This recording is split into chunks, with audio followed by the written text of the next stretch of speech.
Endless starry sky. Above the moon. My child, the will of our ancestors has been entrusted to you. You are the last hope of the Tsutsuki clan. You must rectify this world and prevent the failed creation of the Sage of Six Paths from continuing to plague humanity. Inside a castle on the moon, a blind, white-haired man spoke to a small child, barely 2 or 3 years old, who was the last descendant of the Tsutsuki clan, ShÄuten. However, he was not the original ShÄten, but rather a traveler from another world. Father, go in peace. I will not disappoint the will of our ancestors, nor your expectations. ShÄten spoke with his eyes closed. He was born blind, but having traveled from another world at an early age, he had experienced the events of his family's division and the annihilation of his clan. Moreover, the thought of his tragic fate, being sealed by the fisherman Tsutsuki Kagaya for a millennium, instilled in him a relentless desire for strength. Thus, he suggested to his father to directly seal the enormous Rinnegan, which had been formed by merging the Byakugan of the entire branch family within himself. In other words, he intended to become a vessel for the Rinnegan, to prevent any future occurrences of the enormous Rinnegan being shattered. After a brief moment of shock, his father poured all his strength into sealing the gigantic Rinnegan within ShÄten. Only then did his father exhaust his life force and approach death. Everything is entrusted to you, ShÄten. With those final words, ShÄten's father succumbed to death. The death of his father caused ShÄten to open his hollow eyes. Despite lacking physical sight, he could perceive everything in the world through the Rinnegan within him. In fact, he could directly witness all events transpiring in the ninja world from his location. After performing an elaborate burial for his father, Tsutsuki ShÄten returned to the castle and began crafting puppets. These puppets would serve as his future means to bring justice to the ninja world and counter the Tsutsuki. Regardless of their quality, he needed to ensure an overwhelming numerical advantage. In the days that followed, ShÄten dedicated himself to puppet making while further mastering the powers of the gigantic Rinnegan. Power sufficient to influence the moon.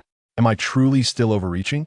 After some time of adjustment, ShÄten could initially harness the power of the enormous Rinnegan within him, projecting his form to wherever his gaze fell.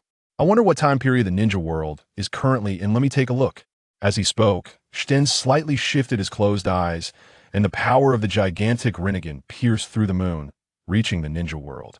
It coalesced into his projection above the Hokage rock in Konoha. Before the 4th Hokage arrives, we must stop it. We cannot allow the Nine Tails to enter the village again. At this moment, Konoha was embroiled in the chaos of the Nine Tails rampage, with countless ninja exerting all their strength to halt its destruction of the village. I assume ShÄten is a few years older than Naruto, since he isn't documented as being too young. Yet, the power of the Nine Tails was overwhelmingly strong, especially after breaking free from Obito Uchiha's control, becoming even more ferocious. The Nine Tails rampage, is it? This means that the princess of the Byakugan, as well as Hinata Hanabi, has yet to be born. With his closed eyes, ShÄten gazed at the chaotic scene unfolding in Konoha, murmuring to himself. As a traveler, ShÄten possessed a profound understanding of the future trajectory of events. Moreover, having arrived at an early stage, he had witnessed the grand spectacle of his clan's downfall on the moon. In this moment, faced with the Nine Tails chaos, he felt no turmoil within him. In fact, he further embraced the ideology of the branch family. The world created by the Sage of Six Paths had already succumbed to darkness. The tailed beasts he left behind and the chakra he spread were the root of all turmoil. In this life, having sealed the gigantic Rinnegan within me, my father's premature death has placed all the hopes of the branch family upon my shoulders. Carrying the name of Tsutsuki, I cannot afford to fail. This time, I must fulfill the dreams of my clan, guiding the ninja world toward righteousness, and using the Rinnegan to carve a new path for all beings. And furthermore eliminate that damned fisherman. The rampaging Nine Tails solidified ShÄten's resolve. The people of the ninja world had long sought peace, but had never truly attained it. Instead, they had been embroiled in ceaseless conflict for millennia, even after transitioning from the Warring States era to the Ninja Village era. Wars still persisted. What began as cycles of war between families had evolved into cycles of war between villages and nations. This was the reason for the disillusionment of the Tsutsuki branch family with the ninja world. For 1,000 years, they had made no progress. The stagnant and decayed ideologies of the main family led them to naively believe that the beings of the ninja world would change. Having watched all 720 episodes, as well as over 200 episodes of the new generation, ShÄten could clearly tell that they had never changed. Even after the Fourth Great Ninja War, what emerged was merely an illusion of peace. What the nations and villages feared was nothing more than the Rinnegan of Sasuke and the Nine Tails of Naruto. Once they lost that power, peace would be hanging by a thread. Thus, it can be concluded that the ultimate power is the true essence of peace. This was also the reason why he unhesitatingly chose to support the branch family. With this thought in mind, ShÄten turned away, his form gradually becoming transparent as he vanished above the Hokage rock. In the Hyuga clan lands, Hyuga Hiashi suddenly sensed something and lifted his gaze toward the direction of the Hokage rock. For some reason, he felt as though someone was watching him from that location. Is it just my imagination? Shaking his head, Hiashi steadied his mind and directed his attention to the toad Gamabunta, summoned by the fourth Hokage to temporarily restrain the Nine Tails. Just as the Nine Tails prepared to unleash a tailed beast bomb, Minato Namikaze used the Flying Thunder God technique to whisk the Nine Tails away. Subsequently, the fourth Hokage and his wife perished in sealing the Nine Tails, leaving Naruto Uzumaki as the new Jinchuriki, taken back to Konoha by Hiruzen Sarutobi. In a castle on the moon, something seems amiss. ShÄten paused his puppet making, a contemplative expression on his face. Though he had retracted his projection, he continued to observe everything occurring in Konoha through the gigantic Rinnegan. This newly born Naruto Uzumaki appeared somewhat unusual when Minato and Kushina perished. He indeed cried and wailed. However, it was not merely the innocent cries of a child, rather. Naruto's eyes were filled with urgency and sorrow. ShÄten observed closely. He sensed that Naruto wished to prevent the impending tragedy, yet lacked the power to do so. How interesting. I am compelled to discover what secrets lie within you. Are you a fellow traveler like myself? Or perhaps a reincarnation of Naruto from Second Life? In that moment, a smile graced ShÄten's face. The situation had indeed become intriguing. Endless starry sky. Above the moon. My child, the legacy of our ancestors is entrusted to you. You are the last hope of the Tsutsuki. You must rectify this world and prevent the failed reality created by the Sage of Six Paths from continuing to plague humanity. Within the castle on the moon, a white-haired man devoid of eyes spoke to the small child beside him, who was merely 2 or 3 years old. This child was the last descendant of the Tsutsuki on the moon, Tsutsuki ShÄten. However, he was not the original ShÄten, but rather a traveler from another world. Father, rest assured, I will not disappoint the will of our ancestors, nor your expectations. ShÄten spoke with his eyes closed. He was born blind, yet due to arriving in this world early, he had witnessed the events of his clan's destruction and the merging of the branch family members to form the Tenseigan. Moreover, contemplating his tragic fate of being sealed for 1,000 years by the fisherman Tsutsuki-pu, his desire for strength became unwavering. Thus, he suggested to his father that the colossal Tenseigan, formed from the combined Byakugan of the branch family, be sealed within himself, making him the Tenseigan Jinchuriki. This would prevent the possibility of the giant Tenseigan being shattered by an adversary. After a brief moment of shock, his father, with every ounce of his strength, sealed the colossal Tenseigan within ShÄten's body. Only then did he exhaust all his energy and approach death. Everything is entrusted to you, ShÄten. With his father's final breath, those words marked the end of his life. The death of his father compelled ShÄten to open his empty eyes. Though he lacked physical sight, through the colossal Tenseigan within him, he could perceive all that existed in the world. Indeed, he could directly witness everything occurring in the shinobi realm from his vantage point. After laying his father to rest, Tsutsuki ShÄten returned to the castle, beginning to craft puppets. These puppets would serve as his assets to impose justice upon the shinobi world and counter the Tsutsuki. Regardless of their quality, he needed a decisive numerical advantage. In the days that followed, ShÄten dedicated himself to the creation of puppets while further mastering the colossal Tenseigan. Power sufficient to propel the moon. Am I truly overreaching? After a period of adaptation, ShÄten could now partially harness the power of the colossal Tenseigan within him. He could project his form to any place within his sight. I wonder what time it is in the current shinobi world. Let me take a look. With that, ShŁten slightly shifted his tightly closed eyes, channeling the power of the colossal Tenseigan to penetrate the moon and reach the shinobi realm. There above the Hokage rock, he manifested his projection. Before the fourth Hokage arrives, we must stop it. We cannot allow the Nine-Tails to enter the village. At this moment, Konoha was ensnared in the chaos of the Nine-Tails rampage, with countless shinobi exerting their utmost efforts to prevent the beast from wreaking havoc upon their home. However, the power of the Nine-Tails was overwhelmingly formidable. Especially after breaking free from Uchiha Obito's control, it had become even more ferocious. The Nine-Tails chaos, is it? That means the princess of the Byakugan and Hinata Hanabi, who could potentially be my eyes, have yet to be born. ShŁten, with his closed eyes, gazed upon the turmoil engulfing Konoha, murmuring to himself. As a traveler, ShWten possessed profound insight into the trajectory of future events. Moreover, having arrived early, he had witnessed the grand scene of his clan's demise. In the face of the Nine-Tails rampage, he felt no internal turmoil. Instead, he found himself increasingly aligned with the philosophy of the branch family. The world created by the Sage of Six Paths had already succumbed to darkness. The tailed beasts he left behind, along with the chakra he disseminated, were the root of all calamity. In this life, due to sealing the colossal Tenseigan within me, my father met an untimely demise, and all the hopes of the branch family now rest upon my shoulders. With the name of Tsuki upon me, I cannot afford to fail. This time, I must fulfill the dreams of my clan and steer the shinobi world back onto the right path, creating a new avenue for all beings with the Tenseigan, and eliminate that accursed fisherman. The rampaging Nine-Tails solidified ShWten's resolve. The denizens of the shinobi world had long sought peace, yet had never truly attained it.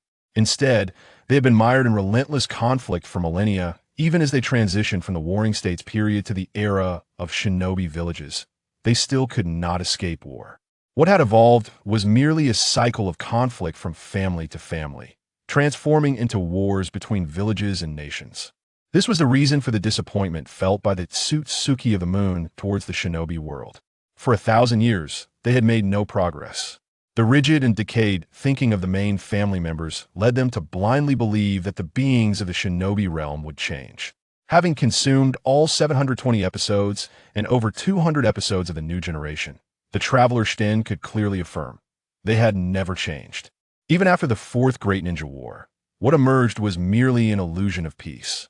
What the nations and villages feared were only the Rinnegan of Sasuke and the Nine-Tails of Naruto.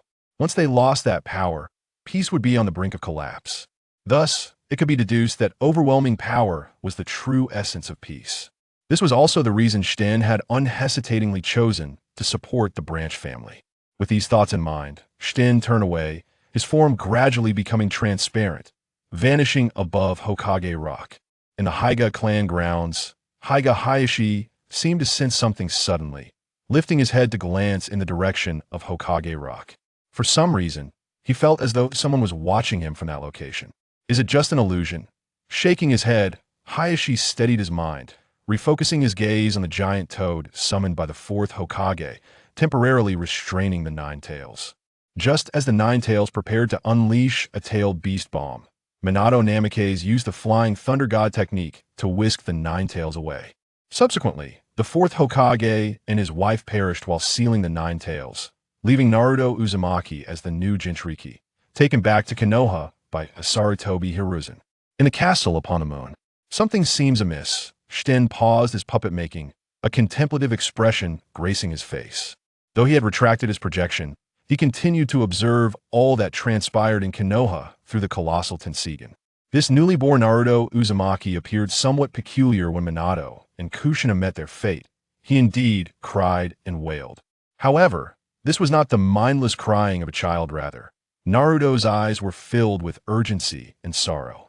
ShWten saw clearly that he sought to prevent the impending tragedy, yet he lacked the power to do so. Interesting, I must see what secrets lie within you. Are you a fellow traveler like me, or are you Naruto reborn for a second chance? At that moment, a smile formed on ShWten's face. Things were becoming intriguing. Chapter 2. The Reborn's advantage over the transmigrator. As time flowed, the protagonist remained ensconced within his fortress, observing the happenings in the ninja realm while diligently crafting puppets. Utilizing the power of the rebirth eye, he forged a passage to the ninja world and dispatched several puppets to roam its expanse. After 3 years of meticulous observation, he became resolutely certain that Naruto Uzumaki was not what he seemed. It was highly probable that he was a reborn individual, seeking to swiftly traverse through Naruto's tale and the subsequent ShÄuten saga. The protagonist noted Naruto's unwavering kindness towards everyone in Konoha, even in the face of hostility and abuse. He remained unperturbed, boldly proclaiming his ambition to become Hokage. Despite being reborn, he retained that childlike innocence. Ultimately, one could only experience life through their own perspective. While I have witnessed the future from a divine vantage, in any contest, the reborn cannot hope to gain the upper hand over the transmigrator, this time. The advantage lies with me. With clarity of thought, he once again harnessed the power of the rebirth eye to project his essence into Konoha. The reborn Naruto's strength was simultaneously his weakness. His foreknowledge of future events made him acutely aware of the importance of power. This awareness drove him to train relentlessly, striving to communicate with the Nine Tails to gain its strength. However, disregarding the ceiling issue, even without it, the Nine Tails of this period had little inclination to engage with him. Meanwhile, the Cloud Village's ninja, who had come to Konoha to negotiate an alliance, had surreptitiously set their sights on the Hyuga clan. As one of the 3 great ocular jutsu, the Byakugan had long been coveted by ninjas from various villages. To prevent the loss of their Byakugan, the Hyuga clan had developed the caged bird seal and established a system dividing the main family from the branch family. Little did they know, the audacity of the Cloud Village was such that they intended to directly invade their clan to seize the Byakugan. Yukai, this arduous task is entrusted to you. You must acquire the pure Byakugan of the Hyuga clan. If successful, you shall be hailed as the village's greatest hero. Your family and friends will take pride in you. And even should it lead to war with Konoha, Lord Raikage shall protect you, proclaimed the leader of the Cloud delegation, clapping Yukai on the shoulder. Seizing the opportunity of the alliance negotiations to pilfer the Byakugan was a strategy they had meticulously plotted, including contingencies for failure and plans for retreat in case of success. Yes, I shall not disappoint the village or Lord Raikage, Yukai fervently affirmed before departing the encampment under the cover of night, heading towards the Hyuga residence. The mantis stalks the cicada, while the oriole lurks behind. The Byakugan princess shall be mine. In the darkness, a youthful figure with hollow eyes gazed at Yukai. Previously, he had been slain by the plot surrounding Naruto Uzumaki. That fabled strike that cleaved the moon had been laughably endured without the power of the Sage of Six Paths. Of course, Hinata Hyuga played a crucial role as well. Had she not merged her chakra with Naruto's, even without the rebirth eye, he could have drained his chakra entirely. Hinata, this time you must choose to become my wife, or be compelled to do so. I shall take this opportunity to bring you to my fortress. Denying Naruto even the slightest chance, the protagonist declared, his form fading into transparency, reappearing within the Hyuga clan's grounds. At that moment, Yukai stealthily infiltrated as well. Observing the scene, the protagonist raised his hand slightly, and a faint green aura enveloped Yukai, obscuring him from the Byakugan's sight. He was evidently concerned about Yukai being detected by Hyuga Hiashi, thereby jeopardizing his plans to abduct Hinata. If I were to employ my puppets, the commotion would be too great. Thus, I shall utilize your hands to take Hinata. After assisting Yukai, the protagonist departed once more. Simultaneously, several puppets materialized outside Konoha, ready to swarm and seize Hinata the moment Yukai exited the village. The blame would fall upon the Cloud Village, while Hinata would belong to the protagonist, a flawless scheme. At Naruto's home, he was already aware that the Cloud Village was scheming. Niji's father had perished in this incident. Yet, with shadowy figures constantly by his side and the Nine Tails remaining unresponsive, he found himself powerless to intervene. Thus, he could only fret anxiously within his dwelling, unable to take action. Hey, I want to see Grandpa Hokage. Let me out, Naruto shouted into the void. No. Lord Hokage is currently occupied with the matters concerning the Cloud delegation, a figure masked with an animal visage replied moments later. Lord Hokage has specifically instructed that Naruto must not roam freely these days, lest the Cloud Village discover his identity as a Jinchuriki. In his previous life, Naruto would peacefully slumber at night, leading to minimal appearances from the Umbu. However, in this life, due to his irregular demeanor, the Umbu had been compelled to intervene on occasion. I have something of utmost importance to discuss with Grandpa Hokage. Naruto was nearing desperation. He could not reveal that he was a reborn individual, yet he could not simply stand by as tragedy loomed over the Hyuga clan. After all, it was the family of his future wife, and it concerned the fate of Niji's father. What is it? We can relay your message, but you cannot leave at will. The Umbu replied in a businesslike manner. Relay? How could I possibly convey that? Should I tell you I am a time traveler? That I foresaw danger befalling the Hyuga clan? If I were to say such things, you would surely think me mad. Naruto exclaimed. Kurama, I have confided so much to you. Do you still not believe me? Only by lending me your power can we avert the impending tragedy. Moreover, this is a perfect opportunity for you to ascertain the truth of my words. If events unfold as I have foretold, it would prove I am not deceiving you. If they do not, then I am indeed a liar. In the mental space, Naruto once again endeavored to communicate with the Nine Tails. 3 years had passed. He had disclosed all matters to the proud fox, yet it had remained unresponsive. However, this time, the Nine Tails finally responded. Very well, then prove it to me. The Nine Tails' tightly shut eyes abruptly opened, and crimson chakra enveloped Naruto, a tail manifesting behind him. One-tail Naruto officially makes his entrance. Chapter 3. Taking Hinata away, diverting disaster. Oh no. It's the Nine Tails chakra. A member of the Umbu exclaimed in alarm, only to feel a fleeting flash of red before collapsing helplessly to the ground. My apologies. But you must rest for now, murmured Naruto Uzumaki as he leapt through the broken window. He needed to hasten to the Hyuga clan and prevent a tragedy from unfolding. Outside the Hyuga residence, Yukai was astonished by how smoothly his plan was progressing. It appeared that the legendary Byakugan was not as formidable as rumored. He was currently fleeing with Hinata Hyuga in tow, and incredibly, none of the patrolling members of the Hyuga clan had noticed his presence. He even witnessed an individual activating their Byakugan, scanning the area, yet failing to uncover his hidden form. This bolstered Yukai's confidence, causing him to dismiss the prowess of the Hyuga-s Byakugan. Unbeknownst to him, it was solely due to the power of the Rinnegan that he was able to evade detection. Otherwise, he would have long since been dispatched by Hyuga Hiashi. Once Yukai crossed the barrier of Konoha, the tension that had gripped him finally eased. Thankfully, the predecessors had already deciphered the barrier's code. Otherwise, leaving unnoticed would have proven quite difficult. Yukai sighed in relief, recalling how the last time the Cloud Village attempted to capture Kushina Uzumaki, they had already cracked Konoha's defenses. This was the reason for their confidence in abducting the Byakugan princess. Well done, Cloud Ninja. Now, hand over the Byakugan princess. Just as Yukai prepared to accelerate his escape, a young figure suddenly appeared before him, obstructing his path. Where did this brat come from? Die. The unexpected appearance of the child ignited a murderous glint in Yukai's eyes. Without hesitation, he launched several shurikens and kunai towards the figure. Whoosh, whoosh, whoosh. It seemed this was an individual oblivious to their fate. The child, Sharon, paid no mind to Yukai's assault and merely stated calmly, next moment. Before the shurikens and kunai harmlessly passed through his form, inflicting no damage whatsoever. Impossible. Who is this child? Yukai's pupils constricted in sheer disbelief as he stared at Sharon. However, before he could finish his thought, several puppets materialized around him. Bang! One puppet seized Yukai by the throat, forcefully pinning him to the ground, while another liberated Hinata from his grasp. The remaining two puppets conjured spheres of chakra, aiming them at Yukai below. Who are these individuals? Yukai struggled to suppress the shock coursing through him, gripping the puppet constraining him. With a sudden surge of strength, he twisted the elbow joint of the puppet, attempting to break free, but it remained resolute in its hold. This creature is a puppet, Yukai realized, recognizing the unnatural movements and rigid texture of the beings around him. They're all puppets. Whoosh. At that moment, the chakra spheres from the two puppets were unleashed. The puppet controlling Yukai showed no intention of relinquishing its grip. It was evidently prepared to perish alongside him. Stop. Please stop. If you kill me, Reikage-sama will not let you go. Yukai bellowed desperately. But the puppets acted solely on Sharon's commands, disregarding his pleas entirely. Boom. With a resounding explosion, the puppets were shattered, and Yukai met his demise as well. Each of Sharon's puppets possessed strength exceeding that of a Chunin, with the more advanced ones able to contend with Naruto's standard Rasengan. Utilizing 4 puppets to eliminate a mere Yukai was already a significant concession on Sharon's part. Let us go. After dispatching Yukai, Sharon showed no inclination to linger on the battlefield. He vanished without a trace, and the puppets swiftly dispersed. After Sharon's departure, Yukai, who had seemingly perished, trembled as he scrawled a single character in the dirt. Sand. Indeed, he had mistaken the puppeteer for a ninja from the Sand Village. Throughout the ninja world, there was no rival to the Sand Village in the art of puppet manipulation. This was precisely why Sharon refrained from delivering a fatal blow, even intentionally leaving behind the remnants of his puppets. Hyuga clan. Naruto's sudden arrival sent the entire Hyuga clan into a state of alert. Hyuga Hiashi's expression turned grave as he summoned all the clan's elite and dispatched someone to inform the third Hokage, urging him to send reinforcements to contain Naruto Uzumaki. What is the situation? Hiashi inquired of his brother, Hyuga Hisashi, as they stood at the entrance.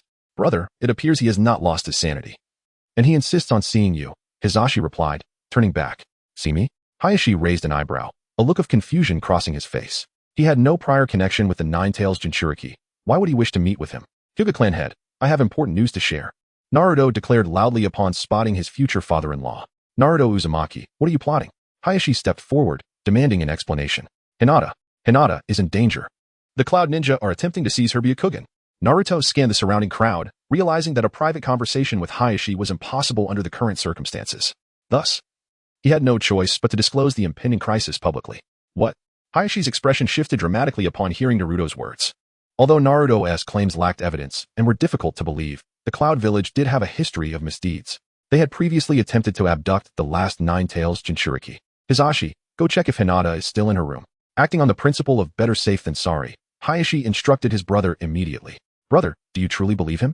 The Cloud Village is here to negotiate an alliance. How could they possibly commit such an act? Hisashi was skeptical of Naruto's assertions.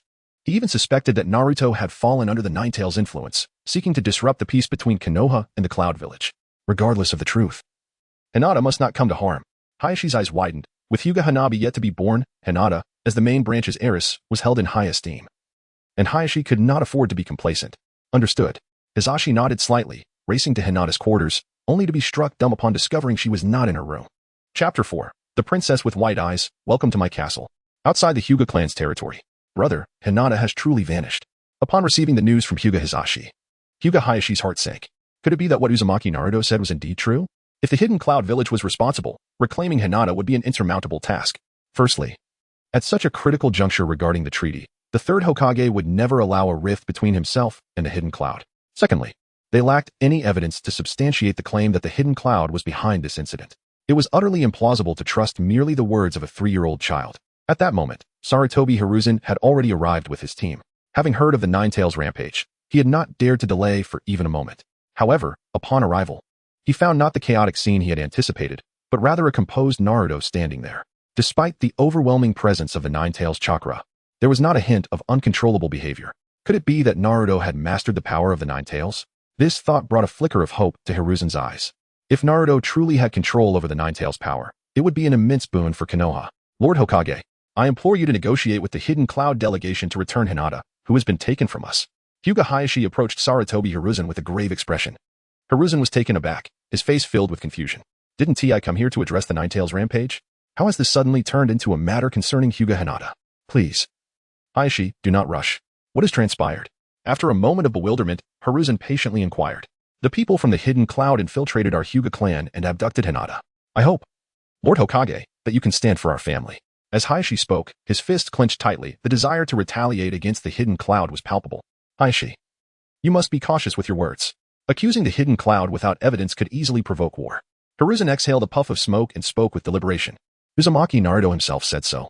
He is merely a 3-year-old child. His words are insufficient as evidence. Yet, Hinata is indeed missing. Is it not possible she simply wandered off within your clan? Or perhaps went out to play? Do you believe our Byakugan are mere decorations? Hiashi could barely contain his fury at Hiruzen's words, feeling blood rush to his head. Listening to their exchange, one might mistake Hiruzen for the wreckage of the Hidden Cloud. Rather than Konoha's Hokage. Hiashi, peace is hard won. We must prioritize the greater good. Hiruzen sighed, speaking earnestly to Hiashi. You are correct. We cannot allow one person's plight to disrupt the overall situation. The village's interests are paramount. Kurama Shikamaru stepped forward, adding his voice. Indeed, without the collective, how can there be the individual? The village has sheltered you. Must you not learn gratitude and be willing to sacrifice for it? At this critical juncture, Mitokaze's words were a stark reminder to Hiashi, indicating that not only lacked evidence, but even if there were, for the sake of peace, one must act as if nothing had transpired. Sacrificing your daughter could prevent a war. What more do you have to complain about? Hiashi and Hisashi, along with the other members of the Hyuga clan, understood the implication in Hiruzen's words. Understood, Lord Hokage. Let us depart, Hisashi, with a frigid gaze. Hiashi summoned his clan members and closed the doors to the Hyuga household. Keep a close watch on the Hyuga clan. We cannot allow personal interests to jeopardize the village's welfare. After Hiashi and his group departed, Hiruzen instructed his Umbu. Yes, Lord Hokage. The Umbu members nodded in acknowledgement and began to deploy personnel to monitor the Hyuga household. This scene did not escape Uzumaki Naruto's notice. In his past life, he had not experienced such events and was unaware of the specifics. He had only heard tales of how the Hidden Cloud sought to abduct Hinata, leading to Hisashi's tragic demise at the hands of Hiashi. Consequently, the Hidden Cloud demanded compensation from Konoha, resulting in Hisashi's sacrifice. However, those were merely stories relayed by others, lacking the profound impact of first-hand experience. At this moment, Hiruzen's actions profoundly shook Naruto's worldview. The Hyuga, clearly the victims, were being treated as if they were criminals. Such was the nature of deceitful and hypocritical humanity. You, who claim to have been reborn from the future, have you still not discerned the essence of human nature? The Nine-Tails scoffed. No, it's not like that. Grandpa Hokage is merely acting in the village's interest. That's why he made such a decision. Perhaps it is not the right choice, yet it is the safest one. Even if he is wrong, once I become Hokage, I will rectify the situation and ensure the village thrives, compensating the Hyuga clan for today's events. The future Naruto, steeped in the will of fire, continued to defend Hiruzen, despite recognizing the wrongness of his actions. Humph. The Nine-Tails coldly laughed, withdrawing its chakra. Foolish humans, how could I, Kurama, ever resonate with such a person? Clearly, Everything he had said before was a facade. On the moon, the puppets of ShÄuten had already brought Hinata back to the castle. He had been observing the reactions from Konoha all along. Upon witnessing Hiruzen's decision to monitor the Hyuga clan in the name of peace, he could not help but chuckle. Seeing Hiruzen reminded him of those foolish members of the main family. They would never comprehend that power is the true determinant of everything. When one possesses the ability to subdue an entire village, the peace of that village rests solely upon one's will. When one can dominate the entire ninja world, the state of peace or conflict will likewise be dictated by one's intent. However, when one possesses nothing and begs for mercy from outsiders, even exploiting one's kin to appease them, that marks the onset of annihilation. Konoha was evidently treading this path to ruin. After witnessing the darkness of Konoha in his second life, could Naruto still retain his original ideals? ShÄuten mused, rising to leave.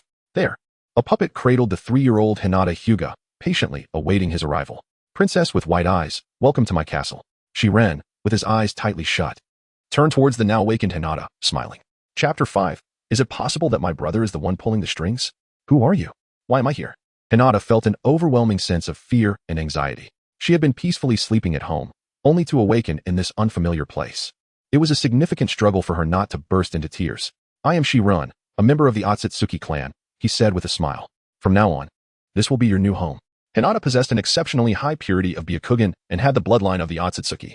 Although she bore no horns upon her head, no one could deny her Ancestral identity. The one who would seal her fate for a millennium had once acknowledged her as part of the Ancestral lineage. When the pure Byakugan merged with the Ancestral blood, the reincarnation I would manifest. Naturally, the honor of possessing such eyes would be bestowed upon her sister, Hinata Hanabi. As for Hinata, she would become his wife, a destiny she was destined to fulfill. Can you let me go back? If I return late, my father will be angry. Hinata timidly voiced her concern. Her fear was not of ShÄuten's intentions, but rather of incurring her father's wrath for her prolonged absence. He won't be angry. Here, you can experience a more profound growth. I will teach you how to unlock the full potential of your Byakugan, and ShÄuten gently shook his head, determined not to release her. Changing fate begins with nurturing Hinata. Hinata was left bewildered, her mind filled with questions. Unable to comprehend why this person insisted on keeping her against her will. I recognize that you have many uncertainties now. As you mature, I will clarify each one for you. Now follow me. With that, Hinata's body was uncontrollably drawn toward him. The reincarnation, I possess the ability to manipulate both attraction and repulsion, even surpassing the powers of the Rinnegan.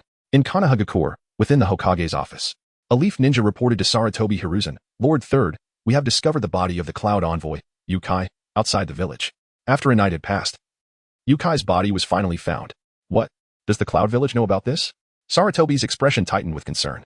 The Cloud's envoy had perished outside Konoha, and if pursued, they bore undeniable responsibility. Did the Hyuga clan seek revenge, resulting in the death of a member of the Cloud envoy? His face darkened at the thought. What actions did the Hyuga take last night? Such disregard for the larger picture, endangering the peace between our nations. What are they trying to achieve?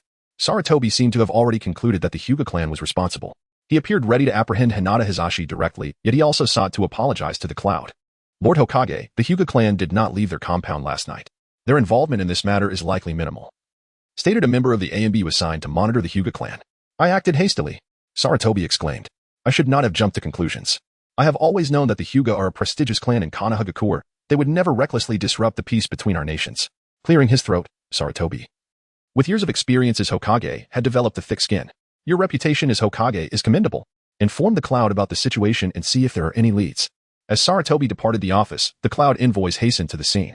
Lord Hokage, a member of the Cloud has died in your village. You must provide us with an explanation. Yukin, the leader of the Cloud envoy, exclaimed upon meeting Sarutobi. Since this incident occurred in Konoha, I assure you I will provide an explanation, Sarutobi responded, quickly attempting to pacify Yukin. Mishandling this situation could lead to war between the two nations. Regardless, he had to offer a satisfactory response. That is more like it. Yukin scoffed, inwardly relieved. Given Sarutobi's demeanor, their scheme to seize the Byakugan from the Hyuga clan likely remained undiscovered. Yukai, you performed admirably, though you met your end. As long as no one uncovers our plot for the Byakugan, we still have room for maneuver. Upon reaching Yukai's corpse, they found scattered puppet remnants and the mangled body of Yukai. Puppets? Konoha has no puppet masters, so it appears a leaf ninja was not responsible. Just as Sarutobi felt a sense of relief, Yukin suddenly collapsed beside Yukai's body, weeping profusely. Yukai, how could you have met such a tragic end? Who could commit such a heinous act? I will ensure justice is served. While mourning, Yukin discreetly erased the final character and replaced it with, implicating the Hyuga. Although the leaf ninja discovered Yukai's body first, no one dared to disturb the scene before the Cloud arrived. Thus, they missed the crucial clue concealed beneath Yukai's palm. While Yukin surmised Yukai's intended message, their objective was the Byakugan rather than the Sand Ninja. Therefore, they had to direct the blame toward the Hyuga clan. Only then could they acquire the Byakugan. Yukai, I know you fell victim to the Sand Ninja, yet we seek the Byakugan. Once we obtain it, I will appeal to the Reikage for justice on your behalf. Yukin thought to himself before suddenly exclaiming, this is the clue left by Yukai before he perished. Lord Hokage, this must be the work of your Hyuga clan. My beloved friends and brothers have not only perished at the hands of your Leaf Ninja, but have also been discarded like rubbish. If you cannot provide us with a satisfactory explanation, prepare for retribution from the Reikage. Yukin cradled Yukai's body, gesturing toward the altered clue on the ground as he glared at Sarutobi. It is impossible. The Hyuga clan did not leave their compound last night, and none within the clan are capable of manipulating puppets, Sarutobi vehemently denied. Is it conceivable that my brother is the one who controlled the puppets? Yukin asserted. Yukai was the finest puppet master in our Cloud Village, possessing talents rivaling those of the former Sands of Red. How could such a promising genius meet his end here? And as Hokage, do you truly intend to shield the culprit? Chapter 6. The shameless Cloud Village and the boundless ambition of the Hokage. Yukuinyi's words left Sarutobi, Hiruzen utterly bewildered. No, there must be a limit to your unreasonable antics. I have never heard of puppet masters in your Cloud Village. How dare you shamelessly compare yourself to Sandy Scorpion? To presume that the mere presence of the character's son indicates the involvement of the Hyuga clan seems rather presumptuous, does it not? Sarutobi Hiruzen felt compelled to defend the Hyuga clan. He was fully aware that the Hyuga had not acted, as the Umbu had just informed him that they had behaved themselves last night. How could they suddenly have killed someone from the cloud? Oh, if it is not a surname, then it must be a name. If I recall correctly, the Hokage's name is Sarutobi Hiruzen. Could it be that you have slain my dear brother? Yukuin narrowed his eyes, scrutinizing Sarutobi Hiruzen. Sarutobi Hiruzen retorted, are you trying to be even more outrageous? Suspecting the Hyuga clan is one thing, but to cast suspicion upon me is beyond absurd. So what if it were I who committed the act? I have long disapproved of your Cloud Village, and should you continue to provoke me, I will ensure you remain forever in my Leaf Village. At that moment, a chilling voice echoed in the air. Following the sound, the speaker emerged from the shadows. Shimura Danzo, the one who upheld the Leaf Village in darkness. Danzo, silence yourself. Sarutobi Hiruzen exclaimed. There must be a misunderstanding here. Give me some time, and I will provide you with an explanation. Hiruzen chastised Danzo, who seemed eager to exacerbate the situation. What do you mean? So what if it were I who did it? How deranged must one be to commit such an act? Wait a moment, Hiruzen pondered. Speaking of derangement, it seems my old friend may be the one truly unhinged. Could it be that he is responsible? Contemplating this, Sarutobi Hiruzen cast a disapproving glare at Shimura Danzo. What is with that look, Hiruzen? Danzo felt uneasy under Hiruzen's gaze. Come with me, Danzo, Hiruzen instructed, leading Danzo to a secluded area. With a penetrating gaze, he inquired, you were the one behind this, weren't you? Danzo replied, what do you mean? What have I done? Are you suggesting that I sent someone to kill that man? Realizing Hiruzen's insinuation, Danzo's face contorted with rage. Is it not you? I cannot fathom anyone else who would stoop to such depths. Sarutobi Hiruzen looked at Danzo in disbelief. I may disapprove of the Cloud, but I would not go so far as to kill them. However, I must caution you, as the leader of a village, your demeanor towards them is far too feeble. This is merely an envoy leader, and you do not dare to speak firmly to him. If the Reikage were to visit, would you kneel before him? Danzo scoffed, his words laced with disdain for Hiruzen. Enough, Danzo. I am the Hokage. How I receive them is not for you to dictate. Being struck at his weak point, Hiruzen's expression darkened. Hiruzen, you will come to regret this. Today, you may sacrifice the Hyuga, but tomorrow it could be another clan. When fear pervades the Leaf, how will you retain the dignity to occupy the Hokage's seat? With that, Danzo stormed off. After all, it was Hiruzen's reputation that would suffer, not his own. Once Hiruzen's name was tarnished, his opportunity to become Hokage would present itself. Yukuin, what solution do you propose for this matter? After Danzo's departure, Sarutobi Hiruzen returned to Yukuin. It is quite simple. A life for a life, debts must be repaid. If it was not you, Lord Hokage, who killed him, then it must be one of the Hyuga clan. I am unaware of who specifically, but the responsibility lies with the clan leader for failing to maintain discipline among his kin. Let his life be the compensation for Yukai. Yukuin's demand left Hiruzen's expression more ghastly than if he had swallowed a fly. Are your Cloud people truly worth such a price? You wish for a mere death to exchange for the Hyuga clan leader? This is hardly reasonable, he tentatively suggested. If it were an ordinary member of the Hyuga, I could persuade them to honor the spirit of sacrifice, but to demand their clan leader outright, who could agree to such a thing? Lord Hokage. He was my cherished friend, my brother. Perhaps to you, his status pales in comparison to that of the Hyuga clan leader. However, to me, his significance surpasses that of anyone in the ninja world. Yukuin's voice trembled with emotion. Is there truly no room for negotiation? Hiruzen pressed once more. My brother has always yearned for the Byakugan. If I could acquire 10 or 8 pairs of Byakugan to accompany him in death, we might consider sparing the Hyuga clan leader. At that moment, Yukuin revealed his ulterior motives. The Byakugan. From the very beginning, their desire had been for the Byakugan. If they could obtain it directly, the fate of Hyuga Hiashi would matter little. Give me some time. I shall discuss with the Hyuga clan leader how to handle this matter. Sarutobi Hiruzen did not outright refuse Yukuin but contemplated how to persuade Hyuga Hiashi. Very well, I trust in your wisdom, Lord Hokage. You are a man of great understanding, and the Leaf is fortunate to have you. Yukuin nodded, praising Hiruzen. Though internally, his thoughts were quite the opposite. Damn, what a spineless fool. Thank goodness our Raikage is wise and powerful, unlike you. Otherwise, how could the Cloud Village have flourished to this day? The Leaf Village is truly cursed to have you as Hokage. On the moon. Shirin continued to craft puppets while keeping a watchful eye on the latest developments in the Leaf. Across from him, Hinata Hyuga fidgeted restlessly. She longed to return home. Yet Shirin refused to discuss the matter with her. I had intended to divert the hatred towards the Sand Ninja for Hinata's sake. But this situation has unfolded in a way even I did not foresee. I thought by redirecting the animosity towards the Sand, the Leaf and Cloud might unite to apply pressure on them. It appears I have seriously underestimated the Cloud's shamelessness and obsession with the Byakugan, as well as the limits of the third Hokage, Sarutobi Hiruzen. Hinata, do you know why I cannot allow you to return? After a moment of silence, Shirin suddenly addressed Hinata. Upon hearing this, Hinata lifted her head, her eyes filled with hope and pleading. There are malicious individuals coveting your Byakugan, seeking to abduct you. Your father and the entire Hyuga clan lack the power to protect you. Only I can ensure your safety and shield you from harm. As Shirin spoke, he conjured a green chakra orb, revealing an image of Hinata during her abduction. Chapter 7. After your death, will you still have the face to meet your ancestors? Through the power of the reincarnation eye, Shirin vividly recreated the moment when the Waikai attempted to abduct Hinata. Upon witnessing this, fear flickered in Hinata's eyes. It dawned on her that there were indeed those who wished to kidnap her. Naturally, these scenes were meticulously edited. Shirin refrained from revealing the details of how he had intervened to assist her. Thus, the image presented to Hinata was that of villains intent on capturing her, only to be thwarted by Shirin's timely intervention. Following this, a dialogue unfolded between the third Hokage and Hige Hiashi. Young Hinata, though oblivious to the greater schemes and the village's interests, clearly sensed that some wished to abandon her. Despite her father's fervent defense, it bore little fruit.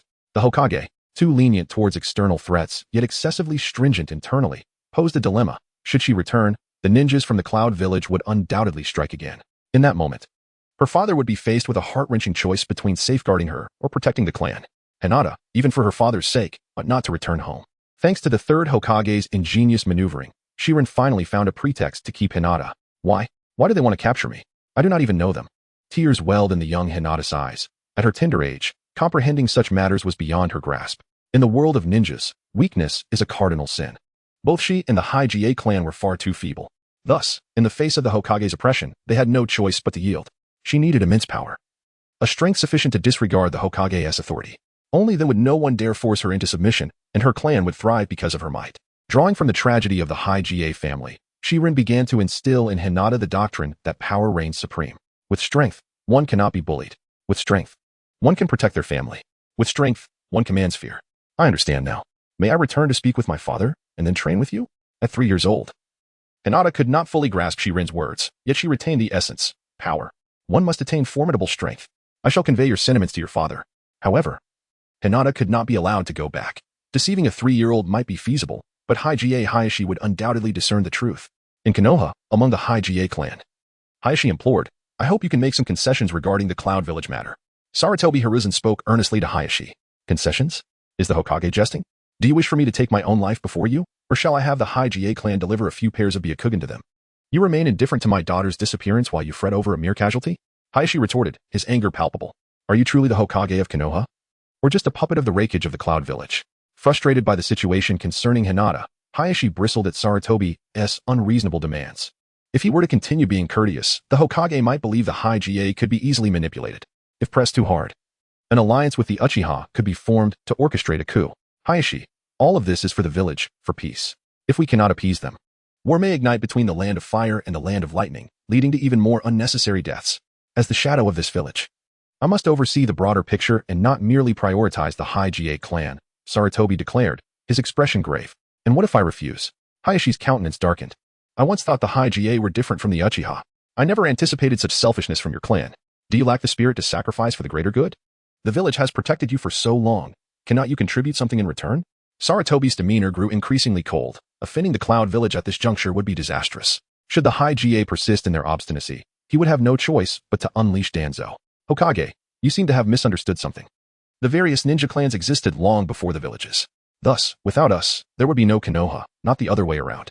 Indeed, we have enjoyed some semblance of peace within the village. Yet, in every war, have not the ninjas of the Hyuga clan rushed to the front lines? Is this not our way of protecting the village?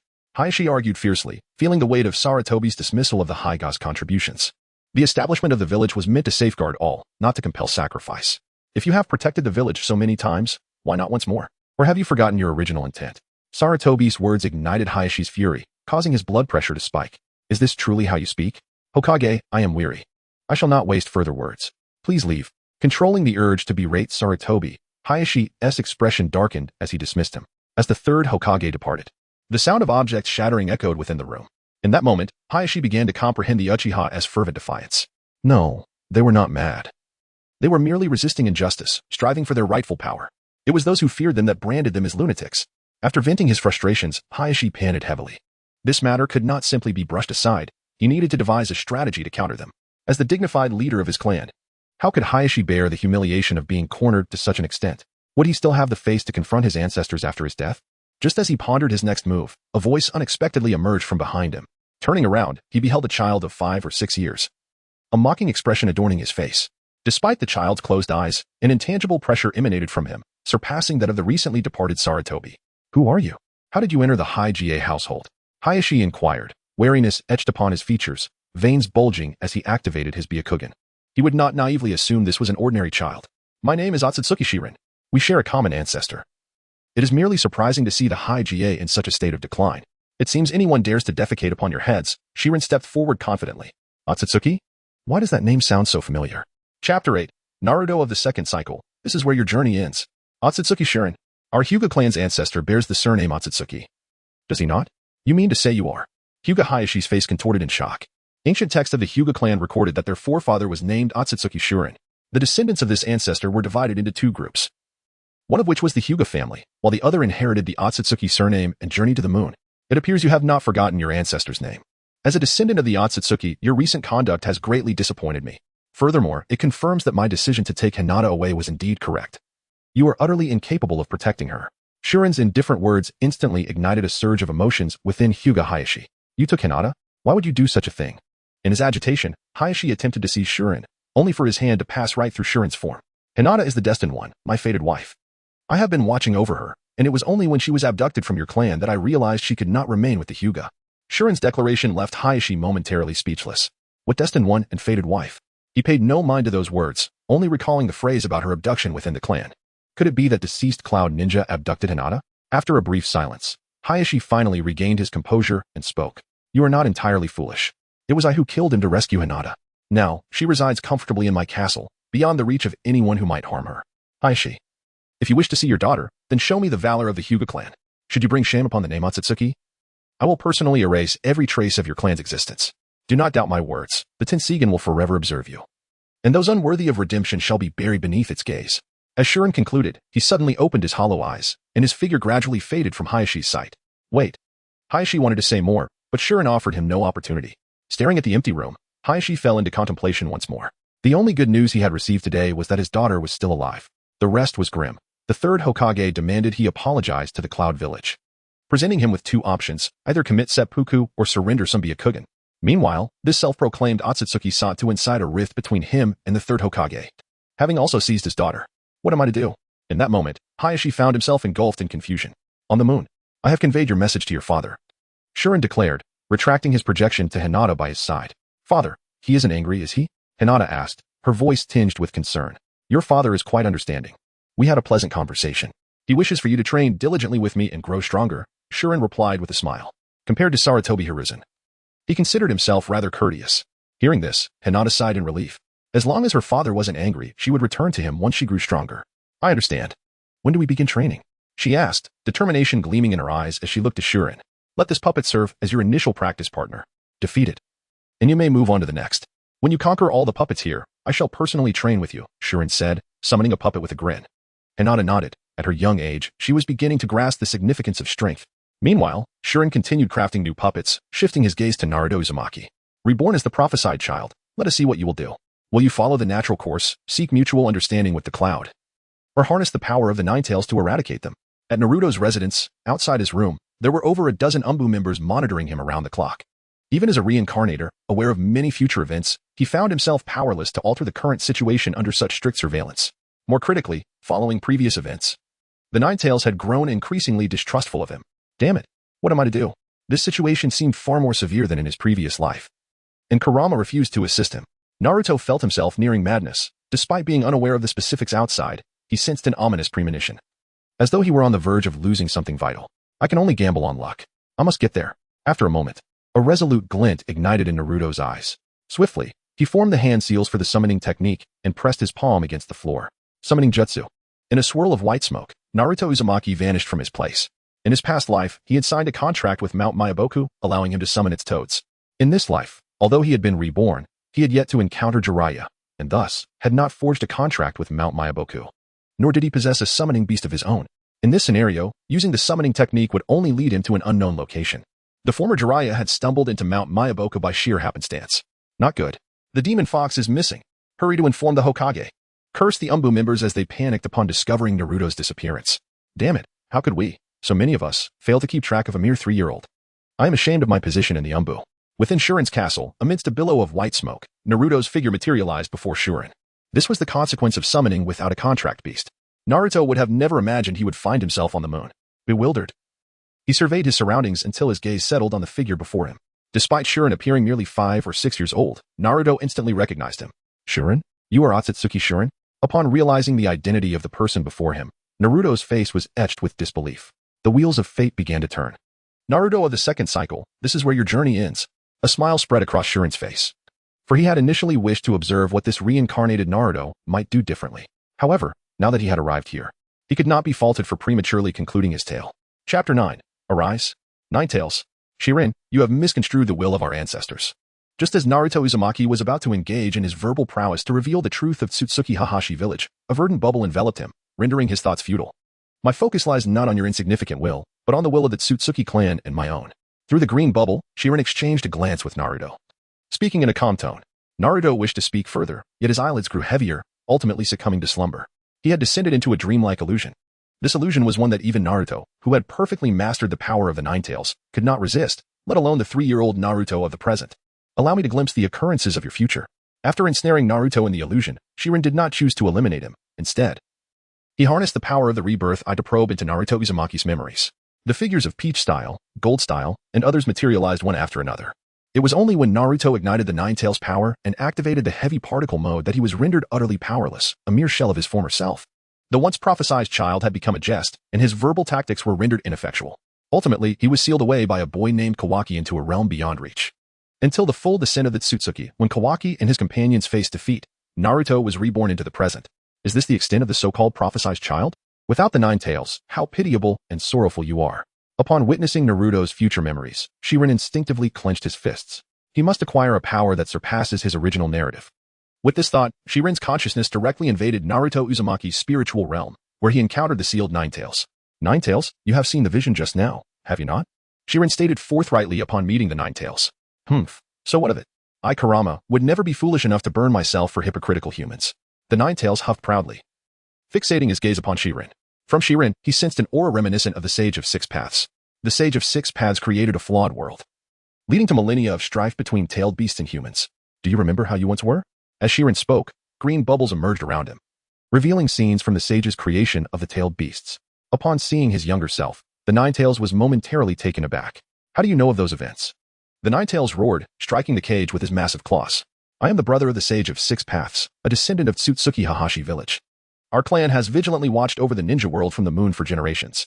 Everything that has transpired in the ninja realm over the past millennia has been under our scrutiny. The conflicts between Indra and Ashura, Senju and Uchiha, endless battles and unceasing reincarnations all narrate the failures of the ninja world. Shޅten's calm words evoked profound astonishment in the bloodshot eyes of the Nine Tails. This individual is truly a descendant of Hahashi village. No wonder he possesses a similar aura to the old man. He, too, is of the Tsutsuki clan, and his bloodline is supremely pure. What do you intend to convey with this? After a moment of silence, the Nine Tails inquired. According to ancient oaths and the will of our ancestors, should one stray from humanity, the rebirth eye shall awaken, the fist of the moon shall plunge into darkness, the world of the Sage of Six Paths shall be obliterated, and a new era shall commence. Ninetales, you shall bear the responsibility of forging a new world. This is the destiny that you must shoulder. Upon hearing this, the Ninetales nearly erupted with fury. This individual seeks to annihilate the world. Furthermore, he wishes to drag me into his scheme to destroy it. Impossible. Hiashi village would never leave behind such a legacy. Though the Ninetales was indeed irritable, he harbored no thoughts of world destruction. Moreover, based on his understanding of Hiashi village, such a legacy could not possibly exist. Those who defy destiny shall inevitably face the wrath of the rebirth eye. Ninetales, I presume you would not wish for me to shatter your consciousness and seize all your chakra, would you? Shirin was always one to appeal to both emotion and force. If you comply, you shall be the chosen one by destiny. Should you refuse, I shall unleash the rebirth eye's retribution upon you. The Ninetales wished to retort, asserting that he was not human, merely a harmless tailed beast. However, observing Shiren's readiness to act at any moment, he considered that perhaps being a tailed beast with a destiny might not be so bad after all. I recall the Sage of Six Paths indeed mentioning that in the future, I would contribute to the transformation of the world. Since you are a descendant of the Tsutsuki, I, Kurama, shall lend you my assistance. However, you must agree to one condition. Faced with Shiren's coercion and temptation, the Ninetales chose to follow his heart. The descendant of the Tsutsuki, who knows what absurd methods he might possess. Perhaps he truly could shatter my consciousness, preventing my rebirth. No problem, I am quite accommodating. Feel free to express your demands. Shiren wore a gentle smile. You must not kill Naruto Uzumaki. This is my only request. If you agree, I shall do my utmost to assist you. The Ninetales spoke gravely, despite its outward indifference. The Ninetales had already accepted Naruto in its heart upon witnessing those glimpses of the future, especially during the Fourth Great Ninja War when Naruto declared, from now on, you are no longer the demon fox. You are my partner, Kurama. Oh, have you already formed a bond with him without even exchanging a fist bump? Then, before the dawn of a new era, let him remain in the realm of memories. While Shiren could forcibly control the Ninetales using the power of the rebirth eye, such an act would ultimately fail to unleash the full extent of its might. Thus, he acquiesced to the Ninetales' request, allowing Naruto Uzumaki to slumber within his memories, preserving his life. Can you unravel the 8 trigram seal upon him? Since Shiren had agreed to his terms, the Ninetales no longer lingered on other matters.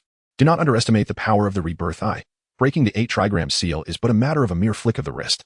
As Shiren spoke, he opened his hollow eyes, revealing a pair of golden pupils. This was the image projected by the colossal rebirth eye within him. The rebirth eye inherently possesses the power of yin-yang release. Although Shiren had yet to master it entirely, erasing a seal posed no challenge. Arise, Ninetales. Chapter 10. You are no longer the demon fox, but the one who bears destiny, Kurama. As the Sage of the Six Paths made his move, the seal binding the Ninetales was torn from its place. The moment the talisman was ripped away, a figure materialized before the sage, none other than the yellow flash of Konoha, the 4th Hokage, Minato Namikaze. Who are you? Why have you undone the seal on the Ninetales? Minato inquired, grasping the sage's hand firmly. You have indeed emerged, 4th Hokage. However, with this meager chakra you have left, it is insufficient to prevent me from releasing the Ninetales, the sage replied nonchalantly. What is your purpose in releasing the Ninetales? Minato asked, refusing to underestimate the child before him. The sage, capable of entering Naruto's mental realm and releasing the Ninetales without a key, possessed undeniable strength. You are merely a fragment of Minato's chakra. It matters not that you are aware of my identity. I am Tsutsuki Shiren. And the Ninetales carries the destiny to usher in a new era, which should not be confined here. Shiren dismissed Minato's knowledge with indifference, knowing that this fragment of chakra was akin to water without roots, destined to dissipate swiftly. Tsutsuki? Minato's eyes widened in confusion. The era of the Sage of Six Paths was far too distant for him to immediately grasp the significance of the name. Regardless of the reason, he could not allow this individual to unleash the Ninetales.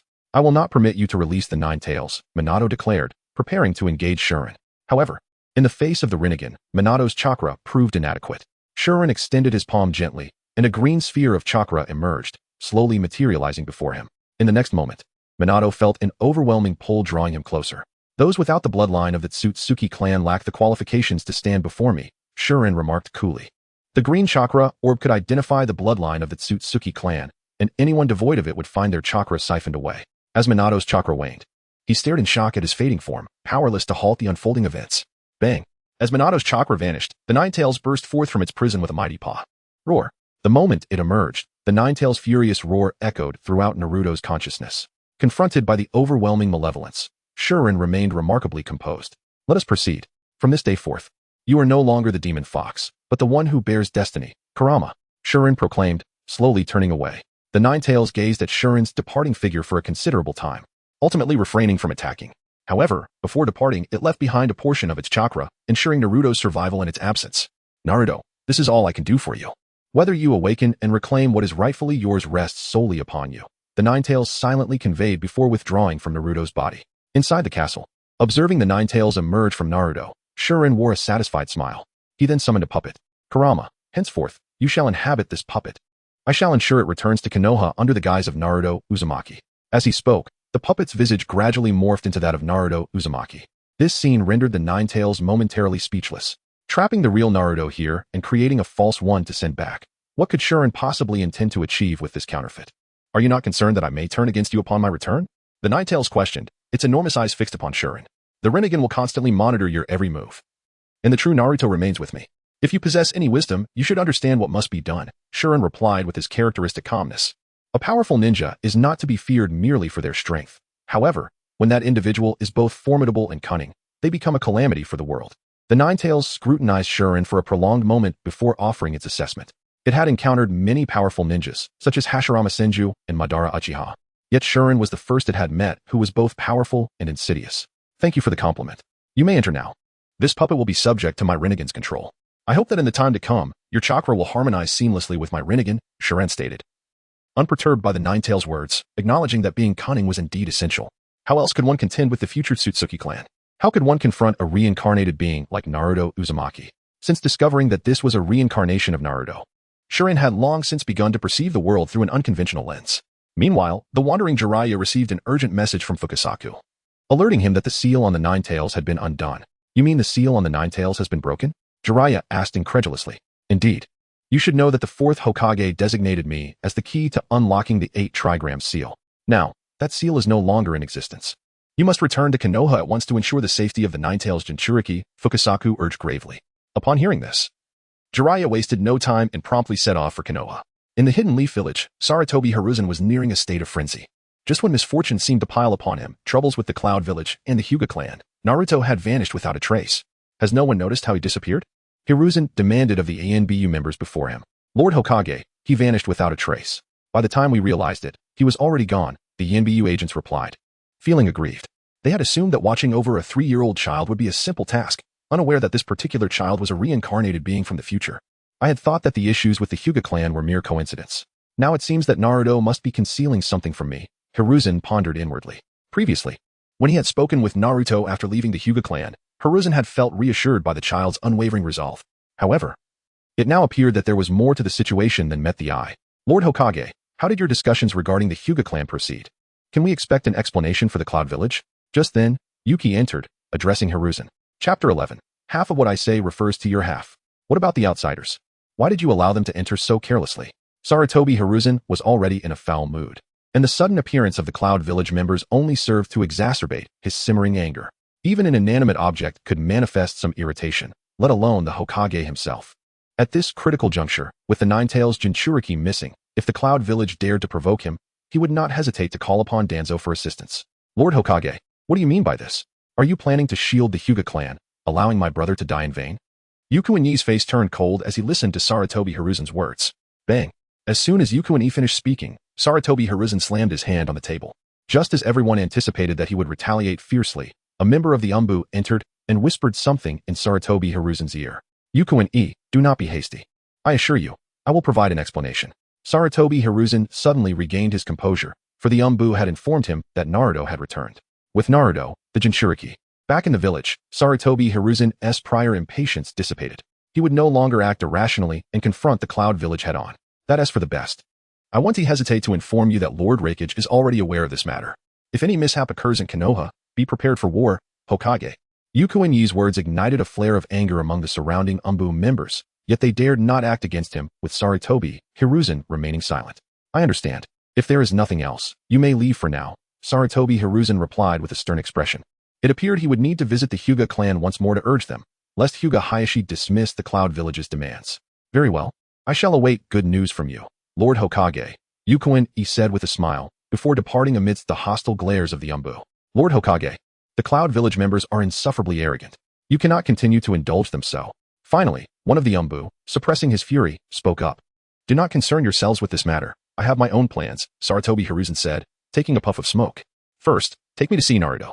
Having been absent for so long, Naruto's sudden reappearance warranted an urgent inquiry into what had transpired.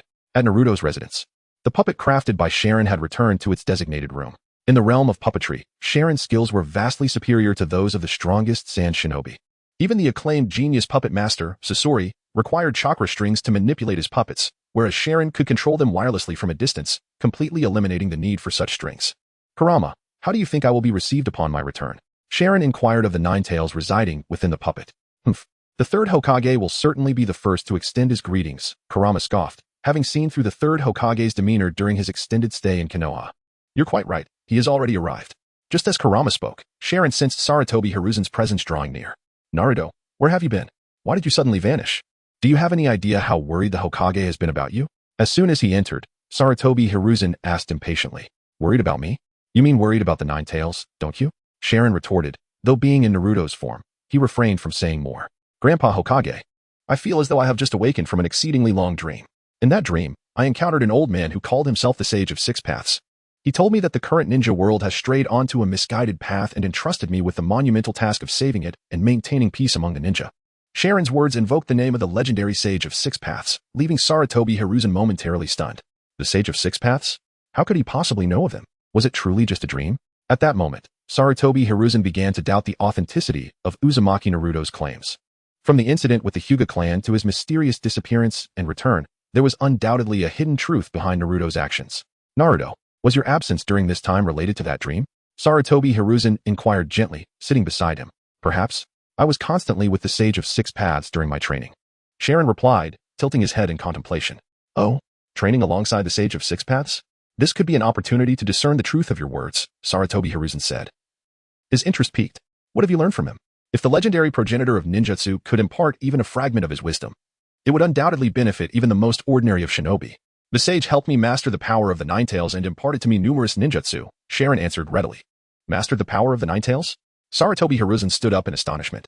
Since the time of Senja Hashirama sealing the Nine Tails, Konoha had long sought to harness its power. Yet, none of the previous Jinchuriki had succeeded in this endeavor.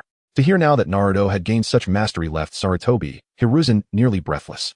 Indeed, not only can I do this, but I can also do that, and even more, ShÄten exclaimed, gesturing animatedly to Sarutobi Hiruzen. However, the specifics of what he could do remained lost on Sarutobi Hiruzen.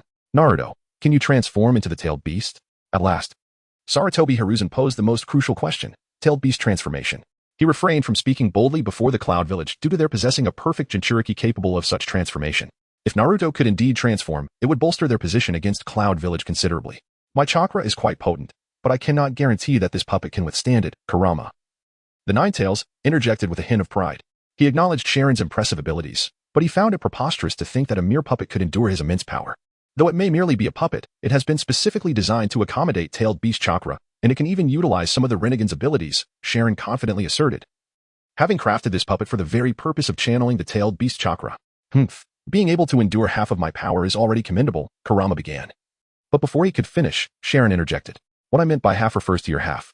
Chapter 12. The unforeseen resolve of the third Hokage the Nine Tails. No. How could you possibly know that I was split in two? Is the Renegade truly that terrifying?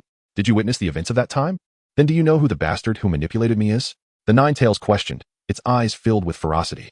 During the tumult of the Nine Tails, it harbored the deepest resentment not towards the one who severed it, Namikaze Minato, nor the original host, Uzumaki Kushina, but rather against the enigmatic masked man who orchestrated its fate. I have stated before, for millennia, our clan has been observing the world of ninjas. There exists no secret in this realm that can elude us. Even without the identity of a time traveler, I am aware that the masked man is Uchiha Obito, just as we have always known about the other Tsutsuki residing in distant galaxies. The original name we bestowed upon them was celestial beings. Tell me, who exactly is that fellow? The Nine Tails bellowed. Patience, you shall have your chance for vengeance, ShÄten replied with a smile, withholding the truth that the masked man was indeed Obito. Meanwhile, Sarutobi Hiruzen, seeing Naruto before him, remained silent, pressed further. Naruto, can you transform into your tailed beast form? If not, it's of no consequence. The third Hokage will not hold it against you. Internally anxious, Sarutobi feigned calmness.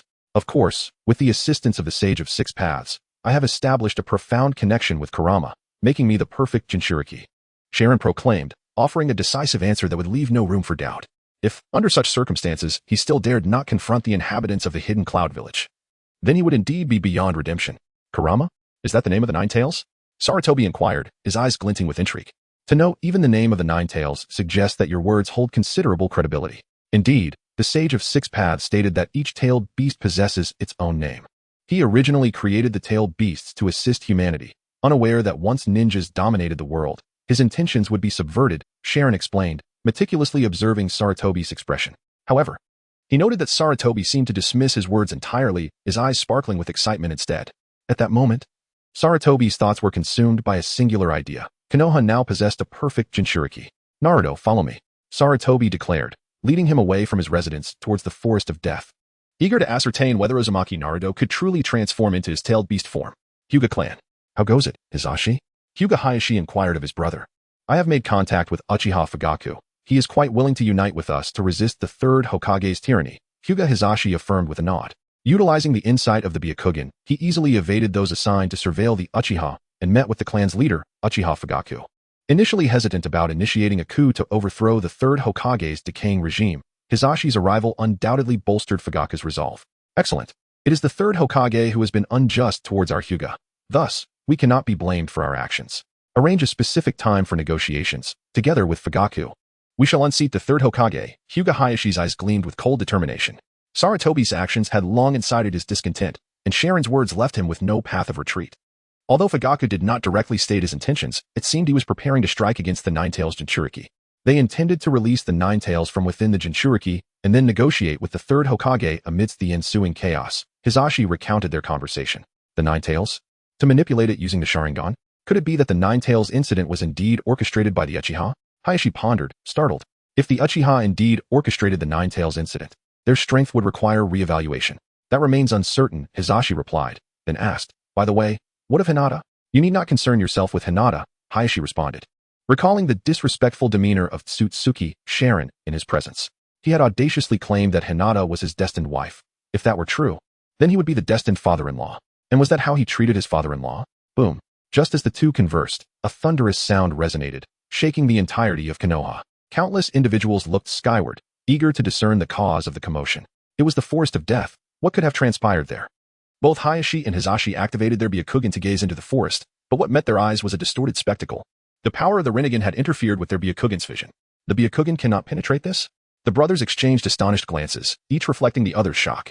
Simultaneously, the hidden cloud ninja emerged from their quarters, their faces expressing disbelief as they stared towards the forest of death.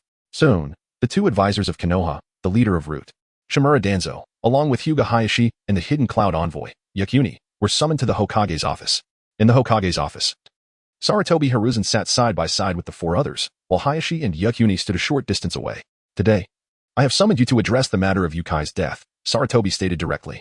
Hokage-sama, my demands are clear, a life for a life, that must be repaid. The Hyuga clan leader has been negligent and must bear the consequences of his actions, Yakuni stated arrogantly, pointing accusatory fingers at Sarutobi. Danzo, glancing at Yakuni with narrowed eyes, thought to himself, had it not been necessary to showcase Sarutobi's incompetence, he would have already sent them to meet the previous Raikage. The Hyuga are part of Konoha, and there is no concrete evidence linking them to Yukai's demise. This matter ends here, Sarutobi replied casually as he puffed on his cigarette.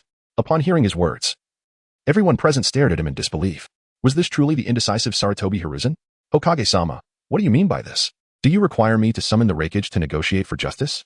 Yakuni's face twisted in anger. How could this spineless man suddenly exhibit such firmness? Who had emboldened him to disregard his demands? Chapter 13. Convening an emergency combat meeting, let the Raikage come and have a word with me. The resolute stance of Sarutobi Hiruzen not only stunned Yukai, but also filled Danzo and others with confusion and disbelief. This was unmistakably characteristic of Hiruzen's usual demeanor. Did he realize that incessant concessions would lead to a loss of public support? Danzo pondered silently, contemplating that if Hiruzen were to seize this opportunity to rally the hearts of the people, his position as Hokage would become even more secure.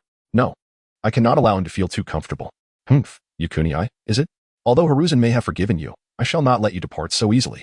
You have sown discord in our Konoha and brazenly demanded the Byakugan of the Hyuga clan.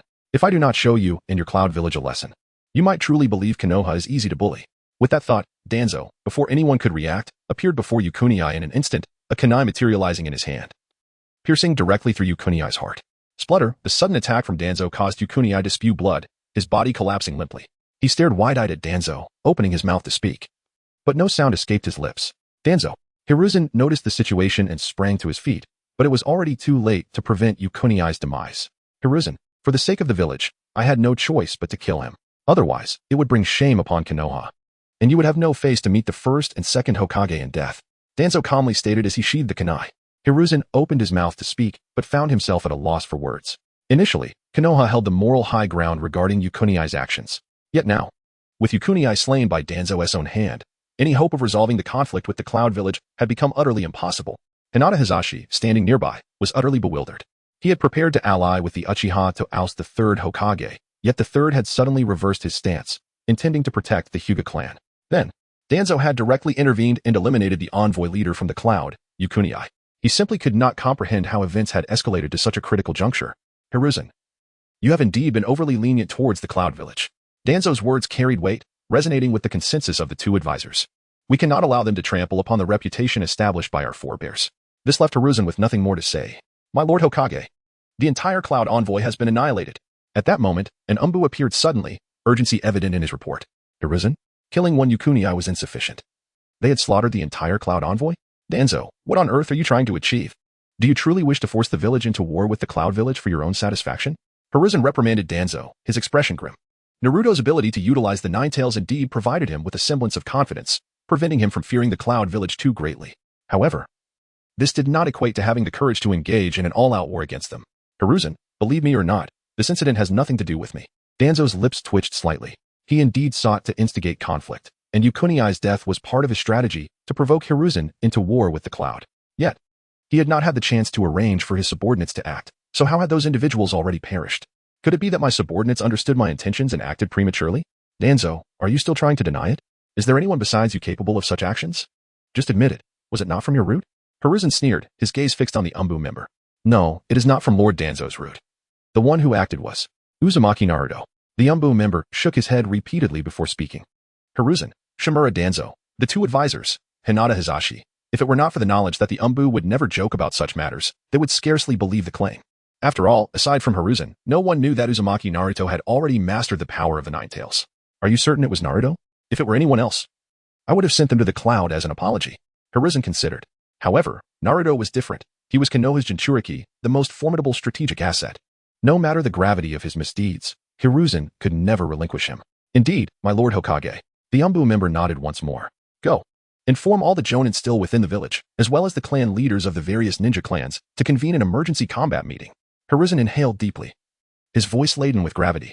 My Lord Hokage, I believe it would be prudent to hand over the Jinchuriki. The village has sheltered him for so long. It is only fitting that he makes a sacrifice for the village. Furthermore, sacrificing one Uzumaki Naruto for the sake of the village and peace, what consequence could there be? As Hiruzen prepared to convene the meeting, Hinata Hisashi interjected with a sardonic tone. As a member of Konoha, our Hyuga clan has entangled itself with the Cloud Village, and we are expected to make sacrifices for the greater good. Moreover, to have nearly forced me, as the clan leader, into self-harm without any substantial evidence is unconscionable. Yet now, with irrefutable proof of Uzumaki Naruto's involvement in the slaying of Cloud Ninja, he calls for a combat meeting. Such differential treatment from the Hokage is truly disheartening. Hisashi, I understand your frustration stemming from previous events. However, one must maintain a broader perspective. The greater good must take precedence. At present, Konoha stands at a precipice of survival. The village requires the support of the Hyuga clan's ninjas. Hiruzen did not react with anger to Hisashi's words, instead responding calmly. Nevertheless, Hisashi could not suppress a cold laugh at his words. When it comes to war, you wish for our sacrifices, yet when troubles arise, you disregard us. Is there truly such a wonderful arrangement in this world? The deaths of the Cloud envoy have nothing to do with the Hyuga clan. We shall not partake in this matter. With that, Hisashi turned and departed, brushing off his sleeves. Danzo, intending to speak, was silenced by Hiruzen's glare. Hiruzen, why did you not allow me to stop him? After Hisashi's departure, Danzo questioned in confusion. The situation with the Cloud was urgent. If internal conflicts erupted, it would make winning the impending war all the more difficult. Hiruzen shook his head and sighed. You are always so indecisive. In my view, we should first eliminate the Hyuga clan with an iron fist before turning our full attention to the Cloud Village. Do you not understand the principle of securing the internal before addressing external threats? If they stab us in the back, how can we triumph in the war against the Cloud? Danzo spoke with an expression of frustration, wishing for Hiruzen to see reason. Chapter 14. This is destiny. Alas, their chakra is woefully insufficient. After emerging from the quarters of the hidden Cloud delegation, ShÄtten murmured to himself. In eliminating these Cloud ninjas, he had concurrently absorbed their chakra. It seems you are eager to forge a new world.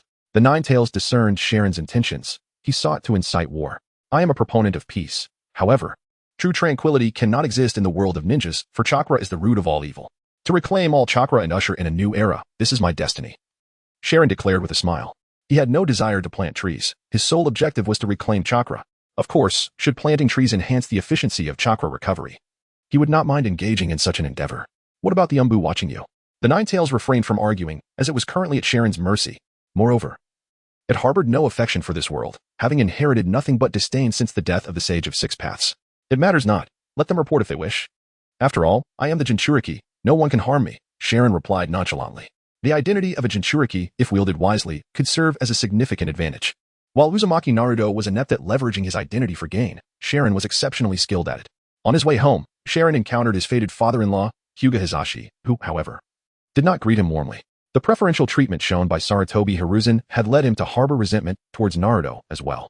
Hyuga clan leader, I am heartened by your thoughts of uniting with the Uchiha to confront the third Hokage. ShÄten's voice unexpectedly reached Hizashi's ears as they brushed past one another. Upon hearing these words, Hizashi's eyes flickered with astonishment. Do well. Do not let the Hyuga become a stain upon the Tsutsuki legacy. ShÄten offered no further words, merely reminding him before departing without a backward glance. Tsutsuki ShÄten? Hisashi paused momentarily, his heart brimming with trepidation. The most crucial Jinchuriki of Konoha was, in fact, posing as Tsutsuki ShÄten? Byakugan. In that instant, Hisashi activated his Byakugan, granting him a panoramic view that should have allowed him to see ShÄten without turning around. Yet, as the Byakugan expanded to encompass ShÄten, the sight became distorted. Could it be that he is indeed connected to Tsutsuki ShÄten? Hisashi was hesitant to confirm that the Uzumaki Naruto before him was Tsutsuki ShÄten, yet he was certain of their connection. It was absurd that the foremost ninja village, Konoha, could be infiltrated so effortlessly by an outsider. Such a village's destruction would not be surprising. With Hinata's connection, surely he would not seek to eradicate the Hyuga clan entirely? Hisashi pondered for a moment before making his way toward the clan grounds. He could now ascertain that Hinata would likely not return, given Tsutsuki ShÄten's methods. Reclaiming Hinata was beyond his capability. Thus, he resolved to make an effort to conceive another child. The main family must have an heir, otherwise my position as clan leader would be precarious. Hisashi had made up his mind. Tonight, he would endeavor to create a child. This was not solely for the sake of producing a new heir for the main family, but also to secure his own position as clan leader. Unbeknownst to him, this was precisely what ShÄten wished to see. The sooner Hinata Hanabi was born, the sooner he would possess his own eyes. Uzumaki Naruto summoned someone to the Hokage's office. Instructed two Umbu who suddenly appeared before ShÄten just as he was about to return to his dwelling. Very well. ShÄten's gaze flickered slightly, and he nodded with a smile. In the Hokage's office, all the upper ninjas of Konoha and clan leaders, aside from those from the Hyuga clan, had gathered. Third Hokage. Has the situation truly escalated to this extent? That demon fox has committed such acts. If war breaks out with the hidden cloud, how many lives will Konoha lose? Considering the strength of the hidden cloud, we may not even be their match. If we are defeated, the ninjas debated amongst themselves, most expressing skepticism about being able to triumph over the hidden cloud. Naruto is now capable of transforming into the tailed beast, and Jiraiya has just sent word that he will soon return to the village. Observing the lack of morale among the group, Sarutobi Hiruzen revealed some of their hidden cards. Jiraiya is returning? Is it that legendary Sannin, Jiraiya? Splendid. If Jiraiya returns, we may not necessarily lose to the hidden cloud village after all. Hearing that Jiraiya was coming back rejuvenated the spirits of those who initially felt hopeless, as they glimpsed a glimmer of victory. As for Naruto's ability to transform into the tailed beast, they conveniently overlooked it. Hokage-sama, this matter is no jest. Uzumaki Naruto is merely a 3-year-old child. Can he truly transform into a tailed beast? Nara Shikaku, the voice of reason, inquired gravely. Regarding Konoha's life and death, would I take this lightly? Naruto not only can transform into a tailed beast, but has also mastered the tailed beast bomb. Sarutobi Hiruzen replied, nodding while smoking. He had personally verified this in the Forest of Death. He was increasingly convinced that the Sage of Six Paths had entered his dreams to impart this knowledge. Otherwise, it was incomprehensible how a 3-year-old child could achieve such feats. If what the Hokage says is true, then Konoha's chances of victory would exceed 50%. If we also enlist our allies from the Sand Village, our odds would not fall below 80%. Nara Shikaku calculated the potential outcomes of the war based on the information provided by Sarutobi Hiruzen. Just as Shikaku finished speaking, ShÄten entered alongside the two Umbu. It is because of him that we must go to war with the hidden cloud. This fellow is the embodiment of the demon fox. He was born with disaster. The thought of fighting for the demon fox left many ninjas feeling uneasy as they gazed at Uzumaki Naruto. Silence. Naruto is a member of Konoha village, our comrade. How can you utter such words? Sarutobi Hiruzen shot a glare at the crowd before turning to ShÄten with a smile. Naruto, do not take their words to heart. The reason for calling you here is to inquire why you killed those cloud envoys. Do you have a specific purpose for your actions? Sarutobi Hiruzen did not shy away from any inquiries, as the reason for the mobilization had already been disclosed to all present prior to his arrival. This is destiny. Sharon slightly raised his head and looked at Sarutobi Hiruzen as he spoke. Chapter 15. The Era of Ninjas. I shall bring it to an end. Destiny? Apart from Sarutobi Hiruzen, the others present scoffed at his words. What nonsense is this destiny? How could such a thing even exist? Could it be the will of the Sage of Six Paths? Sarutobi Hiruzen, aware of having received guidance from the sage, naturally regarded destiny as a reflection of the sage's intent. Naruto, without delving into the matter of destiny, immediately inquired about the transformation into a tailed beast. Is it true that you can fully harness the power of the Nine Tails and undergo beast transformation? Narashikaku asked. Indeed, the answer came with a gentle nod. His true aim in instigating the conflict between the Cloud and Konoha was to seize the opportunity to destroy the space-time chakra cannon being developed by the hidden Cloud Village. According to the fourth Reikage, this weapon had the potential to obliterate the moon and posed a direct threat to their own arsenal. Through his observations, he had confirmed that the hidden Cloud Village was already in the process of creating this vile weapon, which must be eradicated. Upon hearing this confirmation, Narashikaku's last shred of doubt vanished. Lord Hokage, should you decide to go to war, Konoha is fully capable of achieving victory. His words elicited a slight nod from Sarutobi Hiruzen. Since victory was within reach, there was no cause for concern. In that case, we shall enter a state of heightened readiness. Mobilize ninjas from all clans and prepare to confront the impending assault from the hidden cloud at the border. With the judgment of Konoha's most astute strategist, Sarutobi Hiruzen shed his indecisiveness and immediately issued commands, rallying forces towards the border. As this order spread, Konoha ninjas sprang into action. Only Uchiha Fugaku's gaze flickered momentarily. The Nine-Tails Jinchuriki can transform at the age of 3, which meant he was no longer a mere child that the Uchiha clan could manage at will. Consequently, their original plans would need to be amended. A perfect Jinchuriki could not be controlled by ordinary genjutsu. However, if they failed to seize this opportunity, the Uchiha clan might never regain their standing. Thus, the crux of the matter lay in how the hidden Cloud Village would choose to act, or whether he could guide them to make the right choice. Uchiha Fugaku pondered. Initially, he would not have been so radical, but the Hyuga clan had ignited hope within him, making him feel that the chances of a successful rebellion had increased significantly. After all, the Uchiha and Hyuga clans were the two most powerful families in Konoha. Their alliance could sway the entire situation in the village. Upon returning to the clan grounds, Uchiha Fugaku summoned a clan member. Tenseigan, our opportunity has arrived. During our mission to the border, the village will undoubtedly send Uchiha ninjas alongside me. I will advocate for you to accompany them. Once at the border, find a way to meet with the Reikage of the hidden cloud. Uchiha Fugaku's words left Uchiha Tenseigan visibly astonished. Nevertheless, his unwavering loyalty to his clan and willingness to sacrifice for their sake prevailed.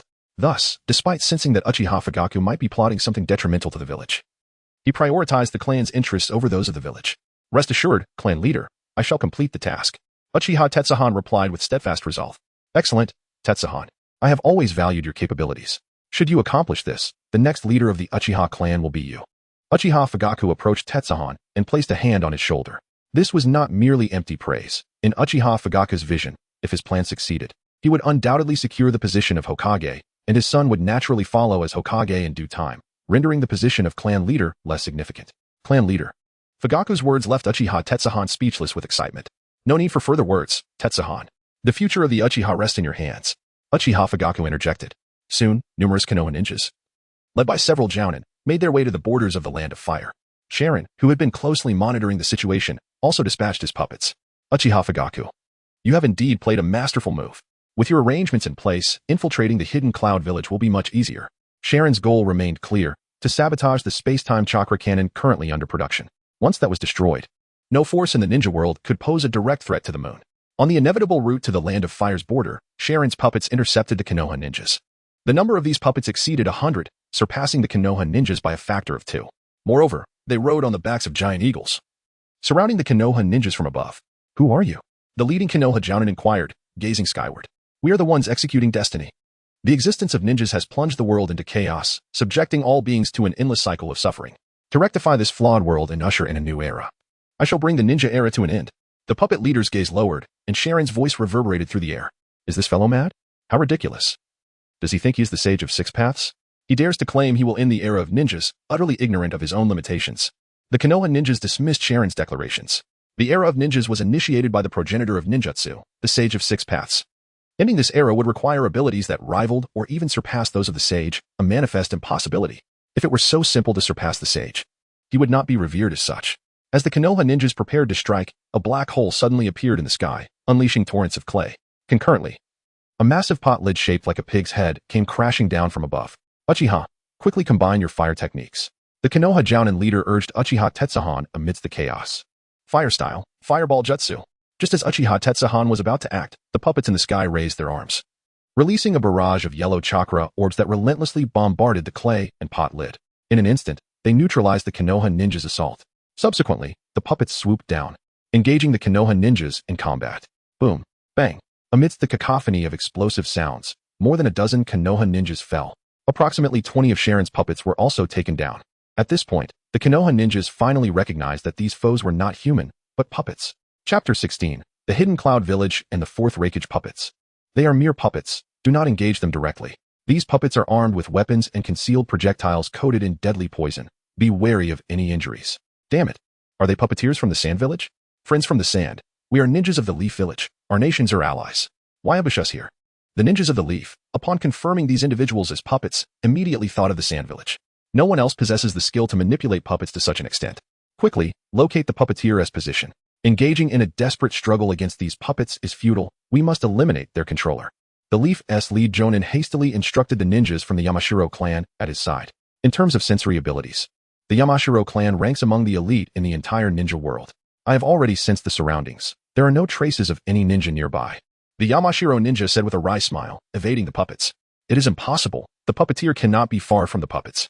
Otherwise, they would be unable to control them. And such a number of puppets could not be managed by just 1 or 2 puppeteers. There must be at least 20 or 30 puppeteers concealed nearby, perhaps even more. The Leaf's lead Jonin shook his head repeatedly. During the Third Ninja World War, he had encountered the puppeteers from the Sand Village. Typically, a puppeteer controls their puppets from within 100 meters. Moreover, a single puppeteer can manage at most 10 puppets simultaneously. Yet, such a feat can only be achieved by one person in the Sand Village, Chiyo, who mastered the secret technique of the 10 puppets of Chikamatsu. Therefore, ruling out the possibility of Chiyo acting personally, he deduced that there were at least 20 or 30 puppeteers nearby, with an average of 4 to 5 puppets per person. I apologize. I truly cannot sense anything. If only someone from the Hyuga clan were here, their Byakugan would surely reveal the hidden puppeteers, the Yamashiro ninja said apologetically. No need to search. These puppets are not controlled by chakra threads.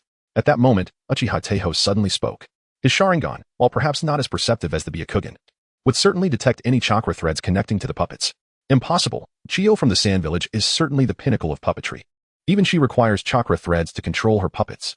To manipulate puppets without chakra threads defies all logic, the lead Jonin said, shaking his head in disbelief. A frog in a well cannot fathom the vastness of the sky. Sharon chuckled at their conversation. The puppetry of the Sand Village cannot compare to the Otsutsuki puppets I have crafted. My creations respond only to Otsutsuki chakra. As long as there is Otsutsuki chakra, they can be controlled. Otherwise, even a sage of 6 paths would be powerless. If there are 2 Otsutsuki, the creator of the puppet holds priority and control. This is why, after being sealed for 10,000 years by the fisherman, Sharon could still be directly controlled by the fisherman, for he too is of the Otsutsuki lineage. Scatter and break through. This news must reach Lord Hokage. Regardless of who is controlling these puppets, they are enemies of the Leaf. Observing the inability to locate the hidden puppeteers, the Leaf's lead Jonin promptly issued the command to scatter and break through. Prolonging this struggle would lead to their complete annihilation. Only by dispersing could they hope to survive, perhaps 1 or 2. Planning to flee? If even you minor characters can escape from me, the Otsutsuki Sharon would lose face. Sharon mused to himself. In the next moment, nearly 100 more puppets emerged, surrounding the ninjas from the Leaf. How is this possible? How can there be so many puppets? Who are you, and why do you oppose the Leaf? Despair surged within all the Leaf ninjas. The remaining puppets had already overwhelmed them. Now, with even more appearing, they were being driven to the brink. Farewell, Leaf ninjas. May you not be ninjas in the next life. As Sharon spoke, the puppets began to gather chakra orbs in their hands, which they then launched towards the Leaf ninjas. Boom. A series of thunderous explosions rang out, and all the Leaf ninjas fell. I shall take this Sharingan.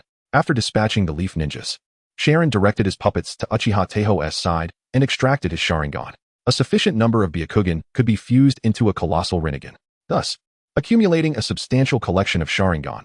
Even if they could not form a Rinnegan, would surely yield a magnificent Mangeki Sharingan. At that moment, what power would the giant Mangeki possess? How thrilling to contemplate, Sharon remarked, gathering the bodies of the Leaf ninjas and tidying the battlefield before departing. 2 days later, in the Land of Lightning, the Hidden Cloud Village, in the Reikage's office, Reikage-sama, a ninja from the Uchiha clan of the Leaf Village, Uchiha Taihou, requests an audience with you. The Reikage secretary, Mabu, announced as she entered. Uchiha, they must be here to apologize to my Hidden Cloud Village. However, does the third Hokage believe this matter can be settled so easily? Unless they provide us with a dozen Byakugan or deliver the corpse of Hinata Hiashi. My Hidden Cloud Village shall not relent, the Reikage scoffed. He then instructed that Uchiha Taihou be brought in. Reikage-sama, I extend greetings on behalf of our clan leader.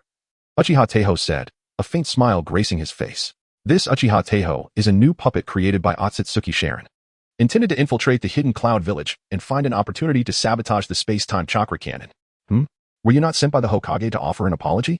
The Reikage inquired, surprised by Uchiha Taiho's presence. Apology? Reikage-sama may be under a misapprehension. All members of your envoy have perished in the leaf. The third Hokage is fully prepared for war at any moment. How could I possibly come here to apologize? Uchiha Taiho shrugged, speaking slowly. What? Upon hearing this, the Reikage smashed the desk before him with a fist and confronted Uchiha Taiho, saying, Then you have come here to issue a challenge to my hidden cloud? Is the leaf truly prepared for war? Chapter 17. Can the nest remain unscathed to protect us? Lord Reikage, please do not act impulsively. I have stated before that I represent the leader of our Uchiha clan, not the Hokage of Konoha. Uchiha Tenseigan remained remarkably composed, for he was merely a puppet crafted by Sharon, devoid of any fear. Reikage's gaze flickered slightly as he inquired, have the Uchihas and Konoha fallen into discord? If the Uchihas had indeed severed ties with Konoha, it would present an opportunity for Kumogakure. Not only the Uchihas, but also the Hyugas. Lord Reikage, if you are sincere, the Uchiha and Hyuga clans can collaborate with you to defeat the third Hokage through a combined effort, Uchiha Tenseigan stated candidly. This was precisely what Uchiha Fugaku had instructed, to ally with Kumogakure and topple the third Hokage. Subsequently, Uchiha could restore the balance and negotiate a new peace treaty with Kumogakure. With such a feat, he would undoubtedly ascend as the new Hokage. Why should we trust you? What if this is merely a trap set by the third Hokage? Wouldn't Kumogakure be left regretting our actions? Amidst Reikage's silence, Mabu-e suddenly interjected. Indeed. For us Uchihas to gain your trust, we must demonstrate our sincerity. Furthermore, what benefits would it confer upon Kumogakure if I help you overthrow the third Hokage? Reikage nodded slightly. Although he was not particularly astute, his secretary possessed considerable intellect. Thus, he often consulted her opinions on various matters. Would this suffice to prove my sincerity? Uchiha Tenseigan produced a scroll, revealing the corpses of Konoha ninjas contained within. As he summoned forth dozens of lifeless bodies, both Reikage and Mabu-e were left astonished. They had long heard of the Uchiha's madness, yet could not fathom their descent into such depths of depravity. These were ninjas dispatched by the third Hokage to guard the borders. I eliminated them, thereby alleviating a significant burden for Kumogakure. Should you seize this opportunity to strike at the land of fire, Konoha will be caught completely off guard. As Uchiha Tenseigan spoke, his eyes widened, a flash of crimson light passing through them, revealing 3 black tomos swirling within. 3 tomo Sharingan. It seems you are an elite of the Uchiha clan. I indeed perceive your sincerity, yet the matter is of great import. We shall need to deliberate further. For the time being, you may remain in Kumogakure. Upon witnessing the 3 tomo Sharingan, Reikage no longer doubted Uchiha Tenseigan's ability to slay these individuals. Within the Uchiha clan, anyone capable of awakening the 3 tomo was not to be trifled with. Though he did not regard the 3 tomo Sharingan as particularly formidable to the majority of ninjas, the Uchiha's 3 tomo resembled the gaze of death, instilling fear in their hearts. Thus, I am in your debt, Lord Reikage, Uchiha Tenseigan replied with a smile. Remaining in Kumogakure aligned perfectly with his intentions, as it would provide an opportunity to sabotage the space-time chakra cannon. Konoha. After 2 days of deliberation, the higher-ups finally realized that something had befallen the ninjas dispatched to the borders. Yet, no matter how diligently they investigated, they could not ascertain what had transpired. 50 ninjas, including 10 jonin, had vanished without a trace. The peculiarity of the situation was truly unsettling. Sarutobi Hiruzen could not fathom who possessed the capability to execute such a feat, leaving not a single messenger to return. I recall there was a Uchiha among the team. At that time, it was Uchiha Fugaku who strongly recommended him to accompany the mission to the borders. Could this possibly be a plot by the Uchihas? Shimura Danzo remained silent for a moment before sharing his perspective. In his view, such actions could only be executed by the inherently malevolent Uchiha clan. However, he was but one individual. No matter how formidable, it was impossible for him to contend against the remaining 49. That is not plausible, Tsunade remarked from the side, shaking her head. Although she harbored no fondness for the Uchihas, she was not as irrational as Danzo. Hasn't the Uchiha clan been under your surveillance? Aside from that Uchiha Tenseigan, are there any other Uchihas who have ventured out? If not, we can essentially rule them out. Mito glanced at Danzo. Even if everyone wished to target the Uchihas, there was no need to make it so overt. Danzo, we are discussing 50 missing ninjas, not how to deal with the Uchihas. Sarutobi Hiruzen felt exasperated with Danzo as well. He could not comprehend Danzo's obsession with the Uchiha clan. All right. We agreed to unite against the Uchihas, and now it seems you are directing your ire at me. Hiruzen, we still require the strength of the Hyuga clan. With there Byakugan, we could foresee impending crises. Even if we cannot prevent casualties, at the very least, we would not suffer total annihilation. Tsunade's words garnered the agreement of the others. Yet, due to prior events, They had become estranged from the Hyuga clan. Moreover, Hyuga Hiashi had explicitly declared he would not participate in the conflict. Thus, approaching him at this juncture would likely result in his scornful ridicule. In that case, I shall pay a visit to the Hyuga clan. Sarutobi Hiruzen felt an overwhelming sense of helplessness, yet given the current circumstances, he had no choice. After all, only he, the third Hokage, had the potential to sway Hyuga Hiashi. Hyuga clan. Upon Sarutobi Hiruzen's arrival, he did not encounter Hyuga Hiashi. Instead, he was greeted by Hyuga Hisashi. Honorable Hokage, my elder brother is currently unwell and unable to receive guests. Please, convey your message through me. Hisashi's interception was clearly at the behest of Hiashi, who had no desire to meet with the Hokage. Hisashi, the situation is urgent. I must see Hiashi, please convey my message. Sarutobi Hiruzen gently shook his head. Though Hisashi was Hayashi's younger brother, he belonged to the branch family. There was little of substance to discuss with a member of the branch family, as he lacked authority. I regret to inform you, but my elder brother has instructed that he shall not meet with anyone, Hisashi replied, exhibiting no intention of relaying Hiruzen's words. He merely blocked the Hokage from entering. Hisashi, you must understand that if the village faces defeat, the Hyuga clan shall not escape unscathed either. Remember, when the nest is overturned, how can the eggs remain intact? Sarutobi Hiruzen's demeanor turned cold, his words tinged with a hint of menace. Are you suggesting that the nest, when overturned, can still offer us protection? Hisashi retorted with a mocking smile, gazing at Sarutobi Hiruzen. Chapter 18. The Conspiracy of Uchiha and Konoha. Sarutobi Hiruzen was seething with anger, yet found himself at a loss for words to counter the accusations. In the end, he could only leave in frustration. How dare he show his face in the Hyuga clan? As soon as Sarutobi departed, Hyuga Hiashi emerged from behind, expressing his concerns. Brother, is this truly wise? If we sever ties completely, we cannot guarantee he won't turn against us first. Although he had spoken with bravado, doubt lingered in his heart. The Hyuga clan, despite their strength, still fell short when compared to the entirety of Konoha. If it were merely the Hyuga, they might gamble everything on their destruction.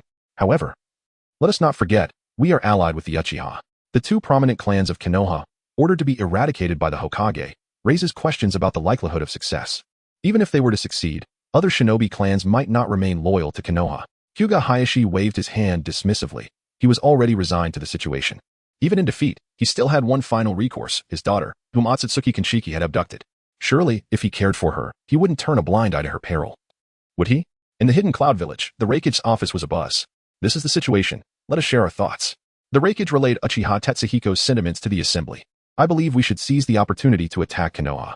Indeed, with both major clans at odds with their village, this is a once-in-a-lifetime chance. However, voices of dissent arose among the higher-ups of the cloud, questioning the benefits of such an action. What do we stand to gain? While some supported an assault on Konoha, others were not convinced. Of course there are benefits. We could demand a substantial sum of wealth and strategic resources from the Uchiha and Hyuga, as well as their eyes. The Byakugan and Sharingan are among the three great ocular jutsu. Acquiring some would undoubtedly enhance our overall strength. The Raikage had long contemplated the conditions for an offensive against Konoha. He introduced them now to quell opposition. The meeting was merely a formality. If that is the case, we agree to the attack on Konoha. With the Raikage's declaration, the assembly quickly unified in agreement. Just as the Raikage was about to finalize the timeline for the assault, a tremendous explosion reverberated throughout the Hidden Cloud Village, shaking even the Raikage's office. What has happened? Could it be that Killer Bee is training with the tailed beast bomb? That sound seems to originate from the area where the space-time chakra cannon is being constructed. As they gazed toward the rising mushroom cloud, shock swept over the assembly, prompting them to rush outside. The space-time chakra cannon was the Hidden Cloud's greatest secret. How could it have suddenly come under attack? Raikage-sama, Uchiha Tetsuhiko has gone missing. A cloud ninja reported urgently. What? The Raikage's already volatile temper flared further. Uchiha Konoha. Could it be that they conspired from the outset to sabotage our ongoing development of the space-time chakra cannon? With this realization, the Raikage transformed into a bolt of lightning and vanished. The secret endeavor to create the space-time chakra cannon aimed to wield this weapon in warfare, overpowering the other four great shinobi villages, thereby establishing the Hidden Cloud as the unquestionable leader of the shinobi world.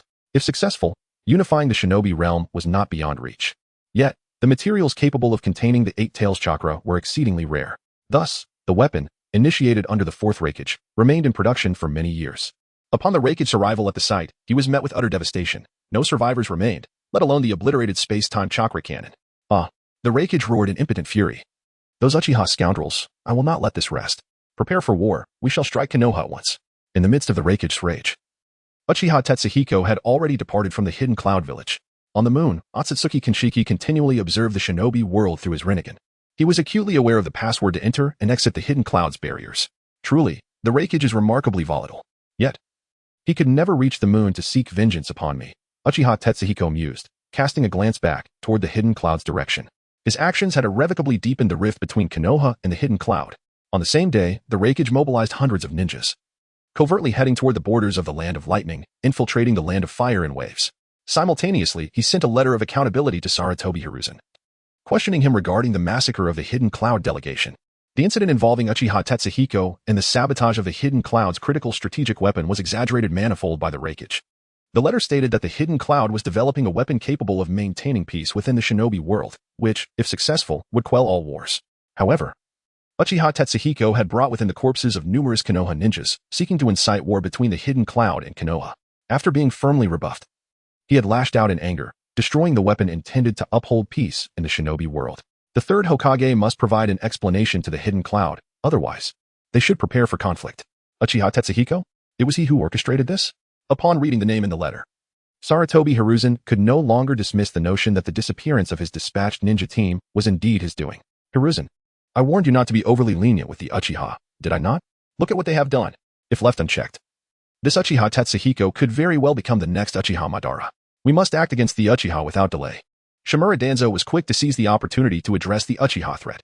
The inherently malevolent Uchiha cannot be trusted. Go, summon Fugaku at once. Sarutobi Hiruzen, however, chose to ignore Danzo's urgency, instructing instead that Uchiha Fugaku be brought forth.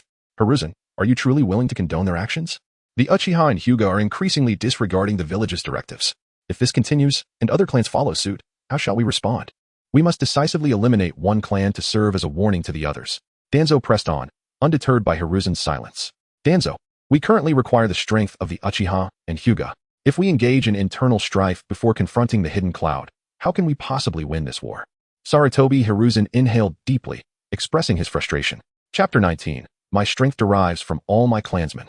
Soon, Uchiha Fugaku arrived at the Hokage's office from within the clan. Sarutobi Hiruzen presented him with a letter of accountability from the Raikage for his perusal. Impossible. Absolutely impossible. I know Iron Fire. He would never do such a thing. And it is inconceivable that he possesses the power to annihilate a team of 49 by himself, Uchiha Fugaku stated, shaking his head repeatedly after reading the letter. However, despite his words, he was gripped by a profound sense of anxiety. If all of this were true, there could only be one explanation. Uchiha Iron Fire had activated the Manjiki Sharingan. Only in such a case could he have wiped out the other 49. Fugaku, I believe in you. Your clan is different from the Hyuga. The Uchiha are one of the founding families of the village. Your sense of belonging to the village must be unparalleled, and you would never act against its interests, would you? Sarutobi Hiruzen said, puffing on his cigarette as he attempted to reassure Uchiha Fugaku. Given the current situation, where the Hyuga had already been thoroughly offended, it was imperative not to push the Uchiha to their limits. Rest assured, Hokage-sama, the Uchiha are always ready to lead the charge for the village. If it is to attack, we will be at the forefront, Uchiha Fugaku declared, though no one knew the turmoil brewing in his heart. At the very least, his words left no room for criticism. I have not misjudged you. I am growing old, and I hope that the successor to the position of Hokage will be from the Uchiha clan. Fugaku, who do you believe among your clansmen is capable of shouldering this heavy responsibility? Sarutobi Hiruzen asked with a smile, sketching an elaborate plan. First, to win over one faction, and then gradually dismantle the other. This was the cunning strategy of the third Hokage. Uchiha Fugaku gazed at Sarutobi Hiruzen in disbelief, momentarily at a loss for words. What do you think of Shurasui? His name resonated throughout the battlefield during the Third Shinobi World War. Moreover, he is your clan's greatest prodigy. With proper training, he will undoubtedly become a competent Hokage. Seeing Uchiha Fugaku remain silent, Sarutobi Hiruzen continued, Shurasui is still quite young. He may not be ready for such a weighty role. Uchiha Fugaku was not particularly assertive. The desire to instigate a coup was primarily due to Danzo's relentless pressure, leaving him no choice but to react. But now, with Sarutobi Hiruzen's concession, and even the prospect of appointing Uchiha Shurasui as the next Hokage, why should he continue to oppose the village? Hinata Hisashi. I am truly sorry for you. He silently apologized to Hinata Hisashi, preparing to accept the Hokage's overture with a clear conscience. It matters not, though I am old. I can still contribute to the village for a few more years. In this time, I shall nurture Shurasui to become a qualified Hokage. Sarutobi Hiruzen waved his hand with a smile. Danzo, who had intended to interject, found himself silenced by Sarutobi Hiruzen's gaze. Thank you, Hokage-sama, for valuing Shurasui so highly. I shall return and relay this news to him. Uchiha Fugaku's demeanor had grown markedly more respectful. After all, in light of such a significant incident, Sarutobi Hiruzen had not blamed him. Rather, he sought to cultivate a successor from the Uchiha clan. At such a moment, to entertain thoughts of overthrowing the Third's regime would be sheer folly. No, I will accompany you. It is an opportune moment to witness this Uchiha prodigy. Sarutobi Hiruzen gently shook his head and rose from his seat. Hokage-sama, please, Uchiha Fugaku said with increasing deference. On the moon, Sasuke Sharon, who was crafting puppets, observed everything with a smile. You wish to win over the Uchiha? I can hear your scheming from up here on the moon. However, I shall not permit you to resolve this matter so easily. As he spoke, he slightly raised his arm and then swept it downward. A fragment of rock orbiting the moon transformed into a streak of fire, plummeting like a meteor toward the shinobi world. When the destiny of the Uchiha descends, I shall see if you, the third Hokage, can still maintain your so-called heart-to-heart with them. With that, Sharon's smile gradually faded. Meanwhile, not far away, Hige Hinata, having trained diligently over the past few days, felt her strength growing. Gentle fist, 8 trigrams, 16 palms. Bang, bang, bang, boom, as Hinata swiftly unleashed 16 strikes. The puppet she was sparring with was left in disarray, its joints flying everywhere. Well done, Hinata. To master the 8 trigrams 16 palms in such a short time is a testament to your remarkable talent. If you continue to train, your future achievements are boundless. Sharon expressed his satisfaction with Hinata's progress. Originally, Hinata's lack of strength and her introverted nature stemmed from Hisashi's inability to teach her effectively. Otherwise, with the purity of her Byakugan, her potential would undoubtedly surpass that of Niji Hyuga compared to you. I am still too weak, Hinata said, shaking her head slightly, dissatisfied with her performance. Each time Sharon casually waved his hand, her body would uncontrollably drift toward him, leaving a profound impression on the young Hinata. She instinctively perceived Sasuke Sharon as an invincible being. You need not compare yourself to me. My strength is derived from all our clansmen. It is their selfless dedication that has granted me the power I possess today. Yours, however, originates from within. Among your contemporaries, you are already exceptional. Sharon set aside the puppet he was crafting and approached Hinata, gently patting her head. The immense Rinnegan was forged from the sacrifice of all his clan's eyes, including that of his father. Thus, the moment his father sealed the colossal Rinnegan within him, Sharon inherited the will of all his clansmen. He was determined to correct the errors of the Sage of Six Paths and restore the shinobi world to its rightful path. Perhaps the branch family members had a somewhat distorted understanding of their ancestors' will.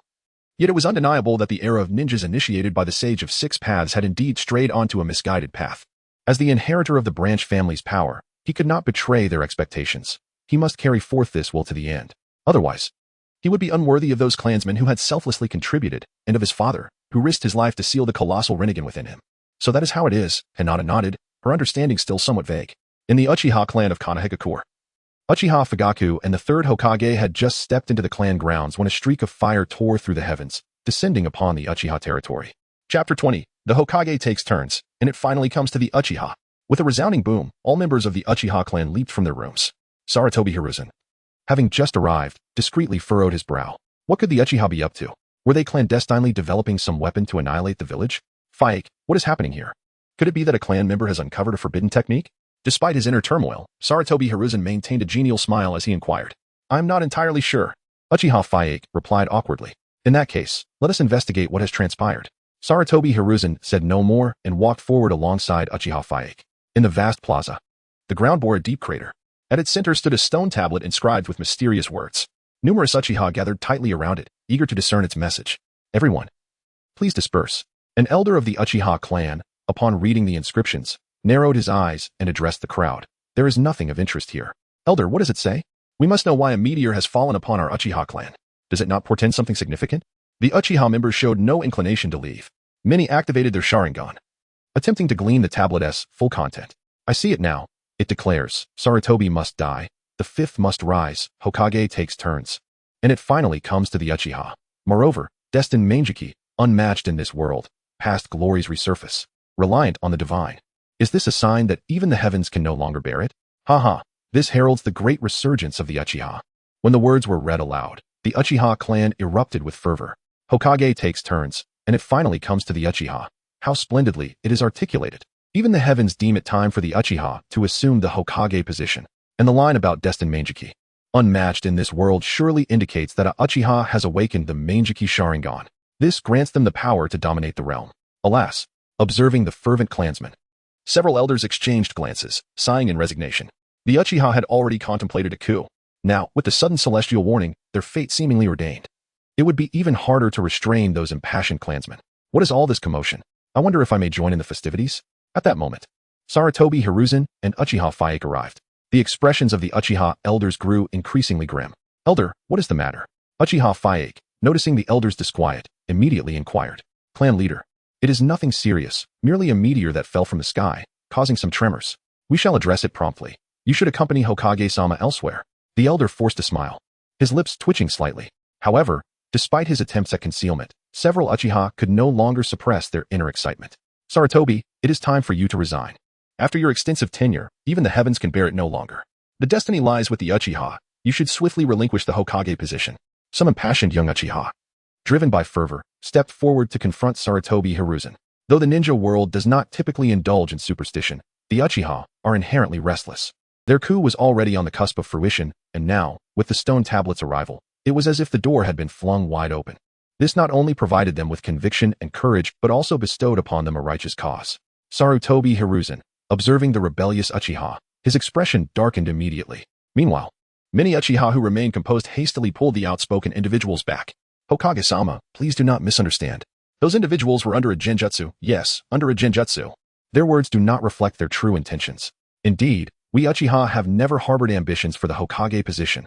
The elders fervently sought to clarify to Sarutobi Hiruzen, oblivious to the stone tablet behind them. As they moved forward, both Sarutobi Hiruzen and Uchiha Fayake caught sight of the tablet's inscriptions. Uchiha Fayake.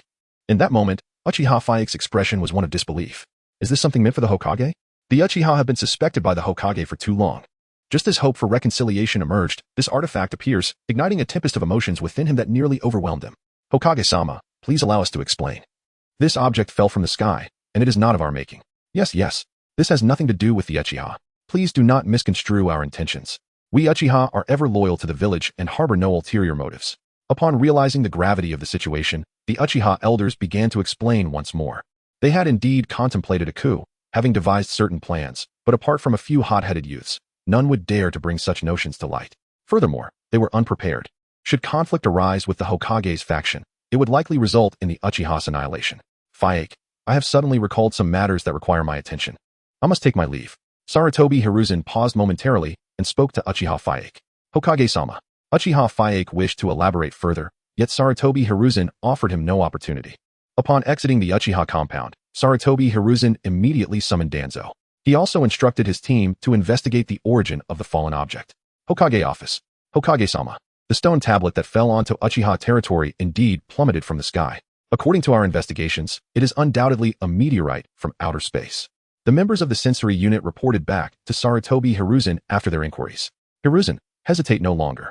Whether it be fate or the Uchiha's self-directed machinations, it is imperative to act decisively and crush all potential threats in their infancy, remarked Danzo with a cold demeanor. Wait. Sarutobi Hiruzen inhaled deeply. He awaited one more individual, Uchiha's Shunshin no Jutsu. Chapter 21. Shursui Uchiha, the sole user of the kaleidoscope. Hokage-sama, you summoned me. Is there something you wish to convey? Shursui Uchiha knelt on one knee upon entering the Hokage's office. Having spent his time within the Konoha police force, he was not particularly aware of the happenings within his clan. Shursui, you are the Uchiha's foremost genius, having grasped the will of fire at an early age. Unbound by your clan, I now have a question that requires your candid response. Sarutobi Hiruzen began, first offering praise before delving into the matter at hand. Please, Hokage-sama, proceed. Noticing the grave expression on Hiruzen's face, Shursui understood that this was no trivial matter. Is there anyone in the Uchiha clan who has awakened the kaleidoscope Sharingan? Additionally, do you know what Kodoamatsukami is? As he recalled the words inscribed upon the stone tablet, Hiruzen inquired. Ah, you have indeed questioned the right person. Shursui thought to himself. As he was indeed the one who had awakened the kaleidoscope, his ocular technique was known as Kodoamatsukami. However, seeing the seriousness etched upon the Hokage's face, he pondered whether he should disclose this information. Shursui, if you are aware, please speak truthfully. This pertains to the future of both the village and the Uchiha clan. Mishandling this could yield unimaginable consequences. Observing Shursui's silence, Hiruzen's gaze flickered slightly. Hokage-sama, I must confess, to my knowledge, I am the only one within the Uchiha clan who has awakened the kaleidoscope Sharingan. The ocular technique I have awakened is called Kodoamatsukami. After a moment of contemplation, Shursui revealed the truth regarding his kaleidoscope awakening. What? It is you? Hiruzen exclaimed, rising abruptly from his seat. Nearby, Danzo Shimura's cold gaze fixated intently on Shursui. Shursui Uchiha, are you aware of the events transpiring within your clan today? Danzo's frigid voice prompted Shursui to turn and glance at him. Lord Danzo, I have been in the police force today and am unaware of any occurrences within the clan, Shursui replied, shaking his head. The Uchiha are plotting a rebellion, and today, a meteor fell from the sky, inscribed with the words, the fate of the kaleidoscope, Unmatched in this era, the former glory returns. Reliant on Kodo Amatsukami. The mention of both the Kaleidoscope Sharingan and Kodo Amatsukami directly implicates you, does it not? Danzo asserted, tapping his cane lightly on the floor. Summoning over a dozen root members who encircled Shorszái. Hokage-sama, please be discerning. Shorszái harbors no rebellious intentions, and he is entirely ignorant of the meteor incident. Shorszái felt overwhelmed and bewildered. He had refrained from disclosing his awakening of the kaleidoscope out of fear of suspicion, yet now, the meteor had revealed not only the existence of the kaleidoscope, but also predicted Kodo Amatsukami. This was simply absurd. Shorszái, I believe in you. You are a descendant of Kagami and would never engage in acts that would endanger the village. After a long contemplation, Hiruzen reassured Shorszái. Thank you for your trust, Hokage-sama. I will utilize my eyes to prevent the Uchiha's rebellion and uncover the truth behind the meteor. Overwhelmed with gratitude, Shorszái felt tears welling up in his eyes upon hearing the Hokage's unwavering faith in him. How do you intend to proceed? Hiruzen inquired, nodding slightly and dismissing the root members.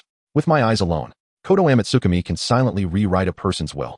I will use this technique on clan head Fugaku to dissuade him from pursuing rebellion.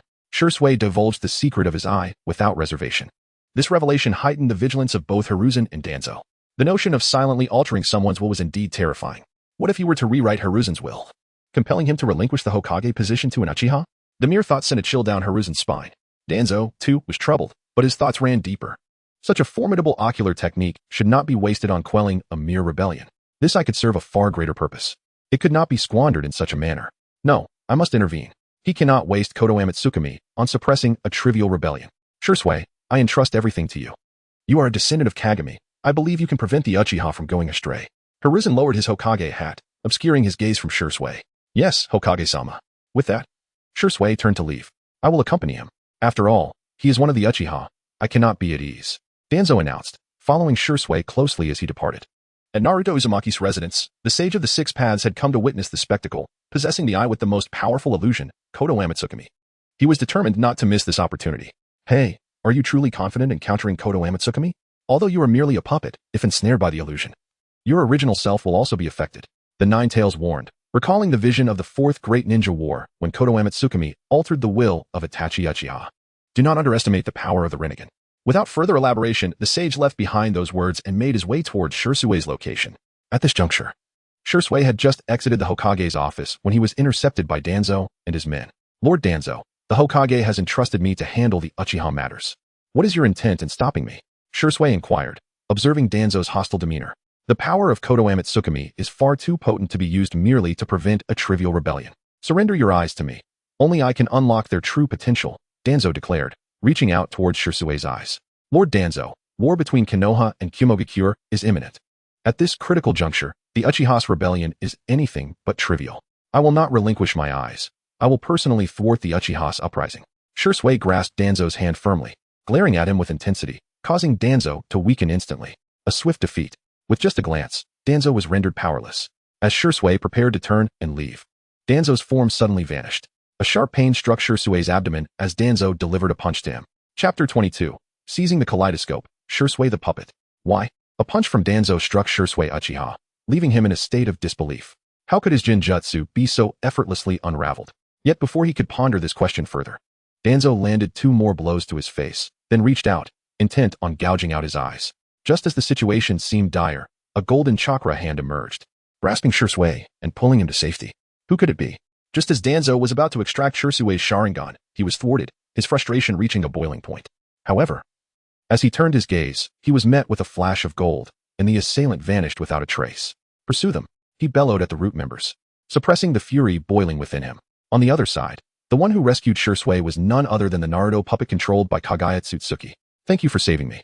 Shursuai felt a wave of relief wash over him as he recalled the recent events. Had it not been for this child, he would have surely fallen victim to Danzo's malicious intent. No need for thanks. After all, what I desire is your eye. Kagaya wore an innocent smile, and in the next moment, he reached out and plucked one of Shursui's Sharingan from its socket. The other remained intact, as Shursuai had managed to evade the initial assault. With a cry of anguish, Shursuai quickly distanced himself from Kagaya. Why? Stabilizing himself, he gazed at Kagaya in confusion. Why does everyone wish to take my eyes? It was one thing for Danzo, as he was the dark side of Konoha, employing unscrupulous methods. But now, even this child seeks to take my eyes. Your eyes carry a destiny. Their power can guide the ninja world toward righteousness. Kagaya spoke calmly as he stowed away the eye. Another individual with dangerous thoughts? the Jinchuriki of the Nine Tails. I must quell this dangerous ideology here, or Konoha will be in peril. With this thought, Shirsue's remaining eye quietly transformed into a Mangeki Sharingan. He intended to utilize the power of Kodo Amatsukami to brainwash Kaguya, compelling him to take up the mantle of protecting Konoha. It is futile. Even the Jinjutsu of the Rinnegan cannot affect me, let alone your Mangeki Sharingan. Kaguya met Shirsue's gaze without a hint of fear. His own eyes gradually shifted into the yellow of the Rinnegan, a manifestation of the immense power residing within him. At this moment, Kaguya had yet to master the art of yin-yang release, which left him vulnerable to ninjutsu and jinjutsu. However, lacking eyes, everything he perceived was merely an echo through the grand Rinnegan within him. Thus, if he could not overpower the colossal Rinnegan, he could not fall victim to jinjutsu. And just how formidable is the power of the colossal Rinnegan? Even if the moon were to collide with the earth, causing the world to crumble into oblivion, Kaguya would remain unscathed beneath its protection. Such power is beyond the scope of the Mangeki. No, it cannot be. How can you resist my Kodo Amatsukami? Witnessing Kaguya's complete disregard for his Jinjutsu, Shirsue was increasingly horrified. I would prefer for you to understand your fate. However, there exists a technique known as Edo Tensei, which prevents me from allowing you to die too clearly. Kaguya declared, entering the Nine Tails mode, his form instantly appearing before Shirsue, his arm piercing through Shirsue's heart. You are not human. In that moment, as Kaguya's arm penetrated him, Shirsue finally uncovered his secret. This sensation was unlike that of a human body. You answered correctly. Now, I shall take the other eye as well. Kaguya chuckled, extracting Shirsue's remaining eye as despair flooded the latter's gaze. At that moment, Shirsue Uchiha breathed his last. Upon the moon, the Shirsue puppet was finally completed. Within the castle, Kaguya had crafted a brand new puppet of Shirsue Uchiha. Long before deciding to act, Kaguya had begun creating the puppet.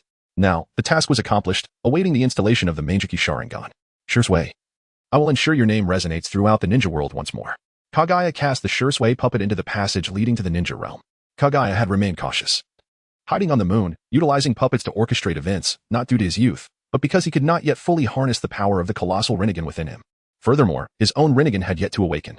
Additionally, the emergence of the second iteration of Naruto had granted him a fresh perspective on the ninja world. Thus, until he possessed overwhelming power, he would not step into the ninja realm himself. Instead, he would gradually deploy more puppets, silently aiming to control the ninja world and bend it to his will. At the South River, Kaguya, a Naruto puppet, arrived after dealing with Shirsue's remains. The passage from the moon to the ninja world had been constructed beneath the South River. As the Shirsue puppet emerged from the riverbed, Kaguya affixed the preserved Sharingan into it. It was indeed a challenge for someone without Uchiha blood to activate the Sharingan. Fortunately, he could use the power of the Rinnegan to mask the appearance of the Sharingan, making it appear as a normal eye. After securing the eye, Kaguya murmured to himself, "Found them. They are here. Quickly, inform Lord Danzo." Just as the Shirsue puppet was adapting to the Sharingan, several root members leaped forth. This is perfect. It's an excellent opportunity to test my capabilities.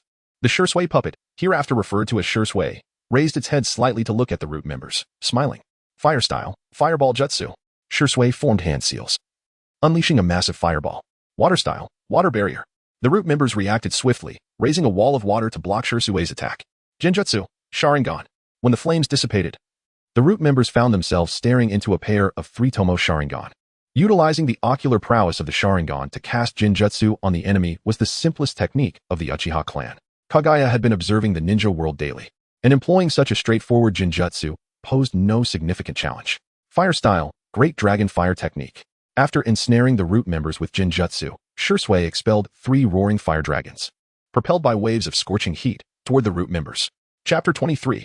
Uchiha Shirsue, invoking the clan leader's resignation for the sake of talent. Accompanied by the screams. All members of Root met with a tragic end. Is this the extent of Root's capabilities? Shirsue gazed upon the charred remains, speaking with an air of indifference. The Umbu and Root possess grand reputations, yet true prowess is scarce among them. More often than not, they rely on sheer numbers to achieve victory. After eliminating these adversaries, Shirsue did not linger but instead returned to the Uchiha clan. In the Uchiha territory, the clan members fervently proclaimed as the Uchiha clan. We are destined by fate to hold the position of Hokage. If you remember the glory of the Uchiha, you ought to lead us in overthrowing the third Hokage's reign. Indeed, the Hokage should rotate, and it is our clan's turn. The third Hokage is already aware of the arrival of the stone tablet. Why should we continue to feign compliance? The younger members of the Uchiha clan, fueled by passion, urged Uchiha Fugaku to lead them in deposing the third Hokage. This matter is of great significance. We Uchiha must tread carefully. Furthermore, the third Hokage is undoubtedly on guard. Acting rashly would yield no advantages for us. Uchiha Fugaku replied, shaking his head slightly. Clan leader, you are mistaken. The suddenness of the event means the Hokage will be unprepared. Moreover, he is preoccupied with the conflict against the Cloud Village. If we seize this opportunity and act swiftly, we can catch him off guard. At that time, whether to stabilize us or to win the war against the Cloud, he will have no choice but to compromise with the Uchiha, asserted the clan's elder. Though he appeared harmless before Sarutobi Hiruzen, the elder's desire to unseat the third Hokage burned fiercely within him. However, his vast experiences taught him to conceal his ambitions in front of Hiruzen. The elder speaks wisely. I too believe we should capitalize on this opportunity to force the third Hokage from his position and allow a member of the Uchiha to ascend to Hokage. Another voice chimed in. As the fervent discussions continued, a voice suddenly resonated from outside the door. Soon after, Uchiha ShŁten entered.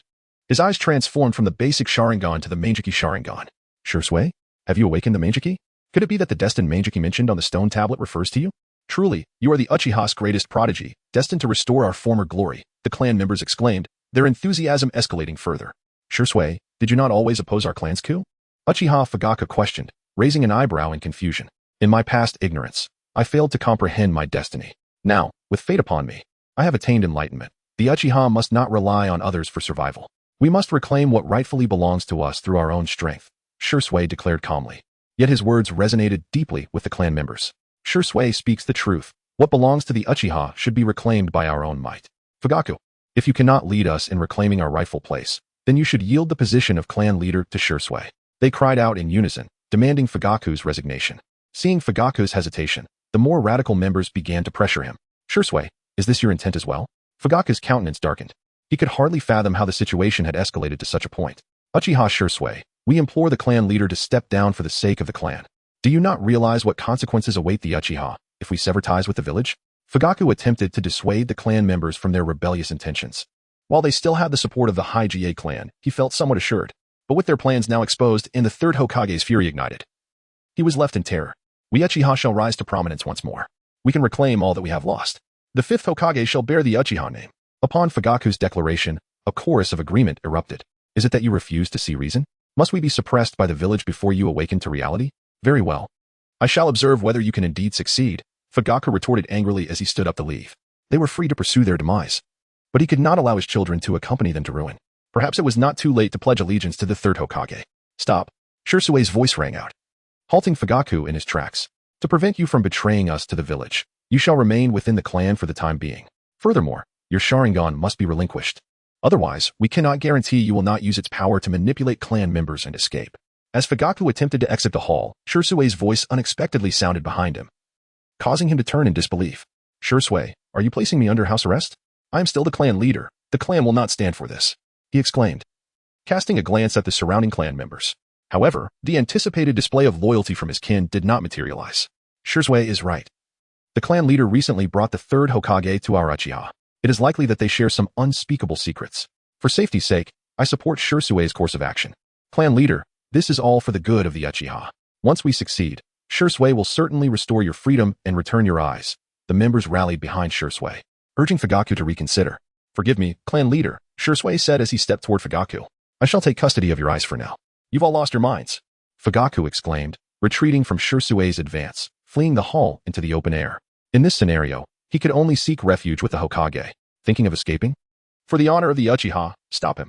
Shۯten bellowed, and instantly, several Uchiha Jonin surged forward to block Fugaku's path. Uchiha Fire Formation. Chapter 24. Let my eyes illuminate the path ahead for everyone.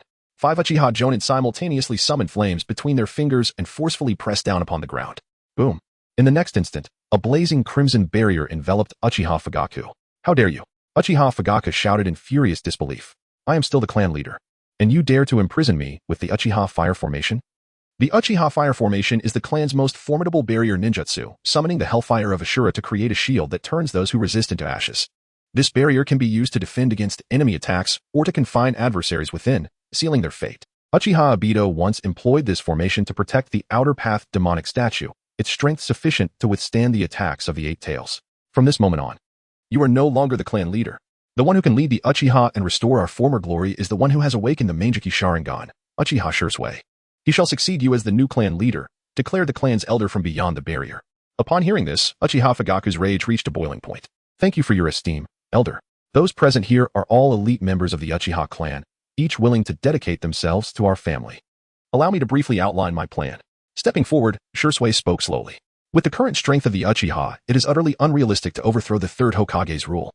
However, I have deciphered the contents of the monument at the Nanga Shrine with my Manjiki Sharingan. It records the method to revive the Uchiha. At this, excitement surged through the Uchiha ranks once more. The monument at Nanga Shrine is a significant artifact passed down through generations of the Uchiha clan. Depending on the level of the Sharingan, the decipherable content gradually increases. My One-Tomo Sharingan allows me to see limited information. I only know that it mentions the Sage of Six Paths. I am a 3-tomo, and it frequently refers to peace, but I cannot see the subsequent content. As the crowd murmured their thoughts, curious gazes fell upon ShÄ. Only Uchiha Fugaku, trapped within the Uchiha fire formation, felt a sudden chill in his heart. He too possessed a Manjiki, as referenced in the anime, and had seen the contents of the monument. It detailed a technique called Infinite Tsukuyomi, but beyond that, he was unaware. Could it be that ShÄ intended to use Infinite Tsukuyomi to fulfill the Uchiha's ambitions? Many clan members were aware that the monument had often mentioned the founding ninja. The Sage of Six Paths. I can assure everyone that this is the monument left by the Sage of Six Paths, according to the methods left by the sage. When all Uchiha Sharingan unite as one, it will awaken a power capable of shifting the very fabric of the world, ShÄ proclaimed passionately. With such strength, not even the Hokage, nor anyone in the entire ninja world, would stand as our adversary. The Uchiha clan members listened intently. Yet, upon hearing that all Sharingan must unite, hesitation flickered in their eyes. Clearly, no one wished to relinquish their eyes. The Sharingan is the very essence of the Uchiha. Without their eyes, what would they be? Uchiha Fugaku, trapped within the Uchiha fire formation, gaped in astonishment. Why did he perceive different content with his Manjiki than ShÄ did? Had he seen a false monument? What does it mean to unite the Sharingan? The elder queried, voicing the doubts in his heart. Simply put, it requires every clan member with an awakened Sharingan to remove their own eyes, and, utilizing the method recorded by the sage on the monument, merge all Sharingan into a colossal Sharingan. This will be our greatest trump card for the resurgence of the Uchiha. ShÄ's words confirmed the suspicions in the hearts of the crowd. Even the most fervent among them fell into a contemplative silence. How can we trust you? They questioned. After all, you are the only one who has seen the monument. We have no way of knowing if what you say is true. Why not remove your own eyes first to prove your sincerity? The clan members clamored, some even demanding ShÄ to remove his eyes first. As their voices faded, ShÄ stepped forward, inserting his fingers into his eye sockets, extracting his Sharingan. Esteemed clan members, I, Uchiha ShÄ, vow that all I do is for the Uchiha clan. For the glory of the Uchiha, for the future of the Uchiha, let my eyes illuminate the path ahead for everyone. ShÄ's sudden action, combined with his fervent speech, ignited the passion within the clan members. As fellow Uchiha, they reasoned, if he could do it, so could they. It is only a pair of eyes. If my sacrifice can forge hope for our clan, even if I can no longer see this world, so be it. ShÄ's bold act inspired many Uchiha, and soon, those who had hesitated felt an overwhelming surge of fervor, leading them to extract their own eyes, ready to contribute to the restoration of the Uchiha's glory. Have you all lost your minds? He is deceiving you. The monument does not say that. Uchiha Fugaku roared from within the Uchiha fire formation, unable to contain his outrage. Silence. Uchiha Fugaku, ShÄ is far superior to you.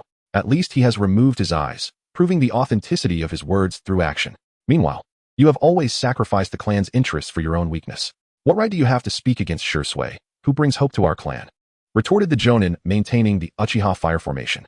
Uchiha Fugaku opened his mouth, intent on responding, but for a moment, he found himself at a loss for words. Chapter 25, The Colossal Kaleidoscope. The third generation arrives. Is this truly Uchiha? Under the guise of ShÄ's name, inciting the Uchiha clan to gouge out their own eyes to forge a gigantic Sharingan, this was indeed a plan conceived by the Sharin. Yet, when he witnessed these individuals resolutely sacrificing their own eyes for the revival of their clan, Sharin couldn't help but think of his kin on the moon. They too, in defiance of the main family, had fearlessly embraced sacrifice, utilizing their Byakugan to carve a path forward in accordance with their ancestors' will. Ultimately, it was Uchiha Madara's excessive straightforwardness that hindered his ability to inspire others. Otherwise, he would not have left the village alone. With this thought, Sharin began to weave hand seals. Upon receiving the power of the rebirth eye, ShÄ in the Uchiha clan's territory absorbed the Sharingan contributed by his clansmen into the air. Let the entirety of the Uchiha clan's Sharingan coalesce. United by the power of the Otsutsuki, as all the Sharingan converged, a colossal sphere of light emerged in the sky. This sphere radiated a blinding brilliance comparable to the sun, its resonant hum echoing throughout the hidden leaf village.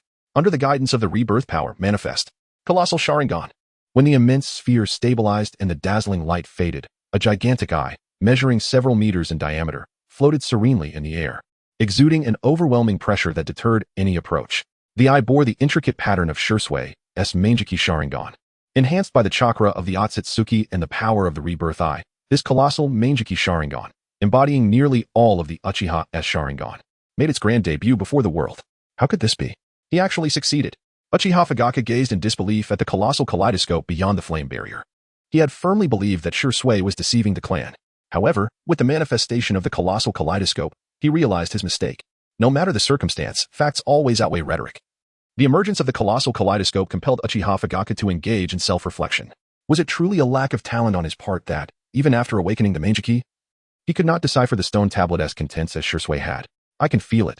This is the power of the Uchiha Sharingan. Such formidable ocular prowess is unprecedented and will ensure that no one in the shinobi world can challenge the Uchiha again. Though I have lost my eyes, the Uchiha clan has awakened their own vision, destined to restore our former glory. At this moment, the Uchiha clansmen were overwhelmed with excitement.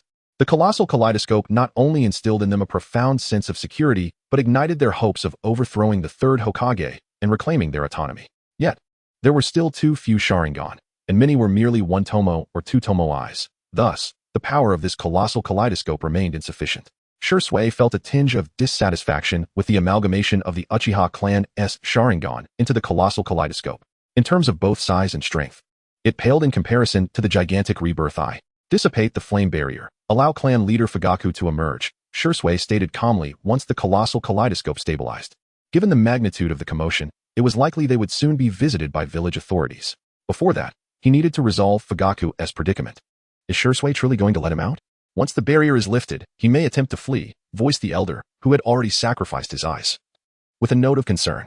Before this colossal kaleidoscope, he could not possibly escape, ShŁten replied, eyes closed with a smile. Upon hearing his words, the Uchiha Jonin responsible for maintaining the barrier retracted the flame array. As the barrier vanished, Uchiha Fugaku instinctively sought to flee. Yet, just as he was about to act on this impulse, a flicker of light emanated from within the colossal kaleidoscope, rendering Fugaku motionless in place. Although this colossal kaleidoscope integrated nearly all the Uchiha's Sharingan, it was fundamentally based on my Mangeki. Even if you awaken your own Mangeki, you cannot withstand its genjutsu. ShŁten declared, stepping closer to Uchiha Fugaku. His own Sharingan must be incorporated into the colossal kaleidoscope as well. Despite sensing ShŁten's approach, not a single clansman attempted to intervene. They had already witnessed the kaleidoscope's might. Even Uchiha Fugaku had succumbed to its genjutsu with just a glance. The others stood no chance against the ocular illusion. Since Fugaku's eyes could enhance the strength of this colossal kaleidoscope, he was obligated to contribute to the clan. My apologies, former clan leader Fugaku, murmured ShŁten as he stood before Fugaku, two fingers piercing into his eyes to extract his Sharingan. The excruciating pain from the removal of his eyes elicited a scream from Uchiha Fugaku, snapping him back to reality from the genjutsu. My eyes! My eyes! Return my eyes! He cried, hands clutching his empty sockets. Two of you. Escort clan leader Fugaku back, ShŁten commanded as Fugaku staggered towards him.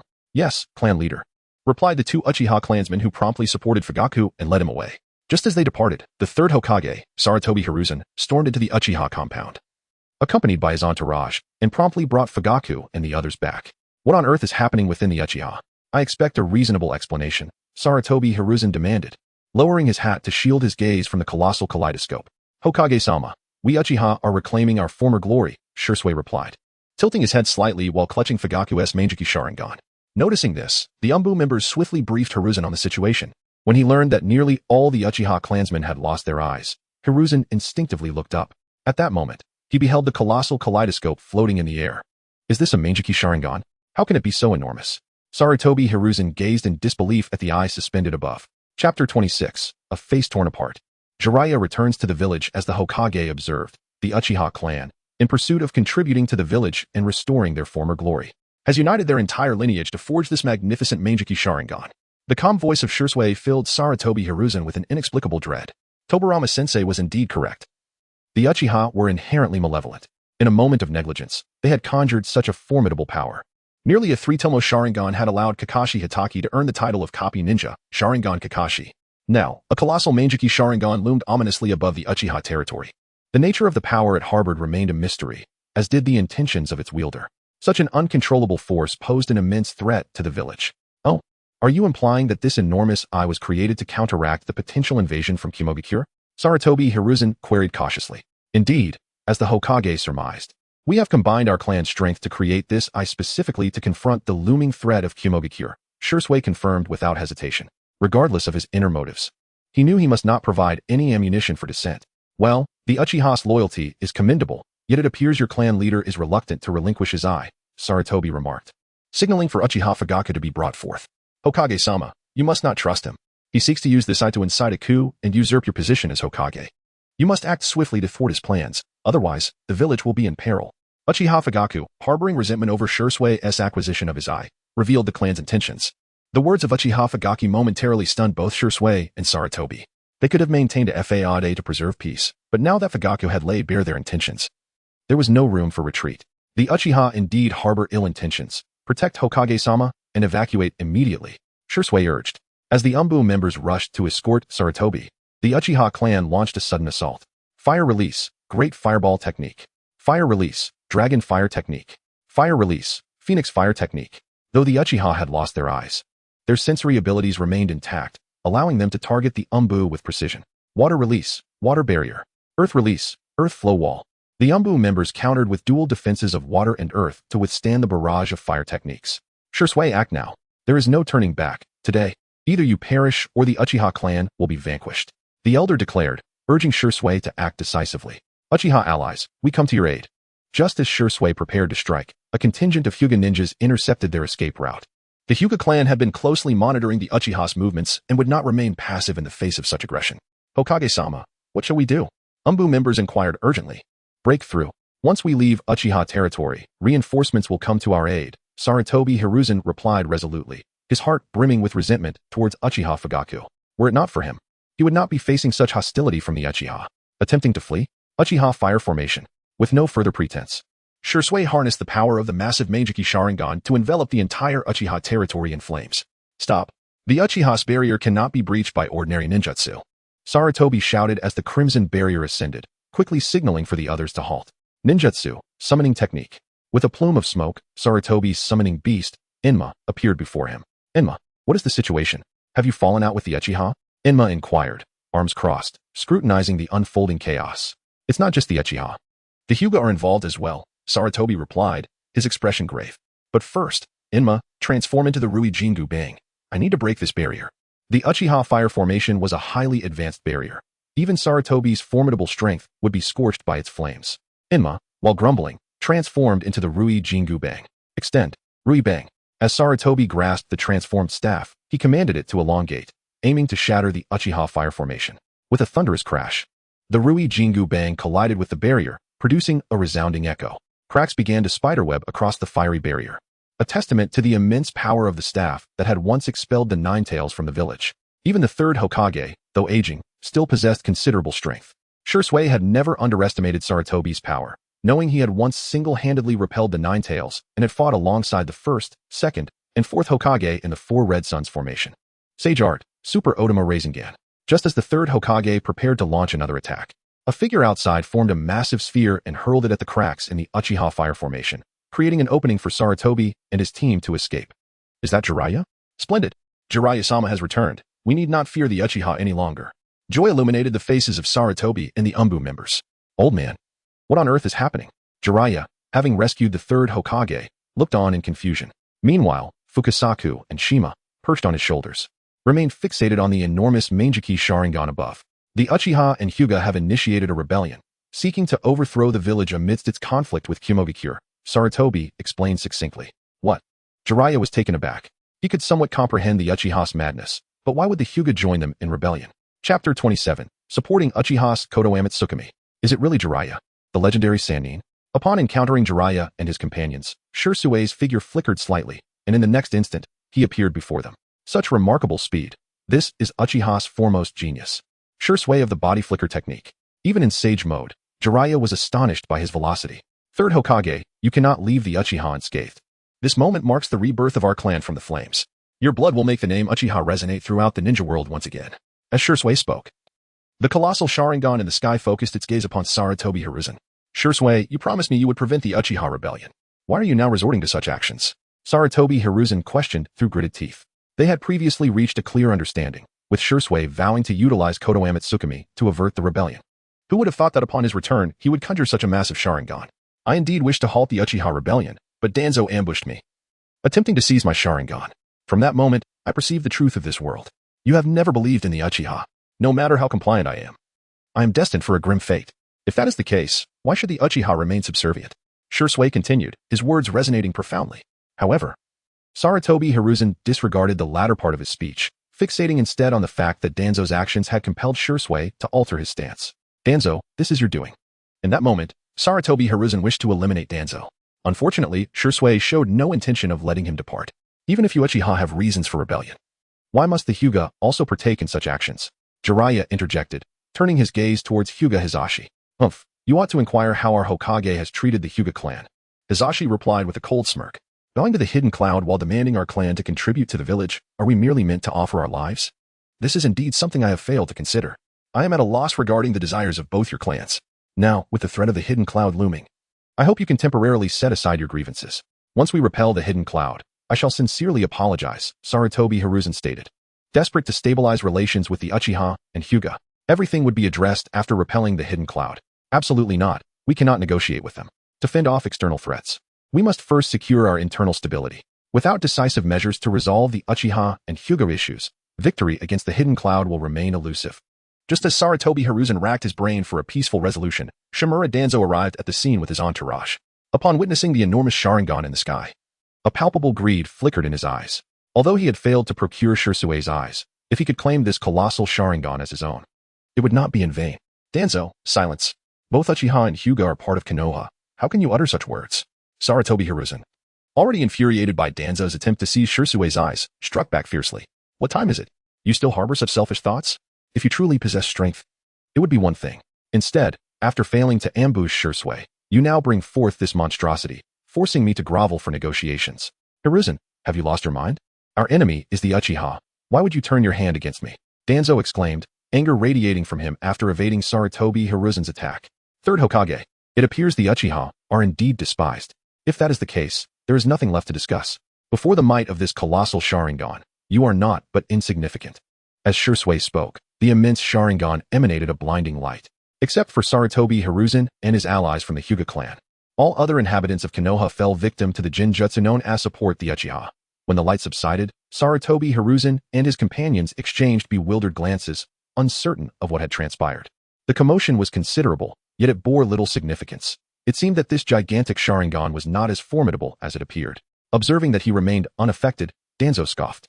No, it cannot be this simple. That eye harbors an unfathomable power. But what has he truly done? Unlike Danzo, the ever-cautious Sarutobi Hiruzen instinctively sensed an ominous premonition. The third Hokage must step down. The Uchiha should succeed to the position of Hokage. The Uchiha have long been responsible for the village's security. Without them, how could we enjoy such peace? They have contributed immensely to the village, and if a member of their clan cannot become Hokage, it signifies a darker truth behind the selection process. As Sarutobi Hiruzen pondered, countless ninjas and civilians within the village began to gather at the Uchiha district, chanting their support for the Uchiha to assume the Hokage position. What on earth is happening? This is an illusion. I must have fallen victim to Uchiha's Jinjutsu. Is it possible that we are not under an illusion, but rather everyone else besides us has fallen prey to it? Seeing the Uchiha, once unpopular, suddenly become the people's choice, Sarutobi Hiruzen and his companions stood frozen in disbelief. Young Jiraiya, it would be wise not to confront him directly. The power contained within that eye is beyond terrifying. Even in sage mode, you would find it exceedingly difficult to prevail against it, warned the two sages, Fukasaku and Shima, quietly to Jiraiya. Haha, it seems the Uchiha are indeed destined for greatness.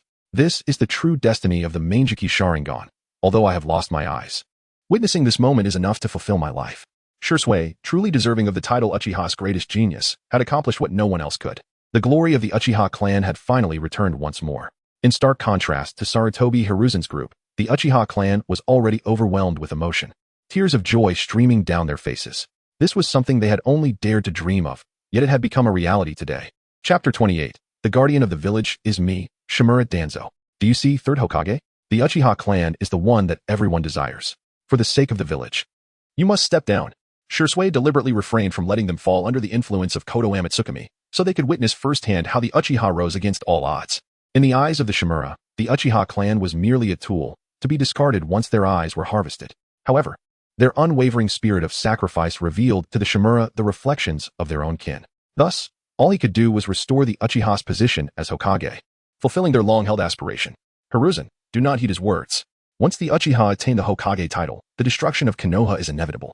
Shimura Danzo was the first to voice his opposition.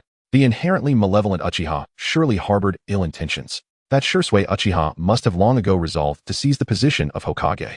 Even if I do not act against him, he will pursue the same. My intervention merely provides him with a more substantial justification. Old man, whatever decision you make, I shall stand by you. Jiraiya approached Hiruzen Sarutobi, resolute in his intent. Despite the warnings from the sages, Fukasaku and Shima, Jiraiya chose to see his will through to the end. The Uchiha are indeed a formidable clan. No wonder Master Tobirama was so wary of them, Hiruzen mused inwardly. Yet, regardless of his thoughts, the time to decide had arrived. After a moment's hesitation, his gaze fell squarely on Shisui. Shisui, I can abdicate and allow your Uchiha to take the Hokage position. However, I have one demand. In this situation, resistance is futile. He could only strive to gain something without resorting to violence. You have no right to make demands. Leaving you alive is the greatest mercy the Uchiha can afford. The Hokage title rightfully belongs to us. Even if you disagree, you are powerless to impede it. At his words, Shisui chuckled. 30 years of fortune and 30 years of misfortune. At the moment the colossal Meijiki appeared, Hiruzen's era had come to an end. Now, it was the era of the Uchiha. More precisely, it was the era of Otsutsuki Shin. How outrageous. Attack. As soon as Shisui's voice fell, Danzo commanded his root subordinates to strike against the Uchiha. Genjutsu Sharingan. As Danzo's orders were given, his men prepared to act, only to find the Sharingan's pattern reflected in their eyes. Danzo, accept your fate. Before this eye, all resistance is futile. This is the power of the Uchiha. Shisui's tightly shut eyes turned toward Danzo, his calm voice instilling unparalleled confidence and security in the Uchiha. Shisui, release Danzo, and I shall abdicate. Witnessing Danzo fall into a genjutsu in an instant, Hiruzen could no longer hesitate and quickly spoke up. Abdication is certain, but I do not intend to spare Danzo. Shisui shook his head slightly, then gestured into the air. Knife? With that, a blind Uchiha swiftly threw a knife into the air. Shisui caught it and instantly appeared beside Danzo, driving the blade into his heart. Danzo! Hiruzen shouted, rushing to save Danzo, only to be intercepted by Jiraiya. Puffed, pierced through the heart. Danzo coughed up blood, waking from the genjutsu. The inherently malevolent Uchiha. Even in death, I shall take you with me, Danzo proclaimed, tearing open his shirt to reveal the sealing technique. For symbols inscription on his chest. The 4 symbols sealing technique. Danzo no? Hiruzen cried out once more. Cough, Hiruzen. Though I could not become Hokage, this time, I shall precede you. The guardian of the village is me, Shimura Danzo. With great effort. Danzo turned to look at Hiruzen one last time. Then, he spewed forth dark blood, and Shisui, intending to withdraw, was seized by Danzo. Do not think to escape. We shall descend into the underworld together. Danzo clutched Shisui tightly, the black blood splattering onto him, leaving Shisui with no possibility of retreat. Danzo, why go to such lengths? Even if you expend your life, you cannot seal me. I shall return soon, while you will be forever mired in darkness. Shisui's expression remained eerily calm.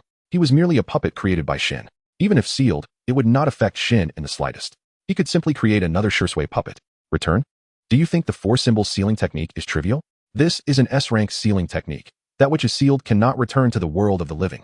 Danzo scoffed, utterly unconvinced of his opponent's return. You have made significant progress since sealing a bridge, but that is all. Shisui smiled and said, Great Elder, after I depart, I entrust the Uchiha clan to Uchiha Itachi. He will return shortly. He is the only one besides me capable of wielding the colossal Meijiki. During the days I am absent, you should follow his lead. Having made his arrangements for the aftermath, Shisui smiled as Danzo sealed him away. Shisui. The Uchiha were thrown into a frenzy. Although Shisui had left his last words, how could Uchiha Itachi, despite being the clan's foremost genius, compare to Shisui Uchiha?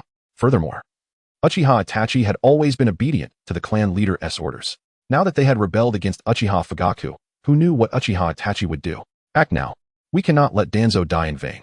The annihilation of the Uchiha must happen today. Observing Danzo's lifeless body, Hiruzen immediately issued orders. Sage Art, 5 right gate. Receiving the 3rd Hokage's command, Jiraiya was the first to act, unleashing the expansive Sage Art, 5 right gate.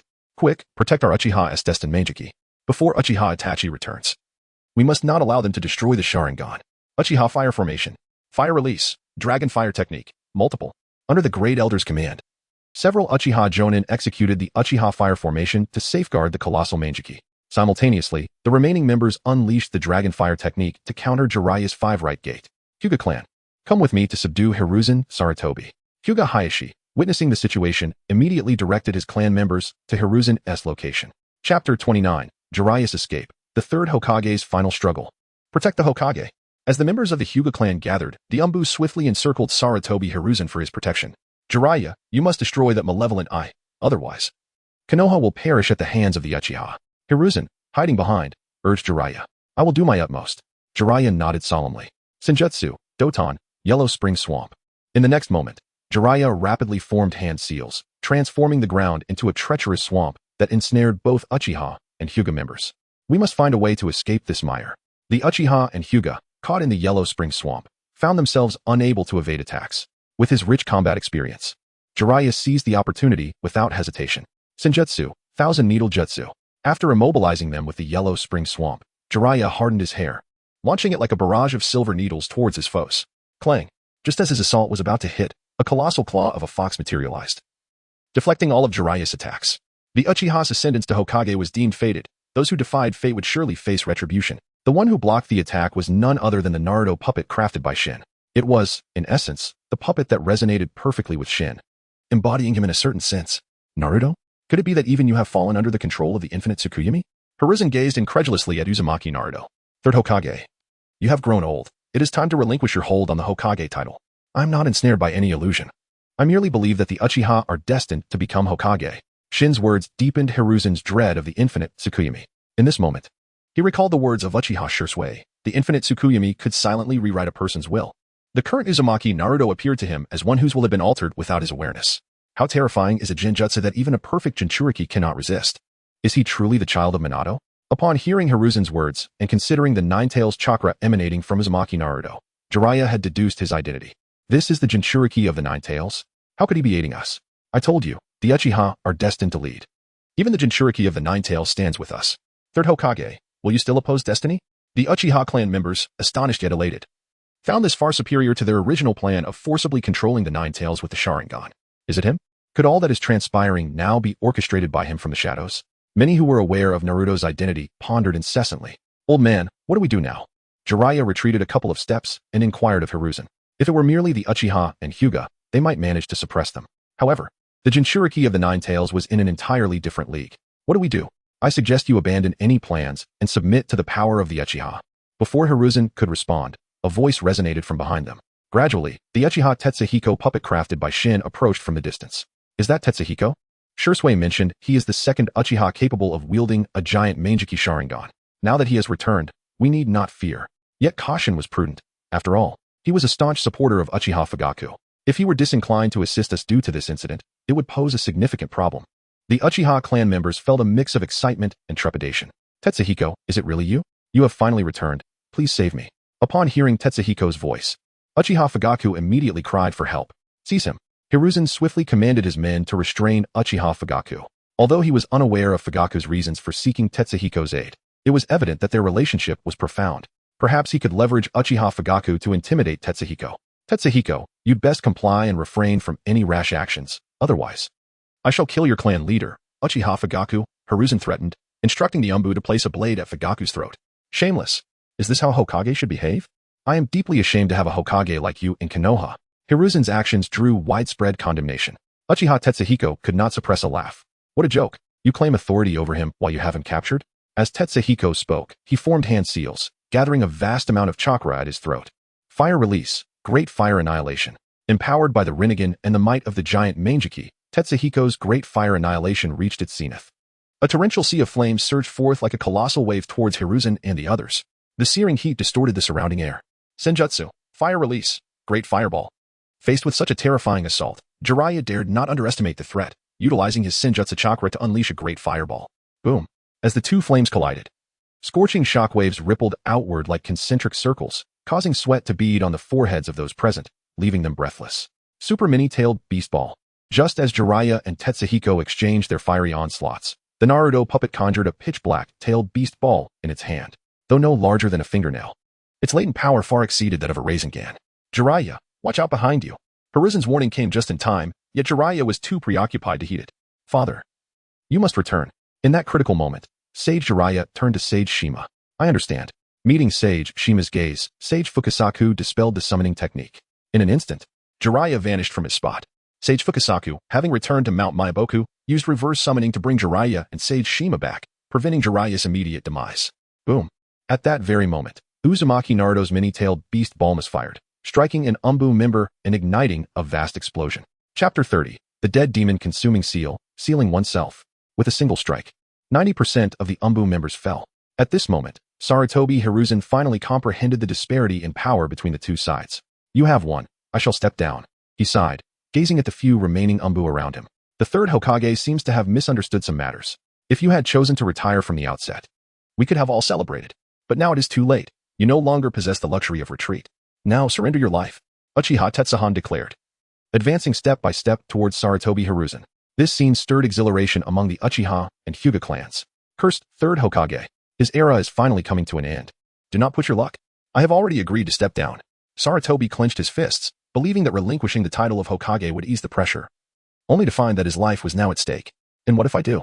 Have you, like Danzo, inscribed the four-symbol seal upon yourself in advance? Uchiha Tetsuhan scoffed. How do you know about the four-symbol seal? Sarutobi's pupils contracted in disbelief as he gazed at Uchiha Tetsuhan. This eye is the culmination of the power of all Uchiha clan members, a kaleidoscope through which I can perceive all in the world, Uchiha Tetsuhan replied, glancing at the immense kaleidoscope above. Kakashi and Danzo were right. I had been too lenient with your Uchiha clan, leading to our current predicament. However, since you wish for mutual destruction, I shall show you the resolve of a Hokage. Dead demon consuming seal. Seeing that his adversary had no intention of sparing him, Sarutobi Hiruzen immediately formed hand seals to summon the Shinigami. Uchiha Tetsuhan, even if I cannot eradicate your clan, I shall at least take you, the wielder of that wicked eye, with me. As he spoke, the ethereal figure of the Shinigami behind him reached its arm through his chest, attempting to grasp Uchiha Tetsuhan. The dead demon consuming seal? Indeed, it is an immensely powerful forbidden technique, capable of sealing even half of the Nine Tails. However, this technique is utterly ineffective against me. Uchiha Tetsuhan dismissed it nonchalantly, for he was but a puppet crafted by Danzo, devoid of any soul. If the Shinigami could seal him, it would indeed be a miracle. Seal. As Uchiha Tetsuhan boldly withstood the Shinigami's grasp, a smile spread across Sarutobi's face as he bellowed. On the moon, within the castle of the puppet master, Sharon felt a tremor in his body and opened his tightly shut eyes, gazing forward. A spatial vortex emerged, revealing the Shinigami's hand, adorned with dark seals. Reaching out towards him. Have you locked onto my position through chakra? Sharon frowned slightly, a powerful repulsion emanating from him, instantly sending the Shinigami's hand flying away. Chakra is interconnected. Even across the realms of life and death, communication is possible. Let alone the slight distance between Sharon on the moon and Sarutobi Hiruzen in the ninja world. The ability of the Shinigami to grasp souls had diminished significantly over such a distance. Thus, after being repelled by Sharon, it could no longer extract his soul. What was that just now? Hinata, practicing with her puppets, looked at Sharon with curiosity. The Shinigami, a being capable of harvesting souls, Sharon replied with a smile. There really is a Shinigami? Hinata exclaimed in fear. Do not worry. Such a mere Shinigami shall eventually fall before the rebirth eye, Sharon reassured her, gently patting her head before resuming his work on a new Shursui puppet. In the Uchiha clan's territory within Konoha, as Sarutobi Hiruzen shouted the word seal, the Shinigami's arms slowly withdrew from Uchiha Tetsuhan's body. However, to Sarutobi's disbelief, the Shinigami had failed to grasp anything. Impossible. Why can't I extract your soul? Sarutobi muttered in shock. Did I not say? Such techniques have no effect on me, Uchiha Tetsuhan shrugged. Yet, despite his casual demeanor, he never expected this technique to lock onto his true form on the moon. I lack even the ability to take you down with me. Although Sarutobi could not extract Uchiha Tetsuhan's soul, his own was on the verge of being harvested by the Shinigami. In his final moments, he recalled his old friend, Shimura Danzo. Danzo, I truly regret not heeding your advice to act against the Uchiha sooner. You at least managed to take Uchiha Shursui along with you, while I have achieved nothing. As his thoughts drifted further away, the Shinigami behind him extracted his soul. Upon Sarutobi Hiruzen's demise, the remaining Umbu members surrendered en masse, including Kakashi Hatake. They were the protectors of the Hokage. Logically, they should have fought to the death, taking a few enemies with them. Yet, ultimately, the Uchiha were also Konoha's people. With the internal strife resolved, they saw no need to perpetuate further conflict. Moreover, given that this was a clan rising from Obito, how could they explain shedding Uchiha blood to him in death? It appears you are all wise individuals. Thus, I shall refrain from further elaboration. The villagers of Konoha have long suffered under the Third's tyranny. Thankfully, the Uchiha have stepped forward to restore order and provide new hope. Now, let the news of the Third's demise and the Uchiha's ascension to the Fifth Hokage spread throughout the ninja world. Uchiha Tetsuhan's calm voice ignited a frenzy of excitement among the Uchiha clan members. What about the situation in the Cloud Village? Kakashi, masked, inquired. Since the Uchiha are to assume the role of the Fifth Hokage, we shall naturally protect the village and repel external threats. The era of the Third, marked by internal weakness and external threats, is over, Uchiha Tetsuhan proclaimed. If anyone dares to think they can force Konoha into submission through bloodshed, the Uchiha will never acquiesce. His words elicited another round of cheers from the clan members, while Hiashi Hyuga wore a satisfied smile. The final statement was clearly directed at them, the Hyuga, implying that such a tragedy as the Waikai incident would not happen again. Chapter 31. My dear lady, you wouldn't wish for me to resort to murder for the sake of your eyes, would you? With the demise of the third Hokage, numerous villagers and shinobi fell victim to a genjutsu known as support Uchiha. No one could thwart the ascension of the Uchiha clan to the Hokage position. The former clan leader, Uchiha Fugaku, was executed on the spot for treason against the clan. Upon learning of this event, the members of the Konoha police force immediately offered up their own eyes, thereby enhancing the power of the colossal Manjiki Sharingan. Having dealt with these external matters, Uchiha Tenseigan arrived at the residence of the former clan leader, Uchiha Fugaku. He encountered Uchiha Mikoto, along with the 8-year-old Uchiha Itachi and the 3-year-old Uchiha Sasuke. What do you intend to do? The vigilant Itachi stood protectively in front of his mother and brother, his eyes filled with wariness. At this moment, he had activated his Sharingan. Having graduated from the Ninja Academy at 7, he awakened his Sharingan in a fit of rage during a mission when his companion was slain by Uchiha Bido. You are also members of the Uchiha clan, and as such, you should contribute to the revival of our clan. Uchiha Fugaku was executed for betraying our clan's interests. As descendants of a traitor, I present you with 2 choices. First, I will reunite your family. Second, you shall surrender your Sharingan, and I will spare your lives, Tenseigan declared, addressing Itachi and the others. What? Father? Itachi, upon hearing the sudden news of his father's death, felt a surge of anger rise within him, and his single Tomo Sharingan instantly transformed into a 3-Tomo version. Oh, it seems you still possess some humanity, as the death of your father has spurred your Sharingan's evolution. Let me witness your limits. Tenseigan's eyes gleamed with a crimson light. Uchiha Mikoto, standing behind Itachi, trembled slightly as the pattern of the Sharingan reflected in her eyes. This was not due to her own activation. Rather, Tenseigan had ensnared her in a genjutsu. Itachi, if you wish to save your mother, unleash the hatred and fury within your heart. Then, survive in this wretched existence until you attain the Manjiki Sharingan, which surpasses the 3-Tomo. Under Tenseigan's control, Mikoto's body moved involuntarily towards him. The augmentation provided by a pair of 3-Tomo Sharingan paled in comparison to that of the Manjiki Sharingan. Mother, Sasuke. Itachi reached out, desperate to halt his mother's approach towards Tenseigan. However, the moment he raised his hand, several shuriken were hurled in his direction. Swish, swish, swish. Faced with the incoming projectiles, Itachi was compelled to retreat. The lamentations of the weak bear no significance. I have stated clearly, if you wish to save them, then feel hatred, feel anger, channel all of the Uchiha's power. Otherwise, you shall be forced to witness your mother and brother perish before your very eyes. Tenseigan asserted, raising his hand slowly towards Mikoto. Don't, please. As the dreadful reality loomed, Itachi shouted frantically, his eyes bloodshot, the 3 black Tomo spinning rapidly. Just moments after his father's death, if his mother were to suffer indignities, his father would find no peace in the afterlife. Tear, accompanied by the sound of tearing fabric. Uchiha Mikoto's arms slackened, and Sasuke fell headfirst to the ground. Sasuke. Upon witnessing this, Itachi could no longer contain himself and charged at Tenseigan. Simultaneously, the 3-Tomo in his eyes connected, transforming into the Manjiki Sharingan. Crack, crack. In an instant, the surrounding space shattered as if made of glass. Truly a prodigy. Once the space fractured, Tenseigan murmured to himself. The events that transpired were merely a genjutsu he had employed. Whoosh, whoosh, whoosh. As tranquility returned, Itachi gasped for breath. Seeing his mother and brother unharmed behind him, he silently sighed in relief before succumbing to unconsciousness. At such a tender age, awakening the Manjiki was beyond his physical capacity. Upon witnessing his collapse, Tenseigan approached him slowly. Now, this pair of eyes could finally serve their greatest purpose. Tenseigan stood before Itachi, reaching out to pluck out his eyes. Please, do not harm Itachi, Uchiha Mikoto implored, desperate to protect her child. Yet, she was powerless against Tenseigan, who wielded the immense power of the Manjiki Sharingan. For the glory of the Uchiha, all who activated their Sharingan had offered their eyes. Your family shall be no exception. My lady, you would not wish for me to resort to murder to claim your eyes, would you? Tenseigan regarded her with an expression of indifference. His message was clear. Everyone had contributed their eyes. They could not demand special treatment. Surrender your eyes to spare your lives, or forfeit your lives before I claim your Sharingan. If all have truly offered their eyes, why do yours remain? Mikoto furiously confronted Tenseigan, her 3-Tomo locked with his. However, before she could finish her sentence, she witnessed Tenseigan's fingers delve into his own eye sockets, extracting his own eyes. I too shall not be exempt. I merely returned from eliminating the reactionary forces led by the 3rd Hokage and have yet to offer my own eyes, Tenseigan proclaimed, leading Mikoto to stare in shock.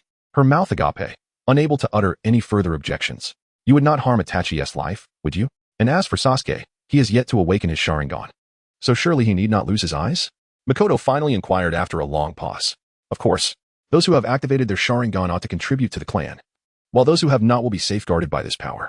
This is the new Uchiha. Thus, my lady, your beautiful eyes must also be surrendered. After all, you would not wish for your clan members to gossip about you, would you?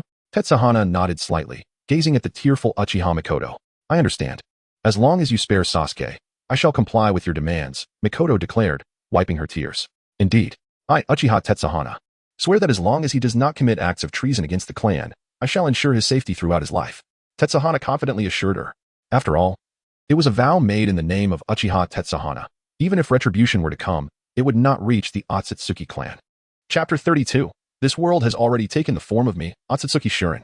After enduring numerous tribulations, Uchiha Tiewa successfully acquired a pair of Manjiki Sharingan and a pair of 3 Tomo Sharingan. However, just as he was about to depart, the elder of the Uchiha clan suddenly approached him. Tiewa, there's been an incident. The elder's expression was grave as he addressed Uchiha Tiewa. What? Is someone from the Hokage's faction causing trouble? Uchiha Tiewa raised an eyebrow and inquired. No, it's the body of Shimura Danzo that has gone missing. The elder shook his head, explaining that the people of Konoha had largely fallen under the illusion supporting the Uchiha clan, so no one would dare to provoke them. The few Umbu with Kakashi were firmly monitored by the Hyuga clan, leaving them with no opportunity to cause a ruckus. However, during the cleanup of the bodies, they failed to locate Danzo's remains. Danzo's body. Uchiha Tiewa's face displayed a hint of confusion.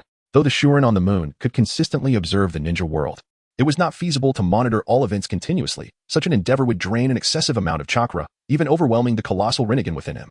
Thus, he primarily observed selectively. Upon learning of Danzo's disappearance, the ShÄuten on the moon immediately utilized the power of the Rinnegan to track down Danzo's chakra. Outside Konoha village. Damn it. What is the reason for this? Why does this world exude such an air of mystery? Shimura Danzo mumbled to himself as he fled. He was no longer the original Danzo. He had become a traveler akin to Otsutsuki ShÄuten. At the moment of Danzo's death, he had crossed over into Danzo's body. After absorbing Danzo's memories, he swiftly realized that this world was abnormal. Therefore, he refrained from taking rash actions until the chaos subsided, seizing the opportunity to slip away unnoticed. Uchiha Shursui actually fused a giant Manjiki, and the third Hokage died at the hands of the Uchiha? Am I witnessing a false Hokage? Moreover, it was one thing to have crossed over into Danzo's body, but why was there no system to aid him? If he had a system, he could dominate the world, amass all the beautiful women, and become the sole ruler of this realm. As he continued to run, he muttered incessantly to himself until he collided head-on with a man wearing the forehead protector of the Cloud Village. You are Shimura Danzo of Konoha? The middle-aged man from the Cloud Village recognized Danzo at a glance. They had come to ambush Konoha and had naturally gathered intelligence about Konoha and its high-ranking officials, including Shimura Danzo, the leader of the route. What a stroke of misfortune. At that moment, Danzo felt an urge to curse, realizing he had encountered the people of the Cloud Village. Crossing over was one thing. The world of Hokage was not entirely unacceptable. A bit of strangeness was trivial and could merely add to the challenge. But where was his golden finger? Without it, how could he display his prowess, retaliate, and turn the tables? You dare to stand before me without fleeing? Young man, you do possess some courage. Danzo feigned calmness while perched on a branch, gazing at the Cloud Ninja. Running as a ninja was already quite a feat for him. It was utterly impossible to employ the wind jutsu that Danzo was originally adept at. He was eager to test the strength of someone referred to as the darkness of the ninja world. The Cloud Ninja let out a hearty laugh and charged directly at Danzo. No, can't you Cloud Village people exercise a modicum of caution? What if I am deliberately provoking you into attacking me? Can you not think a little deeper? How did such simple-minded, brawny folk establish a village? Just as the Cloud Ninja was about to eliminate Danzo with a single strike, a small golden figure suddenly appeared between them. In the palm of its hand rested a mini-tailed beast ball, no larger than a fingernail, which immediately detonated upon hitting the Cloud Ninja. Boom. With a resounding explosion, the Cloud Ninja met an untimely demise. Naruto Uzumaki? Danzo recognized the identity of the small figure. But who could explain to him how such a diminutive Naruto could already wield the chakra of the Nine Tails? Moreover, judging by the cloak on his back, this was the connection mode with Kurama, achieved through mutual understanding, rather than forcibly extracting the Nine Tails chakra. Danzo, you run quite swiftly, yet I have pursued you for so long. After dispatching the Cloud Ninja, ShÄuten slightly turned to address Danzo. Naruto, Danzo was about to speak, but ShÄuten did not grant him the opportunity, swiftly knocking him unconscious. He then carried Danzo to the South He River and traversed the passageway connecting to the moon, arriving at the castle on the moon. A second round Naruto. A cross-dimensional Danzo, what kind of Hokage world is this? Fortunately, he had been exceedingly cautious, predominantly utilizing puppets in his actions. Otherwise, exposure would have led to considerable trouble. Contemplating this, ShÄuten marked the puppets he had created with a symbol, the mark of Sasori of the Red Sand. This way, even if someone dismantled his puppets and uncovered the secrets within, the blame would fall on Sasori instead of himself. Right, Hyuga Hisashi. I have revealed my true form before him. He cannot remain in Konoha any longer. After resolving the puppet issue, ShÄuten recalled Hyuga Hisashi, the only person currently aware of his existence. He needed to bring him to the moon as soon as possible. With this thought in mind, ShÄuten summoned Danzo once more. Simultaneously, he utilized the power of the Rinnegan to delve into Danzo's memories. Within the depths of his mind, he discovered that Danzo had crossed over after employing the four-symbol seal, and there was no system or any other golden finger. It felt as though he had come solely to serve as cannon fodder. The consciousness of someone from the second round had not completely detached from this world, and he could tolerate that to some extent. However, he could not abide the existence of a second traveler. I am truly sorry, fellow compatriot. Blame it on your late arrival. This world had already taken the form of me, Otsutsuki ShÄuten. As ShÄuten spoke, he grasped Danzo's throat and applied slight pressure, sending him once more along the path to the underworld. From now on, I must exercise even greater caution, ensuring that no clues related to the moon are revealed. The ninja world will rely on Naruto Uzumaki, Uchiha Tsuyu, and Uchiha Shurasui, these three puppets. Chapter 33, The Eyes of Uchiha Will Ever Watch You, Konoha. Upon returning to the village, the puppet Naruto and puppet Shurasui promptly made their way to the Hyuga clan. Hyuga clan leader, I sincerely invite you to visit the moon. To alleviate future concerns, ShÄuten could not leave Hyuga Hisashi, who was aware of his identity in the ninja world. You are ShÄuten, the Otsutsuki, are you not? Hyuga Hisashi inquired slowly as he gazed at the puppet Naruto. Indeed. ShÄuten did not deny it but stated plainly, you must come with me at once, henceforth. You shall reside upon the moon. Is there no room for negotiation? Hisashi asked with a bitter smile. Perhaps on the moon, I might see my daughter. However, what will happen to my family if I leave? You only have the choice to accompany me willingly or unwillingly. ShÄuten was acutely aware of the looming dangers. Who could say when another reincarnator or traveler might appear? Very well, Hisashi conceded with a resigned nod. I will go with you. A wise choice. Furthermore, bring your wife along. ShÄuten nodded in satisfaction, addressing Hisashi. As Hyuga Hanabi had yet to be born, if Hisashi did not take his wife, it was likely that Hanabi would never exist. Although Hisashi was filled with doubts, he dared not voice any objections. Soon, the couple was escorted by puppet Naruto and puppet Shurasui through the passage beneath the Southie River to the moon, without even the chance to inform their clan. After their departure, puppet Naruto obliterated the pathway to the moon, ensuring that no matter how much chaos unfolded in the ninja world, it would not disturb Otsutsuki ShÄuten. For the denizens of the present world were utterly incapable of reaching the moon. After resolving the matter concerning Hisashi, Shurasui returned to the Uchiha clan, officially assuming the position of clan leader, and was unanimously elected as the 5th Hokage. Upon receiving the news, the feudal lord fell into a long silence, ultimately refraining from any further remarks. The unsettling presence of over a dozen eyeless Uchiha ninjas watching him was simply too terrifying. Esteemed feudal lord, with your profound understanding, I believe the land of fire will flourish under your leadership, Uchiha Tenseigan said with a smile to the feudal lord. Indeed, we must collaborate for mutual benefit. From now on, the safety of the land of fire shall be entrusted to you, the Uchiha. The feudal lord's smile was more grotesque than a frown, if he could. He would genuinely prefer not to engage with this band of lunatics. Yet, these crazed individuals had not only overthrown the lineage of the 3rd Hokage, but had also come to threaten him directly. The valiant feudal lord, of course, dared not voice any opinion on the matter. By the way, we are about to engage in battle with the Cloud Village. I hope the funding will be expedited. Uchiha Tenseigan informed the feudal lord before departing. No problem, return first, and the funds will follow. The feudal lord nodded repeatedly, eager to rid himself of the Uchiha plague. As for the money, he considered it a necessary sacrifice to avert disaster. Excellent. A look of satisfaction crossed Uchiha Tenseigan's face.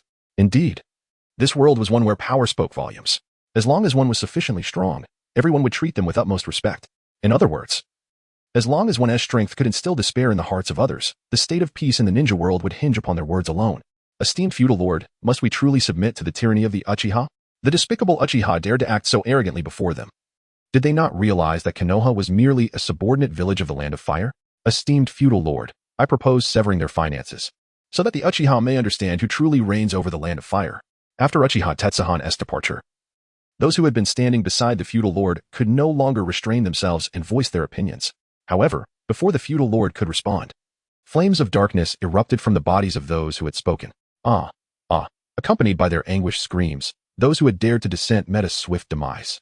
Concurrently, a voice echoed ominously, esteemed feudal lord, I implore you to remain ever vigilant, lest you be swayed by treacherous advisors. The eyes of the Uchiha will always watch you.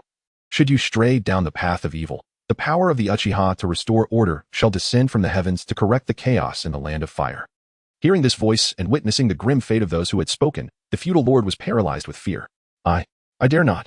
I shall remain ever vigilant, and will not stray from the righteous path, he proclaimed, collapsing to the ground. The others in the hall dared not utter another word. The sensation of being under surveillance sent chills down their spines. And it was all made possible by the Uchiha's giant Manjiki. After merging with the eyes of Uchiha Itachi, the giant Manjiki gained the abilities of Tsukuyomi and Amaterasu, casting its watchful gaze over the entire land of fire, where its sight reached. It could summon the black flames of Amaterasu or draw individuals into the realm of Tsukuyomi, the temporary outpost of the Cloud Village ninjas. What is going on? Has Konoha truly undergone a transformation? The infiltrating ninjas from the Cloud Village had already received news of the monumental changes in Konoha. The third Hokage had been ousted, and Uchiha Shurasui had ascended as the fifth Hokage. They had learned of this almost immediately. However, they found it hard to believe such rumors and thus dispatched someone to confirm the information. Indeed, it is said that the Uchiha allied with the Hyuga to overthrow the third Hokage, and it appears the Uchiha has even created a giant Sharingan. Reported the Cloud Village ninja responsible for intelligence gathering. A giant Sharingan? What purpose does it serve? The leading jonin asked, puzzled. Just as the intelligence gatherer was about to elaborate, a figure suddenly appeared before them. Curious, are you? Why not ask me directly? This eye is my creation. The unexpected visitor was none other than Uchiha Shurasui. You are Uchiha Shurasui of the body flicker? The leading jonin recognized his identity and immediately leaped backward, maintaining a safe distance from Shurasui. You have heard of my name. It seems the ninjas of the Cloud Village are not entirely uninformed. However, from the moment you set foot in the land of fire, your fates have been sealed. Now, accept the judgment of the Uchiha. Shurasui smiled, and in the next instant, black flames materialized from thin air. The eternal flames of Amaterasu ignited upon them in an instant. Chapter 34, The Successful Capture of the Two Tails and the Reunion of Hinata's Family. What is this black flame? Why can it not be extinguished? My water techniques cannot suppress this black fire? Quickly, we must eliminate this Uchiha. Once he is dead, the jutsu will surely be dispelled. As the black flames approached, the Cloud Shinobi, in a state of panic, launched their attacks against Uchiha Shurasui. It is futile. No matter how hard you struggle, you cannot escape the Uchiha's judgment. Unfazed by the onslaught, Shurasui calmly stated, this form of mine is but a projection cast through the giant Manjiki Sharingan. No matter how powerful your attacks are, they cannot harm me. How can this be? Our attacks have no effect? It must be an illusion. Certainly, the Uchiha's Jinjutsu. Seeing their strikes pass through Shurasui's form without inflicting any damage, some from the cloud realized they might have fallen victim to an illusion. However, when they attempted to dispel it, they found that nothing around them had changed. Awaken. This is the power of the Uchiha, divine in essence. Shurasui's indifferent voice plunged the Cloud Shinobi into despair. The enemy stood before them, yet they could not land a single blow. With a roar, one by one, the Cloud Shinobi fell to the searing black flames. Suddenly, a creature engulfed in blue chakra flames emerged from the crowd. At last, the Jinchuriki of the Two Tails has revealed itself. Shurasui was not particularly surprised. The presence of a Jinchuriki among the Cloud Shinobi had long been noted by the giant Manjiki Sharingan. Uchiha scum, perish. With the Two Tails manifested, it lunged towards Shurasui with a claw. Feudal, Two Tails, submit to the Uchiha's ocular power. Shurasui replied with unwavering composure. Just as the Two Tails was about to make contact, it suddenly halted, its eyes transforming into the pattern of the Manjiki. Although you share a bond with the Jinchuriki, the power of the giant Manjiki is not to be underestimated. Conventionally, once a tailed beast and its Jinchuriki are in sync, the latter cannot be controlled by Genjutsu. After all, should one party fall under an illusion, the other can use their chakra to disrupt it and awaken from the trance. However, the fourth Mizukage has demonstrated to the world that with sufficient ocular prowess, even a perfected Jinchuriki can fall under the Uchiha's Sharingan's control. In this manner, not only did he obliterate his foes, but he also successfully captured the Two Tails Jinchuriki, regardless of any unforeseen events that may arise. Possessing this trump card ensures my safety. After securing the Two Tails, Shurasui murmured to himself. On the moon, the Two Tails has been captured. Regrettably, the pathway to the moon has already closed. Otherwise, if I could confine the Two Tails there, no one could ever resurrect the 10 Tails. In such a scenario, prior to the arrival of the Tsutsuki, I would be invincible. Shinra contemplated whether to reconstruct a pathway, presenting a new dilemma. Are you Tsutsuki Shinra?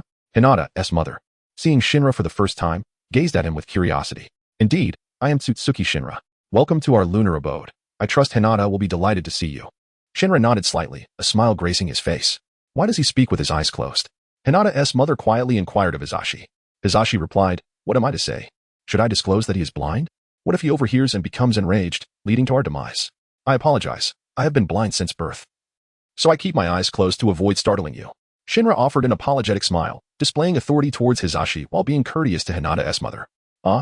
Hinata's mother gasped, feeling a bit embarrassed. I did not mean to pry. It is truly unfortunate. I have grown accustomed to it over the years. Soon, I shall possess new eyes. Shinra's closed gaze shifted towards Hinata's mother's abdomen. Before Hinata's birth, he needed to ensure her parents' safety. Father, mother, are you here to see me? Just then, Hinata, having finished her training with the puppet, ran over with a joyful expression.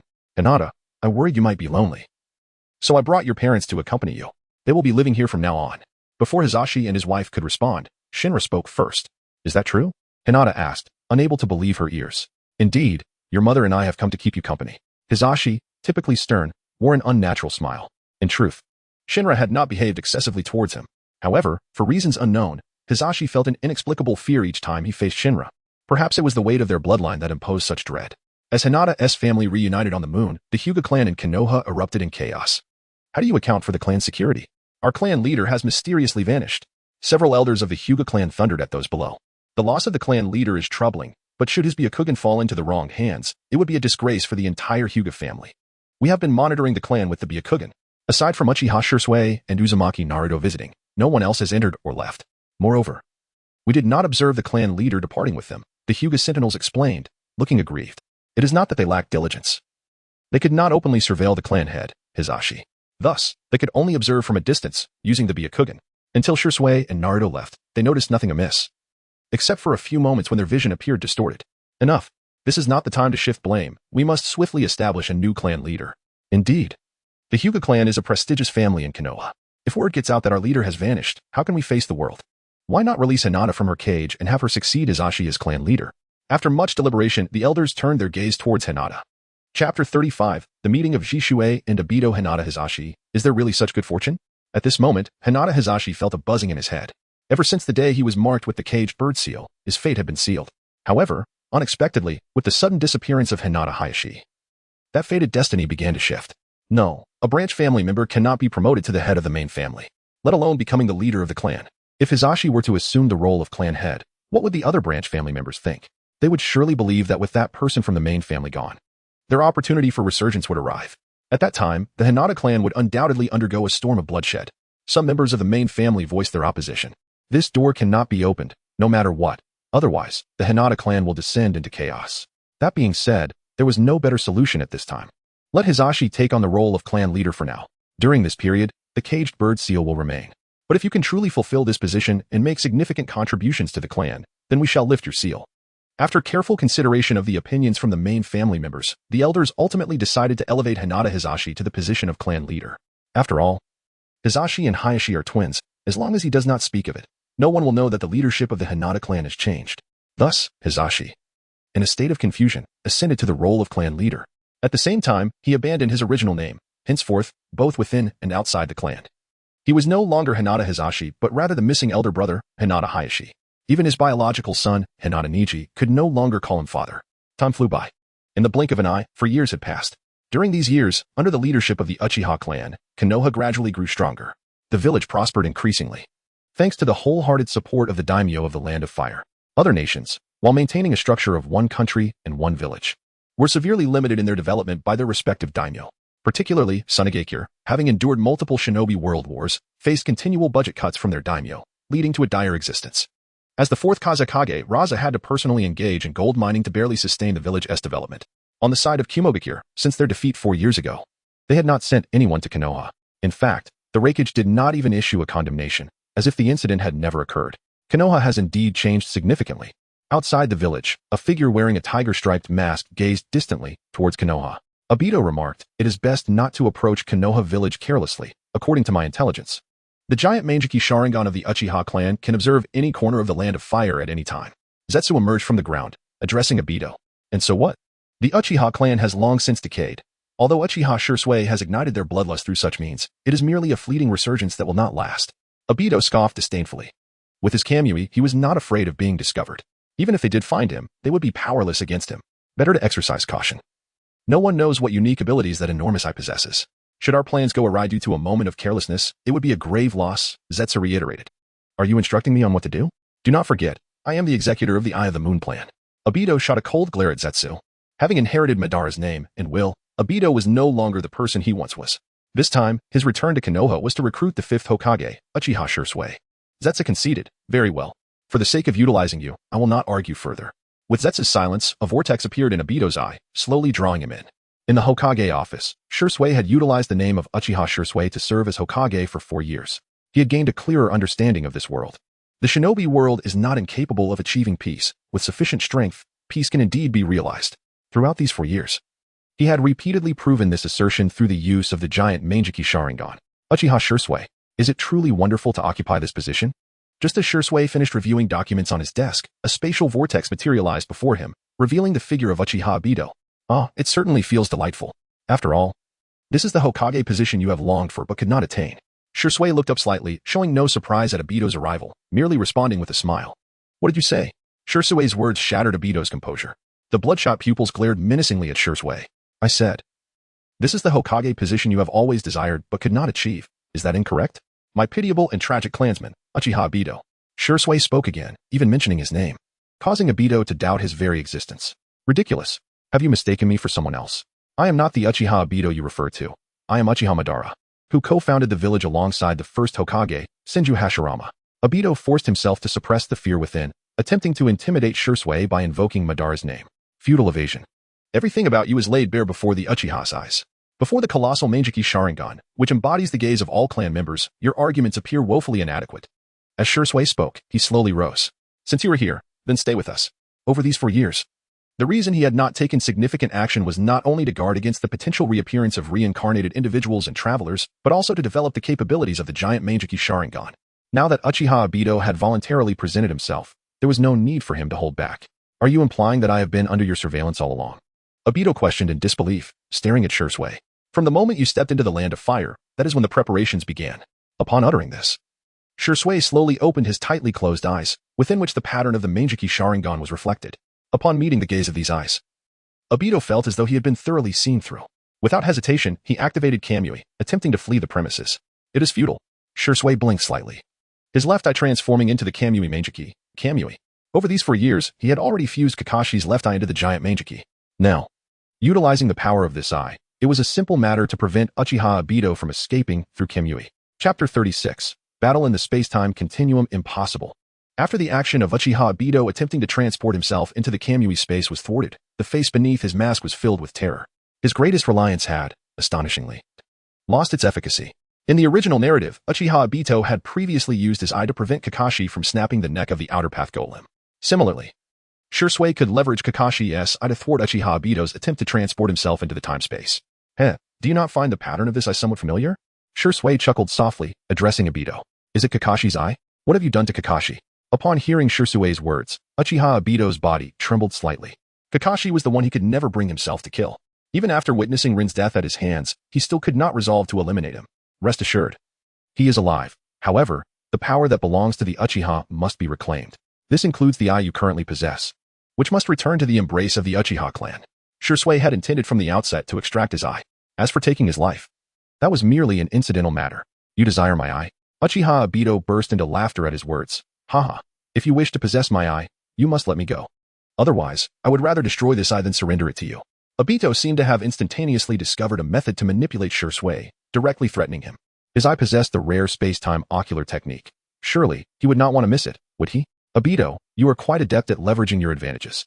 However, I must remind you that within Konoha, you lack the qualifications to negotiate terms with me. For this eye, which brings light to the Uchiha, is powerful enough to shatter your will in an instant. As Shursui spoke, his eyes transformed into the pattern of his Mangeki Sharingan. In the next moment, a crimson radiance erupted forth, and the power of Kodo Amatsukami surged into Uchiha Obito's mental realm, seeking to forcibly alter his will. Just as the situation became critical, Obito's form gradually became ethereal, then vanished from sight. Izanagi? Upon witnessing this scene, Shursui recalled the Uchiha's forbidden techniques. Obito had inherited Madara's legacy, which naturally included the Sharingan that the aged Madara had acquired from an unknown source. Yet, it merely delayed his death. Did he truly believe he could escape? Shursui stated, connecting his vision to the massive Mangeki, promptly locking onto Uchiha Obito's location. Is he outside? Upon locating Obito, Shursui shattered a window and gazed at the Uchiha, who was preparing to draw him into the time-space. Truly swift, Shursui, the instantaneous body technique. Yet regrettably, you are still a tad too slow. Obito had not anticipated his rapid arrival. Fortunately, he was nearly fully absorbed, thus he was not concerned about the interruption of his Kamui. You do possess some wit, Shursui murmured. Although he could enter Obito's time-space, he had no desire to do so. Within that realm, he could not harness the power of the massive Mangeki, and there was a possibility of losing control over his puppet. After all, Obito's time-space no longer belonged to the ninja world. However, while I am unwilling to enter, sending others in to flush you out poses no issue at all. After pondering for a moment, ShÄuten quickly gathered his forces, preparing to send individuals into Obito's time-space. The primary candidate, of course, was Hitaki Kakashi. Additionally, he intended to send in the formidable members of the Sarutobi and Shimura clans. Time-space. Damn it. Not only did I fail to recruit Uchiha ShÄuten, but I also lost a Sharingan. Moreover, I cannot freely exit. Once I appear within the land of fire, that man will surely notice me immediately. Uchiha Obito seethed internally. Simultaneously, he involuntarily recalled the words of Zetsu, cautioning him to be vigilant. In that moment, he deeply regretted dismissing Zetsu's advice. I wonder what fate has befallen that fellow. Just as Obito contemplated Zetsu's potential outcome, he unexpectedly welcomed some guests into his time-space. Leading them was none other than his former friend, Hitaki Kakashi. Kakashi, this is your chance for redemption. You must perform admirably. Indeed, Lord Hokage, you are magnanimous. Overlooking past grievances to reinstate him, do not let Lord Hokage down. As remnants of the third Hokage's era, Kakashi, you must not falter. After the others arrived, they all urged Kakashi. Unlike Kakashi, who was unaffected by the support the Uchiha Genjutsu, they held genuine respect for the fifth Hokage. Only Kakashi, untouched by the illusion, harbored some reservations. ShÄuten had kept him around precisely for such a situation. Bastard, that man actually sent Kakashi in. Obito clenched his fists, filled with resentment towards Uchiha ShÄuten. I will not disappoint Lord Hokage. Kakashi slightly raised his head, his icy gaze fixed on Uchiha Obito. Since Obito wore a mask, he did not recognize his former friend. 4 Purple Flames Barrier. Simultaneously, the ninjas from the Sarutobi and Shimura clans collaborated to establish the 4 Purple Flames Barrier around, preventing Uchiha Obito from escaping. Presently, Uchiha Obito had 2 options. First, to engage Kakashi in a fight to the death. Second, to exit his time-space and confront ShÄuten outside. Indeed, the 5th Hokage is quite adept. What a clever tactic. Yet, do you truly believe I cannot harm him? As long as you do not enter personally, I will slay anyone who dares to come here. After steadying his emotions, Uchiha Obito swiftly formed hand seals. Fire release, great fireball technique. As the immense fireball surged toward him, Kakashi pressed his hands against the ground. Earth release, earth flow wall. With the rise of a wall of earth engraved with a dog's head, Obito's great fireball technique was thwarted. Kakashi, you should have perished back then. This time, I will show no mercy. As Obito observed the dissipating flames, a wooden spike sprouted from his palm, and he lunged toward Kakashi. Wood release, cutting technique. With a chilling intent to kill in his eyes, Obito aimed the wooden spike directly at Kakashi. Kakashi, however, did not evade. His electrified hand shot forth, accompanied by a piercing wail directed at Obito. Fool, did you forget the 4th warning? With your own eyes, you cannot perceive your enemy's movements while using Raikiri. Chapter 37. Kakashi, what is it like to start with Sage Mode? Obito's words caused Kakashi's eyes to widen in astonishment. Raikiri was a technique he had developed in his youth. After using it just a few times, it was classified as a forbidden technique by Minato Namikaze. The reason was that during high-speed movement, he could not perceive the counterattacks launched against him, making it easy for him to be struck down. It was only after obtaining Obito's Sharingan that he could wield Raikiri with perfection. Who exactly are you? How do you know what my teacher and I have discussed? Kakashi gazed at Obito's Sharingan, feeling his mind momentarily clouded. The Raikiri that was aimed at Obito strayed from its intended path, merely grazing Obito's shoulder without inflicting significant harm. Kakashi, not only did you fail to protect Rin, but you also lost my eye. I will never acknowledge someone like you. I will sever the ties of this world and create an entirely new one. Kakashi, in his daze, missed his target, but Obito showed no mercy. The wooden stake in his palm pierced Kakashi's body directly. With the wooden jutsu penetrating him, Kakashi coughed up blood. His gaze towards Obito gradually sharpened. You are Obito? At that moment, he finally recognized the identity of Uchiha Obito. Unfortunately, it was far too late. Humph, Kakashi, before I create my new world, you ought to repent in hell. Obito scoffed, his gaze shifting to the individuals maintaining the 4 Purple Flames formation. These individuals were elite ninjas meticulously selected by ShÄuten from the Sarutobi and Shimura clans. Due to the continuous wars in the ninja world, other clans had suffered significant losses. Only these 2 clans retained their fighting strength. This guy actually killed Kakashi? It was understandable that, having lost his Sharingan, Kakashi's strength had diminished considerably, rendering him no match for his adversary. As long as they maintained the 4 Purple Flames formation, escape was impossible for him. As Kakashi fell, the ninjas from the Sarutobi and Shimura clans grew increasingly anxious. Do you really think this mere 4 Purple Flames formation can imprison me? Do you think this is the 4 Crimson Flames formation? Obito disregarded the formation entirely. Even though his Manjiki had become a mere decoration within the Kamui space, he would not underestimate the ocular prowess capable of controlling the 4th Mizukage. Jinjutsu, Sharingan. With a sweeping glance, Obito cast his gaze upon the 4 ninjas maintaining the formation, their eyes instantly reflecting the pattern of the Sharingan. ShÄuten, do you really think these pathetic fools can contend with me? Though uncertain why, he was confident that they would not dare to enter his Kamui space. Thus, as long as he remained hidden, they would be powerless against him. Ow, ow, ow, this hurts. Just as Obito pondered how to escape the Kimui space unnoticed by ShÄten, Kakashi, who was presumed dead, slowly sat up, crying out in pain. Huh, you're still alive? Fire style, Phoenix fire technique. Seeing Kakashi was not dead, Obito prepared to deliver a finishing blow. Wait, just as Obito was about to form the final seal, Kakashi suddenly shouted, Uchiha Obito, calm down. I am not the Kakashi you know. If you wish to resolve the current crisis, you cannot harm me. Kakashi's words momentarily stunned Obito, but he quickly completed the final seal. Fire style, Phoenix fire technique.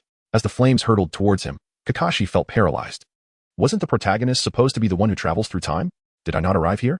Why am I about to be killed immediately? System? Golden finger? Where are my cheats? I do not wish to die? Kakashi lamented internally. At present, he had merely inherited Kakashi's memories, which included various techniques. However, those were merely memories. He had never engaged in actual combat, leaving him at a loss for how to proceed. Boom, boom, boom. As the flames approached, Kakashi let out a piercing scream while simultaneously cursing Obito. Uchiha Obito, you deserve to be used by others from beginning to end. Do you think killing me will benefit you? If I die, you will only perish faster. You have no idea how terrifying this world truly is. As time passed, Kakashi grew more fervent in his curses, nearly forgetting he was surrounded by flames. Observing this scene, Obito's eyes widened in astonishment. His fire style had inflicted no harm. And even the wounds from the wood style had completely healed without leaving a trace. What on earth is happening? Obito could no longer contain his curiosity. Kakashi, caught up in his tirade, suddenly snapped back to reality upon hearing Obito's question. Right. Why am I still alive after cursing for so long? Logically, I should have been burned to death by now. Haha, Sage Mode. Is this my cheat? Starting with Sage Mode? Kakashi glanced down for a moment and finally recognized a crucial fact. His body was not incapable of injury. Rather, his healing speed was astonishingly rapid. It resembled that of the first Hokage, Hashirama Senju, who could heal from even the gravest wounds sustained in battle. You are indeed not Kakashi. He would never be so foolish as to smile so readily. Obito observed the grinning Kakashi, finally coming to believe his words. Kakashi was known for his aloof demeanor and rarely let his guard down. Yet this individual, despite bearing Kakashi's face, exhibited a personality and behavior that were utterly distinct. You possess some wit. I have already told you, I am not the Kakashi you know. Moreover, this world is beyond even my comprehension, with your limited intellect. You probably have no idea how you will be played. Recognizing his innate sage mode, Kakashi composed himself and adopted a cool demeanor. However, he had been a recluse before his arrival, and no matter how he pretended, he remained fundamentally different from the original Kakashi. Who are you? Why have you occupied Kakashi's body? To my knowledge, the only techniques capable of taking over another's body are spirit transformation technique and the Yamanaka clan's mind transfer technique, correct? Obito's gaze fixated intently on Kakashi. Chapter 38. Reaching an agreement, defending the time and space. With your limited understanding, you can hardly fathom how challenging these two matters are. However, my situation is different. To the people of your world, I am akin to a deity. Kakashi has fully assimilated the original memories of this body and thus possesses a clear understanding of past events. It is precisely because he is aware of this that he feels compelled to boast before Obito, aiming to instill belief and reverence in him. After all, this world is exceedingly bizarre. Without gathering some allies and establishing his own faction, even with his sage body, he would inevitably meet a grim fate upon venturing outside. Those who created the colossal Manjiki, Uchiha ShÄten, along with Naruto Uzumaki, who became a perfect Jinchuriki at the tender age of 3, and Uchiha Te, who was originally just a minor character, might very well be entities akin to himself. Their emergence has set this world on an uncontrollable trajectory. What nonsense! Do you think I am but a mere child? Upon hearing his words, Obito was not taken aback. Rather, he found it amusing. Such deceptive rhetoric was his forte. The audacity of this individual before him to attempt to dupe him was utterly naive. Kakashi mused, this rhythm seems somewhat off. In the novels, when the protagonist asserts themselves, the subordinates willingly flock to them. Why is it different for me? Obito, you remain unaware of the current situation, do you not? I can assure you that this world has veered into an unpredictable direction. Should you refuse to cooperate with me, your fate will undoubtedly be most tragic. Upon hearing this, Obito fell silent. While he could dismiss other claims, he could foresee the dire outcome Kakashi described. Given Uchiha ShÄten's temperament, if he fell into his hands, he would undoubtedly suffer the fate of having his eyes gouged out. Then what can you offer me? Obito inquired, testing the waters. If this individual truly possessed some means, he could indeed be of use. You have inherited Madara's legacy. It must include wood release, right? If you teach me how to wield it, once I become powerful, I shall ensure your safety. Kakashi, endowed with the sage body's advantages, could certainly master wood release. However, he was uncertain about the hand seals required for the technique. Thus, seeking Obito's guidance, Once he grasped the power of would release, the individuals outside would no longer pose a threat. At that point, would not the ninja world be his to command? He might even ascend to become the Ten Tails Jinchuriki, gaining powers rivaling those of the Sage of Six Paths. The mere thought invigorated Kakashi's spirit. You even know of this? Obito cast a surprised glance at him. The fact that he had inherited Madara's legacy was known only to Zetsu. I have stated before, to the people of your world, I am a godlike existence. Noticing the shock in Obito's eyes, Kakashi slightly raised his chin and stated, enough of your grandstanding.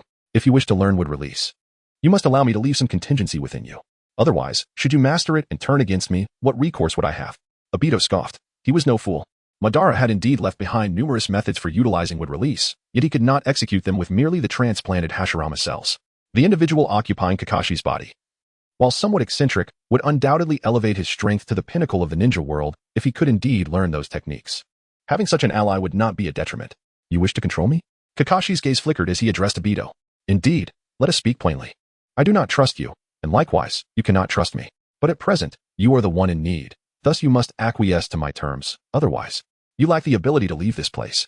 Obito did not conceal his thoughts but spoke candidly. Very well, I agree. Kakashi remained silent for a long while before slowly responding. After all, he possessed a sage body. He should not fall victim to Obito's contingency. The most pressing matter was acquiring the secrets of would release. Once he mastered it, he would no longer be beholden to anyone. Even if he could not deal with the contingencies Obito left within him later, he could seek assistance from Uchiha Madara or the foremost filial figure in the ninja world, Black Zetsu. He believed they would not refuse a request from such a potent ally.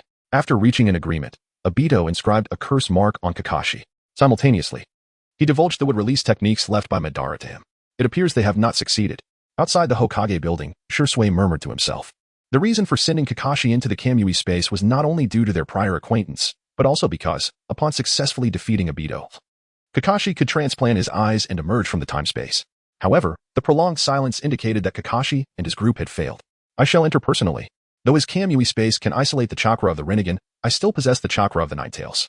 Allowing Kurama to take control of my body and defeat Uchiha Obito would yield the same result. The 7-year-old puppet Naruto stepped forward, preparing to venture into the time-space himself. Due to the closure of the passage on the moon, Naruto Uzumaki had yet to update. He still bore the appearance of a 3-year-old. Kamui. ShŁten nodded slightly, preparing to send the puppet Naruto inside. However, as soon as the space began to distort, spiraling flames erupted from within. Fire-style, exploding wind dance. Whoosh. As the flames surged toward him, ShŁten's gaze flickered, halting the Kamui. He intended to maintain a vigilant defense within the time-space. He would neither emerge nor allow them entry. Uchiha Obito remained acutely aware of his surroundings within the time-space, ready to strike at the first sign of spatial distortion. Once more, I will unleash a tailed beast bomb here. You transmitted inside to obliterate his time-space. The puppet Naruto, witnessing the situation, displayed an expression of fury. Do not act impulsively. That is not his time-space. It is ours. If we truly obliterate it, we shall incur the losses. ShŁten calmly analyzed. Though they had yet to capture Uchiha Obito, he had already begun to regard the time-space as his private estate. While these puppets were under the control of the host did not descend upon them at all times. Thus, they could converse like ordinary individuals when faced with issues. Only for the host will they manifest during significant events. Chapter 39, The Space-Time Teleportation Array, Sasuke Awakens on the Moon. Otsutsuki Sharon meticulously inscribed a formation within his castle. At last, he succeeded. With this creation, there was no longer a need to construct any passageways. Sharon gazed upon his masterpiece, nodding with satisfaction. The black formation on the ground was the space-time formation once employed by the Otsutsuki clan to journey from the ninja world to the moon. The ability to construct this formation signified Sharon's mastery over the power of the rebirth. I had ascended to a new level, and his control over Inyang release had become increasingly adept.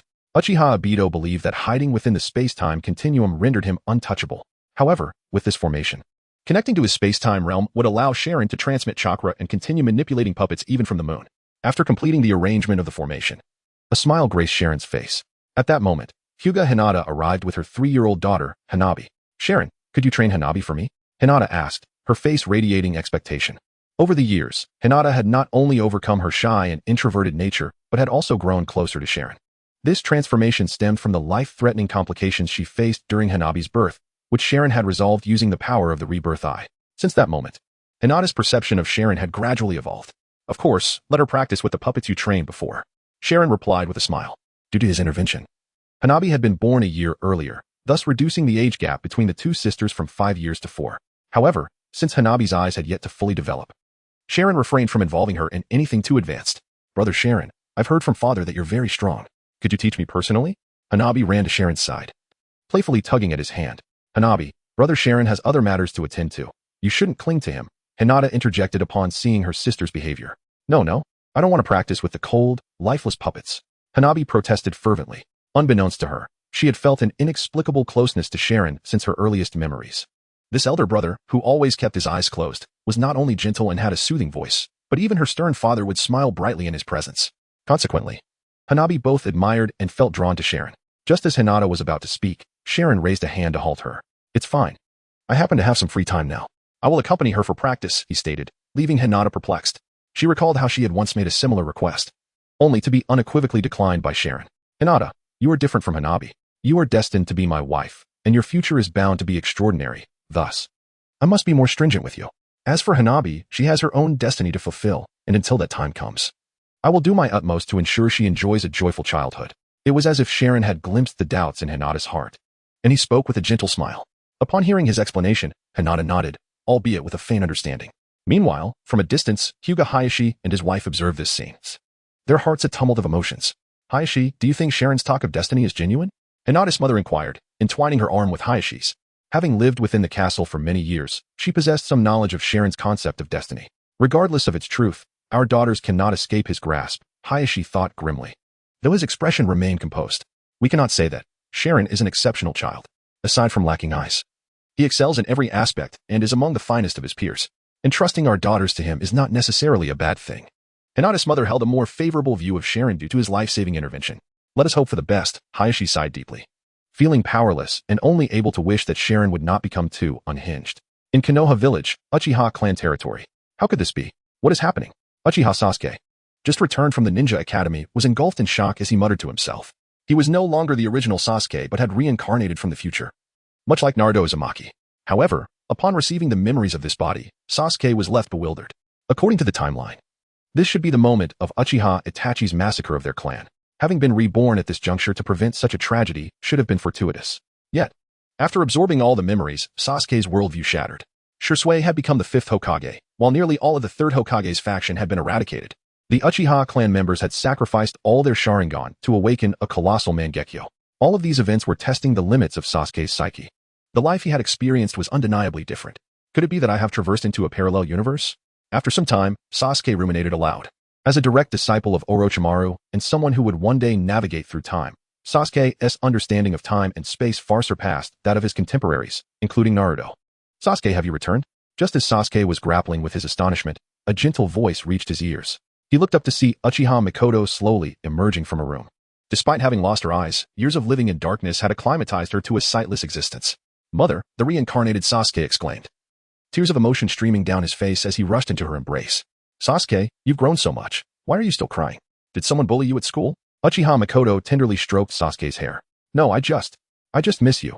Mother, Sasuke replied, shaking his head slightly, his thoughts drifting to the horrific fate that had befallen his mother and brother, who had had their eyes taken from them. His father had been labeled a traitor, a disgrace to the clan, igniting a fierce anger within him. ShŁten and Itachi, though I do not comprehend why you would commit such acts, I, Uchiha Sasuke, shall ensure that you pay for your transgressions. Sasuke vowed silently, his formerly pitch-black eyes transforming into a vivid crimson at that moment, with a single tomo slowly spinning within. Chapter 40. Sasuke under surveillance, the grueling training in Kamui space. The sudden activation of the Sharingan caused an explosive surge of chakra within Uchiha Sasuke. Upon sensing this transformation, Uchiha Mikoto became exceedingly anxious. Sasuke, have you activated your Sharingan? Did I not instruct you to refrain from excessive emotional fluctuations? Why do you persist in disregarding my words? The expression on Mikoto's face was fraught with worry. In the past, the awakening of the Sharingan in her son would have been a cause for celebration. However, at this moment, it signified a descent into blindness, for all who opened their eyes had invariably sacrificed their own Sharingan. None were exempt. Sasuke, you should not have awakened your Sharingan.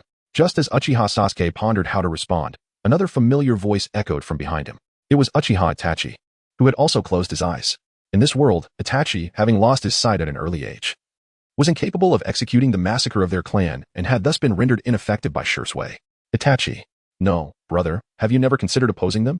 Uchiha Sasuke turned to question Itachi. Faced with the colossal Mangekyo Sharingan formed by the collective eyes of their clan, any resistance seemed futile. Sasuke, I too once endeavored to protect you and our mother.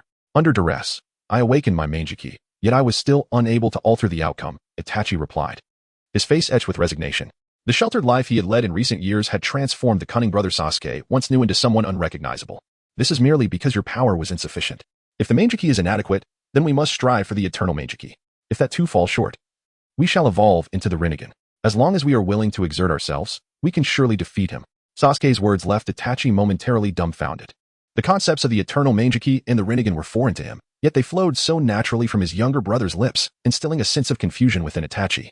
Sasuke, do not speak foolishly. The fifth Hokage is the one who will lead the Uchiha back to glory. As a member of the Uchiha clan, we must not harbor animosity towards him. Mikoto's immediate reaction to Sasuke's proclamation was one of disbelief. She thought her son had lost his mind. Such words would never have escaped his lips otherwise. Mother, have you forgotten that it was at their hands that father perished? Shall we not avenge his death? Anger was evident on Sasuke's face. The shame of his father's demise weighed heavily upon him, and he could not accept the notion of his father's legacy being tarnished. Sasuke, both your mother and I act for your own good. Do not be willful, Itachi interjected, knowing that if he himself was powerless against their fate, how could Sasuke possibly resist? I understand now. Oh, foolish brother. You have been so thoroughly intimidated that you are no longer the Itachi I once knew. But let me assure you, I shall never relent. I will avenge father, and I will restore our clan's eyes. Sasuke's gaze turned icy as he regarded Itachi, and the single tomo in his eyes gradually transformed into a double tomo. Sasuke, has your Sharingan transformed into a double tomo? If this continues, you will only bring harm upon yourself. Mikoto's anxiety intensified as she perceived the change in Sasuke's chakra. She was all too familiar with the methods employed by Uchiha Shisui and Uchiha Itachi. If they discovered that Sasuke had activated his Sharingan, they would undoubtedly pursue him relentlessly. Indeed, I have awakened the double tomo Sharingan. One day, I will slay Uchiha Shisui and Uchiha Itachi, Sasuke declared with a scoff. At the Hokage's office, Uchiha Itachi inquired, should we retrieve his eyes now that Sasuke has activated his Sharingan? After Shisui ascended to the position of Hokage, Uchiha Itachi replaced Danzo as the new leader of the Foundation. However, a mere double tomo cannot yet demonstrate its full potential. If possible, I would prefer to wait until he awakens the Rinnegan before extracting his eyes. Alas, the variables during this waiting period are far too great. We must hasten his awakening of the Manjiki, and then integrate his eyes into the colossal Manjiki. Shisui shook his head slightly. A pair of double tomo is inconsequential to the colossal Manjiki. Only when Uchiha Sasuke awakens the Manjiki will it reveal its true value. Yes, based on his previous remarks, it appears that he is not the original Uchiha Sasuke. Even if we must compel him to awaken the Manjiki, we must proceed with caution, Itachi concurred. They were acutely aware of Sasuke's words, though they remained uncertain whether he was a reincarnator or a traveler from another world. Nonetheless, they were certain that this was not the original Uchiha Sasuke. Send Naruto. He is idle anyway. Once he arrives at Uchiha Sasuke's location, he should cease his incessant clamoring to obliterate Kamui space, Shisui contemplated. Excellent idea, even if he is merely a facsimile of Naruto. This Uchiha Sasuke should not be significantly stronger, Itachi chuckled. Naruto had been persistently demanding to annihilate Obito's time-space, much to their frustration. Now, they could send him to trouble Uchiha Sasuke, allowing for a brief respite on Obito's side. They merely needed to establish the time-space array connecting to Obito's Kamui space, and their opponent would have nowhere to escape. In Kamui space, Kakashi clapped his hands and exclaimed, would release, birth of dense forest. As his voice echoed, the surrounding area transformed into a lush forest. Indeed, Kakashi's physique is remarkable. His innate talent is extraordinary, enabling him to master the birth of dense forest so swiftly. Uchiha Obito, witnessing this scene, was filled with astonishment beneath his mask. Wood release, wood dragon technique. As the trees ceased their growth, Kakashi clapped his hands once more and shouted. Soon, a wooden dragon emerged slowly from the gigantic tree beneath him. Has he even mastered the wood dragon? Uchiha Obito's astonishment deepened. It is worth noting that after transplanting Hashirama's cells, it took him a considerable time to utilize wood release, and even then, it was only the most fundamental form. Who, or rather what, was this entity that had taken over Kakashi's body? Not only did he possess sage body, but his learning capacity was exceptional. Was this the advantage that belonged to me? After experimenting with the birth of dense forest and the wood dragon technique, satisfaction graced Kakashi's face as he remarked, although I am still far inferior to those who possess their own systems. If I can master wood release to the level of Hashirama Senju, I will surely be able to subdue those three outside. Chapter 41. Understanding Itachi's Sasuke Uchiha. Fortunately, I had a contingency plan in place. Otherwise, he would undoubtedly have slipped from my grasp. At this moment, Uchiha Obito felt increasingly grateful for his caution. Had it not been for his prudence, he would have been unable to control the entity residing within Kakashi's body. Obito, along with the wooden man technique, the true tree of 1,000 hands, and the mind god gate capable of suppressing tailed beasts, must consider that upon our exit, we might encounter the nine tails. If I master the mind god gate, I could easily subdue it. Kakashi, having grasped these would-release techniques, turned his gaze to Uchiha Obito and inquired. Do not be overly greedy. Both the true tree of 1,000 hands and the mind god gate require sage techniques to be effective. Are you proficient in sage techniques?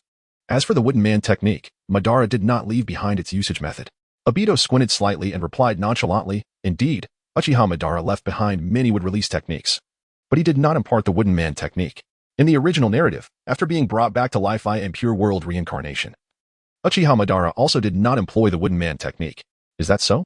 Kakashi fixed his gaze on Uchiha Obito. It appears that Madara indeed never utilized the wooden man technique. However, Akatsuki's Deidara did manipulate Yamato to use a simplified version of the true tree of 1,000 hands. I recall there is a version of the true tree of 1,000 hands that does not require sage chakra, is there not? Upon hearing this, Obito was momentarily taken aback. How could he possibly know about that? What is this person's true background? Obito wished to dismiss the notion, but the intensity in Kakashi's eyes compelled him to swallow his words. There is indeed such a technique, but according to Madara, the version utilized in that manner pales in comparison to the one executed in sage mode. Obito's words elicited a smile from Kakashi. That is satisfactory. As long as I can learn this technique, even if it does not match the original true tree of 1,000 hands, it will at least not fall short of the wooden man technique. After all, Deidara managed to halt the 5 Kage and a multitude of allied ninja forces with that technique. Had it not been for the assistance of the 3rd Hokage in his impure world reincarnation, Deidara might have obliterated them all. Please, enlighten me on how to utilize it. Excitement glimmered in Kakashi's eyes.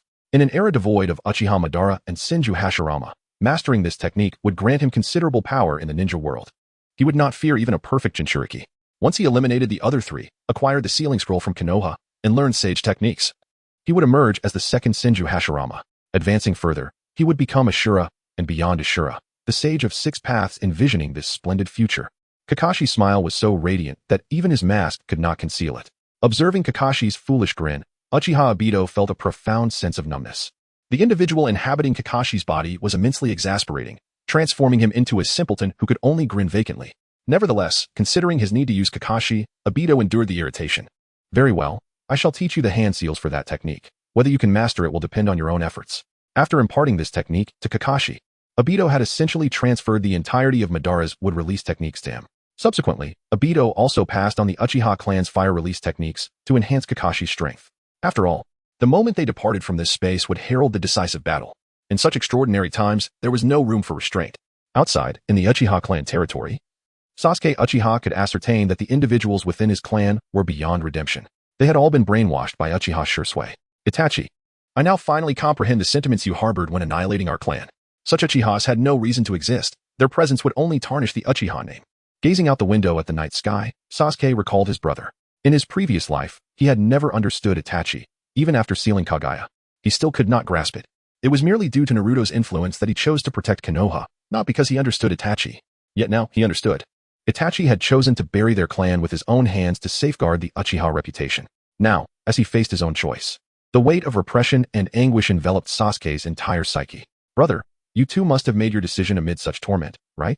Sasuke murmured to himself, and at that moment, a white figure suddenly emerged from below. Hello, young Uchiha. You seem to be in dire need of assistance. The figure that surfaced was none other than a white Zetsu clone. Black Zetsu dared not intrude upon Konoha, nor could he linger in the land of fire. Thus he sent a white Zetsu clone to infiltrate. However, it was hardly stealthy, as its appearance had already attracted attention. You are White Zetsu. What do you want? Sasuke immediately recognized White Zetsu. When he first activated his eternal Manjiki Sharingan, he had used White Zetsu as a sacrifice. He later employed White Zetsu to bring forth the Hokage of Konoha through impure world reincarnation to the battlefield of the Fourth Great Ninja War. It would not be an exaggeration to say that White Zetsu was his old acquaintance. Do not be alarmed. I am here to assist you. Do you wish to grow stronger? Do you wish to save the Uchiha clan? If so, I can take you away from here. White Zetsu spoke with a smile. Addressing Sasuke Uchiha. You? Sasuke scoffed derisively. White Zetsu's meager strength was such that any ninja daring to confront him could easily dispatch him. Of course, it is not just me. We will all aid you. That man, or perhaps that woman, wishes to meet you. And so he has entrusted me with the task of bringing you to him. White Zetsu's words ignited a spark of intrigue in Sasuke's eyes. The identity of this individual, whether man or woman, must be the one he presumed.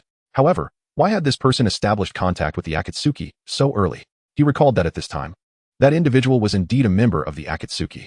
It was only after Itachi joined the Akatsuki that this person defected from the organization. If you truly possess the capability, feel free to attempt to take me away.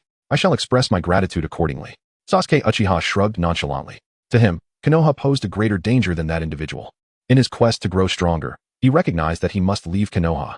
Otherwise, should Uchiha Shisui and the others notice him activating his Sharingan, he would likely lose those precious eyes. You are correct. If you have the ability, then do try to take him away. As soon as Sasuke's words fell, a child shimmering with golden light suddenly appeared in the room, speaking kindly. Chapter 42. Naruto. Sasuke, I am here for you. Naruto? Upon the sudden appearance of Naruto, both Sasuke and Black Zetsu were taken aback. Regaining his composure, Black Zetsu instinctively attempted to flee. However, Naruto swiftly yanked him from the ground. Humph, since you dare to come here, you might as well not rush off. As Naruto spoke, his gaze locked with that of Uchiha Sasuke. In that moment, their eyes ignited with a spark. Naru, what is your purpose for coming here? Sasuke's voice bore a hint of wariness. This Naruto was nothing like the one from his memories. The Naruto he recalled always exuded an aura of foolishness. In contrast, this Naruto's eyes were sharp and piercing, causing Sasuke to instinctively lower his gaze to avoid his scrutiny. Sasuke, I have come to find you. You have awakened the Sharingan, haven't you? Naruto's directness left Uchiha Sasuke momentarily speechless. Was there really a need to be so blunt? Could he not phrase his words more delicately? I do not understand what you are saying, Sasuke managed to say, suppressing the shock within him. Sasuke, whether you believe it or not, I am here to assist you. The Sage of Six Paths has granted me the ability to harness the power of the Nine Tails, and has revealed to me that you are the reincarnation of Indra, his other son. I have remained in Konoha, waiting for you to awaken your Sharingan, for we must join forces to save this world. As he spoke, Naruto tightened his grip, snapping Black Zetsu's neck to prevent it from overhearing matters it should not. Naruto's words rendered Uchiha Sasuke, already astonished, unable to conceal his shock. Naruto, are you also a reincarnated being? Upon uttering this, Naruto understood. This Sasuke was merely a reincarnator, not a time traveler. The two original protagonists had been reborn in this world. Was this the will of the world seeking to combat the time traveler? Sasuke, do you also? Upon confirming Sasuke's identity as a reincarnator, Naruto's expression flickered with just the right amount of surprise. In the future, you will be imprisoned by Boruto, and I will perish at the hands of the Otsutsuki. I thought everything had come to an end, only to awaken and find myself back in my youth. Sasuke reminisced.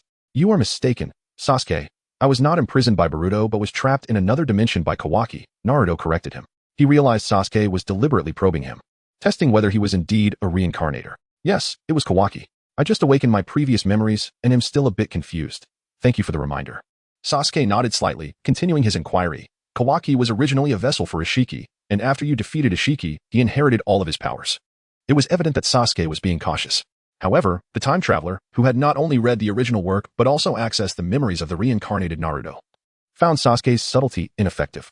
You are mistaken again. Kawaki was the vessel for Ishiki, while we defeated Jigen together, and Boruto personally killed him. After his death, he left a mark on Boruto, attempting to use his body for rebirth. Later, when we fought Ishiki, we activated the Baryon mode, sacrificing Kurama's life, while you were blinded by the awakened Jigen. With each revelation, Sasuke's excitement intensified. Truly, this is real. Naruto, like me, has been reborn. If he were not a reincarnator, he could not possibly know the future so intricately. Naruto, you need not say more, I believe you. But I do not understand why you allied with Uchiha Shisui and Uchiha Itachi. Also, why does your body still resemble that of a 3-year-old? After placing his trust in Naruto's words, Sasuke voiced his lingering uncertainties. Sasuke, I am here for you. Naruto gazed deeply at Sasuke.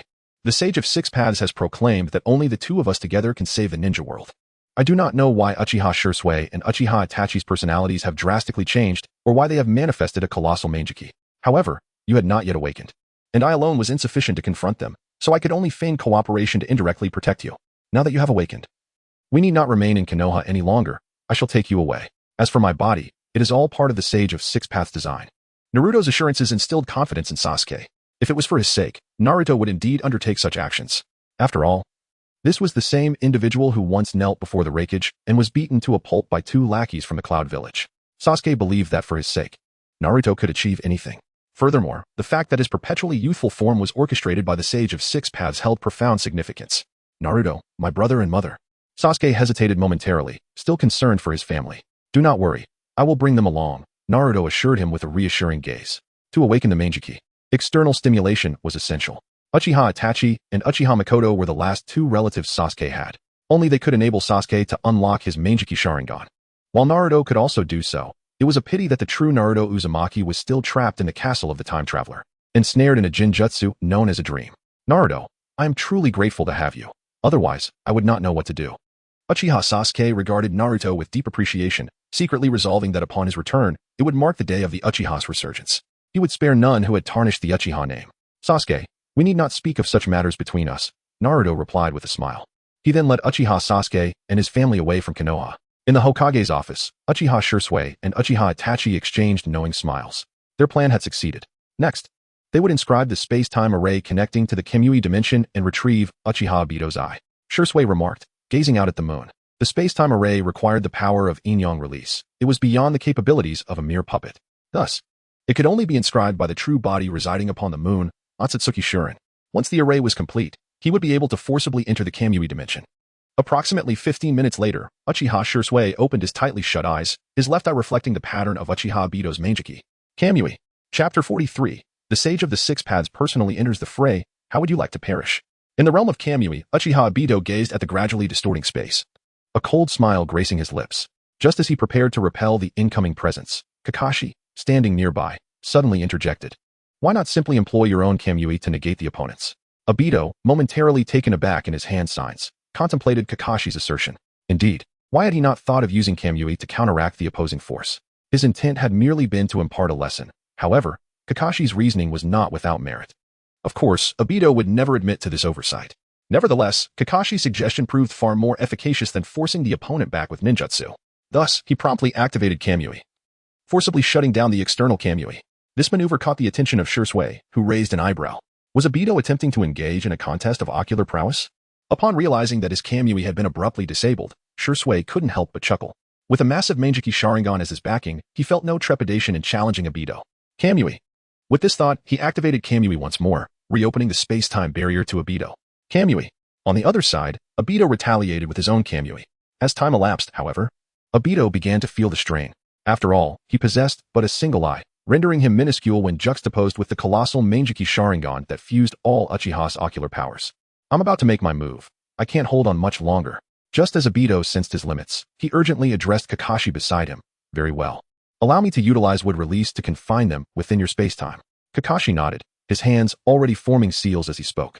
Suddenly, a figure emerged from the spatial vortex. It was Shurasui. Indeed, by linking to his Kamui space, he could continue transmitting the chakra of the Rinnegan through the space-time array left by Hiruzen. Upon entering the Kamui realm, Shurasui felt the changes in his body and remarked, while the chakra of the Rinnegan may flow here, I am unable to harness the power of the Manjiki. Wood release. Birth of the world trees. The moment Kakashi laid eyes on Shurasui, he unleashed the technique. Countless enormous trees and vines instantly filled the surrounding space, binding Shurasui at once. Wood release, and of a caliber rivaling that of Hashirama Senju? Shurasui, with closed eyes, turned his gaze to Kakashi. Truly, the legendary Shurasui of the body flicker technique could discern that Kakashi's wood release had reached a level comparable to that of Hashirama. Hearing Shurasui's words, Kakashi raised his chin slightly. Do not underestimate the situation. Eliminate him quickly. Obito, observing the hesitation in Kakashi's actions, urged him, are you teaching me how to act? With my current strength, dispatching a mere Uchiha Shurasui devoid of sight is but a trivial matter. Rather than eliminating him, I am far more curious about the extraordinary changes he has undergone. Kakashi cast a sidelong glance at Obito, dismissing his words. To Kakashi, Obito had lost his value. Were it not for the lingering threat Obito posed, Kakashi would have long since taken his life and seized his eyes. If you will not act, then I shall. Obito declared, unwilling to allow the situation to linger. He charged forward. Would release. Cutting technique. The sudden strike from Obito momentarily stunned both Kakashi and Shurasui. When had he become so decisive? Do not underestimate your fifth Hokage. Facing the resolute Obito, Shurasui chuckled softly, and a layer of blue flames ignited around him. Accompanying this was a roar not of this world. The two tails, Matatabi, manifested before them. As the ferocious chakra flames rippled outward, Obito was compelled to retreat. Unable to approach Shurasui, let alone defeat him. The two tails? When did he become a Jinchuriki? Kakashi thought, astonished. Recalling that this body bore no memory of Shurasui capturing the two tails. Regardless of how he became a Jinchuriki, against my wood release, he is powerless. Despite his astonishment, Kakashi remained calm. His mastery of wood release was intended to subdue the nine tails, and if it could restrain the nine tails, dealing with the two tails would be trivial. Wood release, wood dragon technique.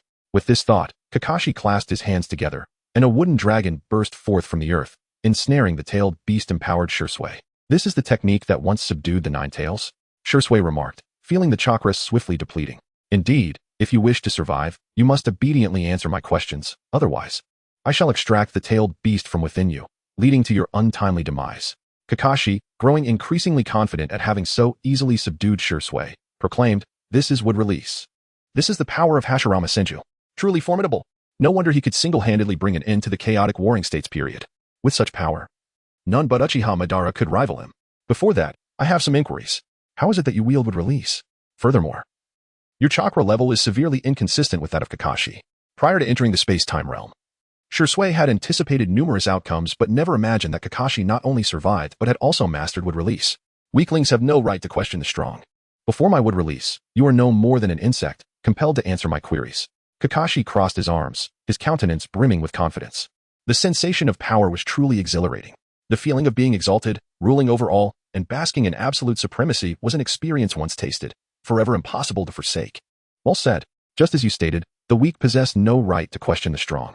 Before the Rinnegan, you, akin to an insect, are only fit to kneel and lament. Shisui chuckled softly as luminous orbs gathered above his head, ultimately coalescing into the form of Kaguya Tsutsuki. Clearly, upon sensing the precariousness of the situation, Kaguya had descended personally through the space-time transmission array. As long as the task was executed flawlessly, he had no fear of revealing his identity. Therefore, I shall graciously provide you with a choice. How would you like to perish? Kaguya floated indifferently in the air, and with a wave of his hand, several beams of golden light flashed, severing the wood dragon that bound the two tails into fragments. Is this Kaguya Tsutsuki? While Obito may not have recognized Kaguya, Kakashi, as a time traveler, immediately discerned the identity of the being before him. Chapter 44. The weak have no right to question. Otsutsuki Shirin? Otsutsuki? Upon hearing Kakashi's words, Obito's pupils constricted instantly. Unlike others in the ninja world, as the executor of the Eye of the Moon plan, he was acutely aware of the significance.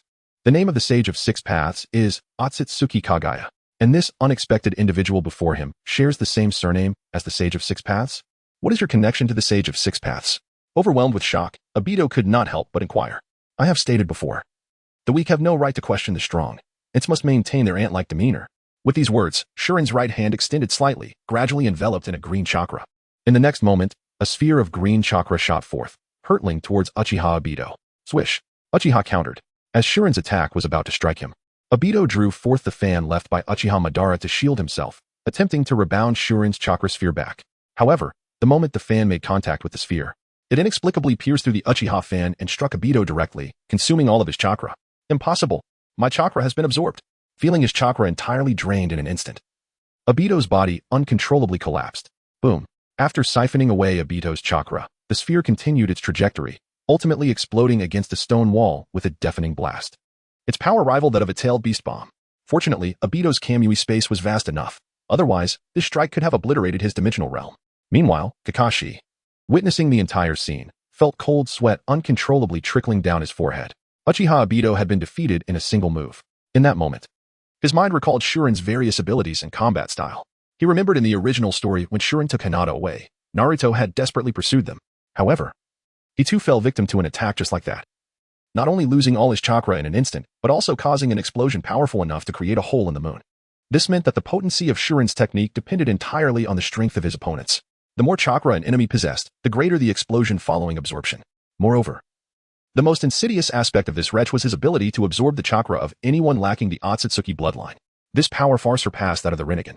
Had it not been for the plot armor in the original story, Kakashi would never have conceived of any method for Naruto to overcome him. The more Kakashi pondered, the more fear gripped him, and the more sweat beaded on his brow. Had he been too arrogant just now? Was it too late to retract his bravado? Otsutsuki Shurin, I believe there has been a misunderstanding between us.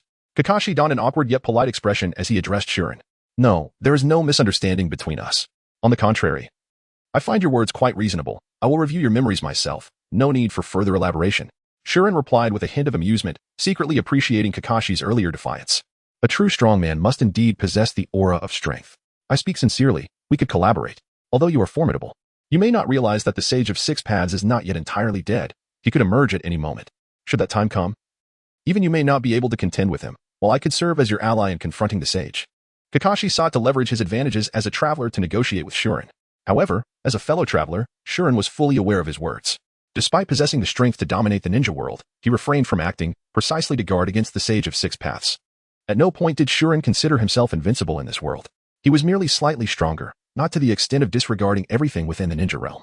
This mindset was the very advantage that came with his early transmigration. Having traversed early and experienced much, his temperament had been tempered, allowing him to maintain his essence even as his power surged. Words are futile. Your fate is already sealed. Now is the time for the Tsukuyomi to descend upon you. Awaken.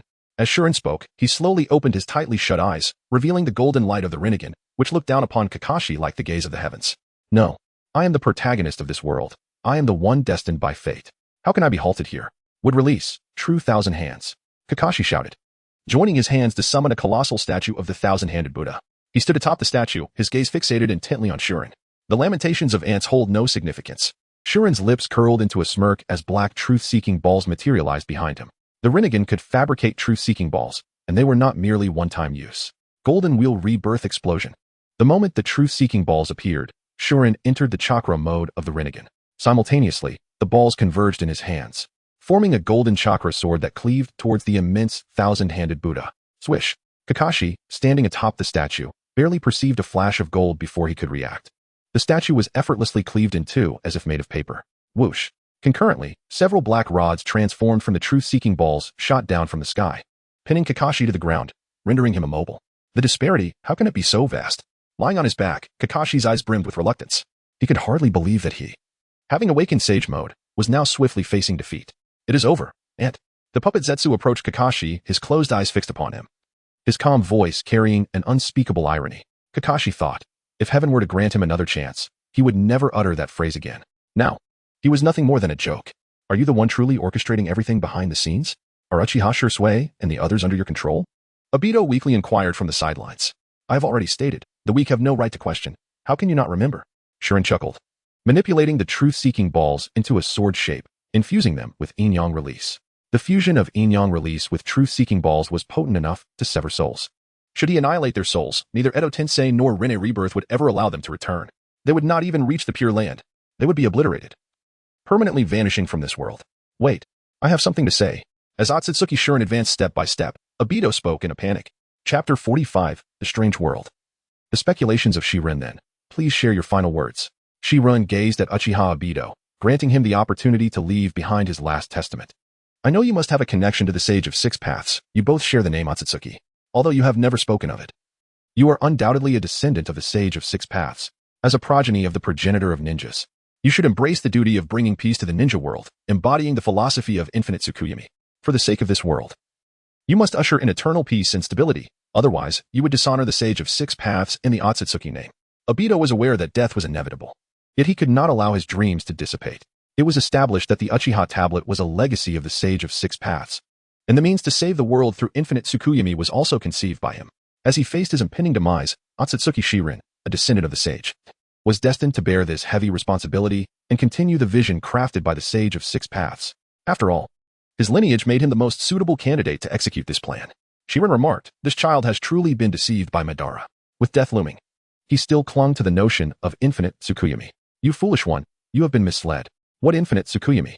That is nothing but a deception spun by Kaguya. How could the Sage of Six Paths possibly devise such a foolish method of salvation?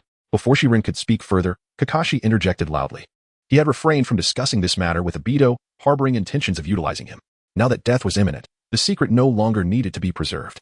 Impossible. This is the content deciphered from the tablet passed down through the Uchiha lineage by Madara's Rinnegan. Kaguya is merely a manifestation of Madara's consciousness. If he could deceive me, could he possibly deceive Madara? Obito vehemently rejected Kakashi's words. Even if someone had deceived him, it was undoubtedly Madara. Idiot. I can't be bothered to argue with you. Tell that Otsutsuki ShÄuten that I am right. Kakashi let out a cold laugh, recognizing his own demise was assured. He might as well vent his frustrations. Though his words were harsh, they were indeed factual. The Sage of Six Paths had never left behind any method of salvation through infinite Tsukuyomi. Obito was not the only pawn. Even Uchiha Madara was merely a piece in Kaguya's game. One could assert, without exaggeration, that the millennia of ninja history was orchestrated by her hand. ShÄuten's words shattered the last vestiges of Obito's defenses. The being he had long scorned, Kaguya, had indeed orchestrated the history of the ninja world? Were it anyone else, Obito would have dismissed such claims. Yet, the one speaking was Otsutsuki ShÄuten, who would soon take his life, and thus had no motive to deceive a dying man. It seems both Madara and I are merely pawns in someone else's game. At that moment, Obito's heart grew cold, and his mask fell away, revealing a pallid visage. Very well, having delivered your final words, I shall now send you on your way. ShÄuten approached Obito, first extracting his Sharingan, then plunging the sword forged from the truth-seeking orb into his body, extinguishing his soul. Obito's transition from the extraction of his eye to his ultimate demise was devoid of struggle or lamentation. To a heart now ashen, death may have represented a true liberation. No longer would he have to exist in this hypocritical and dark world, nor strive for that elusive dream. Next, it is your turn. After eliminating Uchiha Obito, Shiran turned his gaze toward Kakashi. Otsutsuki Shiran, you must be a fellow traveler like myself, right? If you were not a traveler, you could not have begun your machinations so early. As fellow travelers, must you eradicate me? Kakashi had already grasped the essence of the matter. This Otsutsuki Shiran was certainly not the original. He had simply taken advantage of his earlier arrival in this world, allowing him to overshadow Kakashi. Had Kakashi arrived sooner, the outcome would have been entirely different. This world has already conformed to my design. There is no room for a third party. I shall call you Kakashi for now. The one slain by this sword would not leave even a trace of their soul. Thus, there was no point in fantasizing about appealing to the sage of six paths for vengeance against Shiran. Shiran toyed with the sword in his hand, crafted from the truth-seeking orb. Upon hearing his words, Kakashi's defenses crumbled. Otsutsuki Shiran, you Kakashi erupted in a torrent of curses. He had indeed contemplated finding the sage of six paths in the afterlife to report Shiran's misdeeds, hoping the elder would personally deal with him. Yet, this scoundrel was not even prepared to leave him a soul who could endure such a fate. Curse away. Once you've vented your frustrations, I shall send you on your way. Shiran remained unfazed by Kakashi's outburst. There was no need to engage in trivial disputes with one on the brink of death. He needed to scrutinize Kakashi's memories instead. No, you cannot do this. We are compatriots, fellow travelers. You cannot be so cruel. For the sake of our shared experience, spare my life. Sensing the approach of death, Kakashi's fear intensified and tears streamed down his face. His promising journey as a traveler had yet to begin. Yet it was already poised to end. He had envisioned all the deeds he would accomplish as the ruler of the ninja world. He had countless beautiful women awaiting his conquest, yet now all was lost to fantasy. This world is far more complex than you perceive. Perhaps even I am merely a pawn in someone else's game. If I do not slay you, I may be the one to perish. Therefore, if you must assign blame, let it be upon yourself for arriving in a world you did not belong. Shiran raised his head slightly, becoming increasingly wary of this incomprehensible world of shinobi. First were the reincarnators, and now the travelers, continuously appearing in this realm. If all of this were orchestrated by someone, the only entity Shiran could conceive was the Otsutsuki deity, Otsutsuki Kagaya, who had transcended dimensions long ago. No one else could accomplish such feats. Each time he pondered the possibility that he was merely a pawn in another S-game, a peculiar sensation clogged his heart. After centering his thoughts, Shiran felt no hesitation and lunged forward, driving the blade into Kakashi's body, eradicating his soul in an instant. Otsutsuki Kagaya, if it is indeed you who has been orchestrating events, then let us see what you can do. Whether they are reincarnators or travelers, I shall slay them all. One by one, I shall bring them to their end. Sooner or later, even you shall bow before my Rinnegan. Chapter 46. The entire ninja world issues a bounty on the Uchiha Sasuke family. In the Hokage's office, as a spatial vortex materialized, Shursue's figure gradually emerged. At that moment, his right eye was adorned with Obito's Manjiki Sharingan. Unexpectedly, it had come to the point where the original body had to take matters into its own hands. Iron Fire gazed at Shursue and spoke slowly. In this world, any individual could potentially be a traveler or reincarnate. Merely the two of us are insufficient to counter them. The colossal Manjiki Sharingan, if left here, poses a significant risk. It must be sealed within the original body swiftly. As he spoke, Shursue extracted Obito's Manjiki Sharingan from his eye and integrated it into the colossal Manjiki. Following this, he utilized the power of the giant eye to activate Kimui, transferring it to the Kimui dimension. The sudden disappearance of the colossal Manjiki stirred chaos within Konoha village. For many years, the villagers had grown accustomed to the giant eye suspended in the sky, constantly observing the village. Its abrupt absence felt as if the heavens had collapsed. Especially for the Uchiha clan. Where has our Uchiha eye gone? It represents our hope, a cherished treasure of our clan. What on earth has transpired? Quickly, we must inquire with the fifth Hokage regarding this matter. The Uchiha clan members rushed to the Hokage building. In the Kamui dimension, after defeating Obito and the others, Sharon did not leave immediately but awaited the arrival of the colossal Manjiki. When the spatial vortex appeared, the enormous eye slowly manifested before him. At last, that day had arrived. Observing the gigantic eye, Sharon formed hand seals, preparing to seal the colossal Manjiki into his body, with the chakra of Tsutsuki within him. As long as he continually nurtured this eye, he could surely evolve it into the Rinnegan. The conditions for awakening the Rinnegan require the combination of the Sharingan and the chakras of Indra and Ashura. The chakras of these two are, in fact, dispersed Tsutsuki chakra. Therefore, with Tsutsuki chakra and the Manjiki Sharingan, one could cultivate the Rinnegan. This also applies to the Byakugan's evolution into the Rinnegan, but Tsutsuki chakra is equally crucial.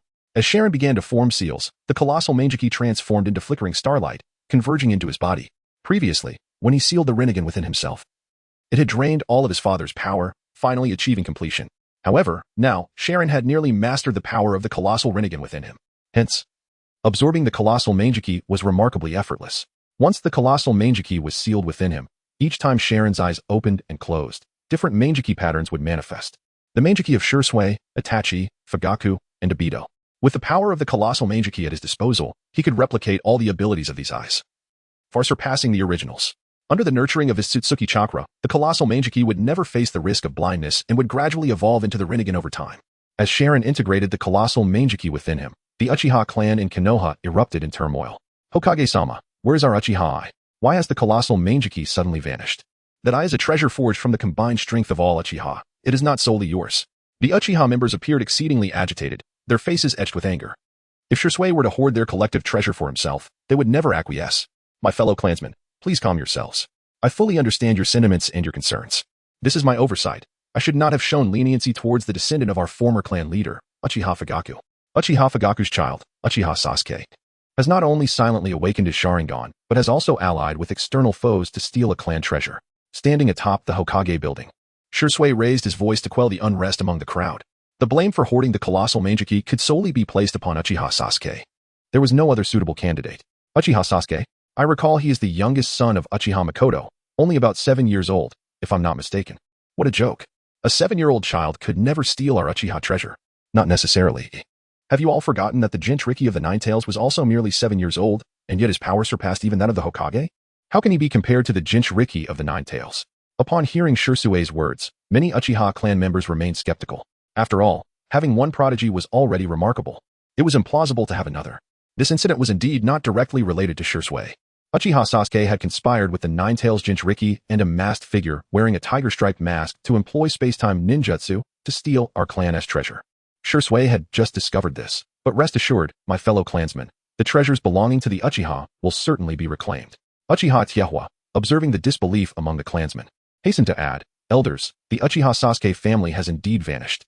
It appears they left under cover of darkness last night. Although Uchiha Tiehua's words did not fully convince all the Uchiha members, when the individuals sent to investigate returned with news, they had no choice but to accept Shisui's explanation. How infuriating. We should have eradicated their family back then. The entire Uchiha Fugaku family deserves to perish, having consumed our resources and yet choosing to rebel against the Uchiha. Such treacherous wolves, raised to devour their benefactors, deserved nothing less than to be met with 1,000 cuts. Confirming Shisui's account, the Uchiha directed all their fury towards Uchiha Sasuke's family.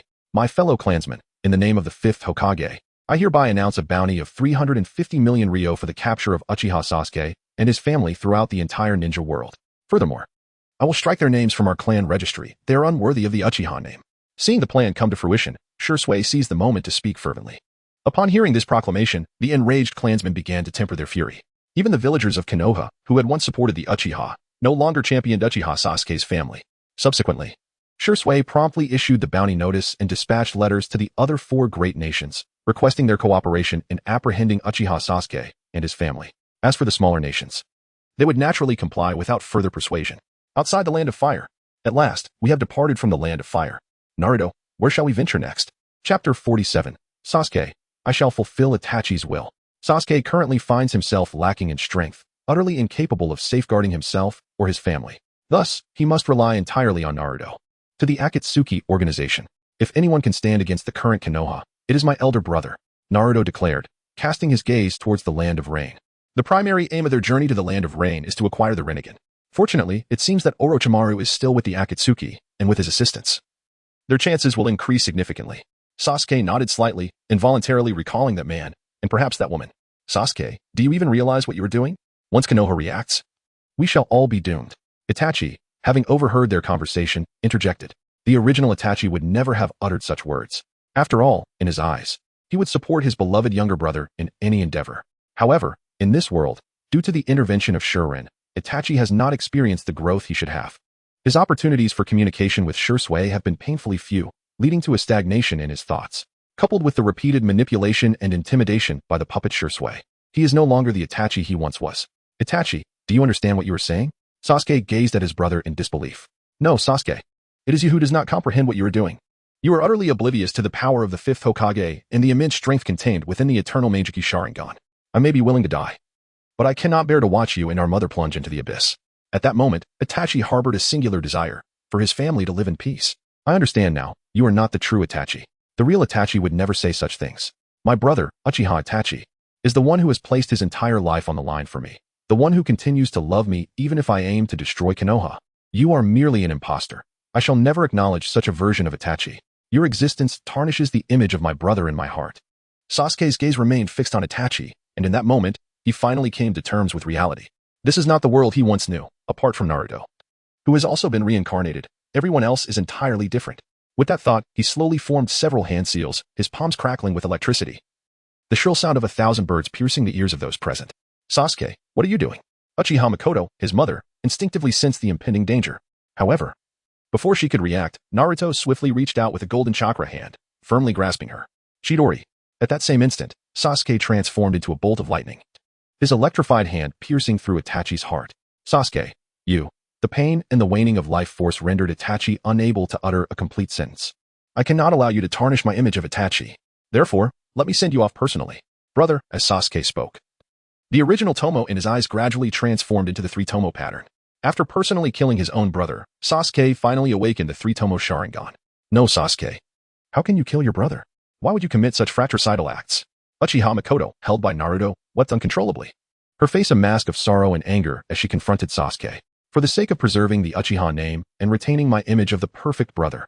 Sasuke withdrew his hand, his expression growing increasingly serene. I shall inherit Itachi's will.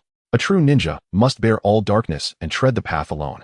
At that moment, Sasuke recalled his desires from his previous life following the Fourth Shinobi World War. Naruto, did I err in returning to Konoha with you? If I had resolutely pursued my own will instead of accompanying you back, would those subsequent events have transpired? Sasuke's words momentarily stunned Naruto. You have finally awakened. Returning to Konoha with me was indeed your gravest mistake. I was overly naive back then, while you were excessively extreme. This time, let us collaborate and rewrite the future together. Agreed. Let us reshape the future.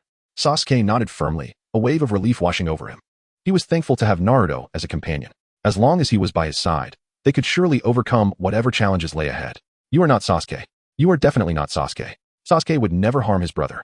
As Sasuke and Naruto gazed deeply into each other's eyes, Uchiha Makoto sobbed uncontrollably. Indeed, I am not the original Sasuke. I am Uchiha Sasuke, destined to rewrite fate. Sasuke's crimson eyes locked onto Uchiha Makoto, the three-tomo within them spinning incessantly. To rewrite fate, one must kill their own brother? Uchiha Makoto muttered, lost in thought. I shall not acknowledge this version of Itachi. Moreover, being born into the Uchiha clan. Sacrifice is inevitable. Sasuke cast a cold glance at Itachi's lifeless body. In that case, you might as well kill me too. After all, both Fugaku and Itachi have departed from me. Let us three witness the fate of one who seeks to rewrite destiny. Uchiha Makoto's mental state had begun to unravel. Ever since learning of Fugaku's death, she had been under immense pressure. Were it not for her two sons needing her care, she may have already sought to end her own life. Yet now, one son had brutally slain the other before her eyes, pushing Uchiha Makoto to her breaking point, causing her world to collapse. Sasuke, do not act impulsively. Although you have yet to awaken the Manjiki, we cannot contend with Uchiha Shursui or save the Uchiha clan. But you must believe in yourself. Do not rely on killing your kin to acquire power and then rescue our clan, preserving the honor of the Uchihas. Seeing the situation unfold, Naruto attempted to persuade him. The remnants of humanity within Uchiha Sasuke froze upon hearing those words, his expression turning icy. He must carry forth Itachi's will, bear all darkness, and uphold the honor of his clan and this world. Mother, in my previous life, you and father chose to perish at Itachi's hands. In this life, let me bear that pain. Tears streamed down Sasuke's cheeks as he vowed, I will protect the honor of the Uchiha. I shall rescue those who have been brainwashed. As he spoke, Uchiha Sasuke drew a kunai, ending Uchiha Makoto's life. At the moment her body crumpled to the ground, a brilliant crimson light erupted from Sasuke's eyes. The original three-tomo gradually transforming into a six-pointed star. This sudden awakening of immense power caused him to faint on the spot, clearly unable to withstand the surge of strength accompanying the awakening of the Manjiki. Truly, he is a child of the Uchiha, born with an innate darkness, indeed ruthless. As he gazed at the unconscious Sasuke Uchiha, Naruto murmured softly to himself. Suddenly, a spatial vortex appeared before him, through which the figure of Otsutsuki Sharon emerged. It was quite surprising how swiftly he had evolved into the Manjiki Sharingan. Sharon approached Sasuke and spoke in a calm tone. To prevent these two from being possessed by time travelers, I shall take their bodies with me. You may proceed with your original plan. After collecting the corpses of Uchiha Makoto and Uchiha Itachi into the time-space, Sharon departed from the scene. Sasuke's eyes remained motionless. He intended to utilize Sasuke Uchiha to unearth more time travelers or reincarnators. His own puppets had numerous drawbacks. Once defeated, their existence would be revealed. Despite the cover provided by the Akatsuki's emblem, it was not entirely secure. However, leveraging Sasuke Uchiha was a different matter. Should he be vanquished, it would not compromise the hidden ShÄten. In fact, to prevent Sasuke from going blind, ShÄten planned to supplement him with some of Otsutsuki chakra within ShÄten's castle. This excursion into the ninja world had proven to be quite fruitful. With the colossal Momoshiki, his power would undoubtedly ascend several levels. Upon returning, ShÄten did not linger for long before he resumed the creation of puppets. This time, he crafted a puppet of Uchiha Obito. After all, he was one of the bosses. Despite his later redemption, it would be premature to remove him from the board. Thus, ShÄten would continue to portray Uchiha Obito, conspiring alongside Kaguya. ShÄten and I. Back already and straight to puppet making again. I wonder what he intends to do with all these puppets, Hinata Hanabi remarked, pouting slightly as she observed ShÄten at work. Beside her, Hinata Hyuga said nothing. For her, ShÄten's incessant puppet making had long since become a norm. If there were a day when he suddenly ceased this activity, she might find herself somewhat disoriented. 2.5 days later, ShÄten finally completed the Obito puppet, crafting 5 distinct versions in one go. Among them were the long-haired Obito with the tiger-striped mask, the orange vortex-masked Obito, the three-eyed white-masked Obito, the sage of 6 paths Obito, and the Obito after having the 10 tails extracted. This ensured that there would be no discrepancies akin to Naruto's inability to keep pace with the evolving versions. ShÄten surveyed his masterpieces with a satisfied nod. Each time he recalled 7-year-old Naruto, still resembling his 3-year-old self, he could not help but chuckle. Fortunately, with the Kamui space now at his disposal, he could update them at any moment. Indeed, he needed to create a few more Narutos. It was imperative that no suspicions arose. Chapter 48, Kakazu, the bounty of 35 million Ryo in the Hidden Rain Village. Toby encountered Pain and Conan. This journey to Konoha has been quite fruitful, although I was unable to recruit Shunshin Shursui. Both the Nine-Tails Jinchuriki and Uchiha Sasuke from the Uchiha clan are willing to join us. Toby's words prompted a peculiar glance between Pain and Conan, as a hint of unease flickered in their expressions. Previously, Zetsu had reported that you had fallen in Konoha. You Haven-T betrayed us and brought back a few spies. Have you? Conan spoke, her eyes glinting with suspicion. Very well. It's Zetsu, isn't it? I have yet to expose your deceit. And you dare to cast aspersions on me, Toby retorted, his gaze turning icy. The eye he revealed was, in fact, a false one, merely crafted by Zetsu to resemble a Sharingan. When the need arose to utilize its power, Zetsu would project the might of the giant Momoshiki Sharingan onto Toby, synchronizing their actions. The Nine-Tails Jinchuriki is an asset we require, and he possesses formidable power. However, does Uchiha Sasuke truly deserve a place in Akatsuki? Pain shifted the discourse towards Sasuke's strength. Rest assured, Uchiha Sasuke has unlocked the Momoshiki Sharingan. This rare eye is seldom awakened within the Uchiha clan, with only a handful achieving it in the past millennium. Toby nodded slightly and replied, in that case, I have no objections. If his strength is adequate, Pain naturally has no reason to refuse. Currently, Akatsuki is in dire need of members. After finalizing arrangements, Toby utilized Kamui to depart from the location. Is everything alright? What if he truly after Toby left? Conan voiced her concerns. It matters not. In the face of God, all conspiracies are futile. Should he dare to join Akatsuki, I shall compel him to bow to the power of the Rinnegan. Pain expressed confidence in his abilities, believing that with the sage SI, he could rectify the world's disorder. Hearing his words, Conan fell silent. Meanwhile, after Toby's departure, he promptly sought out Zetsu. What did you discuss with Nagato and the others? Toby inquired directly upon meeting. I thought you had perished in Konoha when you didn't return. So I brought back the news of your demise, White Zetsu replied awkwardly, having not anticipated Toby's survival. I do not wish for a repeat of such an occurrence. Toby's voice was cold and devoid of emotion. Toby, you were too impulsive. Had you heeded my advice, we wouldn't be in this predicament. Black Zetsu interjected when White Zetsu fell silent. I am the executor of the Eye of the Moon plan. It is not your place to dictate my actions, Toby scoffed, casting a disdainful glance at Black Zetsu. You will come to regret this. This time, luck was on your side. It won't always be so, Black Zetsu warned. His frustration palpable, yet he refrained from losing his composure, retreating underground once more. At this moment, all major ninja villages had received the bounty notice signed by Shursui, a staggering reward of 35 million Ryo that was impossible to overlook. Kakazu, the organization's financial overseer, was the first to prepare to capture Uchiha Sasuke's family, intending to exchange them for riches in Konoha. As he fixated on the bounty notice, Kakuza's eyes gleamed with greed. It was astonishing to consider that a mere Asuma was worth 35 million Ryo, while capturing an entire family could yield rewards equivalent to 10 Asumas, making it difficult for Kakazu to resist. Just as he was about to act, Pain summoned a meeting. Reluctantly, Kakazu sought a quiet place to convene a preliminary meeting using his body flicker technique. Soon, Two newcomers arrived within the organization, the Nine-Tails Jinchuriki from Konoha and Uchiha Sasuke himself. After everyone gathered, Pain briefly outlined the situation. Who? Uchiha Sasuke?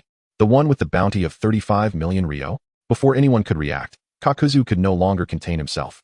If Uchiha Sasuke were to join the organization, how could he proceed to capture him? Failing to act would mean losing 35 million ryo. The thought left Kakuzu feeling increasingly despondent. Yes, that's him. Kakuzu, you shall welcome them. Remember to exercise caution. Although they are young, their strength is formidable. Pain nodded slightly, instructing Kakuzu to greet them. Understood, Kakuzu replied, his gaze flickering with intrigue. Should he seize this opportunity to capture Uchiha Sasuke? Acquiring him would mean 35 million ryo. Every time he contemplated this, Kakuzu felt his heart race. Pain's intention in sending him was to gauge Uchiha Sasuke's capabilities. If he could pass Kakuzu's test, it would signify their potential to join Akatsuki. Conversely, if Kakuzu succeeded in capturing them for profit, it would indicate their inadequacy. When Naruto and Sasuke stepped into the Hidden Rain village, Sasuke, who had been unconscious, slowly regained awareness. Naruto, where am I? Sasuke queried, glancing around in confusion. This is the Hidden Rain village. You exhausted yourself awakening the Momoshiki and fainted, Naruto replied, continuing to guide Sasuke forward. Itachi. As the cold rain splattered against his face, Uchiha Sasuke finally recalled what he had done before losing consciousness. I buried them. Once we alter the fate of the world, we can pay our respects at their graves. Naruto spoke casually, knowing that Sasuke was unaware of the events that had transpired. He was confident that Sasuke would not return to investigate until he achieved his goals. Naruto, tell me, was I wrong? In a previous life, I would have given you a thrashing, but it has become evident that I was in the wrong. So, does that mean I am right now? In our previous life, you followed my wishes and walked alongside me. In this life, regardless of whether you were right or wrong, I shall accompany you every step of the way. Naruto replied with a smile. Observing the warmth in his friend's expression, Sasuke felt a sense of reassurance. Chapter 49. Pain. He possesses the potential to transcend into divinity. You two brats, are you the Nine-Tails Jinchuriki and Uchiha Sasuke? Just as Naruto and Sasuke were encouraging and supporting one another, Kakuzu finally located them. You are Kakuzu? Naruto raised an eyebrow at the gleaming-eyed figure before him. These two brats, I truly wonder what abilities you possess, to have been granted entry into Akatsuki by the leader. Kakuzu scrutinized Naruto and Sasuke, unable to discern any remarkable traits in these young ones. Naruto, it seems he won't let us pass unless we showcase our strength.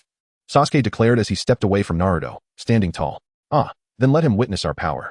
Naruto exclaimed, enveloped in a shimmering golden chakra. Simultaneously, Sasuke's eyes transformed into the Momoshiki Sharingan. Boom. An overwhelming sense of pressure surged toward Kakuzu. They are indeed not ordinary brats.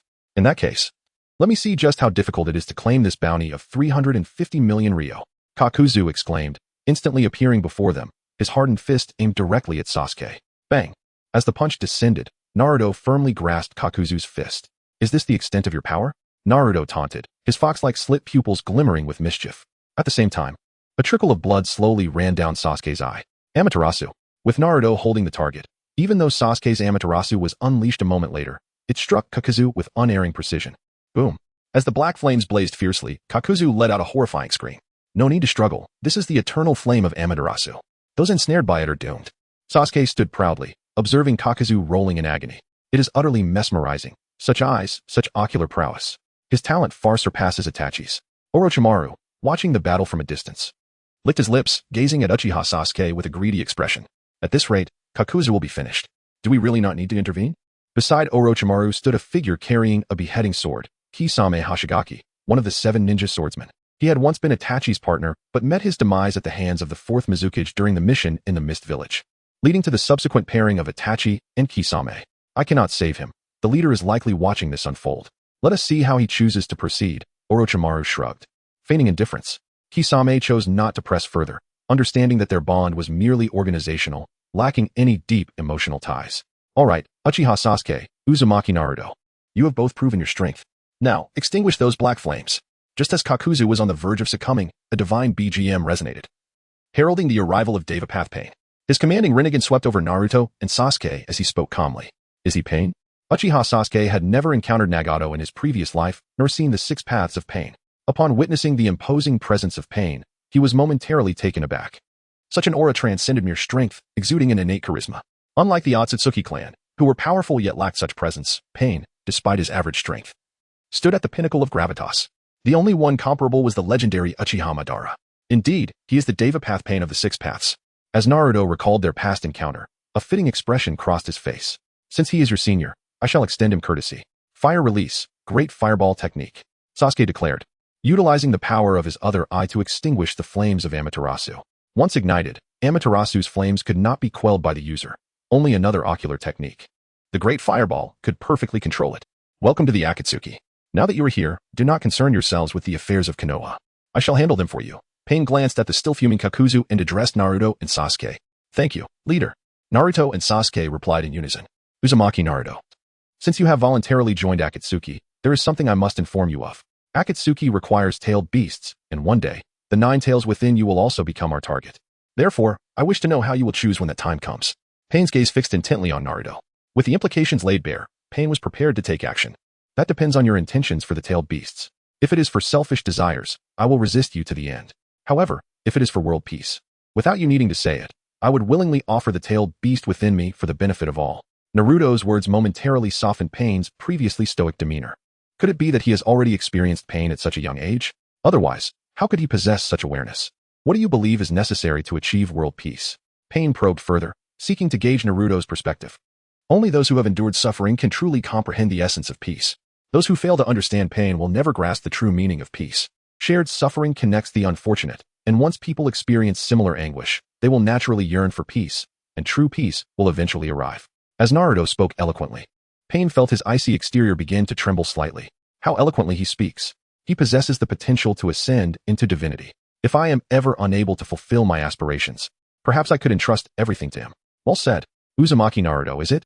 Your father was the 4th Hokage of Konoha, and the 4th's teacher was one of the legendary Sannin, Jiraiya. In truth, I share a lineage with your father. You ought to call me uncle. Pain's words left Naruto momentarily speechless. What is happening, little brother? I merely expounded upon Pain, and you are demoting my status? Initially, they were to address each other as brothers. And now he wished to claim the role of Naruto's uncle? Chapter 50. The Uchiha Clan Annihilation Plan. After enduring numerous trials, Naruto and Sasuke officially became members of the Akatsuki organization. Seizing the opportunity, Uchiha Sasuke presented his demand. I require your assistance to eradicate the Uchiha clan. Upon uttering these words, everyone was left in stunned silence. Seeking external help to obliterate his own lineage was truly astonishing. Reason? Pain regarded Uchiha Sasuke with a calm demeanor. While you have joined Akatsuki, it is unreasonable to expect us to engage in a confrontation with the foremost ninja village, Konoha, merely on your word. At this juncture, Akatsuki was still essentially a mercenary organization, struggling with insufficient funds and manpower, rendering their plan stagnant. Offering shelter to Naruto and Sasuke was already a considerable act of goodwill from Pain. Deploying personnel to assist Sasuke in his vendetta was altogether out of the question. With the colossal Manjiki Sharingan at our disposal, if we could annihilate the Uchiha, the organization would gain that immense eye. Harnessing its formidable power would surely facilitate the realization of our objectives, Sasuke asserted, prompting a peculiar shift in the expressions of Pain and the others. Was that I not already stolen by you? Orochimaru inquired, his gaze sharp. What are you insinuating? I have merely observed that eye from a distance. I have never truly interacted with it, Sasuke replied, his brow furrowing in confusion at Orochimaru's insinuation. Kisame. Pain signaled to Kisame. Having recently regained some composure, Kisame produced the wanted poster issued by Uchiha Shursui. This poster not only offered a bounty of 350 million ryo for the Uchiha family, but also detailed their alleged crimes, including colluding with outsiders to abscond with the clan's treasures. Absurd. Were I capable of such feats, would I have fled Konoha? Sasuke retorted angrily after reviewing the wanted poster. If the claims herein are unfounded, it suggests that Konoha may be using this as a pretext to lure enemies into attacking, thereby eliminating all foes in a single decisive strike. Orochimaru remarked, licking his lips. Such a strategy was reminiscent of both his former teacher, Hiruzen Sarutobi, and Danzo Shimura, showcasing a perfect amalgamation of their sinister traits. Zetsu, have we not yet discerned the capabilities of that eye? Pain turned his gaze towards Zetsu. If we are indeed to wage war against Konoha, we must first comprehend the powers of this colossal Manjiki. From what I understand, that I can monitor all events transpiring within the Land of Fire at all times, in addition to possessing various other abilities typical of Manjiki Sharingan. Beyond that, my knowledge is somewhat limited, Zetsu divulged, albeit his information was overly vague to formulate any tactical strategies. I possess some familiarity with that eye. I once collaborated with them for a time, Naruto interjected amidst the surrounding silence. Please elaborate. The more detailed, the better, Pain encouraged, valuing Naruto's insights. That eye is the culmination of all the Sharingan possessed by the Uchiha clan. Its ocular prowess is the sum of all Uchiha's abilities. Moreover, it can utilize the powers of all the fused Sharingan. Within a certain range, it can even transmit power across distances. granting Uchiha individuals the potential to reverse life and death in an instant. As Naruto spoke, the expressions of those present grew increasingly grave. If what he claimed were true, the implications were indeed terrifying. Such an eye would be beyond the reach of mere mortals. Impossible. The Uchiha could never achieve such a feat, Black Zetsu vehemently countered. To reach the level you describe would require more than just the Sharingan. It necessitates the chakra of the Otsutsuki. Without the infusion of Otsutsuki chakra, these eyes could never harmonize. And how arduous is it to obtain Otsutsuki chakra? It has taken me millennia to cultivate a pawn like Uchiha Obito, gathering the chakras of Indra and Ashura to awaken the Rinnegan. For someone like Uchiha Shursui to emerge and negate my 1,000-year endeavor is utterly ludicrous. If it were that simple, I would not have had to remain hidden for so long. What? You possess great knowledge of the Sharingan? Naruto shot a glance at Black Zetsu, sensing that this individual was not a time traveler or reincarnator, as they would not have so readily interjected. Do not critique the Uchiha without substantiation. If you doubt Naruto, present your evidence. Otherwise, remain silent and observe, Sasuke interjected with a scoff, harboring no fondness for Black Zetsu's insidious nature. You wretched brats. Once my mother is resurrected, you shall pay dearly. Black Zetsu seethed internally, though he refrained from further verbalizing his thoughts. Given its ability to monitor an entire nation, we, Akatsuki, must secure that I, Uchiha Sasuke, I support your quest to annihilate the Uchiha clan, but that I must be entrusted to me afterwards. For Pain, who sought to bring peace to the world. The eye was of utmost importance, even surpassing the significance of tailed beasts in certain respects. While the Akatsuki finalized their plans, Konoha faced a crisis of authority as the failure to retrieve the colossal Manjiki led to a significant decline in Shursui and Iron Fire's credibility. Many Uchiha began to demand their resignation, and some radical individuals, overwhelmed by anger, activated their Sharingan. Though most were single tomo, a few prodigies awakened their double tomo. I now understand why the second Hokage targeted the Uchiha clan, Shursui remarked slowly while standing by the window in the Hokage office. The Uchiha are indeed too volatile. At the slightest provocation, they may unleash their Sharingan, leading to drastic personality shifts. As their temperament grows increasingly extreme, their power intensifies, ultimately plunging them into darkness. Should we intervene in Uchiha Sasuke's scheme? Iron Fire inquired. Despite our grievances with the Uchiha, we owe them a debt of gratitude. If we cannot protect them all, we should at least ensure their lineage endures, Shursui contemplated before nodding slightly. Chapter 51, The Prophecy of the Great Toad Sage. Uchiha Shursui and Uchiha Itachi. It is imperative that you provide us with a definitive timeline regarding the retrieval of the colossal Manjiki Sharingan. Indeed, for years you two have wielded the power of the colossal Manjiki, occupying high positions, yet now that you have lost your eyes, you are casting aside all responsibility. If you fail to provide an explanation, we shall never acquiesce. You two have aged and lost your fervor for progress. It is time for you to relinquish your positions to us, the younger generation.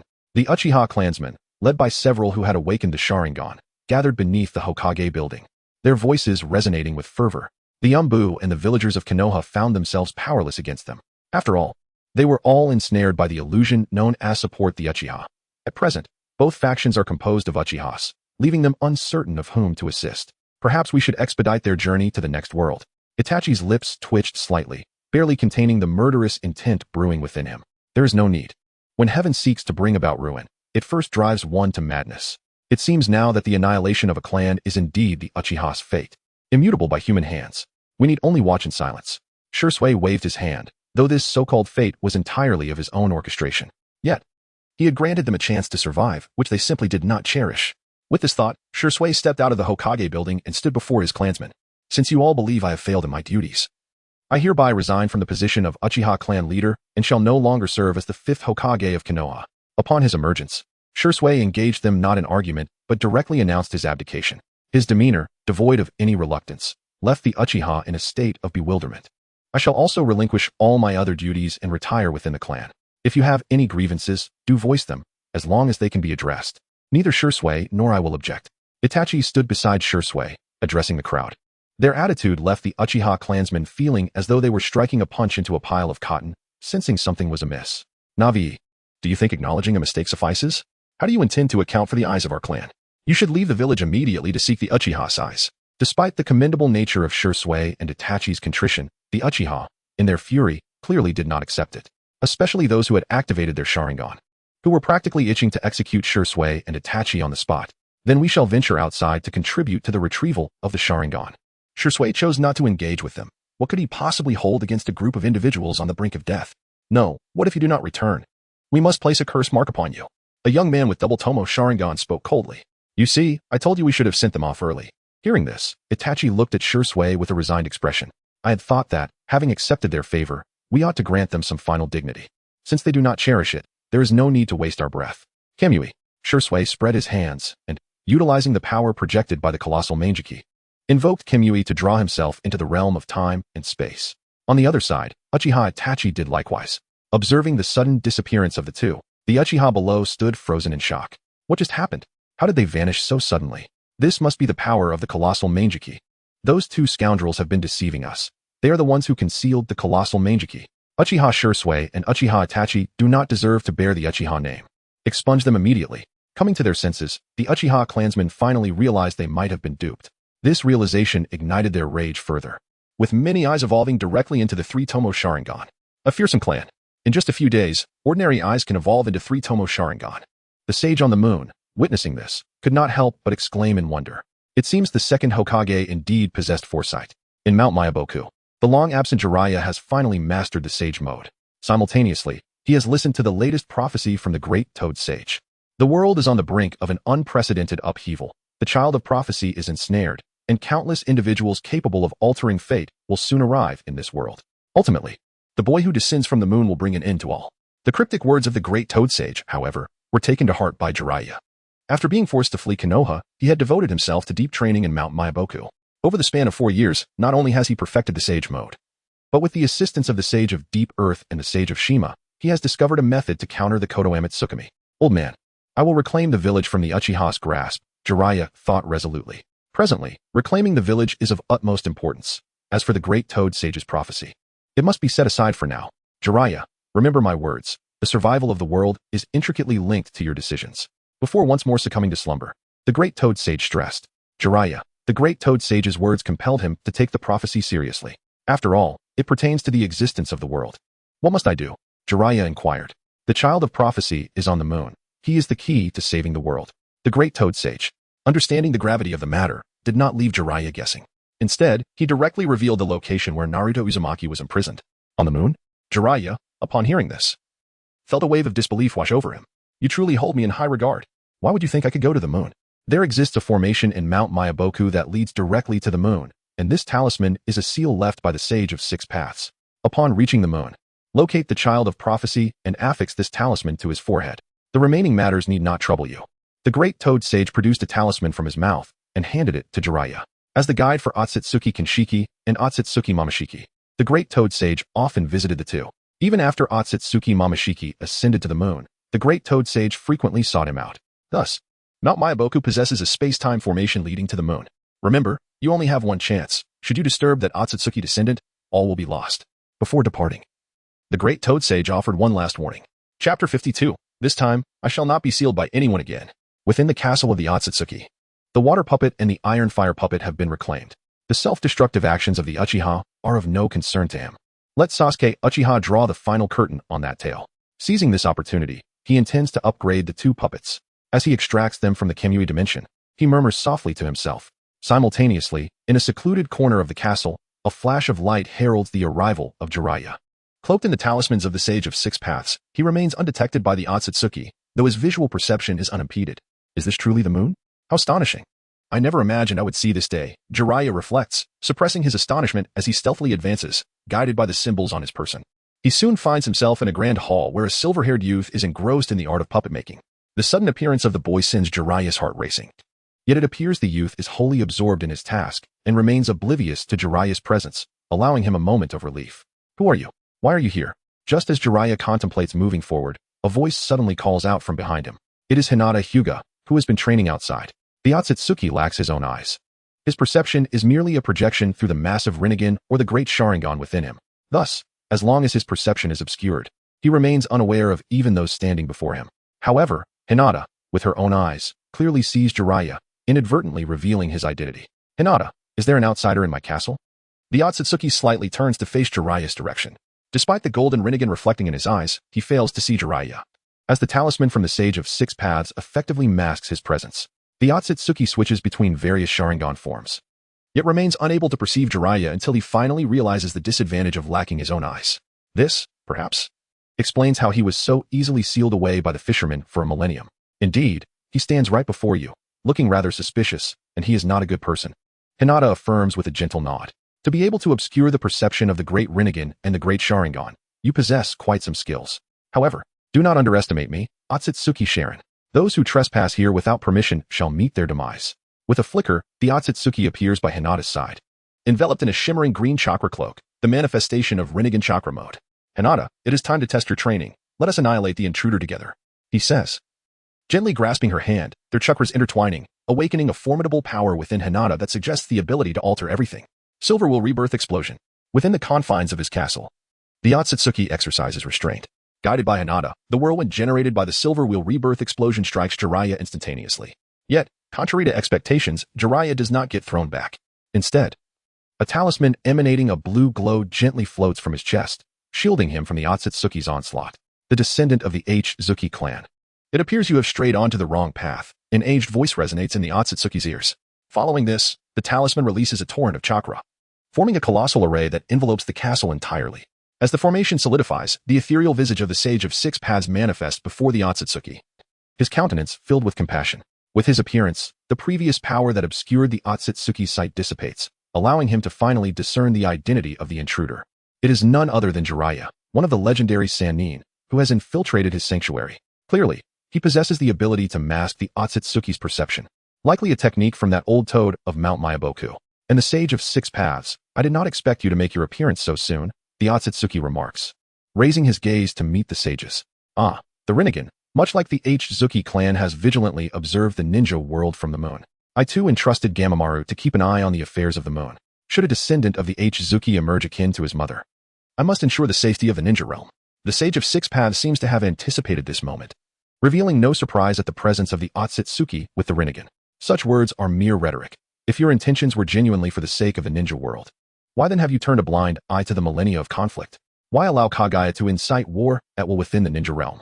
The Otsutsuki retorts, his disdain for the so-called progenitor evident. No matter how grandiose your declarations, you must concede that the era of ninjas you have initiated has descended into darkness. This world deserves to be dismantled and reborn anew. The Otsutsuki holds no affection for this nominal ancestor. The elder, fully aware of the turmoil within the ninja world, has chosen to remain indifferent, allowing the ninjas to fend for themselves. His negligence and laissez-faire approach have led to the ninjas' decline, lacking proper guidance. I do not come to debate right or wrong, but to suppress your power. I cannot permit you to alter the trajectory of the ninja world. As the Sage of Six Paths speaks, the power of the array begins to take effect. Black curse marks coalesce upon the Otsutsuki, enveloping him entirely. This sealing evil array, though not as formidable as the Six Paths, heavenly stars, is sufficient to confine him for a century. A century's time will be ample for the child of prophecy to reshape the world's destiny. The sage continues unperturbed, casting a glance towards Jiraiya. Jiraiya, leave this to me. Go and retrieve the child of prophecy. Upon hearing the sage's command, Jiraiya feels compelled to act without hesitation. With the progenitor of ninjas speaking, what cause for doubt could he possibly have? However, just as Jiraiya turns to comply, a long sword suddenly pierces his chest. From the very first day I arrived in this world, I vowed that this time, I shall not be sealed by anyone again. Chapter 53, ShÄten, you intend to destroy my castle, do you? To prevent being sealed, I requested my father to embed the colossal Rinnegan within my body during my youth. My father even sacrificed his life for this. Within me resides the power of my clan, the beliefs of my lineage, their unwavering dedication, and my profound aversion to sealing techniques. Therefore, even if you are the Sage of Six Paths, you shall not seal me. I, Otsutsuki ShÄten, would rather perish than be sealed. As ShÄten spoke, a gigantic eye materialized behind him.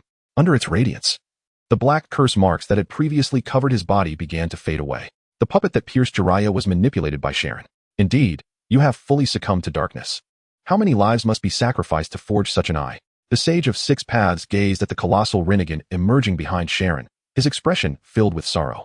All my clansmen willingly sacrificed themselves. This eye embodies the hopes of my clan, and I shall fulfill their will to console the spirits of my ancestors. As ShÄten spoke, the truth-seeking orb gathered once more behind him. Subsequently, these orbs transformed into a golden longsword, slashing toward the Sage of Six Paths' golden wheel rebirth explosion. Boom! Accompanied by a thunderous roar, the Sage of Six Paths parried ShÄten's strike with the heavenly spear, simultaneously urging, "You have misinterpreted the will of the Feathered Village. If the Feathered Village were still alive, it would never allow you to act in such a manner." Ultimately, the Sage of Six Paths was not his true self. The chakra he had left within this talisman was like water without roots, diminishing over time.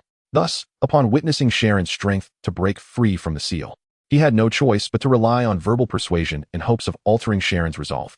Did I ever claim to uphold the will of the feathered village? What I uphold is the will of all branches of the Otsutsuki clan.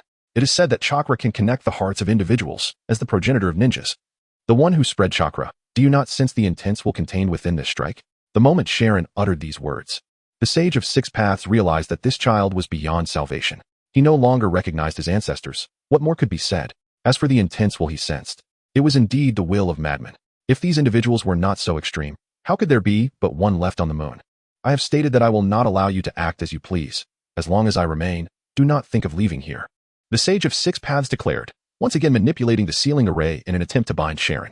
Even if I do not leave here, I can still bring peace to the world. Sage of six paths, if you possess any true ability, then leap from the pure land. At that moment, I shall promptly take the moon and flee. Should you fail to emerge, do not foolishly think you can prevent me with such methods. The spectral Rinnegan behind ShÄten radiated light once more, guarding against the sage of six paths sealing attempt. As the situation fell into a stalemate, it signified the defeat of the sage of six paths. After all, his power would vanish upon depletion, whereas ShÄten held no such concerns. He could persist in this stalemate with the sage of six paths indefinitely. You indeed possess power akin to the feathered village, yet precisely because of this, I cannot allow you to roam free. Even if only for a few years, as long as I can restrain you for that time, the prophesied child shall rise. The sage of six paths declared, as the truth-seeking orbs suddenly shot forth, shattering the puppet that had pierced Jiraiya. Simultaneously, a white light enveloped Jiraiya, purging the toxins within him. Hurry, go fetch Naruto. Once you locate Naruto, use the reverse summoning technique to return to my Byakugan. Jiraiya had long discerned the impending events from their dialogue. This white-haired youth harbored exceedingly radical thoughts, yet the sage of six paths was unable to change him, thus could only temporarily restrain him. Naruto is the key to altering the future. Only by taking him away can the future of the ninja world be preserved. Although myriad doubts lingered in his heart, now was clearly not the time to voice them. You are bringing calamity to my Byakugan. Once you vanish, the first thing I shall do is eradicate my Byakugan. ShÄten remarked, observing Jiraiya's retreating figure. Young man, do not underestimate Gamamaru. To obliterate my Byakugan, you may not succeed. The sage of six paths paid little heed to ShÄten's threat. The great toad sage undoubtedly possessed strength. Yet the extent of that strength remained unknown even to the sage of six paths regardless of his might. When the moon falls, my Byakugan shall undoubtedly be reduced to ruins. ShÄten let out a cold laugh, and within the castle, countless puppet armies surged forth. Over the years, he had crafted no fewer than 80,000 puppets. All of them lay hidden beneath the castle, and while he was entangled with the sage of six paths, controlling the puppets posed no challenge. Earth release, yellow spring marsh. In the face of the countless puppet army's onslaught, Jiraiya pressed his palm against the ground, transforming the surroundings into a swamp that hindered many puppets. Sage art, fire release, great fireball. After temporarily halting the puppets, Jiraiya swiftly entered sage mode, unleashing a torrent of flames. After 4 years of training, even in sage mode, he no longer exhibited noticeable toad-like transformations. Only the red markings around his eyes and the horizontal pupils resembling a toad's remained. Uchiha fire formation. Just as Jiraiya intended to advance further, a red flame barrier suddenly erupted around him. The sage of six paths, who was confronting ShÄten, intended to lend assistance, but ShÄten provided him no opportunity. There is no need to waste effort. There are precisely 88,888 puppets here. Even if they stood still, allowing you to strike, it would suffice to deplete all your chakra. While ShÄten could not eliminate the sage of six paths, the sage found himself equally powerless against ShÄten. Thus, the outcome of the battle hinged upon Jiraiya's ability to rescue Naruto Uzumaki. Quickly summon the toads of my Byakugan. The truth-seeking orbs of the sage of six paths were thwarted by ShÄten's orbs. In utter desperation, he could only permit Jiraiya to summon the toads of my Byakugan. Summoning technique. Following the sage of six paths guidance, Jiraiya bit his finger and pressed it against the ground. In a puff of white smoke, several enormous toads appeared within ShÄten's castle, causing considerable damage to his abode. Very well. You intend to destroy my castle, do you? Then I shall not hold back, ShÄten declared, his eyes widening. In that instant, the earth shook, the ground cracked, and a colossal stone statue erupted from the depths. Standing before Jiraiya and the three great toads. Chapter 54. I am infinitely inferior to you brothers. The statue summoned by ShÄten bore a striking resemblance to Ymura. Its power was so immense that it could subdue the complete 9 tails without the use of the tailed beast orb. More crucially, as long as the Rinnegan remained intact, this statue could regenerate from any damage it sustained. Following the statue's emergence, ShÄten willingly withdrew the Uchiha fire formation and unleashed a barrage of blows upon the toad from Myaboku Mountain. Jiraiya, what kind of monster have you summoned? The enormous toad, Bunta, exclaimed, unable to contain his incredulity at the statue's massive form. How could I possibly know what this creature is? Jiraiya replied, lying atop Bunta with a wry smile. Summoning 3 toads had nearly exhausted all his chakra, as the distance between the moon and the ninja world was simply too great. His normal chakra reserves were insufficient to sustain such a drain. Boom. Before Jiraiya could finish his sentence, the statue of Yomiuri delivered a powerful punch to blunt his short blade. The immense force sent the entire toad flying. Meanwhile, the other 2 toads, Kin and Hiro, were subjected to a relentless assault by Sharon's puppet, leaving them battered before they could even retaliate. It is over, Sage of 6 Paths. With your combined strength, you will never be able to take Naruto Uzumaki from me. With the battle's outcome all but decided, Sharon cast a scornful glance at the Sage of 6 Paths. If the sage had come in person, he would have fled with the moon without lifting a finger. After all, there is no shame in running when one cannot win. To think that someone could control him with just a mere talisman was nothing short of naive. Otsutsuki Sharon, you ungrateful wretch. Even if I cannot stop you, Yomiuri will not let you go. The figure of the Sage of 6 Paths was gradually becoming transparent, indicating that his power was nearly depleted. Flattery. When it comes to being ungrateful, I am infinitely inferior to you 2 brothers. Under the persuasion of that toad, you sealed your own mother. I merely seek to correct the misguided path of the ninja world. By any measure, I am superior to you. Sharon chuckled at his words. You unfilial child. How dare you accuse others of being ungrateful? Have you forgotten how you sealed Kagaya Otsutsuki? The sage's countenance darkened, reflecting his inner turmoil. The blemish of his life, his only blemish, was now brazenly pointed out by a younger generation. This ignited a deep-seated rage within him. I acted for the sake of the ninja world, sacrificing family for the greater good. You cannot compare me to you and Yomiuri. The Sage of 6 Paths could not admit his faults and stubbornly defended his actions. Coincidentally, I too act for the sake of the ninja world. The existence of ninjas ought not to prevail. Their emergence only escalates wars and renders the world increasingly uncontrollable. Thus, ending the era of ninjas and ushering in a new epoch to bring peace to the world is my destiny and the dream of our clan. Those who wish to stop me here have strayed down the wrong path, just like your mother, Kagaya Otsutsuki. Had Sharon continued to appeal to emotions, he might have softened. However, since they were speaking of lofty ideals, Sharon found himself more righteous than the Sage of 6 Paths. The sage was left speechless by Sharon's words. Wait, how did I become the villain in this narrative? Am I truly the one obstructing peace? Am I akin to my mother, Kagaya Otsutsuki, a malevolent being? As self-doubt crept into his heart, the heavenly spear in the sage's hand began to crumble. Yomiuri, it seems you have recognized your error. The collapse of your heavenly spear is the best evidence. Since you have gained awareness, kneel before the Rinnegan. As the Sage of 6 Paths neared his limits, Sharon continued his verbal assault, while the golden sword of the truth-seeking orb radiated an even more brilliant light, shattering the heavenly spear and cleaving the sage's ethereal form in twain. Sharon, you will come to regret this, the Sage of 6 Paths declared with his final breath. Humph. I am the savior of this world. The relics of the decayed old era should remain undisturbed in their coffins. Sharon dismissed the sage's words with disdain. If he were to be sealed here, that would be the true regret. For this era is named Otsutsuki Sharon, not Otsutsuki Yomiuri. Impossible. The Sage of 6 Paths, the progenitor of ninjas, has been defeated? Jiraiya, struggling atop Bunta against the Yomiuri statue, wore a face of disbelief. This was the founder of the ninja sect. The disseminator of chakra, how could he be bested by a descendant? Hinata, do you now comprehend the significance of power? When one possesses sufficient strength, only then can their words command belief. If I had not attained my current power, I would not even have had the opportunity to argue with the Sage of 6 Paths, let alone defeat him. After the sage's dissolution, Sharon turned to Hinata. No amount of words could surpass the reality of witnessing such an event. Following this battle, Hinata would undoubtedly gain a clearer understanding of power. Oh, so you have always harbored such noble ideals. Everything you have done until now has been for world peace? Hinata nodded, her gaze towards Sharon filled with newfound reverence. Do you still remember what I told you? My strength derives from our clan. In inheriting their power, I also inherit their dreams. To rectify the mistakes of the Sage of 6 Paths, to usher in a new epoch, to bring peace to the world, this is the wish of our clan. And I am merely the executor of that wish, Sharon smiled. Though he had previously chanted slogans about carrying on the legacy of his ancestors, Sharon was acutely aware that this was merely the desire of the branch family. However, after experiencing the events surrounding the extinction of the main family, Sharon achieved a profound understanding.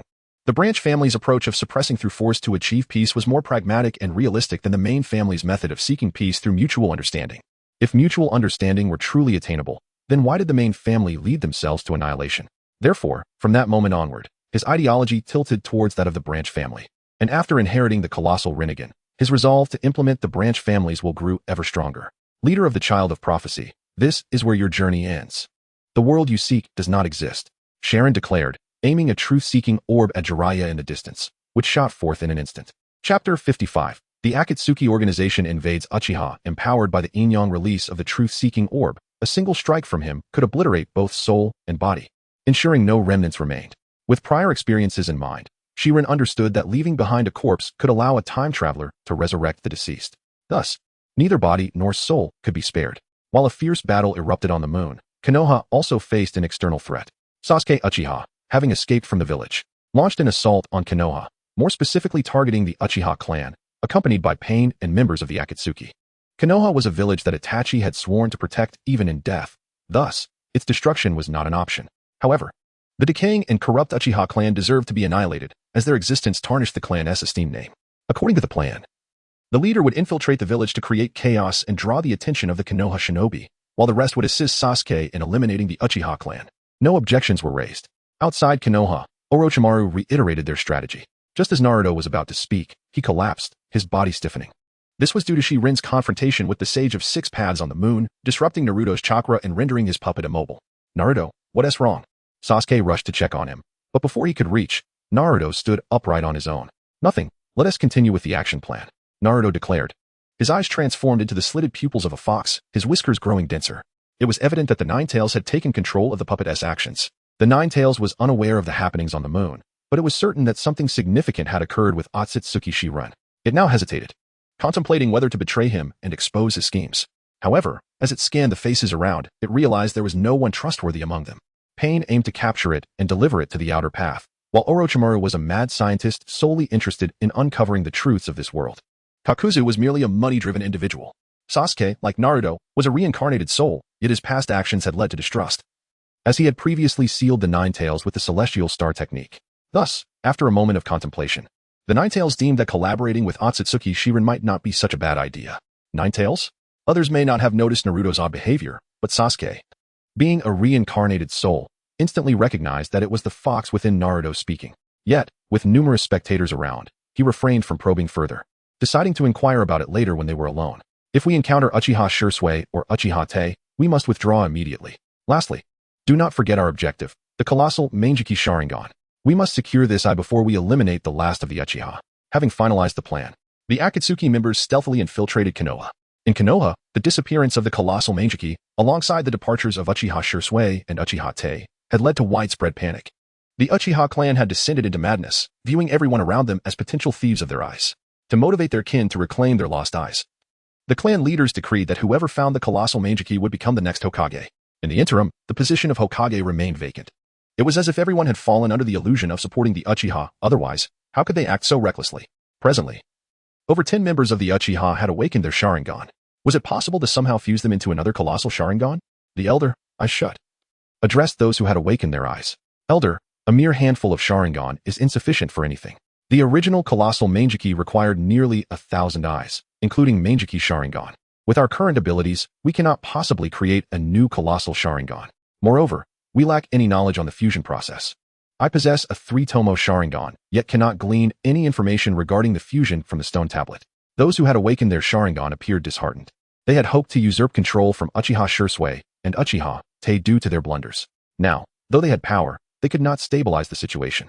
Alas, must we rely solely on those two?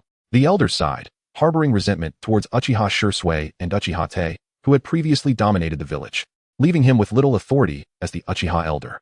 Perhaps we can rely on ourselves. Just then, amidst the silence in the hall, a chilling voice emerged from outside, followed by the entrance of several figures clad in black cloaks adorned with red clouds. Who are you to intrude upon the Uchiha? Orochimaru, one of the legendary Sannin, along with the Nine-Tails Jinchuriki and the renegade Uchiha Sasuke entered the room. The blind clan members were puzzled, but those who had awakened their Sharingan quickly recognized them. Orochimaru, Uzumaki Naruto, Uchiha Sasuke. They were familiar faces to the Uchiha. Though Kakuzu and Hyuga were unfamiliar to them, their attire indicated allegiance to Sasuke and his group. My foolish kin, I never anticipated you would awaken your Sharingan. This truly surprises me, Sasuke remarked, his gaze flickering over the awakened Sharingan bearers. Uchiha Sasuke, did you steal the clan's treasure? How dare you return? Speak quickly of the colossal Manjiki's whereabouts, or you shall not leave the Uchiha. Believing that a mere few individuals would instill fear in the Uchiha was a testament to their arrogance, cultivated by years of living in high esteem. Even after losing the colossal Manjiki, they still perceived the Uchiha as an invincible force. Sasuke-kun, may I select one of them as a vessel? Orochimaru licked his lips, gazing at the haughty Uchiha clan members. Having witnessed Sasuke's prowess, he no longer desired to target him, but considered acquiring another Uchiha as a vessel a worthy alternative. Do as you wish, I have returned solely to inherit that person's will and preserve the glory of the Uchiha. As Sasuke spoke, his eyes transformed into the Manjiki Sharingan. Chapter 56. Now, begin to feel the pain. The Kaleidoscope Sharingan? Upon witnessing Sasuke's eyes, astonishment spread across the faces of several awakened Uchiha clan members. Even Uchiha Shursui, once hailed as the Uchiha's greatest prodigy, had not awakened his kaleidoscope at such a young age. What manner of monster is this? The kaleidoscope? Has Uchiha Sasuke truly unlocked the Kaleidoscope Sharingan? The blind elder, unable to see, could only inquire of the others. Indeed, it is the Kaleidoscope Sharingan. You lot, in your pursuit of hollow fame, have disregarded the reputation of the Uchiha clan. Today, I shall cleanse our lineage. As Sasuke spoke, veins of blood appeared in his eyes. Amaterasu. As a streak of blood fell from his eye, a pitch-black flame manifested out of thin air, descending upon the Uchiha before him. It is the eternal black flame of Amaterasu. Is this not the power of the Uchiha's giant kaleidoscope? Without a doubt, Uchiha Sasuke must have stolen the clan's treasure. Although a few managed to evade the black flames, they found themselves utterly powerless against its inexorable heat. The Uchiha were masters of fire techniques. Yet this Amaterasu black flame could consume even fire itself. Someone, hurry! The blind elder shouted in fear. Yet, no matter how they called out, there was no response from outside. Save your breath. Those outside have already been dealt with. The entirety of the Uchiha now consists solely of you few. Orochimaru chuckled sinisterly, slowly speaking. Uchiha Sasuke, you too are a member of the Uchiha. Are you truly willing to obliterate the very family that nurtured you? At these words, the elder trembled with rage and sorrow. It was my parents who gave me life, not you. Moreover, you have stolen my brother and mother's eyes and murdered my father. Do you not think it too late to seek mercy now? Sasuke scoffed coldly. Even now, they sought to bind him with familial ties. As one who must sever all bonds and bear the weight of darkness, how could he allow such sentiments to ensnare him? That was not our doing. It was Uchiha Shursui and Uchiha Itachi. We too are victims. The elder stammered in defense, regardless of who it was. You have sullied the name of Uchiha. I shall not permit you to remain in this world. Go to the underworld and repent before my parents. As Sasuke proclaimed, the flames of Amaterasu blazed ever more fiercely, and amidst the anguished cries of the Uchiha, he finally inherited Itachi's will, accomplishing what his brother could not. Brother, I shall protect the name of the Uchiha. The Hidden Leaf Village shall not perish, rest assured. As he gazed upon the fallen clan members, Sasuke mused quietly. Sasuke, will you not spare Sharingan? Naruto, alongside the Nine Tails, stepped forward and spoke beside Sasuke. There is no need for that. Sasuke shook his head. If I am to uphold the Uchiha's name, it must be done thoroughly. I cannot allow others to misuse the power of the Uchiha recklessly. Sasuke, my vessel Orochimaru, seeing that this boy intended to incinerate everyone, quickly interjected. Orochimaru, I can permit you to use the Uchiha's power, but you must agree to my conditions. For this former teacher, Sasuke could make an exception. After all, he was the one who possessed the core technology, and Sasuke had much to rely on him for. For instance, how to prevent his kaleidoscope from leading to blindness. In this life, without Itachi's eyes as support, using the kaleidoscope too often posed a risk of losing his sight. And the one who could mitigate this risk was undoubtedly Orochimaru. No problem. As long as it is within my capability, I shall not refuse. Orochimaru replied without hesitation.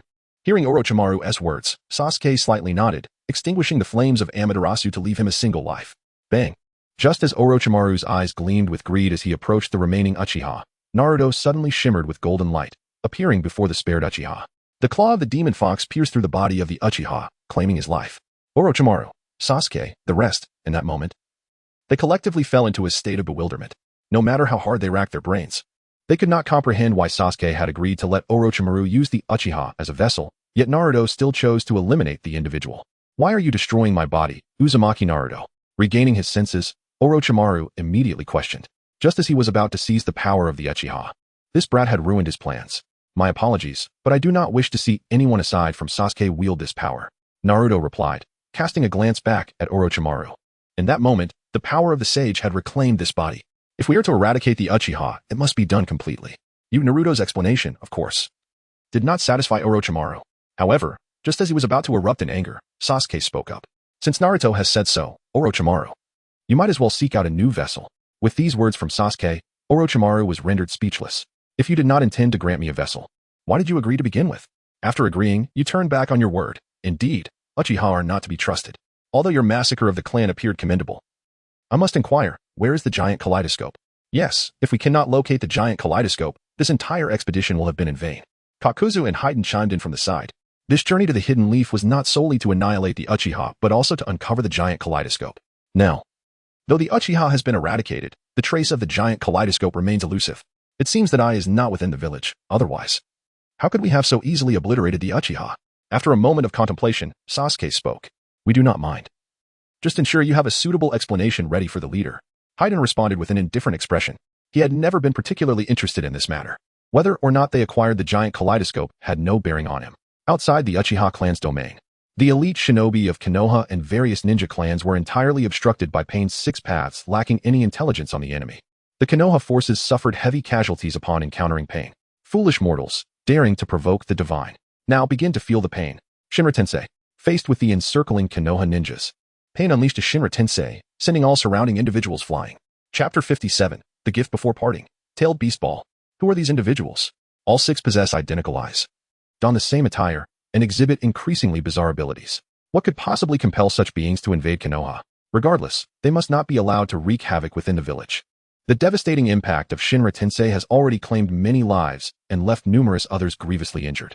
Those who were fortunate enough to remain at a distance wore expressions of grave concern. Shadow imitation technique. Seizing the opportunity while Pain confronted the shinobi of Konoha. The ninjas of the Nara clan, led by Nara Shikaku, simultaneously employed the shadow imitation technique in an attempt to bind Pain. Nara clan ninjas?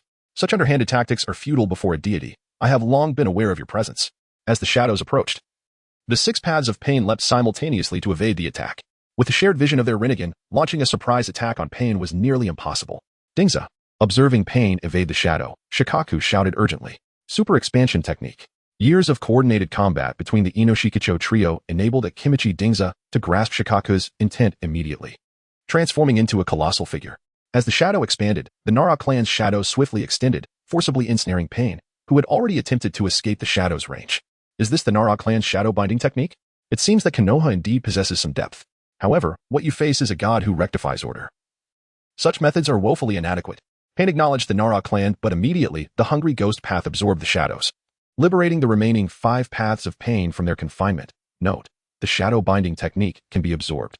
This fellow has absorbed the shadow binding technique. Is this also a power of his eyes?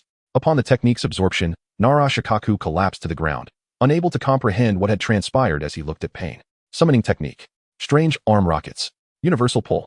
The moment he broke free from his bindings, the 6 paths of Pain commenced their rampant destruction of Konoha. 7 or 8 massive summoned beasts ran amok through the village, unleashing a barrage of destruction. The Deva Path extended his hand, pulling forth Konoha's strategist, Nara Shikaku, to confront him. You must be Konoha's strategist, correct? Where is that enormous eye of your village hidden? The Deva Path's indifferent voice, coupled with the oppressive gaze of his Rinnegan, made Shikaku's heart tremble. That belongs to the Uchiha clan. I do not know where it is. As Shikaku struggled, he replied, whether you truly do not know or feign ignorance, I shall ascertain the truth myself. The Deva Path declared, tossing Shikaku aside to the human path. Just as the human path was about to extract Shikaku's soul, a voice interrupted him. Enough. Our objectives have been accomplished. There is no need to continue attacking the people of Konoha. The speaker was none other than Uchiha Sasuke, who had just annihilated the Uchiha clan. The eradication of the Uchiha was to inherit Itachi's will. Protecting Konoha was also something Itachi aspired to do. Having been reborn, I cannot allow my brother's disappointment to persist. Yet you have achieved your goal. You did not inquire about the news of the giant Manjiki, did you? The Deva Path turned his gaze towards Sasuke. In that instant, Sasuke's body trembled slightly, unable to maintain eye contact with the Rinnegan, even as his own Manjiki urged him to avert his gaze. This is the weight of a god's presence. The news of the giant Manjiki likely rests only with Uchiha Shursui and Uchiha Itachi. When we exterminated the Uchiha, we did not encounter these 2 individuals. It is said that they had quarreled with their clansmen and left before that. After evading the Deva Path's gaze, Sasuke spoke. Can you locate these 2? The Deva Path did not engage in debate with Sasuke but instead summoned Zetsu. Those 2 seem to have vanished without a trace, and I have no knowledge of their whereabouts. However, as long as they remain in the ninja world, I will eventually find them. Emerging from the ground, Zetsu addressed Pain. In that case, let us withdraw for now. After a moment of contemplation, the Deva Path decided to retreat. If even Zetsu cannot find them, continuing this disturbance would yield no fruitful outcome. Before departing, the human path extracted Nara Shikaku's soul. The remaining Konoha shinobi, despite their anger, dared not impede Pain's exit. Konoha is simply too feeble at present. There is not a single individual capable of standing alone. Do not mention Guy. He is likely struggling to even open the 7th gate at this moment. Even the Uchiha clan they supported has been exterminated. The legendary Sannin are in disarray. One has defected, another is missing, and the whereabouts of the last remain unknown. Under such circumstances, the revival of Konoha as former glory seems an insurmountable task. Wait, this is still my homeland. Allow me to leave behind a parting gift. Additionally, let them experience some pain. gazing at the corpses strewn across the ground. Naruto felt it necessary to unleash a tailed beast bomb to prevent them from being resurrected by traversers. Naruto. Sasuke opened his mouth to speak. But before he could utter a word, pain interrupted him. Excellent. Uzumaki Naruto, your understanding of pain far surpasses that of these ignorant mortals. If you continue to grow, you will become the second god of the Akatsuki organization. The Deva Path regarded Naruto with increasing admiration. This child bears an uncanny resemblance to myself. Were it not for the tremendous toll of Shinra Tensei, there would have been no need for Naruto to take action. Now that he has accomplished what I wish to do, the Deva Path could only be pleased. Thank you for your appreciation, leader, Naruto remarked. A slight twitch at the corner of his mouth. I am merely concerned they may be resurrected by traversers. Otherwise, I would not engage in such thankless tasks. No need to call me leader. I am a comrade of your father. In the future, address me as uncle. The Deva Path genuinely wished to nurture Naruto. Individuals with the potential to ascend to godhood are exceedingly rare. A century from now, this child could undoubtedly inherit my divine position and continue to guide the world toward peace. Kurama. Seeing Pain attempt to take advantage of him once more, Naruto chose silence, opting instead to transform and gather energy for the tailed beast bomb. Run. It is the Nine Tails. He intends to destroy the village. Must Konoha truly face annihilation? The surrounding shinobi, upon witnessing the enormous golden fox, instinctively fled toward the village outskirts. They had scarcely begun their escape when Naruto's charged tailed beast bomb was unleashed. Tailed beast bomb. Chapter 58. This time, you will not even have a chance to rebirth. With the potency of the tailed beast ball, the fallen ninjas of Konoha have been reduced to nothingness. Pain and his companions remained unfazed, exhibiting an unsettling calmness, while Uchiha Sasuke gazed at Naruto Uzumaki before him, struggling to comprehend how his friend had transformed into this. Naruto, spare the others. There is no need to eradicate them entirely. Sasuke, clinging to Itachi's last wishes, intervened to halt Naruto's onslaught. Very well, I shall heed your words, Naruto replied, casting a glance back at Sasuke with a smile. On the moon. The accursed sage of six paths intended to confine him here. After confronting the sage and Jiraiya, ShÄten had initially planned to strike at my Byakugan directly. However, the sealing evil formation left by the sage rendered his escape impossible. Kamui. After numerous attempts, ShÄten utilized Kamui to pull himself into the space-time realm. Yet, upon emerging, he found himself still trapped within the confines of the sealing evil formation. The old man had obstructed his perception of the external Kamui markers, meaning that although he could enter the space-time realm, he remained in the same location upon exiting. Realizing this, ShÄten's expression darkened. Fortunately, despite being unable to sense the external Kamui markers, he could still feel the presence of Puppet Naruto. He had hoped to have Puppet Naruto use Kamui to guide him out, but the power of the gigantic Manjiki Sharingan could not be transmitted to the ninja world. To think this would buy time for the child of prophecy? I shall send him on his way now, and see if you dare to emerge from the Pure Land to find me. If you do, I shall flee with the moon. With this thought, ShÄten slowly made his way to the chamber where Naruto Uzumaki lay in slumber. Naruto had been trapped in the dreamlike memories for 4 long years. During this time, the protection of the Rinnegan chakra allowed him to sustain his life even without food or water. At the moment ShÄten clashed with the Sage of Six Paths, a chakra distinct from his own suddenly emerged within Naruto, breaking ShÄten's illusion. Naruto, wake up. You cannot remain asleep any longer. In Naruto's mental realm, the red-haired Kushina Uzumaki anxiously called out to him. Her chakra, infused into Naruto during the sealing of the Nine Tails, was akin to Minato's. Minato's chakra would manifest just before the Nine Tails broke free from the seal, re-establishing it, while Kushina's chakra lay hidden, set to assist Naruto when he harnessed the power of the Nine Tails. Mother? At her call, Naruto, who had been in slumber for 4 years, finally regained consciousness. Naruto, you have awakened at last. You have been trapped in an illusion for 4 years. A great battle is unfolding outside, and your chance to escape has arrived.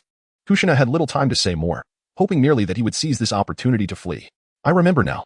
I used the summoning technique to transport myself to the moon, where I encountered Otsutsuki ShÄten. After a fleeting moment of confusion, Naruto recollected the recent events.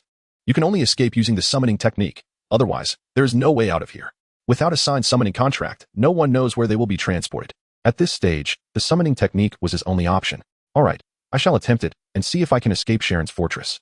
Naruto nodded, though doubts lingered in his mind. Now was not the time for questions. Upon opening his eyes, he quickly formed hand seals and pressed forcefully against the ground. Summoning technique. As black sigils spread out, a white mist enveloped Naruto. He has awakened? Upon ShÄten's arrival, he witnessed Naruto on the verge of vanishing. You intend to flee using the summoning technique? Kamui. ShÄten's eyes transformed into Tobi's Manjiki Sharingan, resonating with the spatial fluctuations generated by Naruto's use of the summoning technique. If the technique could facilitate an escape, he would follow Naruto wherever he went. As long as he could leave the confines of the sealing evil formation, he would no longer be bound. With a loud crash, Naruto's figure soon appeared before the Hyuga couple, evidently, before disappearing. The Sage of Six Paths had tampered with the sealing evil formation, rendering the summoning technique ineffective. As both parties exchanged silent glances, Sharon's figure materialized beside Naruto. So we are still within the confines of the formation? The Sage of Six Paths is indeed crafty, but I shall not be easily trapped here. Sharon surveyed his surroundings, fully aware that they remained ensnared within the sealing evil formation. Sharon, do you not realize that you have misinterpreted the will of Hoshigaki? Your ancestors did not wish for the destruction of the ninja world. Faced with an inability to escape, Naruto attempted to engage Sharon in verbal combat once more, recalling his previous success in retrieving Hinata from him. If given the opportunity to speak, I can surely change your mind. And what of it? You, inheritor of the Sage of Six Paths will, ultimately fell to the Otsutsuki. Why are you still so naive after being reborn? Sharon responded coolly. If it were anyone else, they might have been intrigued by the Ashura chakra within Naruto, but Sharon held no interest. Possessing the complete Otsutsuki chakra, he scarcely regarded Ashura's essence. Had it not been for an agreement with the Nine Tails, he would have already eliminated Naruto. You are aware of this? If you know what is to come, should you not prepare in advance for the Otsutsuki? Naruto was not particularly surprised. He had some understanding of Sharon's abilities. After such a prolonged slumber, it was only natural that his memories had been scrutinized. Am I not preparing? Everything I have done thus far, aside from bringing peace to the ninja world, has been to eradicate those so-called heavenly beings. Of course, I am not like you. I shall not prattle on about mutual understanding. I will demonstrate with absolute power who the true Otsutsuki is. As Sharon spoke, a small truth-seeking ball began to coalesce in his hand. To be cautious, he would eliminate Naruto now, erasing him both spiritually and physically. He would provide the Sage of Six Paths with no further opportunities. Naruto, awaken to your fate. This time, you will not even have a chance to be reborn. Chapter 59, The Apocalypse of Myaboka Mountain. The moon collides with the ninja world. As the sage was about to execute Naruto, golden chains suddenly erupted from his body. I will not allow you to harm Naruto. At the same time, a voice resonated in the sage's mind. The adamantine sealing chains? A secret technique of the Uzumaki clan? Alas, no matter how powerful, it ultimately belongs to the realm of ninjutsu, which is ineffective against the power of yin-yang release. The sage instantly recognized the chains that once bound the Nine Tails. With a series of explosive sounds, the adamantine sealing chains shattered upon contact with the sage's truth-seeking orbs. Impossible. I had clearly defeated you with ninjutsu before. Naruto watched in disbelief. Despite the sage's Rinnegan chakra mode being immensely powerful, his Sage Fox mode could still contend with it. It is merely because I have yet to fully master the power of my new eyes, thus unable to manifest the effects of yin-yang release. In his previous life, the sage had hastily engaged with Naruto after just awakening his eyes. For reasons unknown, he had refrained from utilizing techniques that could absorb chakra. Only after losing his Rinnegan did he finally recall that he could absorb his opponent's chakra, rendering direct confrontation unnecessary. Unfortunately, by the time he realized this, it was far too late. Hinata had shared her chakra with Naruto, nullifying the sage's final means of attack. Sage, you have embarked on a misguided path. It is not too late to turn back, otherwise, you shall regret it. Naruto made one last attempt. The one who walked the wrong path is my former self. After being sealed for 10,000 years, I truly regretted it too late. Therefore, Naruto, let us proceed. The sage declared, transforming his truth-seeking orb into a black longsword, which swiftly pierced through Naruto's heart. Sage, you will come to regret this. Naruto gasped, using his last ounce of strength to speak. Naruto, I am the protagonist of this world. Your era has come to an irrevocable end. Allow me to share one final piece of good news. I shall spare Uchiha Sasuke's life. Otherwise, his death would lead to the reincarnation of Indra and Ashura's chakra. As long as he remains alive, Ashura's chakra shall not be reborn. The sage had been deliberating whether to kill Naruto or Sasuke. Regardless of whom he chose, he could only select one of the two to prevent the reincarnation of Indra and Ashura's chakra within them. Naruto opened his mouth to speak, but the extinguishment of his soul rendered him lifeless. What just transpired, sage? The Hyuga couple finally found their opportunity to speak as they witnessed Naruto's demise. It is nothing of great consequence. Merely a few misguided individuals mistook Naruto for the so-called prophesied child and attempted to incite chaos. The sage smiled, having dealt with Naruto. He now turned his attention to breaking the Sage of Six Paths barrier and imposing sanctions upon Myaboka Mountain, so the frogs would understand the meaning of destiny. With that thought, he sought out the three great leaders of Myaboka Mountain, Fukusaku, Shima, and Jiraiya. Due to the Sage of Six Paths barrier, these three frogs were unable to return to Myaboka Mountain. Even though their summoning time had reached its limit, they could only be forcibly retained in this place. The gap between me and the two brothers of the Sage of Six Paths is still vast. This mere barrier left by the Sage of Six Paths is enough to confine me here. The sage had initially believed that with mastery over yin-yang release and the colossal Rinnegan, he would not be far behind the Sage of Six Paths. It now seemed he had been overly naive. Enough of this. If you wish to kill us, do it swiftly. If not, let us leave. Fukusaku spoke weakly. I too wish to allow you to return, even to accompany you back to Myaboka Mountain. However, the Sage of Six Paths severed the space here upon his death, which is why you cannot return. The sage shrugged, never doubting the Sage of Six Paths' research on spatial manipulation. In the original tale, he employed summoning techniques in conjunction with the 5 Kage to bring Naruto and the others back from Kage's dimension. I do not believe I am capable of such a feat, then grant us mercy. Do not let those puppets torment us any longer, Fukasaku pleaded. Despair evident on his face. It seems you have begun to comprehend suffering. This is the price you pay for recklessly invading the moon and destroying my castle. As the sage spoke, he turned his palm toward the void, summoning several truth-seeking orbs that spiraled into a vortex. Silver Wheel Rebirth Explosion. With a resounding boom, all 3 frogs were sent flying.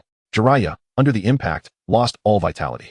However, even in death, he did not vanish but remained as a corpse. To prevent retaliation against Myaboku Mountain, the Sage of Six Paths truly had noble intentions. Yet, he underestimated me, Otsutsuki Shura. Golden Wheel Rebirth Explosion. Amaterasu. The sage unleashed his most powerful attack, adorning the Golden Wheel Rebirth Explosion with the black flames of Amaterasu, with a swift sound of air being cut. The moon was cleaved in two, and the Sage of Six Paths barrier shattered in response. Shinra Tensei. As the sage noticed the broken barrier slowly healing, he immediately utilized Shinra Tensei to escape the barrier. Sage of Six Paths, do not think you can confine me. Now that I have escaped, the doom of Myaboka Mountain is imminent. Upon breaking free, the sage gazed at the ninja world, channeling the power of his colossal Rinnegan to its utmost. The moon, now split in half, was directed by his will towards the ninja realm. As a consequence for provoking me, the destiny of Myaboka Mountain is destruction, he murmured as he watched the departing half of the moon. In the ninja world, one of the 3 sacred summoning grounds, Myaboka Mountain. The Otsutsuki sage truly intended to strike the ninja world with the moon? The great sage Fukasaku slowly opened his eyes, disbelief etched upon his features. He had anticipated retaliation from Shura following the failure of this operation, but he had not expected the retaliation to be so fierce. Shima, Jiraiya. Instruct all frogs of Myaboka Mountain to leave at the utmost speed. Our end is nigh. Chapter 60, The End of the World. Reactions from all sides in the face of the descending moon. Even the great toad sage could not safeguard Myaboka Mountain. Thus, its only recourse was to urge the other toads to depart swiftly from this place. The end of days?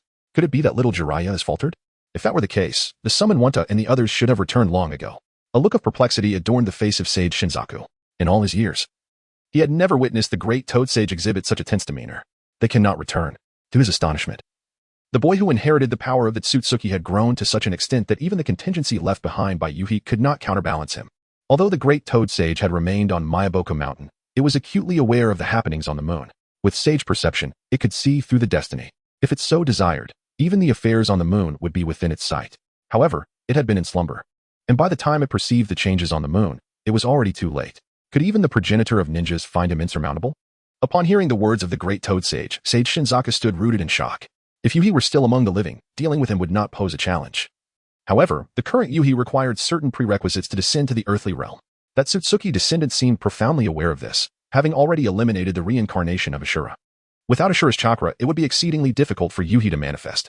A tone of resignation filled the voice of the great toad sage. For the Sage of Six Paths to appear, both Indra and Ashura's chakra were indispensable.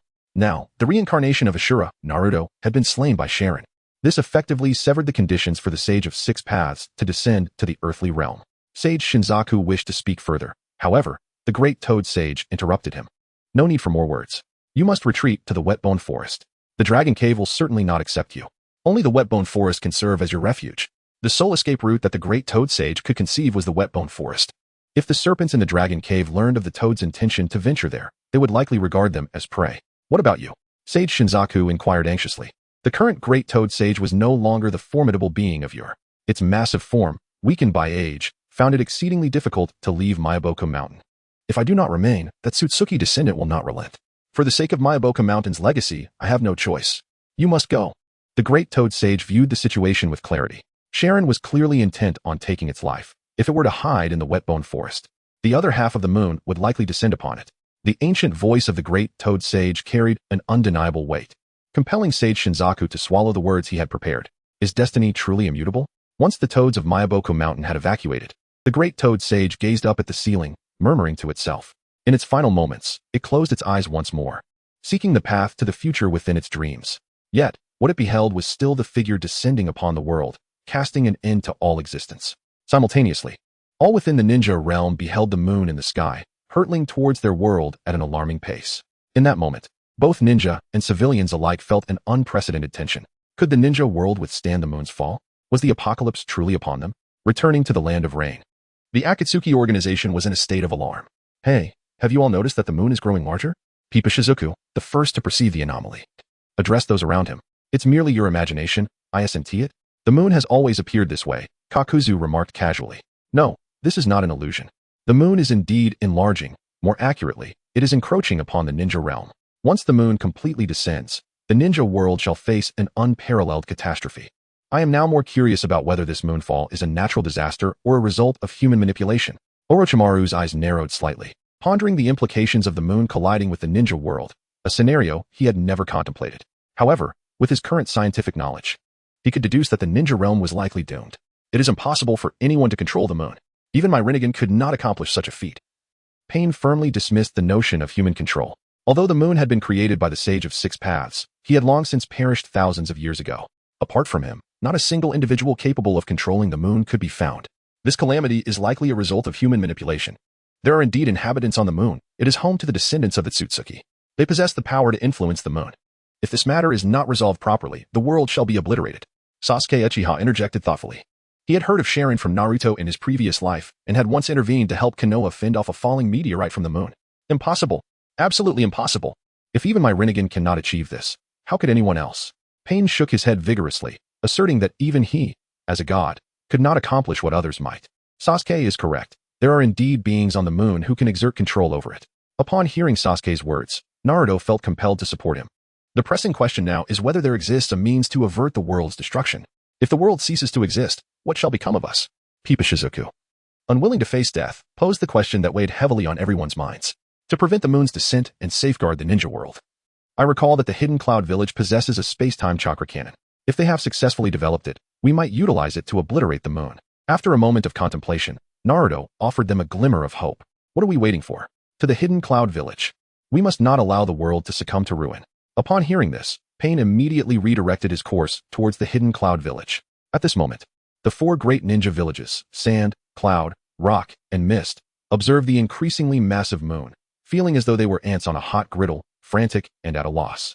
Particularly within the Hidden Cloud Village, the fourth Raikage, in a fit of rage, demolished the entire Raikage building. Damn it, if it weren't for that Uchiha Tenseigan from Konoha, our space-time chakra cannon would have undoubtedly been successfully developed by now. How could we be in this predicament, merely waiting for death? The furious roars of the Raikage left the others too intimidated to breathe. Chapter 61, CICN, the Ninja World, I shall protect. Lord Raikage, what shall we do now? Mabo asked, her face etched with worry. What can we do? Is there anything left to do but await our doom? Do you think I can shatter the moon with my bare hands? The irate Raikage gazed at the ever-enlarging moon, feeling utterly helpless. The other ninja villages were equally troubled. After an extensive high-level meeting, no one could propose a viable solution. Who is this madman that wishes to bring about the world's destruction?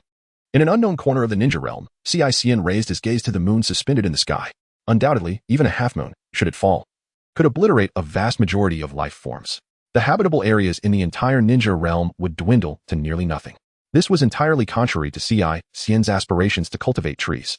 No matter who it was, the world must not be allowed to perish until the new chakra fruits are obtained. Resolute, CICN entered the second state of his wedge transformation, even though the characteristic eyes did not manifest. In this state, he could already wield Xiaomingbiyu. It remained uncertain how much he could diminish the moon, but he would endeavor to try. Upon entering the wedge state 2, CICN began to amass chakra. Xiaomingbiyu could shrink all non-living entities. But there was a prerequisite. The object must not be excessively large. To reduce a colossal entity like the moon to the size of a grain of rice was undoubtedly beyond his capabilities. Firstly, CICN lacked sufficient chakra, and secondly, even if he possessed it, his body could not endure the strain. Even in a fully resurrected Otsutsuki Ishiki state, it would be nearly impossible to shrink the moon to such a minuscule size. The moon was simply too grand.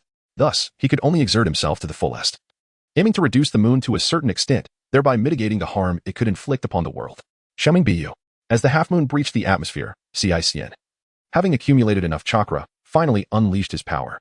For the sake of tree cultivation, vengeance against Kaguya, and to consume the chakra fruits to grow stronger, he, CICN, would never allow anyone to annihilate the world. The ninja world shall be safeguarded by me. As CICN's power impacted the moon, it began to visibly shrink. Others in the ninja world observed this phenomenon as well. Although they were unaware of who was thwarting the moon's destructive course, it was indisputable that whoever it was, they were a hero saving the world. Within the Akatsuki, en route to the hidden cloud village, who was that guy? Did he shrink the moon? Pain mused. Glancing up at the ethereal Tenseigan, his Rinnegan could perceive the astonishing chakra emanating from that individual, continuously depleting as the moon diminished. Whoever he is. If he can save the world, I, Pipa Shirzong, acknowledge him as a hero. Pipa Shirzong spoke slowly, his anxious gaze fixed on Tenseigan's silhouette. Keep it up. You must stop the moon from falling. I've earned so much money that I haven't spent yet. I do not wish to face the end of the world. Kakuza shouted encouragement to Tenseigan from the sidelines. Orochimaru remained silent, merely observing Tenseigan's figure. Such a formidable individual, why had he never heard of him before? Behind them, Sasuke and Naruto exchanged glances. They were the only two who recognized Tenseigan. Naruto, this guy is a dangerous individual. Should we eliminate him while we have the chance? The memories of being bested by Tenseigan in a previous life ignited a murderous intent in Sasuke's heart. I share the same sentiment. Shrinking the moon will undoubtedly deplete his energy. Now is the perfect time to eliminate him. Naruto nodded vigorously, even without Sasuke's urging. He had already considered dealing with Tenseigan. For shinobi, a perilous figure like Tenseigan was best dealt with swiftly. However, should he perish, the Otsutsuki reincarnation ritual would commence, transforming him from Tenseigan into the true Otsutsuki Ishiki. Do you have a plan? Are we to burn the Nine Tails? Sasuke suddenly recalled that this individual seemed to possess two lives. If Tenseigan were to die, Ishiki would fully resurrect, though his life would only last a few days. It would be sufficient for him to find a new vessel to transition into. Nine Tails. Burn me? What are you planning? Otsutsuki Shin, you better calm down. Let alone whether this puppet can withstand such power. Even if it could, I would never sacrifice myself. The Nine Tails roared in the mental space. Its relationship with Shin was far from one that would warrant such self-sacrifice. Quickly move, before that guy notices us. Otherwise, we won't be able to escape. Just as Naruto and the Nine Tails were conversing, a white Zetsu suddenly emerged from the ground, addressing the crowd. This was, of course, Black Zetsu's intent. Others may not recognize Tenseigan, but how could he? Even if Black Zetsu had not encountered him, Tenseigan's current appearance bore an uncanny resemblance to Ishiki. Thus, it was easy for Black Zetsu to deduce his identity, prompting him to send White Zetsu as a messenger. While he had some means, he was certainly no match for a god. Moreover, I wish to recruit him into the Akatsuki. We are currently in dire need of personnel, and it would be a shame to miss such talent. Pain showed no intention of retreating. Despite the opponent's peculiar abilities, he had 6 against 1, an undeniable advantage. White Zetsu, do you truly believe that possessing 2 Rinnegan makes you a god? Do you understand who that individual is? He is an Otsutsuki. With your meager strength, he could easily dispose of you. Moreover, if you intend to recruit him into the organization, what do you expect Black Zetsu to do? This person belongs to the Otsutsuki clan. Under duress, White Zetsu reluctantly divulged a fragment of information about the individual. Otsutsuki? Among those present, aside from Kakuzu and Pipa Shirzong, most had some knowledge of the Otsutsuki clan. This was the surname of the progenitor of ninjas, the Sage of Six Paths. Those inheriting the Otsutsuki name were invariably intertwined with the Sage of Six Paths. Furthermore, just moments ago, Uchiha Sasuke had mentioned that the moon's descent was seemingly orchestrated by the Otsutsuki. Let us go. Realizing this, Pain wasted no time, leading his group away without further ado. In the sky, Tenseigan's eyes were now streaming with blood tears, and cracks appeared on his abdomen. Clearly, his body had reached its limits. Is this the extent of what this body can achieve? So be it. At this size, the impact radius should not be excessively vast. As his body threatened to collapse, Tenseigan could only temporarily withdraw. The moon he had diminished now fell precisely upon Myaboka Mountain.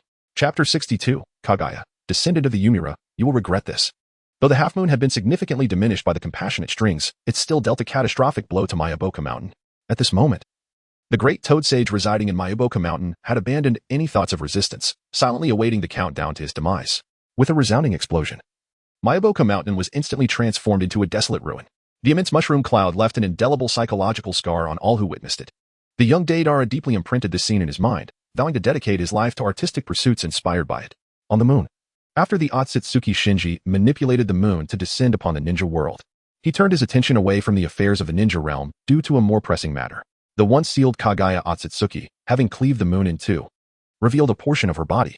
This compelled the Shinji, who was supposed to be focused on the ninja world, to first address this so-called ancestor. Are you a descendant of the Yumura? At this moment, Kaguya Otsutsuki had a small part of her body still sealed within the half-moon, her head and the other half exposed to the starry sky. Otsutsuki Kaguya. Shinji floated in the cosmos, with hollow eyes locking onto Kaguya's gaze.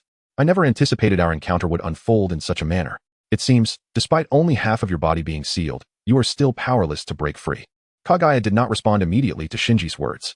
After being sealed for over a millennium, she found herself devoid of the outer path's chakra and tailed beast power, rendering her in an unprecedented state of weakness. What do you intend, descendant of Yumura?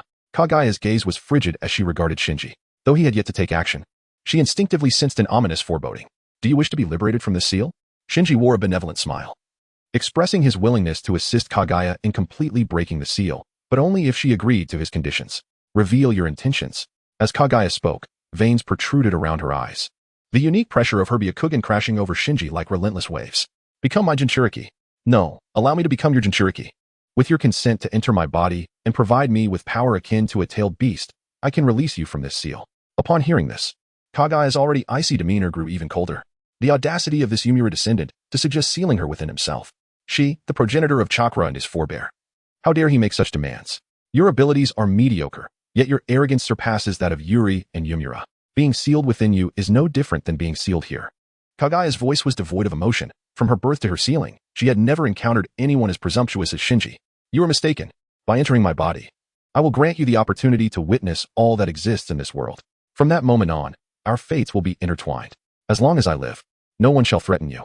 If you remain with me, I shall not perish. Thus our collaboration is mutually beneficial. Should you refuse, I will have no choice but to seal you again, and prior to that, I shall extract your Byakugan. From the very first moment, he laid eyes on Kagaya. Shinji had coveted her eyes.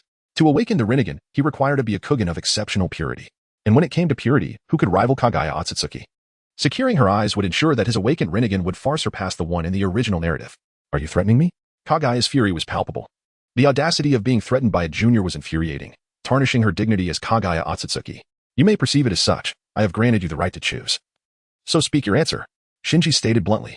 Currently, Kagaya faced two paths, to be sealed within him or to have her Byakugan extracted and be resealed.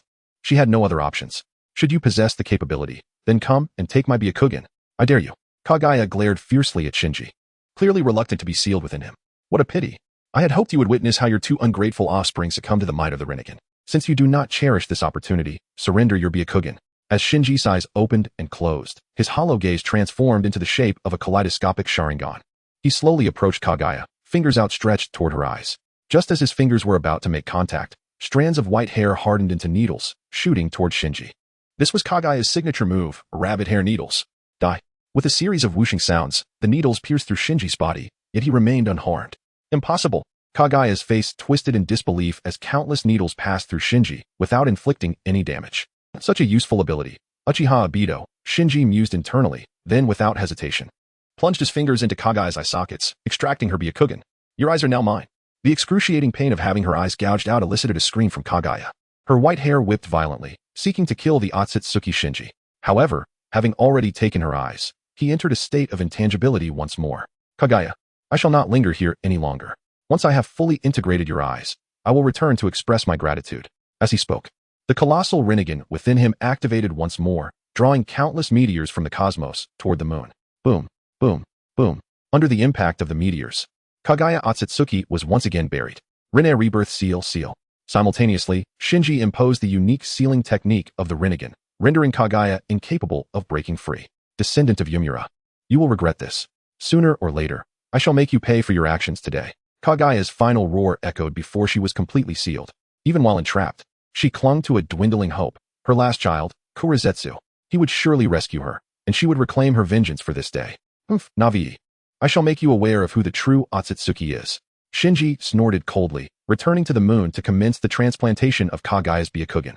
Chapter 63, The Awakening of the Rinnegan, Perfect State of Sharon. On the moon, Sharon's castle lay in ruins due to the previous battle, compelling him to construct a modest abode anew. He then commenced the transplantation of Kagaya's Byakugan. Although the eyes in the Naruto world support hot swapping, awakening the Rinnegan proved to be a far more intricate endeavor for Sharon. He needed to undergo several cycles of eye transformation before he could fully attune himself to the Rinnegan. However, he surmised that the number of transformations required for Kagaya's eyes would undoubtedly surpass that of Hanabi's, given the extraordinarily high purity of Kagaya's eyes. Hanabi, I shall entrust the matters on the moon to you for a while. I require time to acclimate to my new eyes. After conveying this to Hinata, Sharon quietly awaited the onset of the eye's transformation. Time flowed like a fleeting shadow, and 5 years swiftly passed. During this span, Sharon's eyes underwent 5 transformations. One each year, each lasting 6 months. After 5 years, he finally merged completely with Kagaya's Byakugan, awakening his own Rinnegan. 5 years, 5 transformations, and at last, I have attained this most exquisite Rinnegan. As the 5th transformation ceased, Sharon slowly opened his eyes, a brilliant azure light illuminating the darkness. It shimmered like a beacon of hope for the world, radiating with a mesmerizing brilliance. This power is truly magnificent. No wonder the ShÄten in the original work, capable of wielding a colossal Rinnegan, forcibly took Hanabi to awaken his own eyes. I now feel as if I can alter the very fabric of existence. As ShÄten reveled in the immense ocular power within him, a look of ecstasy graced his face. Now, he possessed not only the power to annihilate but also the capacity to create. With his Rinnegan, he could conjure life from nothingness, breathing essence into the void. It is no exaggeration to say that ShÄten could effortlessly overpower the ShÄten from the original narrative who had awakened the Rinnegan. Upon exiting his chamber, he chanced upon Hanabi, who gazed longingly at him outside. "Hanabi, what brings you here?" ShÄten inquired, his azure gaze fixed upon her as he affectionately ruffled her hair. Initially, he had contemplated transplanting Hanabi's eyes to awaken the Rinnegan, but now, with Kagaya's eyes at his disposal, there was no longer a need to sacrifice Hanabi's vision. "Brother ShÄten, your eyes are so beautiful." This was Hanabi's first sight of ShÄten with his eyes open, having previously met him with closed lids. "Do you like them? You too could possess such eyes." ShÄten was not merely speaking in jest. As long as he continued to channel Tsutsuki chakra into Hanabi, she would have an opportunity to awaken her own Rinnegan. "Can I really?" Hanabi asked, her disbelief evident. "Indeed, you can," ShÄten affirmed with a nod. "However, you are still quite young and must wait a few more years." Hanabi's demeanor dimmed slightly at this, though she refrained from voicing further objections. Subsequently, ShÄten visited Hinata and Hiashi Hyuga. Hinata, now 12, had reached the age of graduation from the Ninja Academy in the original narrative. Her eyes had become even more formidable. Upon seeing ShÄten, Hiashi was immediately struck by an unparalleled sense of pressure. The eyes that were now so different sent a chill down his spine.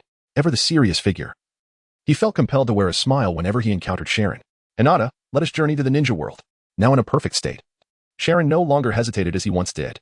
Even if faced with insurmountable foes, he knew he could depart unhindered. "To the ninja world?" Hinata inquired, her expression betraying confusion. She had grown accustomed to life on the moon and had almost forgotten the ninja world. "Indeed, while you have made great strides, your training has primarily been with my puppets, lacking the experience of true life and death battles. Therefore, I intend to take you to the ninja world for rigorous training to enhance your practical experience." ShÄten held Hinata in high regard, meticulously crafting her training according to the standards of his future wife. Now that he possessed the ability to traverse the ninja world freely, he would no longer remain confined to the moon. "All right," Hinata nodded slightly. She was no longer the frail, introverted Hinata of yore, under ShÄten's guidance. She had acquired formidable strength, unwavering resilience, and lofty ambitions, such as bringing peace to the world and guiding all beings toward the right path. "If possible, could you allow Hinata to return and assume the role of the Hyuga clan leader? I have been away for so long and am unaware of the current state of the Hyuga clan." At this moment, Hiashi interjected. Despite being on the moon, his heart had always been concerned for his family's situation. "Of course, I will ensure that Hinata becomes the new clan leader of the Hyuga." ShÄten did not refuse Hayashi's request. It was only natural for Hinata to inherit the leadership of the Hyuga clan, a fact that none could dispute. "Hinata, upon your return, you must earnestly reorganize the clan and ensure that the name Hyuga remains untarnished." Upon hearing ShÄten's agreement, Hiashi hurriedly turned to Hinata, offering his earnest counsel. "Even if it becomes tarnished, it matters not. In the future, your name will be Tsutsuki Hinata, and the Hyuga will hold no significant relation." Before Hinata could respond, ShÄten interjected. Hiashi was momentarily left speechless by this remark. What does it mean to have no significant relation to the Hyuga? Even if she were to adopt the Tsutsuki surname, she would always be my daughter. Naturally, these thoughts remained unspoken in his mind. "Father, I will diligently reorganize the Hyuga clan. You need not worry," Hinata respectfully assured her father before departing with ShÄten.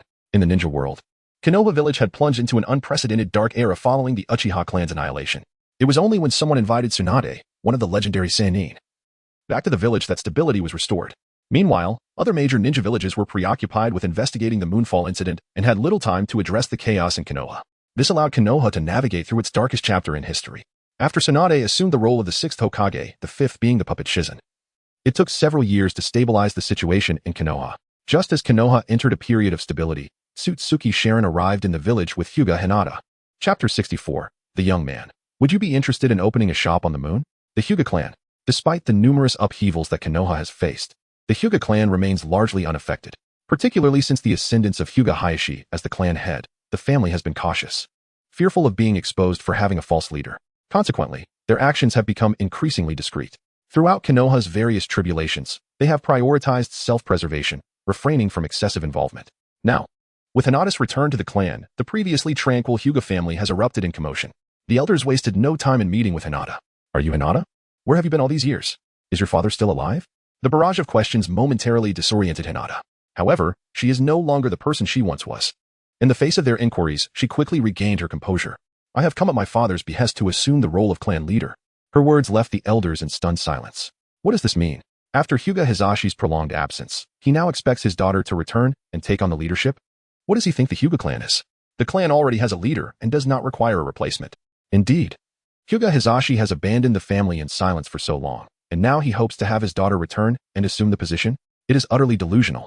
Though you are the heir of the main house, you were removed from the clan registry years ago, thus you lack the qualifications to take on the role of leader. Hinata's desire to assume the leadership was met with vehement opposition from the higher-ups of the Hyuga clan. Hyuga Hiashi, the current clan leader, also displayed clear resistance to Hinata's return. Over the years, he had closely resembled Hyuga Hisashi and had, therefore, been impersonating him in his position as clan head. Yet, his tenure as leader had brought him no joy. His own caged bird curse seal had not been lifted, and he had been compelled to sever ties with his biological son, Hyuga Niji, out of fear that outsiders might discover that this clan leader was a fraud. I wish for you to understand one thing. I am not here to discuss my succession as clan leader with you. I am merely informing you that I will be the new leader of the Hyuga clan. If anyone disagrees, feel free to step forward. Though Hinata appeared delicate, her demeanor had been heavily influenced by the young man, leading to an unexpectedly domineering style. How audacious. Is this how you speak to your elders? Even your father? Hyuga Hisashi would not dare to speak so boldly before us. Hinata's words ignited immediate fury among the clan's upper echelons. The Hyuga clan is steeped in tradition, with a strong sense of hierarchy. It is a grave offense for a branch family member to show disrespect to the main family, and for a junior to be disrespectful to their elders. Hinata's remarks undoubtedly transgressed the clan's most sacred taboos. As the elders' outrage echoed, Hinata swiftly moved, her figure flickering before them. With remarkable speed, she deftly touched several of them, rendering their bodies limp and powerless. This was the Hyuga clan's fundamental technique of pressure point striking. However, due to Hinata's extraordinary speed, they were unable to react in time. Such speed, my Byakugan can barely keep up with her movements. Her technique was powerful yet non-lethal, incapacitating her targets without causing harm. Several of the Hyuga clan's elite shinobi activated their Byakugan, barely catching a glimpse of Hinata's actions. Upon analysis, they realized that even they, as elite shinobi, would have little chance of countering her assault. I am to assume the leadership of the Hyuga clan. This is both my father's directive and a task I must accomplish. Hinata's eyes radiated unwavering determination, with veins visibly protruding around her eyes. An aura unique to the Byakugan began to emanate, slowly enveloping the surroundings. To assume the role of leader through her own power is a trial set forth by the young man. After spending so many years on the moon, he is eager to see if Hinata can navigate these challenges adeptly. Why do I feel an inexplicable sense of pressure? Is it her Byakugan? Though I cannot comprehend why. This oppressive force undoubtedly emanates from her eyes. It cannot be. I have never heard of the Byakugan exuding such pressure. Faced with the oppressive aura of the Byakugan, the Hyuga clansmen were filled with trepidation, speculating the source of this overwhelming sensation. While the Byakugan can indeed release a unique pressure, the members of the Hyuga clan were unaware of how to wield it effectively. Hinata had only mastered this technique after the young man's instruction. Why does your Byakugan exude such formidable pressure? Hyuga Hiashi, the current clan leader, mustered the courage to meet Hinata's gaze and asked, "This is the result of my training. My mastery of the Byakugan far surpasses yours, and my strength exceeds yours as well. Will you still obstruct my ascension to clan leader?" Hinata, with her seemingly fragile appearance coupled with her commanding tone, created a striking contrast. Yet, under the pressure of her Byakugan, many of the Hyuga clansmen began to accept the harsh reality. They recognized that Hinata's abilities greatly surpassed theirs. Furthermore, as the daughter of Hyuga Hisashi, she was of pure bloodline from the main house. It was only natural for her to assume the leadership role. Why should they stand in her way? As for the matter of her removal from the clan registry, was it truly that difficult to reinstate her? The young lady is the rightful heir of the clan leader. I believe she should take on the role. No, they have been absent for so long. Who knows what has transpired during that time? What if she harbors ill intentions? Won't the Hyuga clan be plunged into the abyss? Such narrow-mindedness. This could very well be the Hyuga clan's opportunity for resurgence. Should we miss this chance? We will surely regret it. At this moment, the Hyuga clan found itself divided into two factions, one supporting Hinata's succession as clan leader, while the other suspected ulterior motives behind her family's long absence and opposed her assuming the position. As the standoff continued within the Hyuga clan, the young man was savoring a bowl of ramen at Ichiraku, relishing the favorite dish of Naruto Uzumaki. "Ichiraku's ramen is truly delectable," he remarked, his azure eyes meeting the smiling gaze of the shopkeeper. "Thank you for the compliment. My small establishment thrives solely due to the support of the villagers. Otherwise, it would have long since closed its doors," the shopkeeper replied with a smile. "Would you be interested in opening a shop on the moon?" The young man set down his bowl and continued to smile, unfazed. Upon hearing his suggestion, the previously cheerful shopkeeper's eyes widened in surprise. Chapter 65. I shall be the new progenitor of humanity. Otsutsuki Shuren. As Ichiraku opened his eyes, his gaze fixated intently on Shuren, he slowly uttered his name. Indeed, it is I. Over the past 5 years, Konoha had faced numerous crises, and most believed that Tsunade had adeptly navigated the village through these tumultuous times. However, I discerned the truth. It was not Tsunade's merit, but rather your preemptive actions before the crises commenced. Even during his rebirth on the moon, ShÄuten did not relinquish his vigilance over the ninja world. Throughout these 5 years, he remained acutely aware of all happenings within the shinobi realm, including the actions undertaken by this Ichiraku. At this moment, you should not possess the Rinnegan. As Ichiraku spoke, beads of cold sweat began to trickle down his forehead. The oppressive aura emanating from the Rinnegan was overwhelming, rendering him devoid of the courage to turn and flee. Spare me your naive words. You have lingered in this ramen shop for 5 years. If you truly believe this was a normal shinobi world, would you still be here? Since you have already recognized the anomaly, it is time to accept reality.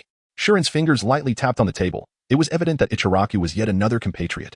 Moreover, a rather cautious compatriot, for had it not been for ShÄuten's constant surveillance with the Rinnegan over Konoha, Ichiraku's peculiarities would have gone unnoticed. What do you desire? At this juncture, Ichiraku's anxiety intensified. Despite the presence of many patrons in the shop, the moment ShÄuten had spoken to him, the two had entered a realm of illusion. The outside world remained oblivious to any irregularities. 2 choices lay before you. First, allow me to erase the memories that should not exist. Second, I shall employ yin-yang release to obliterate your soul. With ShÄuten's current abilities, altering a person's memories was a mere flick of the wrist. Human memories had been modified countless times, and those who altered them were indeed the Otsutsuki. We should originate from the same lineage. Must we resort to such extremes? Ichiraku inhaled deeply, acknowledging that he was indeed a traveler from another realm, and upon his arrival, he discovered an immense reservoir of chakra within himself. Coupled with the recent calamities faced by Konoha, the Uchiha massacre, and the Nine-Tails assault, Ichiraku seized the opportunity to clandestinely acquire formidable jutsu. However, upon realizing this was a distorted version of the shinobi world, he swiftly regained his composure. He was not intoxicated by the sudden influx of power. Instead, he adopted Ichiraku's identity, surviving within Konoha while discreetly aiding the village in overcoming numerous challenges. Recognizing his lack of ill intent, ShÄuten granted him the opportunity to choose. Otherwise, he would have long since annihilated his soul with yin-yang release. I have granted you a reprieve. You may continue to exist here under the guise of Ichiraku and retain your memories. As for your vast chakra and those extraneous memories, I shall take them away. In truth, you should be grateful that you did not wreak havoc in this world. Otherwise, you would not have had the luxury of choice. With ShÄuten delivering his ultimatum, Ichiraku could no longer evade the issue. He was compelled to provide ShÄuten with an answer. Before making a choice, I wish to understand your true intentions. Do you aspire to become the ruler of this world? Or perhaps to construct an extravagant harem?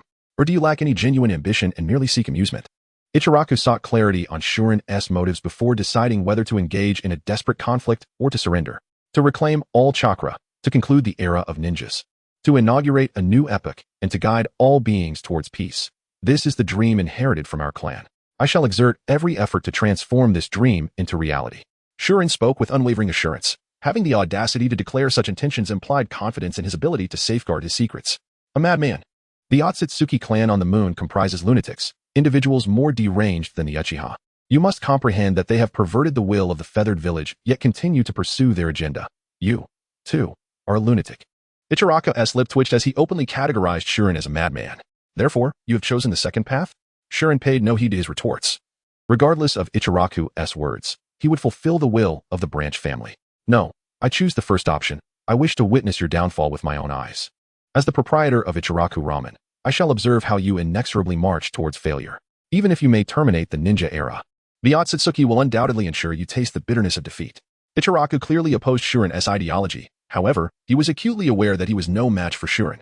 Lacking the bloodline of the feathered village, he found himself powerless to resist ShÄuten's might.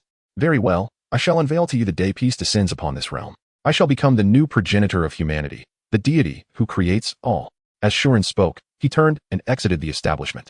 Simultaneously, the memories of Ichiraku as a traveler were entirely absorbed by the green orb left behind by ShÄuten. This included the extraordinary chakra residing within Ichiraku, which was also swiftly consumed. The green orb then shot forth from Ichiraku's body, vanishing alongside ShÄuten. Hey, Ichiraku, what is that green object emerging from your head? What green object? Are you implying Ichiraku has turned green? What mischief are you up to? Among the patrons enjoying ramen, one momentarily glimpsed a green orb escaping from Ichiraku. Yet, by the time he spoke, the orb had already vanished, prompting playful jibes from the others. Ichiraku, on the other hand, maintained a cheerful demeanor, appearing exceedingly amiable. At this moment, Ichiraku had reverted to his original self. All memories and powers associated with his status as a traveler had departed with ShÄuten. Hyuga clan. After extensive deliberation, the opinions of the clan members finally converged. They resolved to permit Hinata to assume the position of clan leader. However, she required the endorsement of the 6th Hokage, Tsunade. Clearly, the Hyuga clan had shifted their internal strife outward. In simpler terms, since you possess strength, do not merely flaunt it within the clan. Go before the Hokage and demonstrate your prowess. Should the Hokage acknowledge your strength, we shall have nothing further to discuss. Hinata, it seems you are rather slow. Is it truly necessary to take this long to succeed the clan leadership? Just as Hinata prepared to seek out the Hokage, ShÄuten unexpectedly arrived at the Hyuga clan's territory. Chapter 66, the 4th Kazekage, Rasha. Who is he? What are the outsiders? Why are they not being stopped? Is this truly the time to allow strangers entry? The sudden appearance of the boy, ShÄuten, drew malevolent glances from the members of the Hyuga clan. However, when they activated their Byakugan to observe him, they found themselves unable to see through the youth before them. The moment their Byakugan made contact, their vision began to warp. Hinata was to succeed the clan leader. Who supported this? Who opposed? ShÄuten surveyed the crowd and spoke in a calm tone. This is a matter of the Hyuga clan and should not concern you, my lord. Young man, though I know not your identity, it would be prudent for you to refrain from meddling in the affairs of the Hyuga. It is not too late for you to leave, should you choose to linger. The Hyuga clansmen, hearing ShÄuten's words, wore expressions of anger. This inexplicable individual was rather audacious, was he not? Just as they began to threaten him, ShÄuten's azure eye swept over the assembly. In an instant, their bodies became weightless and floated uncontrollably. There was no need for further discourse. They simply needed to recognize that he possessed the power to determine their fates, which served as the simplest and most effective form of communication. If you were to inquire of them again, I trust you would receive a satisfactory answer. As ShÄuten manipulated gravity, drawing them into the air, he turned to Hinata and declared, I shall assume the position of clan leader. Upon hearing ShÄuten's assertion, Hinata looked up at the floating clansmen. Before she could finish her thought, the airborne individuals clamored to speak. I support Lady Hinata's ascension to clan leader. Whoever dares to obstruct her will have their Byakugan extracted and be expelled from the clan. I have long found those old geezers insufferable at their age. Clinging to power is disgraceful. Now that Lady Hinata has returned, it is time for the Hyuga clan to rise. Suspended in the air, unable to ascend or descend. The Hyuga clansmen feared that any delay in speaking would lead to their demise. They fervently supported Hinata's elevation, showering her with praise.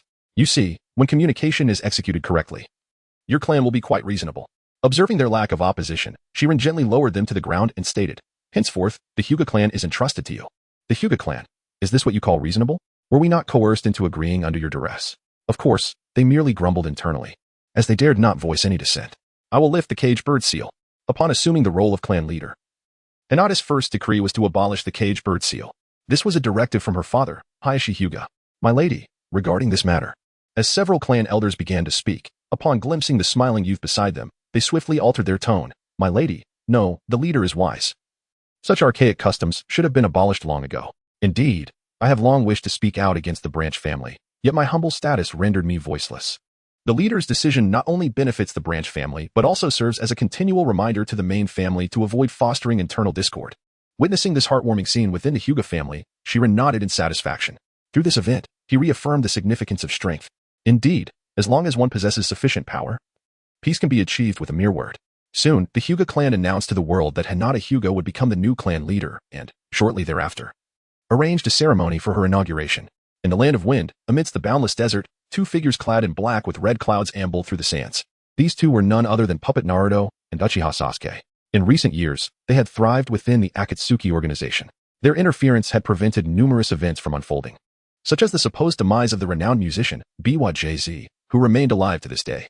Similarly, Orochimaru, who should have defected from the organization, continued to remain within its ranks. During this time, the Akatsuki had also recruited several formidable individuals, including the genius puppeteer from Sunigakure, Sasori of the Red Sand, the immortal Haiden, and the wielder of the sword Samehada, Kisame Hashigaki.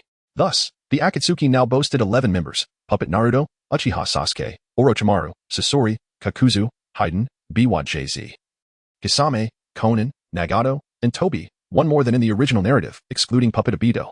Naruto, do you truly intend to capture the One Tail as per Pain's instructions? In the desert, Uchiha Sasuke inquired of Puppet Naruto. The reason for their presence in the Land of Wind was indeed to apprehend the one-tailed Jinchuriki.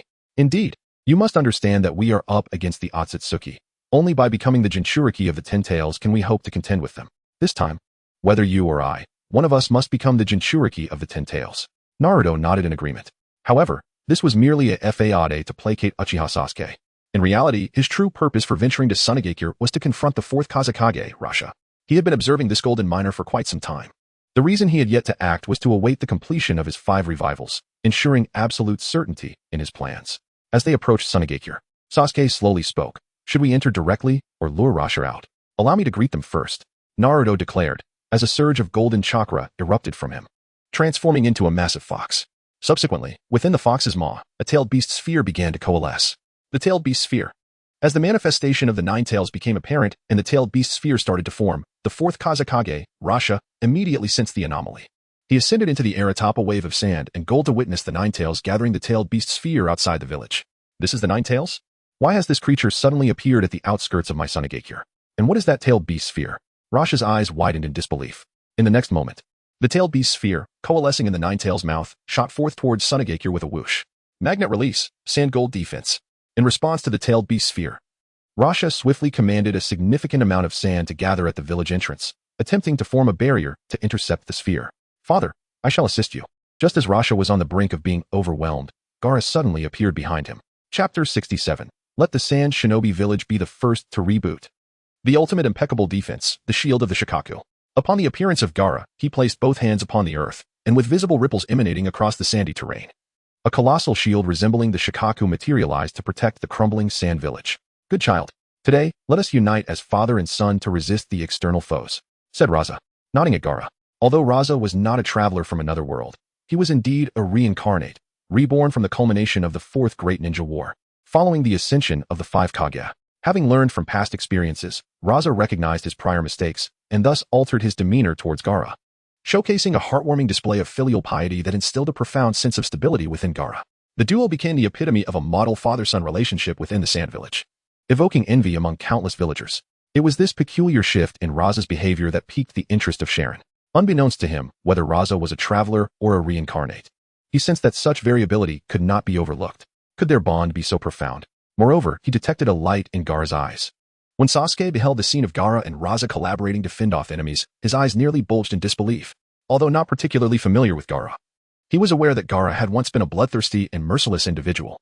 What had transformed this handsome yet slightly bashful figure before him? Most strikingly, his eyes radiated warmth and brilliance, as if something had filled the void within his soul. Sasuke was on the verge of exploding, just as he was lost in thought. Naruto suddenly alerted him. In the next moment, the deflected tailed beast bomb detonated with a thunderous roar, sending an artistic mushroom cloud spiraling above the sand village. The shockwave from the explosion compelled Sasuke to summon his Susanu's skeletal form, barely allowing him to withstand the force. Meanwhile, thanks to the combined efforts of Gaara and Raza, the village suffered minimal casualties aside from some damaged structures. As the leader of a village, Raza felt a responsibility to confront ShÄten. Let me see who you truly are. In the air, ShÄten stepped through the void, advancing towards the sand village, his azure pupils locking with Raza's, instantly drawing him into an illusionary realm. Aside from Raza, none of the villagers noticed ShÄten's presence above. Within the illusionary space, Raza found his hands ensnared by 2 green orbs of light, while green bubbles representing fragments of his memories drifted from within him. Who are you? What do you want? Why have you trapped me here? Raza, bewildered by ShÄten's blatant intrusion into his memories, was compelled to voice a trio of questions. So you have encountered the Sage of 6 Paths. No wonder you possess such enlightenment, ShÄten replied without addressing Raza's inquiries, instead grasping the last green bubble. This particular memory encapsulated the moment when Team 7 sealed Kaguya, and the Sage of 6 Paths summoned the previous 5 Kage to their side. During this time, the 5 Kage exchanged words with the Sage, which led to Raza's significant transformation in this lifetime. Do you believe that understanding can exist between individuals? ShÄten inquired with a smile directed at Raza. Indeed. Having seen my memories, you should comprehend the grave injustices I inflicted upon Gaara. However, after rectifying my past wrongs, our bond has become unshakable. Although Raza could not fathom why ShÄten posed such a question, he nodded in agreement, acknowledging that their relationship had indeed flourished, even moving him deeply. Yet, he conceded that Gaara remained oblivious to the deceptions he had endured. If I were to show Gaara your memories from your previous life, do you believe you would still share that affectionate bond? Upon hearing ShÄten's words, Raza immediately grew agitated, fully aware of the extent of his past misdeeds. He had not only attempted to assassinate Gaara multiple times, but had also relentlessly pressured him into a state of rage. Had it not been for Orochimaru's assassination of himself, leaving him prematurely incapacitated, Gaara would have been irreparably harmed by his own father. Raza was certain that if Gaara were to discover these truths, he might even harbor thoughts of murder against him. What do you want from me? This course of action holds no benefit for you, Raza exclaimed, yearning to confront ShÄten. yet powerless against the green orbs binding his wrists. Do not be alarmed. I am a proponent of peace. However, my vision of peace diverges from that of the Sage of Six Paths. I adhere to the principle of power supremacy. Only overwhelming strength can usher in everlasting peace. Just as I can effortlessly dismantle the bond you have painstakingly cultivated with your son, I can also allow it to endure. Everything hinges upon my whims. This holds true for individuals, villages, and nations alike. Therefore, Raza, abandon the teachings of the Sage of Six Paths. Only by following me can you bask in everlasting familial joy and secure eternal peace for the Sand Village. Sharon's original plan was to eliminate Raza and abduct Gaara to extract the tailed beast within him. However, witnessing the duo's united defense of the village led Sharon to believe that salvation was still possible for them, prompting him to offer Raza a choice. You are exceedingly naive. I can see that your strength is formidable, yet it pales in comparison to the Sage of Six Paths. I will not tread a path to ruin alongside you. If you possess any wisdom, it would be prudent to retreat swiftly, for the Sage of Six Paths will not spare you. Had Raza not encountered the Sage of Six Paths, he might have been less defiant. However, having witnessed the aftermath of the Fourth Great Ninja War, orchestrated by the Sage, Raza understood that the legendary figure would not allow chaos to reign unchecked. Thus, Raza believed that Sharon would inevitably meet his demise at the hands of the Sage, and that following him would yield no fruitful outcome. What a pity. I have shown you mercy, yet you fail to appreciate it. Very well, let the Sand Village be the first to be rebooted. With a subtle wave of his hand, Sharon shattered the illusionary realm, and Raza's consciousness swiftly returned to his body. Although the illusion had persisted for what felt like an eternity, reality had merely unfolded in an instant. The moment Raza regained control of his body, an overwhelming sense of impending doom enveloped him, sending chills coursing through his limbs. Chapter 68. The God of Creation, Otsutsuki Shuren. Sasuke, let's go, Naruto exclaimed, swiftly leading Sasuke away from the scene. The unfolding events no longer required his puppeteer's presence. Remaining here would only complicate matters, thus he promptly took Sasuke with him. Once Naruto and Sasuke departed, Shuren materialized before Rasha and Gaara. With the power of the moon's fist, I shall shatter the flawed world created by the Sage of Six Paths and usher in a new era. This is my divine mandate. However, before that, I must ascertain whether the revival of a new era is truly feasible. As Shuren spoke, his palm extended slightly forward, and a series of ebony truth-seeking balls gradually coalesced before him. What on earth do you intend to do? Rasha's pupils constricted, his face a mask of terror as he gazed at Shuren. Aren't those black spheres the same as those belonging to the Sage of Six Paths? True silver wheel rebirth explosion. In response to Rasha's inquiry, Shuren smiled faintly, and the truth-seeking balls began to spin rapidly, transforming into an immense vortex that swept through the entire Sand Village like a natural disaster. In that moment, all inhabitants of the Sand Village were lifted into the sky by the storm, with no one escaping its wrath. Even Gaara and his father, encased in a sphere of sand and gold, were ultimately rent asunder by the wind blades infused with release, meeting an untimely demise. As the Sand Village was reduced to ruins, and no soul was left standing, Shuren descended from the sky. What followed was the act of bringing forth life from nothingness. With my flawless Rinnegan and mastery over release, I shall undoubtedly bestow true peace upon the newly born beings. After exhibiting his world-destroying power, Shuren now prepared to unleash his creative force. After destruction comes rebirth. The new beings, upon their inception, would regard Shuren as a deity. As long as Shuren existed, none would dare defy his commands, ensuring that war would be but a distant memory. This was the method by which the Otsutsuki clan on the moon sought to achieve eternal peace, transforming oneself into a true god, continuously guiding all beings towards genuine harmony. Even should a mistake arise, he could intervene at any moment to restore order. With these thoughts, a brilliant light radiated from Shuren's eyes. His vast chakra enveloped the entire Sand Village. The release, representing spiritual power, manifested form from the formless, resurrecting all those who had just perished. Simultaneously, the yang release, symbolizing physical strength, reinvigorated these forms with life, breathing vitality back into them. This is the true power of the Rinnegan, capable of both annihilation and creation. A master of destruction and a deity of creation. When the people of the Sand Village reopened their eyes, a smile graced Shuren's face. I am finally approaching the level of the Sage of Six Paths. The ability to recreate life after obliteration was a testament to his proximity to that exalted tier. As for surpassing the Sage, Shuren acknowledged that he was not yet capable of such a feat, for he could not conjure beings of the Six Paths caliber. The old Sage, however, could effortlessly manifest two such beings at will. Only when he could create entities of that caliber could he truly stand shoulder to shoulder with the Sage of Six Paths. What just transpired? It was unclear, but an instinctive sense of something monumental loomed. Best to not dwell on it too long. Rather, focus on the upcoming Chunin exam. Indeed, this time, we must ensure that all ninja villages recognize the principles of the Sand Village. Upon awakening, the inhabitants of the Sand Village felt no discrepancy from before.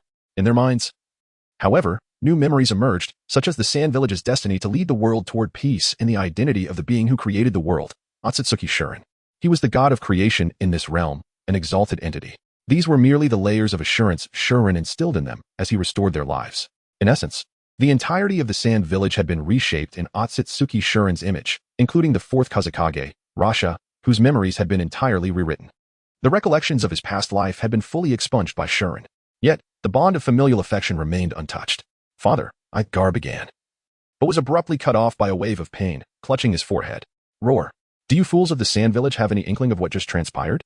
Someone has slain you and forcibly resurrected you. Moreover, your memories have been altered. Do you not sense a thing? The Shikaku within Gaara raged, its fury evident. Its awareness stemmed not from strength, but from Shurren's deliberate choice to leave it untouched. Shurren wished to observe the Shikaku's response whilst he rewrote the memories of the others. What nonsense are you spouting? It is impossible for anyone to achieve such feats. Are you attempting to seize my body again, spewing these fabrications? Gaara retorted. Hands pressed to his forehead as he entered his mental space. Fool. That individual likely possesses the same power as the Sage of Six Paths, the ability to create life. You cannot comprehend such methods, as you exist in an entirely different dimension. The Shikaku roared once more. These tailed beasts were the product of the Sage of Six Paths, infusing life into the chakra of the 10 tails. Therefore, the Shikaku was intimately familiar with such techniques and harbored profound fear. If the opponent could wield such power, it suggested an ability rivaling that of the Sage of Six Paths. What Sage of Six Paths? I've never even heard of such a thing. If you refer to the progenitor of humanity, Otsutsuki Shjourden, that holds some credibility, but the Sage of Six Paths? What manner of being is that? Gaara's words left the Shikaki momentarily stunned. The progenitor of humanity, Otsutsuki Shjourden? What was this? Wasn't the Sage of Six Paths the only one referred to as the progenitor of ninjas? Why was there suddenly a figure named the progenitor of humanity? Sharing the same surname as the old sage? Could it be that the one who attacked them was indeed Otsutsuki Shjourden? In that moment, a terrifying thought struck the Shikaku. It seemed entirely plausible that a kin of the sage possessed powers akin to his. With such might, it would be reasonable for them to wish to upend the world. Thus, it followed that this Otsutsuki Shjourden could very well be a madman intent on obliterating the world. Gaara, your memories must have been rewritten. Right now. Quickly fist bump with me, and you will uncover the truth. The Shikaku thrust its massive fist forward, demanding Gaara's response. Chapter 69, commemorating the Uchiha who wishes to engage in a fist bump with you? You, the creature sealed within me, shall remain confined here for eternity through my very being. I, Gaara, resolutely declined Shikaku's proposal to connect fists. Upon hearing my words, Shikaku found itself at a loss. It recognized that it was the most lucid among us, yet the inhabitants of Sunagakure held no faith in its intentions. If my path to peace is viable, then the only remaining obstacle is the Otsutsuki clan. After observing the skies above Sunagakure for a brief moment, Shinjutsu departed. In the Akatsuki organization, Naruto Uzumaki and Sasuke Uchiha returned to face the ire of Pain. Why did you not bring back the One Tail? With your combined strength, it should not have proven difficult.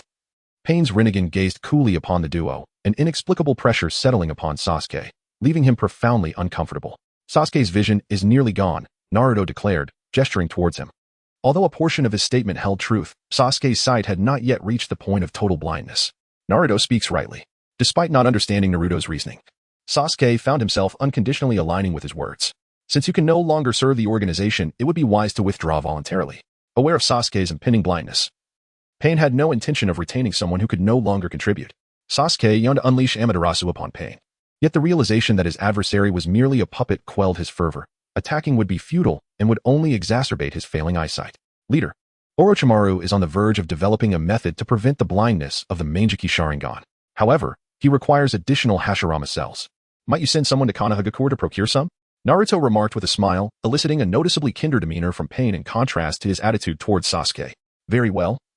Let us have Orochimaru return to Konoha personally. After a moment's contemplation, Pain resolved to send Orochimaru back to his homeland. Upon receiving this news, Orochimaru blinked in bewilderment. You want me to return to Konoha to steal Hashirama's cells? I am merely a scientist in pursuit of truth. Are you certain you want me to undertake such a task? Unlike the original narrative, with the third Hokage and Danzo having passed away many years prior, Orochimaru harbored no intentions of collapsing Konoha. Rumors had surfaced that the long-lost heiress of the Hyuga clan, Hinata Hyuga, had returned to the village and assumed the mantle of clan leader. She must possess some unknown secrets, and her Byakugan would undoubtedly aid your research, White Zetsu urged Orochimaru. Having infiltrated Konoha undetected for many years, White Zetsu had gathered numerous undisclosed intelligence. I have no interest in the Byakugan. Orochimaru expressed disinterest. Having witnessed the power of the Manjiki Sharingan and Rinnegan, the Byakugan seemed trivial by comparison. I have heard that the brother of the Sage of Six Paths, Kagaya Otsutsuki, possesses the Byakugan. The power of the Otsutsuki clan is not to be underestimated. They eventually relocated to the moon. Should we thoroughly investigate the Byakugan? We might unravel the mysteries of the Otsutsuki clan. Black Zetsu interjected, successfully capturing Orochimaru's attention. The brother of the Sage of Six Paths? How do you come by such knowledge? Orochimaru's serpentine pupils fixated on Black Zetsu, his tongue flicking across his lips. This information has been amassed over many years. Its accuracy is beyond question. Black Zetsu concealed his identity, utilizing information as a guise to manipulate Orochimaru. Then I shall return to Konoha. Coincidentally, my research requires a top-tier medical ninja. I shall bring Tsunade back with me. After a moment's contemplation, Orochimaru nodded in agreement. In Konoha, the annual commemoration of the Uchiha clan had arrived once more. Although the Uchiha had been annihilated for many years, the reverence for their Jinjutsu remained deeply entrenched in the hearts of all villagers. This devotion compelled them to collectively mourn the Uchiha each year, an act even Tsunade, the sixth Hokage, could not quell. Tsunade-sama, the Hyuga clan has selected a new leader. It is said to be the long-lost heiress, Hinata Hyuga. Furthermore, various ninja clans strongly urge you to visit the former site of the Uchiha clan to pay your respects. ShÄten announced upon entering the office. With a resounding crash, Tsunade's fist shattered the table as her frustration boiled over, exuding an aura reminiscent of the Reikage. You want me to mourn the Uchiha? What madness has possessed these people to hold such fondness for the Uchiha? Were it not for the need to safeguard the village built by my grandfather and great-uncle, I would not remain here to clean up their mess. Tsunade's furious outburst left ShÄten visibly alarmed, prompting her to cover the Hokage's mouth. Tsunade-sama, such words should not be spoken so freely. If anyone hears you disparaging the Uchiha, your position as Hokage may become precarious once more. ShÄten had witnessed firsthand the lengths to which the villagers would go to uphold the Uchiha's legacy.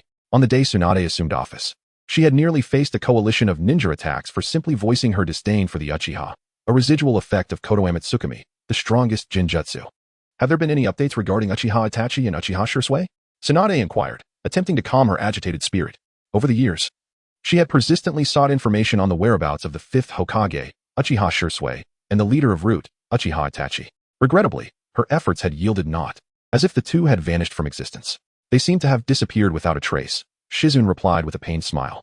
Regardless of the odds, we must not relent. The villagers' sentiments must be tied to those two individuals. Tsunade, unaware of the events that had transpired in the village at that time, understood that the Uchiha clan could not have garnered such unwavering support without a significant backstory. Stop searching. You will never find those two. Just as ShÄten nodded in agreement, a voice unexpectedly resonated within the Hokage's office. Chapter 70. Seeking the sage mode of Otsutsuki Shuren accompanied by the emergence of a spatial vortex. Otsutsuki Shuren stepped forth with measured grace. Who are you? Tsunade questioned, her expression revealing a sense of vigilance at the sudden appearance of Shuren. I am the one destined to fulfill the heavenly mandate. Shuren replied with a light chuckle. His visit to Tsunade was, of course, driven by a specific purpose. After awakening the perfect reincarnation eye, he no longer felt the need to operate from the shadows. To elevate his strength further, he needed to master sage techniques. Among the three great sanctuaries capable of imparting sage techniques, Myaboka Mountain had already fallen to him. The Dragon Cave, with its drastic transformation, was unappealing. Shuren had no desire to resemble the likes of Orochimaru. Consequently, he set his sights on the Wetbone Forest. As the contract holder of the Wetbone Forest, seeking Tsunade's guidance would undoubtedly yield a more efficient outcome. Tsunade, however, found herself at a loss for words in response to Shuren's somewhat melodramatic declaration. Nevertheless, the presence before her exuded an overwhelming aura that compelled her to remain cautious. What do you intend to do? Moreover, what did you mean by your earlier statement? Why did you say that we will never find those two individuals? Clenching her fists tightly, anxiety coursed through Tsunade. I wish to go to the Wetbone Forest to learn sage mode. I seek your assistance in conveying this message, as it is merely a matter of basic courtesy. I hope you will not refuse me. With the power he currently wielded, forcing his way into the Wetbone Forest would be a trivial matter. Yet, bearing the Otsutsuki name, he deemed it necessary to exhibit a modicum of politeness. You wish to learn sage mode? Tsunade's eyes flickered with surprise. Despite her years of contract with the Wetbone Forest, she had never managed to master sage mode, reflecting its formidable difficulty, surpassing even that of Myaboka Mountain and the Dragon Cave. Indeed, convey my message now. Shuren urged with a smile. Sage mode is a power that all Otsutsuki, save for the Sage of Six Paths, lack. While the Ten Tails is a conglomeration of natural energy and sage mode are not entirely synonymous. Natural energy is not chakra. Rather, it is an intrinsic energy of the ninja world. Sage mode, on the other hand, is activated by harmonizing natural energy, one's own energy, chakra, and spiritual energy in equal proportions. This amalgamation is referred to as sage chakra. Are you so confident that you can learn sage mode in the Wetbone Forest? Tsunade gazed at Shuren with a hint of skepticism. The Wetbone Forest is primarily home to a massive slug, with its other forms being mere splits of itself. Even during the Fourth Great Ninja War, when she and Sakura, who could activate the Byakugan seal, teamed up, They could barely summon 1/10 of the slug's true form. Whether I can learn it is my concern. Whether you assist me in conveying the message is a matter for you to ponder, ShÄuten replied, maintaining his smiling demeanor, though Tsunade sensed an underlying threat. Should she refuse to assist him, it was likely that he would not remain so cordial. Lady Tsunade, perhaps you should summon the slug to inquire. Ino interjected promptly as Tsunade's irritation began to surface. Fine, I shall summon the slug, Tsunade sighed. Taking a deep breath before forming hand seals and summoning a small slug onto her desk. Lady Tsunade, how may I assist you? The slug greeted politely, addressing her with utmost respect. This fellow wishes to learn Sage Mode. I am unsure if you would be willing to teach him, Tsunade explained, nodding at the slug. Learn Sage Mode? The slug turned to face ShÄuten. That matter requires consultation with Sage Slug. I cannot decide alone. Just as the slug was about to dispel the summoning technique, it found itself uncontrollably drawn towards ShÄuten. Do not feign ignorance before me. The slugs of the Wetbone Forest are all derived from the true Sage Slug, and not only can you share vision, but you can also sense events occurring to one another.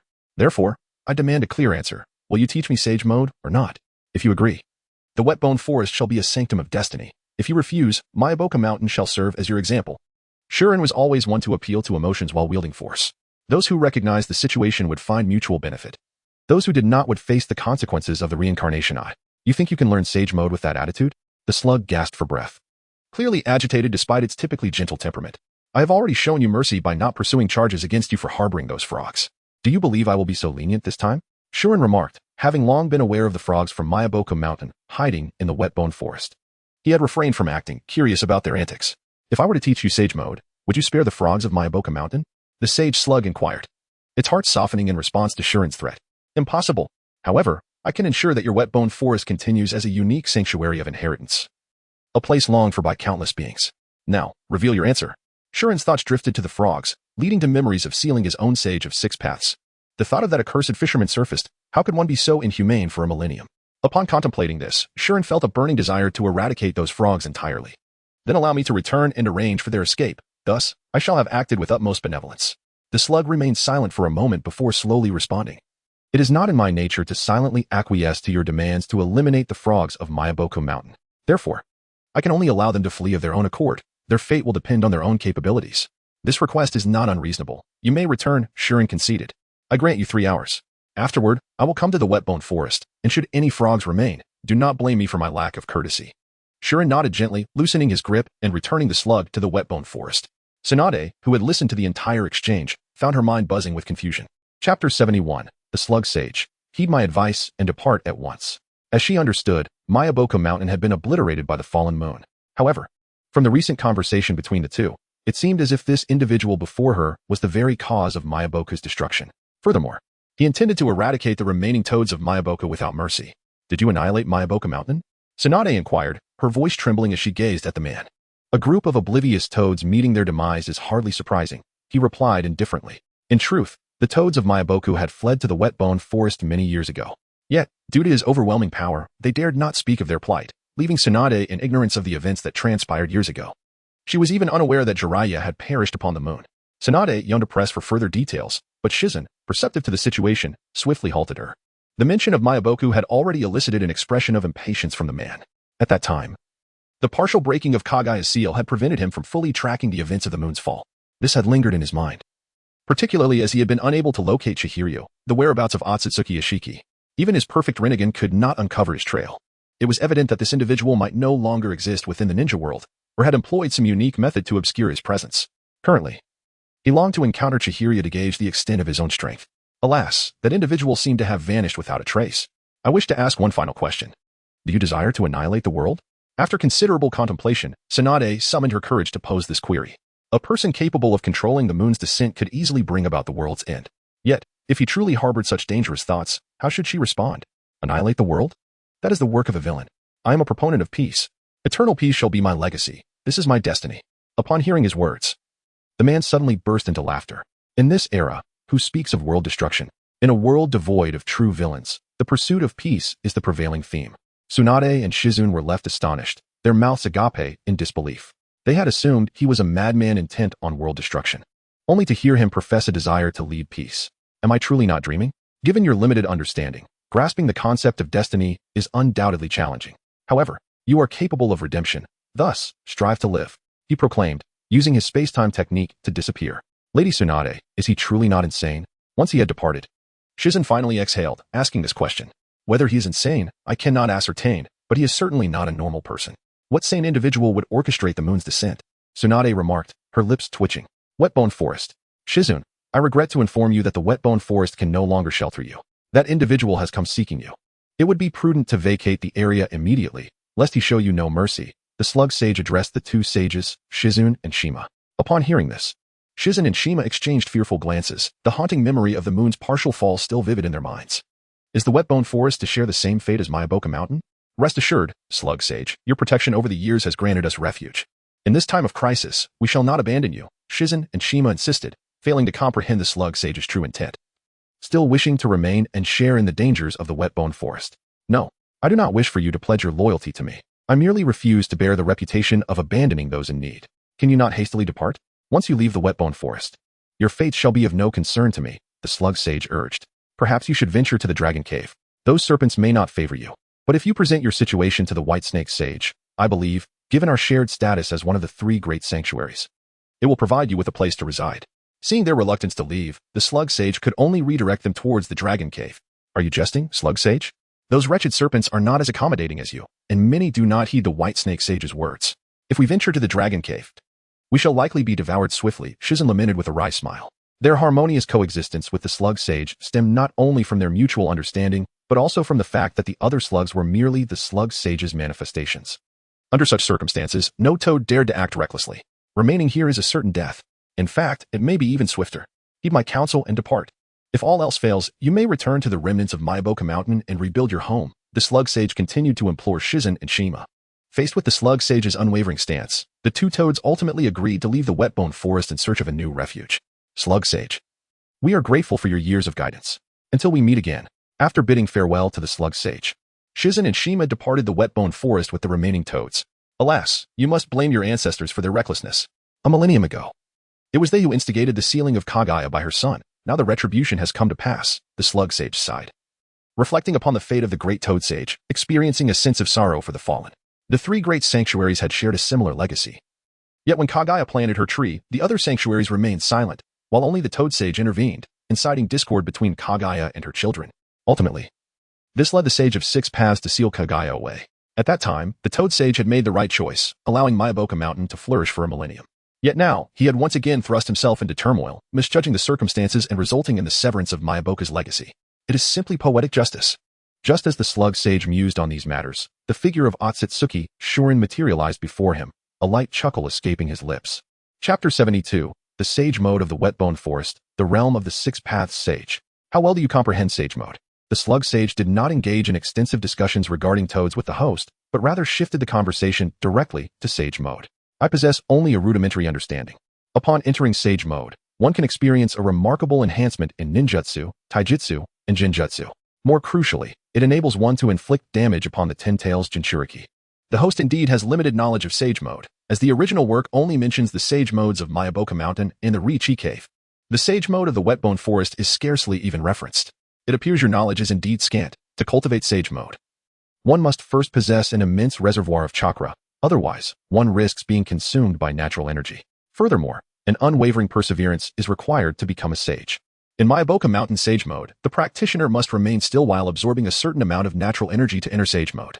In contrast, the Sage Mode of the Riichi Cave necessitates the White Snake Sage to inject natural energy into the practitioner using its venomous fangs. If the practitioner can withstand the White Snake Sage's power, they may enter Sage Mode at will. As for the Sage Mode of the Wetbone Forest, the Slug Sage paused momentarily. Continue. What are the requirements to cultivate the Sage Mode of the Wetbone Forest? The host raised an eyebrow. Perceiving from the sage's words that the Sage Mode of the Riichi Cave surpasses that of Myaboka Mountain.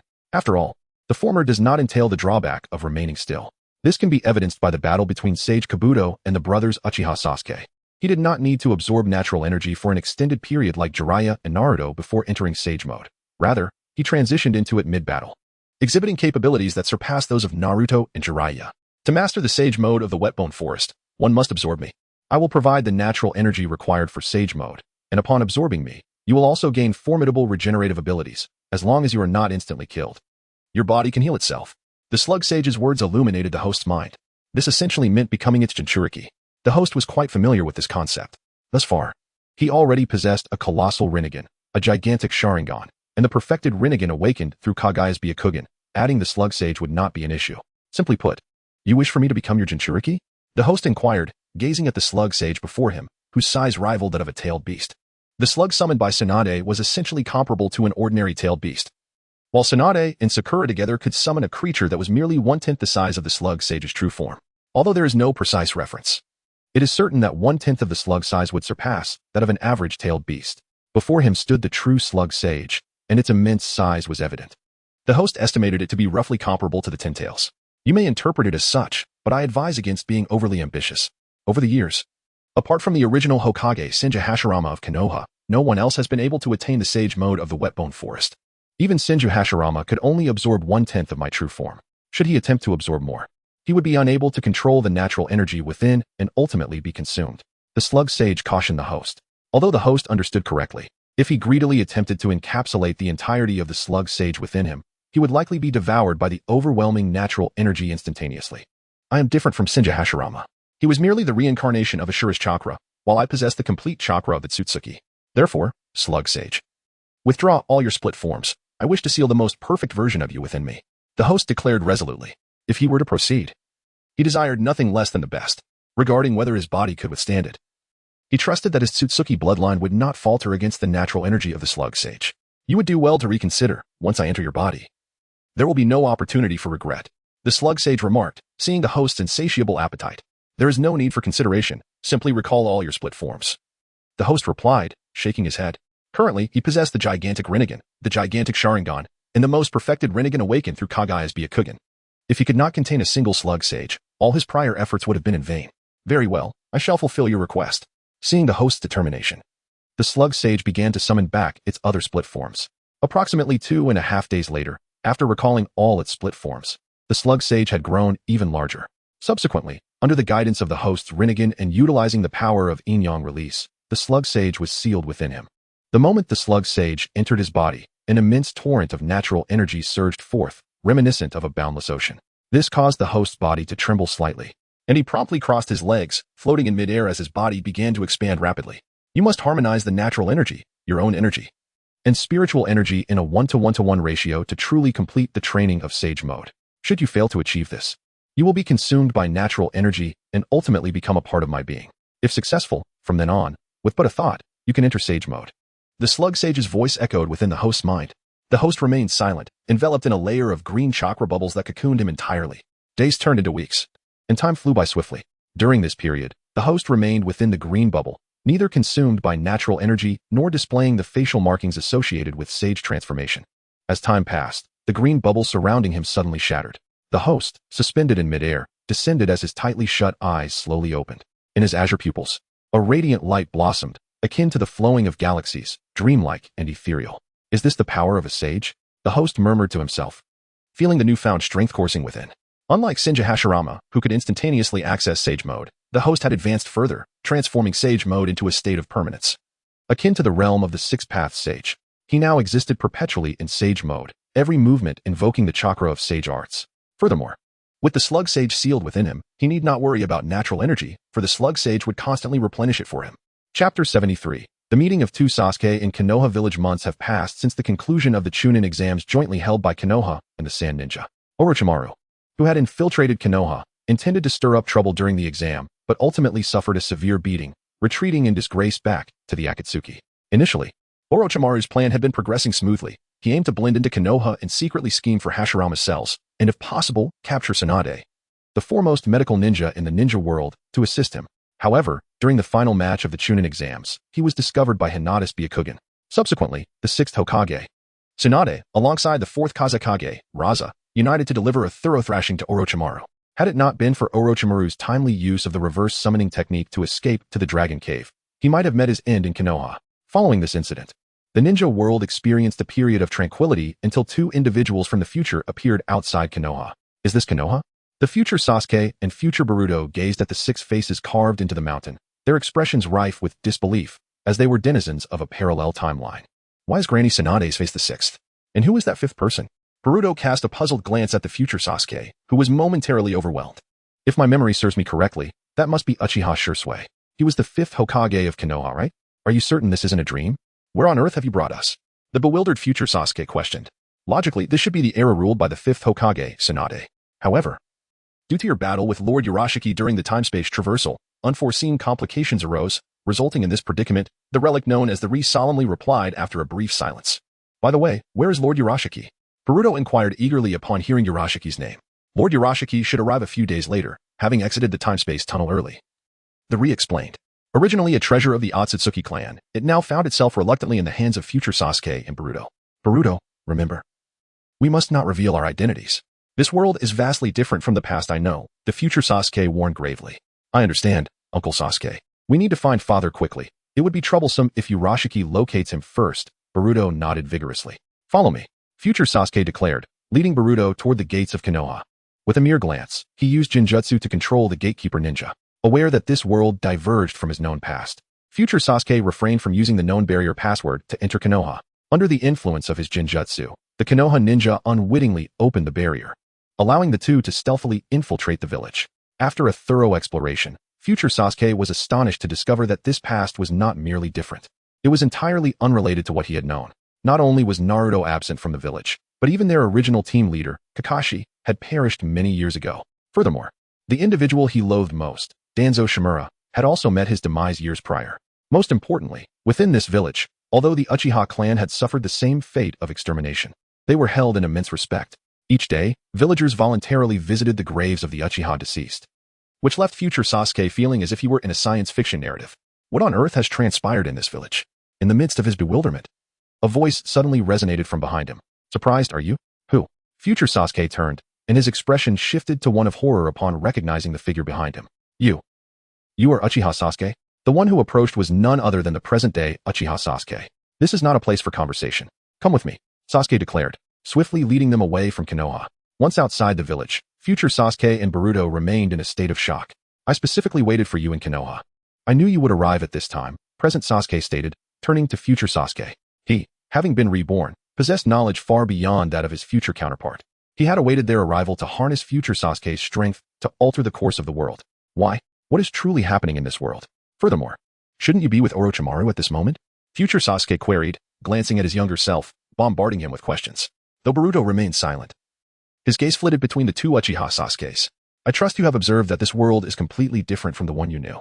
Furthermore, I am not the original me. I am the reborn Uchiha Sasuke. My point of rebirth was even later than your timeline. Present Sasuke recounted the events that transpired after his rebirth in detail. If there was anyone he could trust in this world, it was himself. As for Naruto, he had begun to sense something amiss. Thus, upon arriving in Konoha, he had refrained from informing Naruto. So much has transpired? And Naruto and I failed in the future? Future Sasuke struggled to process this information. I need your strength now that I have traversed back through time. My vision is rapidly fading, and this world desperately needs salvation. So remain here. Once we resolve the issues at hand, you can use the Re to return to the future. Regardless, the world has already transformed. Even if we alter it further, it will not impact your timeline, present Sasuke implored, his voice tinged with desperation. Though it may seem absurd to beseech oneself, it was an undeniable reality he faced. Naruto is with the Akatsuki, is he not? Urashiki will arrive shortly. We must ensure that the Nine Tails does not fall into his hands. Future Sasuke inhaled deeply, asserting the urgency of their situation. He could not afford to dwell on future events. Protecting Naruto and the Nine Tails was paramount. To be honest, I don't believe Urashiki can successfully take Naruto from the Akatsuki. I suggest the two of you hide for now and emerge at a crucial moment to shift the balance of power, present Sasuke advised. Comparing the strengths of Urashiki and the Akatsuki. Chapter 74. Otsutsuki Urashiki, the Divine Self-Doubt. The Akatsuki members indeed possess considerable strength. Yet they are still lacking in level to confront the Otsutsuki. Sasuke Uchiha holds little confidence in the Akatsuki organization. It is worth noting that even he was drained of chakra when facing Urashiki. Contrary to popular belief, Urashiki is not as formidable as one might think. He was ultimately defeated alongside Jiraiya, Naruto, and Boruto. If the Akatsuki members were to take their task seriously, they would undoubtedly have a chance to eliminate him. Sasuke reminisced about the events leading to Urashiki's defeat, feeling somewhat embarrassed to elaborate. How about this? Let us venture to the Rain Village, should the Akatsuki falter. I will be prepared to respond. After thoughtful contemplation, Sasuke declared. The Rinnegan's Predator Path technique can sense all who enter the village. You two will be detected as soon as you arrive, Sasuke remarked, his concern for Pain's Rain Tiger Freedom technique evident. At the same time, he envied the astonishing chakra reserves of his opponent. To continuously infuse chakra into the rain, enveloping the entire village, requires an immense chakra capacity. We could employ a transformation technique, disguising ourselves as shurikens or kunai and concealing ourselves on you, Sasuke suggested, yet his unease lingered. Ultimately, he and Boruto resorted to transformation techniques, allowing Uchiha Sasuke to escort them back. Days passed swiftly. Otsutsuki Urashiki finally arrived in this timeline. Not in Konoha? Upon entering this era, Urashiki sensed the Nine-Tails chakra, which was distinctly absent from the direction of the Leaf Village. Just a longer route. You must await my arrival. Future 7th Hokage. With the Nine-Tails direction locked in, Urashiki's eyes transformed into the crimson 6-tomo Rinnegan as he utilized the yellow springs of the underworld to depart. Rain Village. The sky was shrouded in heavy clouds, with a steady drizzle falling incessantly. As a black spatial portal materialized, the figure of Otsutsuki Urashiki gradually emerged.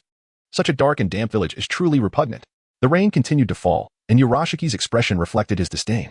Meanwhile, Pain, the Deva Path, detected the moment Urashiki appeared. An outsider has entered the Rain Village. This individual's chakra is extraordinarily vast. They are no ordinary foe. The Deva Path rose slowly and addressed Conan. Shall we eliminate him? You are not his match, he replied, shaking his head slightly. Only I, as a god, and perhaps Naruto Uzumaki, can rival his chakra. Should we summon the others to assist? Conan asked, observing the Deva Path's grave demeanor. No need. Regardless of who he may be, before a god, there is only one fate, death. With that, the Deva Path stepped outside, followed closely by the remaining Pain, just as Pain's 6 paths had assembled. A furious roar echoed across the Rain Village. Instantly, a colossal golden chakra took the form of the Nine-Tails. Clearly, this was Naruto, transformed directly into his tailed beast form. Swish, swish, swish. Following Naruto's transformation, the other Akatsuki members jumped back, eyeing the figure confronting the Nine-Tails with trepidation. Who is this individual? It seems he is targeting the Nine-Tails Jinchuriki. Isn't that courting death? Uzumaki Naruto is the perfect Jinchuriki, even the leader treats him with respect. This pretty boy is likely to meet his end soon. The Akatsuki members remarked as they distanced themselves from the epicenter of the conflict. In the air, Otsutsuki Urashiki rested the red glowing fishing rod on his shoulder, a playful expression gracing his features as he gazed at the tailed beast form Naruto. Is it possible to achieve tailed beast transformation at this moment? Indeed, I should have targeted you at the time of your birth. Urashiki, having been unable to overcome the future 7th Hokage, had sought to traverse time and confront Naruto in his infancy. Initially, he intended to arrive at the moment of Naruto's birth, but due to the skirmish with future Sasuke in the time tunnel, a miscalculation had brought him here. Urashiki, do you have any idea how long I have awaited your arrival? Since you are here today, let us ensure you remain forever. Naruto's gaze sharpened as he summoned a tailed beast bomb, hurling it towards Urashiki. Such an attack cannot possibly hit me, Urashiki declared. His eyes shifting back to the 6-tomo Rinnegan. A portal materialized behind him as he prepared to escape to another dimension and evade the tailed beast bomb's assault. Kamui, however, just as Urashiki attempted to retreat, a spatial vortex forcibly sealed his newly opened portal. Upon closer inspection, he noticed the presence of a puppet Tobi, observing him with a kaleidoscope Sharingan. Otsutsuki Urashiki? What is happening? How could there be someone capable of closing my portal? He was astounded. Even Uchiha Sasuke, with his Rinnegan, could not accomplish such a feat. In a state of shock, Urashiki swiftly switched his eyes to the blue Rinnegan, transforming his body into numerous red paper cranes just as the tailed beast bomb struck, narrowly avoiding Naruto's attack. Is that a Rinnegan? The arriving Pain's 6 paths were taken aback upon seeing Urashiki's eyes. Despite the color difference, the familiar ripple pattern unmistakably indicated a Rinnegan. Could it be that I am not the only god? Are there others who possess the Rinnegan? At that moment, Pain began to question his existence. This individual is an Otsutsuki. While the Nine-Tails holds him back, we must flee. Just as Pain was lost in thought, White Zetsu emerged from the ground, urgently advising him. Pain, another Otsutsuki? If memory serves, the one who shrank the moon was also an Otsutsuki. How can there be so many in this world? As a god, must I flee a second time? How can I restore order? How can I bring peace to this world? The Deva Path gazed at his hands, wrestling with his inner turmoil. He had witnessed the power of the Otsutsuki firsthand, capable of shrinking the fallen moon. Yet, if he were to flee, how could he maintain the facade of a god? What folly, to expand your form so greatly before me. Are you making it easier for me to extract your chakra? At that very moment, having evaded the tailed beast bomb, Urashiki cast his fishing rod towards Naruto. Whoosh! With Urashiki's motion, the red glowing hook pierced the chakra of the Nine-Tails. Come forth, Nine-Tails. Chapter 75. Allow me to reckon a 10,000-year debt with you. Witnessing his successful extraction of the Nine-Tails chakra, Uchiha's eyes brimmed with excitement. However, the moment he intended to draw out the Nine-Tails, a hand suddenly clasped around his wrist. Uchiha's gaze turned icy as he turned to see the intruder. His composure immediately shattered. You are Otsutsuki SH-10? Locking eyes with SH-10's piercing blue orbs, beads of cold sweat trickled down Uchiha's forehead. It's rare for you to remember me. Then let us settle this 10,000-year debt, ShŁten said with a slight smile, applying pressure that caused Uchiha's red glowing fishing rod to slip from his grasp. To ShŁten, the fate of others mattered little. The detestable fisherman had to be dealt with personally. Thus, upon learning of Uchiha's presence in this timeline, he promptly traversed from the wet-boned forest to the hidden rain village. Impossible. How can you possess such formidable power? Moreover, why do your eyes evoke a sense of familiarity? Uchiha was gripped by disbelief as ShŁten held his wrist. In his memory, Otsutsuki ShŁten required years to awaken the Rinnegan, and his Rinnegan had only been in use for a short duration before being plucked away. Do not think I am denying you a chance. Reveal your true strength, and let me see just how capable the so-called Otsutsuki clan truly is. ShŁten chuckled softly, gradually loosening his grip. It is Kagaya's aura. Your eyes bear her essence. Could it be that you awakened your eyes using her Byakugan? After creating some distance from ShŁten, Uchiha finally discerned the familiar sensation emanating from ShŁten's eyes. You are quite verbose, aren't you? If you do not act soon, you will lose even the slightest opportunity to amuse me, ShŁten remarked, raising his hand towards Uchiha. In an instant, an overwhelming repulsive force struck Uchiha, sending him plummeting from the sky. Boom. Uchiha crashed into the ground, creating a massive crater. He attempted to retaliate, but the relentless repulsion bore down upon him, rendering him utterly immobile. Who is this person? This repulsive force far exceeds my Shinra Tensei. The already beleaguered Pain found himself in a state of utter despair. How can someone emerge with such overwhelming power? Has the era changed? Has my time unknowingly slipped away? He too was an Otsutsuki. Only an Otsutsuki could contend with another Otsutsuki. Hence, if he wished to survive, he had to flee. You must leave now, White Zetsu urged once more, feeling an impending sense of doom with each passing second. Finally, Pain relinquished his inner conflict and issued a retreat command. As a deity tasked with restoring order and ushering in world peace, he could not afford to perish here. He needed to preserve his useful form. Upon hearing Pain's order, despite their curiosity about the clash between the two Otsutsuki, the others hastily withdrew to safeguard their own lives. Even the puppet Naruto and puppet Obito joined in the retreat, for the arrival of their true forms rendered their puppet counterparts inconsequential. You stay behind and document their battle. White Zetsu had initially intended to escape, but Black Zetsu assigned him a new task, forcing him to find a corner to hide. This individual is entirely different from the one without eyes. Uchiha mused inwardly as he found himself immobilized by the repulsive force. He recalled the version of ShŁten he had effortlessly sealed away for 10,000 years when he lacked sight. Now, he faced this easily dominating ShŁten and felt as though the heavens were playing a cruel joke. Is this truly the extent of the Otsutsuki clan's abilities? You cannot even contend with a single hand of mine? Observing Uchiha's silence, ShŁten taunted him further. Do not assume that my casual use of repulsion is weak. In the original tale, Naruto Uzumaki was once rendered immobile by it. Had it not been for the pivotal moment when my eyes began to awaken, Naruto would have been lost for good. As a member of the Otsutsuki clan, I do not wish to kill you. My sole objective is the Nine Tails. Allow me to take the Nine Tails, which would only benefit you without any detriment. Firstly, the woman you desire will no longer have competitors. Secondly, I will eliminate your rivals, for which you should be grateful. As ShŁten finished speaking, Uchiha's form transformed into numerous red paper cranes, evading ShŁten's attack range. You do not wish to kill me? Does that imply you can do so at any moment? Uchiha, do not flatter yourself. If you truly possessed that level of power, I would have been sealed away for a millennium long ago. Where is your dragon palace? Would you have me confined there for another 10,000 years? A mocking smile graced ShŁten's lips as he scoffed. Uchiha, if given the chance, genuinely wished to avoid entanglement with ShŁten. Faced with ShŁten's keen sight, he felt he had no chance of victory. Yet, given the current circumstances, he could not remain passive.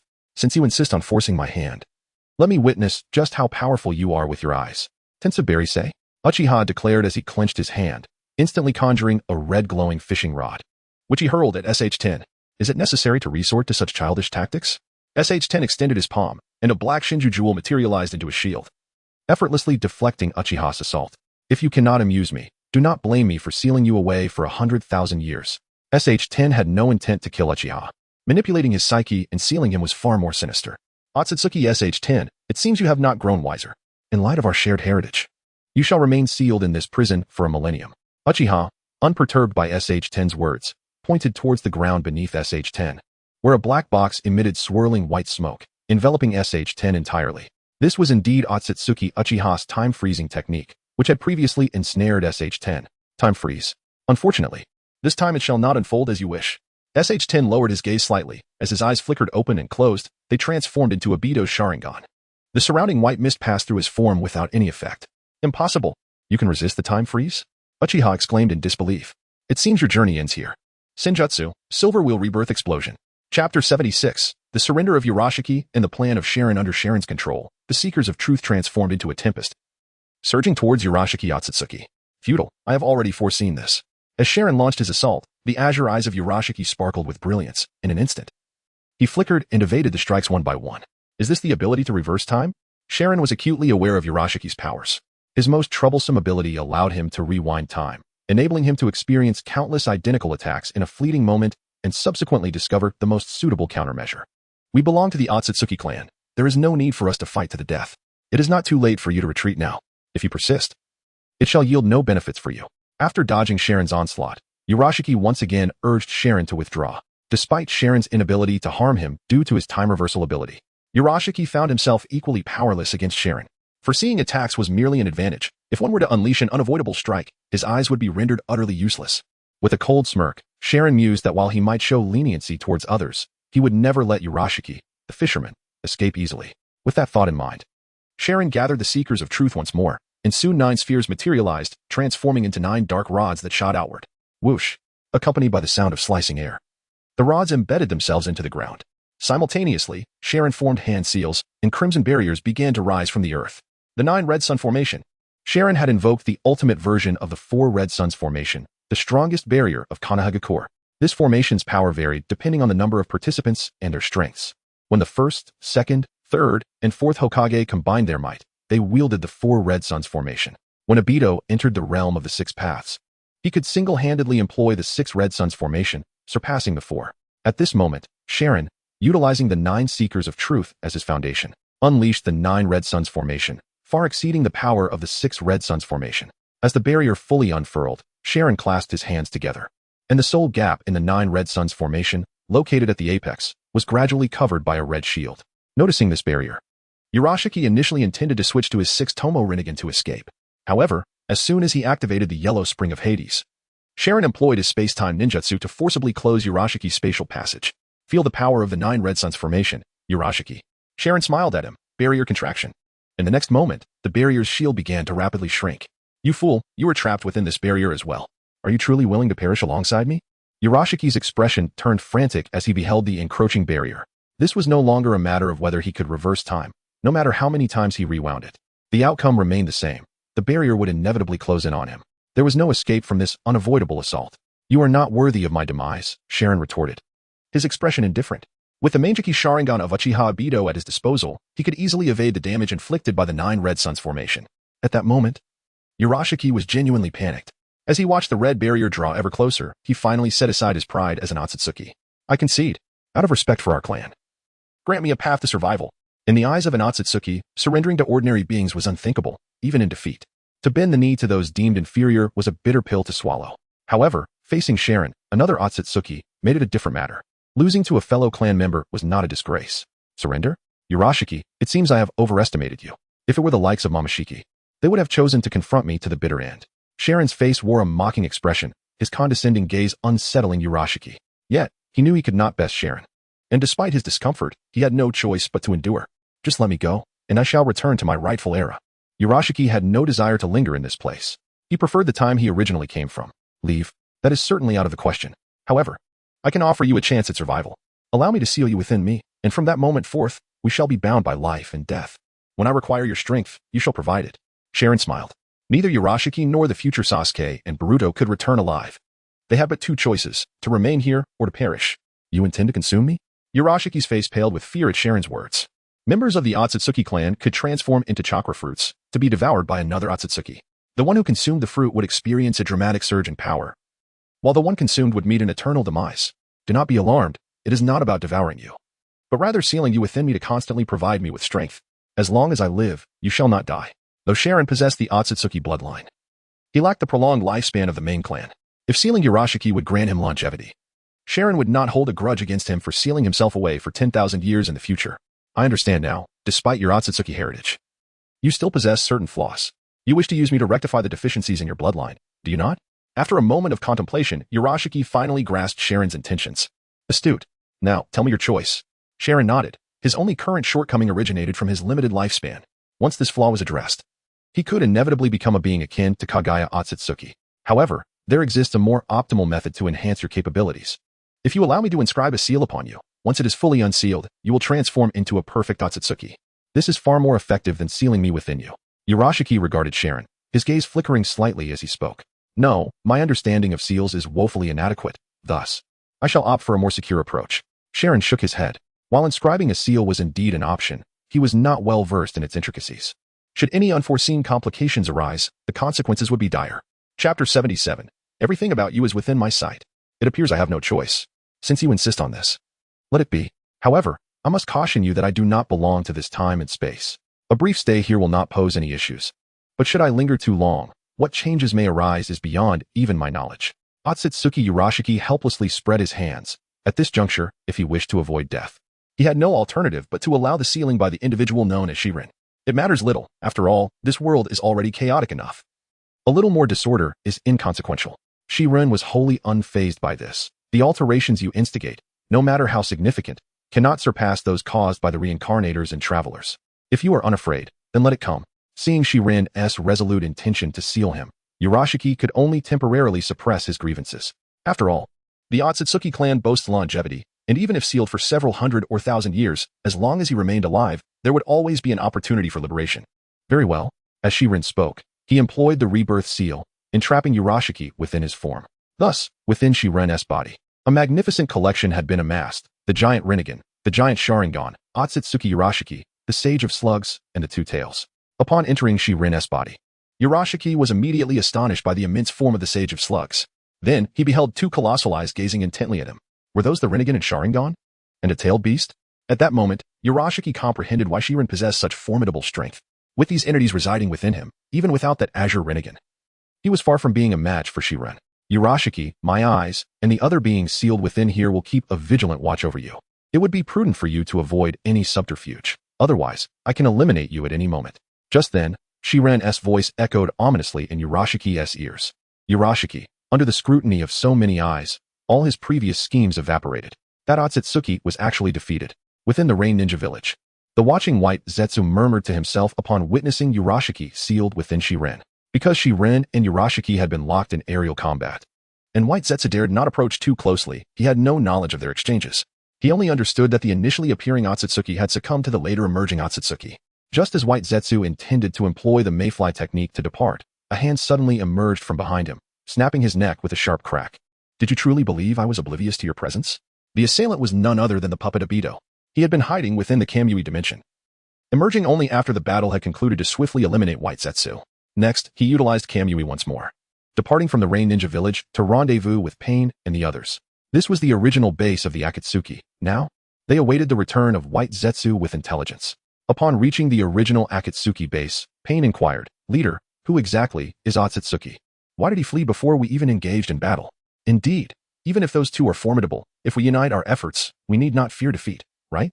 Given your prowess, leader, you dared not confront them directly. Does that mean the so-called Otsutsuki is more terrifying than your Rinnegan? The uninformed members of the Akatsuki clamored curiously to Pain. Pain, how could he respond to such a question without undermining his own authority? Just as Pain felt awkward, Black Zetsu timely intervened to alleviate his predicament. It is said that the Sage of Six Paths is named Otsutsuki Kagaya. Those sharing the same surname as the sage possess unparalleled strength. Would you not agree? Upon hearing Black Zetsu's words, curiosity swelled among the crowd regarding Otsutsuki. Everyone knew who the Sage of Six Paths was, the legendary progenitor of ninjutsu, the founder of the ninja clan, the first to wield the Rinnegan, which belonged to their leader. The one who appeared later must be Shiran, right? I recall Naruto mentioning him. He is a person with dangerously radical ideologies and immense power. Uchiha Sasuke suddenly recalled the voice of his future self. It should be him, but at this moment, he ought to still be on the moon. How could he have suddenly appeared in the Rain Ninja village? Uchiha Sasuke felt utterly perplexed by Shirin's abrupt emergence. When he arrived, he bore his own eyes. According to Naruto, that pair was referred to as the Rinnegan. Not only could it manipulate the moon, but if he wished, he could effortlessly cleave it in two. Based on your earlier assertions, that fallen half-moon was likely orchestrated by him from the shadows. Future Sasuke's analysis caused Uchiha Sasuke's eyes to narrow slightly. At that moment, a spatial vortex manifested, and the puppet Obito, adorned with an orange vortex mask, materialized before everyone. His arrival caused even Pain, who had maintained a stoic demeanor, to slightly alter his expression. Uchiha Sasuke, I need to speak with you privately. Do not resist, come with me, the puppet Obito declared, heading straight for Uchiha Sasuke. He had no intention of killing Uchiha Sasuke, but future Sasuke and Boruto were not to be spared. As Obito's hand made contact with Uchiha Sasuke, he immediately activated Kamui, attempting to pull him into the Kamui dimension. Do not fear, in the Kamui dimension. His strength will be significantly diminished, and I can forcibly open his space-time using my Rinnegan. The words of future Sasuke gradually eased Uchiha Sasuke's trepidation. Obito had witnessed the closure of Urashiki's spatial gateway during their previous encounter. However, that was outside. Once within the Kamui dimension, Obito's intangibility would lose its efficacy. Moreover, even if he could close the space-time portal activated by the Rinnegan, as long as he promptly eliminated Obito, there would be no issue. What scheme does Obito intend to execute now? Black Zetsu felt a surge of suspicion at this scene. Over the years, Obito had grown increasingly enigmatic and seldom communicated with him, instilling a sense of impending loss of control. What is the situation with White Zetsu? Pain was not preoccupied with Obito's affairs, but rather inquired about White Zetsu's circumstances. Let me check.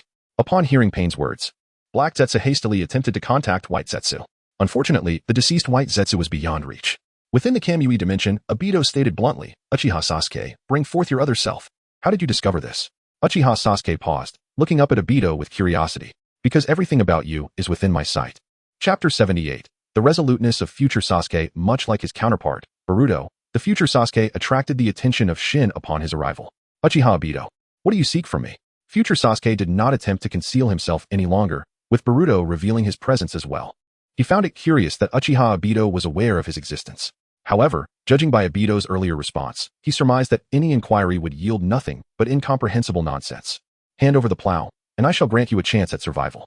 Obito's gaze locked with future Sasuke's as he articulated his intent. Though I am uncertain how you learned of the plow, your audacity to speak of it so openly ensures your demise. As he spoke, future Sasuke's eyes transformed into the Manjiki Sharingan and the 6th Tomo Rinnegan. Amaterasu. In an instant, black flames manifested from thin air, engulfing Obito.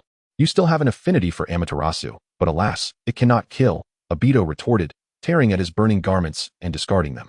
Despite being aware that his Amaterasu was unlikely to slay, the ease with which Obito dispelled the flames unsettled future Sasuke. Amaterasu. Just as future Sasuke lingered in disbelief, Obito's Manjiki Sharingan morphed into that of Itachi Uchiha, and black flames descended upon future Sasuke, igniting slowly. How is this possible? Why can you wield Amaterasu? Future Sasuke's expression was one of incredulity. I possess more than just Amaterasu. Obito chuckled softly, his Manjiki changing shape once more, this time into that of Shursui Uchiha. Quickly. Absorb Amaterasu with your Rinnegan. This foe is not as simple as we presumed. Uchiha Sasuke cautioned future Sasuke upon witnessing the black flames consuming him. Upon hearing his counterpart's warning, the Rinnegan in future Sasuke's eyes radiated a purple light, and soon the burning black flames began to dissipate. Kodo Amatsukami. The moment the black flames vanished from future Sasuke, Obito unleashed his most potent genjutsu, Kodo Amatsukami. This technique was not directed at the two Sasukes but rather aimed at Boruto, who, despite possessing the seal of the Tsutsuki, had yet to awaken its powers. As Boruto's gaze met Obito's, he succumbed deeply to the genjutsu, which was designed to eliminate future Sasuke. What is that eye? I have never seen one like it. Both Sasukes were bewildered at the sight of Shursui's Manjiki. Unfamiliar with Shursui's Manjiki, they were unaware that it was the eye that granted the most powerful genjutsu, Kodo Amatsukami. In their moment of confusion, Boruto, who had been standing beside future Sasuke, suddenly brandished a kunai and leapt into action, aiming directly for future Sasuke's Rinnegan. Be careful, use Shinra Tensei at once. Uchiha Sasuke quickly alerted future Sasuke, recalling his past experience of having his Rinnegan pierced. Trusting in his own abilities despite his momentary doubt, future Sasuke promptly activated Shinra Tensei. With a resounding force, a repulsive wave emanated from him, sending both Boruto and Uchiha Sasuke sprawling backward. It was only then that future Sasuke realized Boruto had attempted to blind him. Had it not been for his counterpart's timely warning, his Rinnegan would surely have been pierced by the kunai. Boruto? Future Sasuke gazed at the flung Boruto, confusion etched upon his features. Yet, a sudden realization struck him, directing his attention toward Obito.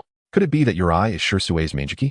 Although future Sasuke had never seen Shursui's eye, he had heard of Kodo Amatsukami's capabilities, controlling others without their knowledge, leading them to believe they acted of their own volition. You are not entirely foolish. However, even with this knowledge, what can you do? Will you truly harm Boruto? Obito's laughter was unabashed, knowing that Boruto was now under Kodo Amatsukami's influence, rendering any respect he once held for future Sasuke irrelevant. Uchiha Obito, I once held you in high regard, believing you to be a figure who, despite straying from the righteous path, would ultimately find redemption. But now, you have entirely shattered that image in my mind. As he witnessed Boruto rising to approach Obito, future Sasuke spoke with conviction. Spare me your empty words. My only aim now is to obtain the plow, the artifact capable of traversing time. Unfazed by future Sasuke's remarks, Obito focused on retrieving the plow from Boruto. Yet, just as he was about to secure it, Future Sasuke suddenly employed Tenchi SH, swapping places with the plow. In an instant, Obito found himself bewildered as the plow transformed into future Sasuke before his very eyes. You seek death. Enraged by the loss of his prize, Obito's eyes morphed into the Kimui Manjiki. Although he could not utilize his phasing abilities within this space-time, he could still easily snap his opponent's neck. Kimui. As the fabric of space warped, future Sasuke's form began to distort. However, just as Obito was poised to deliver a fatal blow, the figure before him vanished once again. Tenchi SH? He can use it consecutively? Obito gazed with astonishment as future Sasuke appeared at a distance. The ability to use Tenchi SH twice in succession was unprecedented for future Sasuke, who was notoriously low on chakra and typically reserved such techniques for dire situations. Even if I must destroy the plow, I will never relinquish it to you. Uchiha Obito, I do not know what transpired within you, but you shall never lay claim to the plow. Future Sasuke declared, tears of blood glistening in his eyes as he turned his gaze to the plow. Amaterasu. Chapter 79, Future Sasuke's Collapse. In a moment of desperation, future Sasuke unleashed Amaterasu against the plow, his intentions unmistakable. Even if he were doomed to remain in the past forever, he would never relinquish the plow to Uchiha Obito. You are courting death. Obito observed the black flames engulfing the plow, his voice heavy with resignation. The current predicament was beyond his control. Only an intervention by his true form could resolve the matter perfectly. With this thought, Obito's gaze shifted to Uchiha Sasuke. In the blink of an eye, Obito activated Kamui, transporting both Uchiha Sasuke and himself away. Within the time-space, only future Sasuke and Boruto remained. He simply left? Future Sasuke murmured in disbelief. Logically, if he intended to destroy something Obito coveted, the latter should have fought back with fervor. Why did he just walk away? However, shortly after Obito's departure, a new figure emerged within the time-space, Kagaya's descendant, Otsutsuki Sharon. As Sharon entered, he directed his palm toward the plow, swiftly absorbing the black flames of Amaterasu into his grasp. I had no intention of confronting you directly, but since you wish to obliterate this time-traveling artifact, I cannot hold back. Originally, Sharon had no desire to engage future Sasuke personally, yet to safeguard this precious object, he had no choice but to intervene. Under the enhancement of his Inyang release, the black flames of Amaterasu could no longer harm the plow. Upon witnessing Sharon's arrival, future Sasuke's expression turned grave. Otsutsuki Sharon, though he harbored suspicions, he sought the truth from his opponent. It seems Naruto has mentioned me to you. You should understand that with your power, you cannot hope to contend with me. Sharon was not particularly surprised that future Sasuke recognized him. Given his relationship with Naruto, it was only natural. If Naruto could defeat you, then so can I. Allow me to experience the might of your Rinnegan. Future Sasuke was aware that Naruto had once bested Sharon, and since his own strength was comparable to Naruto's, he did not perceive Sharon as an insurmountable adversary. Naive. Sharon chuckled softly as orbs of chakra materialized behind him, transitioning into his Rinnegan chakra mode. Jinchuriki. Observing the appearance of the orbs, future Sasuke promptly employed Jinchuriki to exchange his position with the orbs. In the next instant, he gathered lightning in his hand, accompanied by the resonant sound of Chidori, launching a fierce assault toward Sharon. Do you dare to touch the chakra orbs, having already lost your Inyang power? In response to future Sasuke's attack, the orbs transformed into a protective barrier, halting his onslaught. As Sharon had asserted, without the Six Paths power, Sasuke dared not make contact with the orbs. Naruto had been bold enough to challenge them, but he did so with a Rasengan, not his own body. The fundamental difference between Chidori and Rasengan lay in the former's piercing nature, while the latter was a concentrated sphere of chakra. Chidori blade. Fortunately, future Sasuke's combat experience remained intact. Upon seeing the orbs before him, he swiftly transformed Chidori into a Chidori blade. With a resounding crash, Sharon's orb barrier began to fracture. Achieving such a feat demonstrated that future Sasuke was indeed formidable, rivaling some of the Otsutsuki. Yet, to defeat me, he still had a long way to go. Senjutsu, Silver Wheel Rebirth Explosion. As he surveyed the impending breakthrough of the Chidori blade, Sharon's hand moved slightly, and several chakra orbs transformed into a swirling vortex, barreling toward future Sasuke. Susanoo. In response, future Sasuke was enveloped in a violet chakra, manifesting a complete Susanoo that barely absorbed Sharon's assault. A mere complete Susanoo can withstand my enhanced Senjutsu chakra attack? Sharon's eyes narrowed. The Silver Wheel Rebirth Explosion, while not his most potent technique, had gained tremendous power since incorporating Senjutsu chakra. The fact that it failed to penetrate future Sasuke's complete Susanoo indicated a significant gap in strength between him and Kagaya, as well as Ishiki. Those two had the power to shatter complete Susanoo in an instant, whereas Sharon would need to employ the Golden Wheel Rebirth Explosion to achieve such a feat. His power was inferior to Kagaya's. Having once battled Kagaya, future Sasuke could assess Sharon's strength, concluding that he was indeed weaker. This realization bolstered his confidence in overcoming Sharon. In the next moment, future Sasuke's Susanoo drew back an arrow, preparing to unleash it upon Sharon. Such a trivial Susanoo. I can utilize it too. As he beheld Sasuke's attack, Sharon's eyes flickered to reveal Itachi's Sharingan. Bang! With a thunderous sound, future Sasuke's assault was deflected by a crimson shield. Yata mirror. This ethereal artifact, devoid of physical form, possessed the ability to alter its properties based on the nature of incoming attacks, rendering them ineffective and reflecting all tangible assaults. Why? How can you wield Itachi's Susanoo? Upon witnessing the red Susanoo, future Sasuke's composure shattered. This was the power of his most revered brother. Why could this individual so freely wield his strength? Has this world Sasuke not informed you about Itachi? Sharon's voice dripped with amusement. Uchiha Itachi perished at the hands of this world Sasuke, as did your mother, Uchiha Makoto. Seeing the incredulity etched upon future Sasuke's face, Sharon reiterated. No, it cannot be. How could such a thing happen? The weight of Sharon's words compelled future Sasuke to shake his head vigorously, unable to fathom that his reincarnated self could commit such atrocities. Chapter 80. Do you think I can use Izanagi? Nothing is impossible, much like the act of traversing time and space, which appears utterly unattainable to the average person. Shirin remarked, as a gourd materialized within the crimson grasp of his Susanoo. This artifact is the second divine tool possessed by Uchiha Itachi's Susanoo, the Ten-Fist Sword. Any being pierced by this sword is sealed within a dreamlike illusion, eternally unable to escape. The sight of the gourd morphing into the shape of a sword rendered future Sasuke's expression grim. This individual can indeed wield all of Itachi's powers. The consequences of being struck by this sword are far too severe to elaborate upon. Are you prepared to be trapped in the world of intoxicated dreams? Shirin flashed a smile at future Sasuke, and in the next moment, the Ten-Fist Sword lunged toward him. Boom. As the attack approached, future Sasuke swiftly drew his chakra blade to counter Shirin's strike. I will not permit the power of Itachi to fall into the hands of someone like you. Otsutsuki Shiran. Today, I stake the name of Uchiha on my vow to defeat you. Fire release, Great Dragon Fire Technique.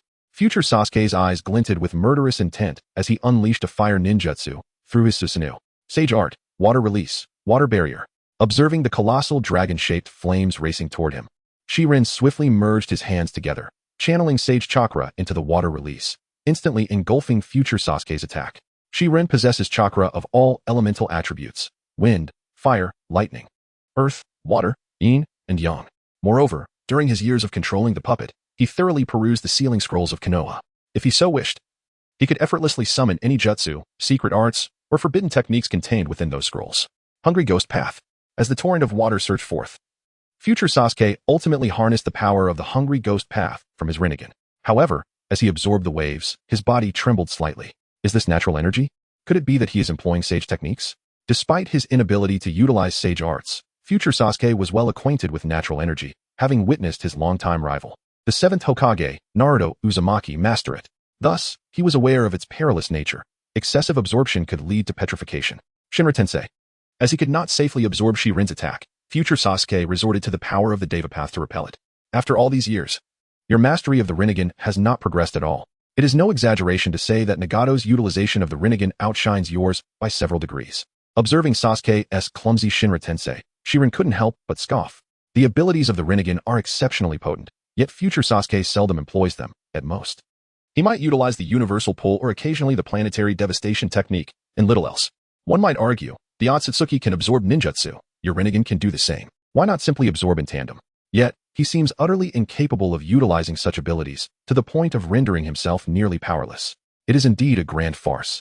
Future Sasuke disregarded Shiran's derision, and suddenly, a violet radiance erupted from his Rinnegan, his palm aimed at Shiran. Planetary devastation.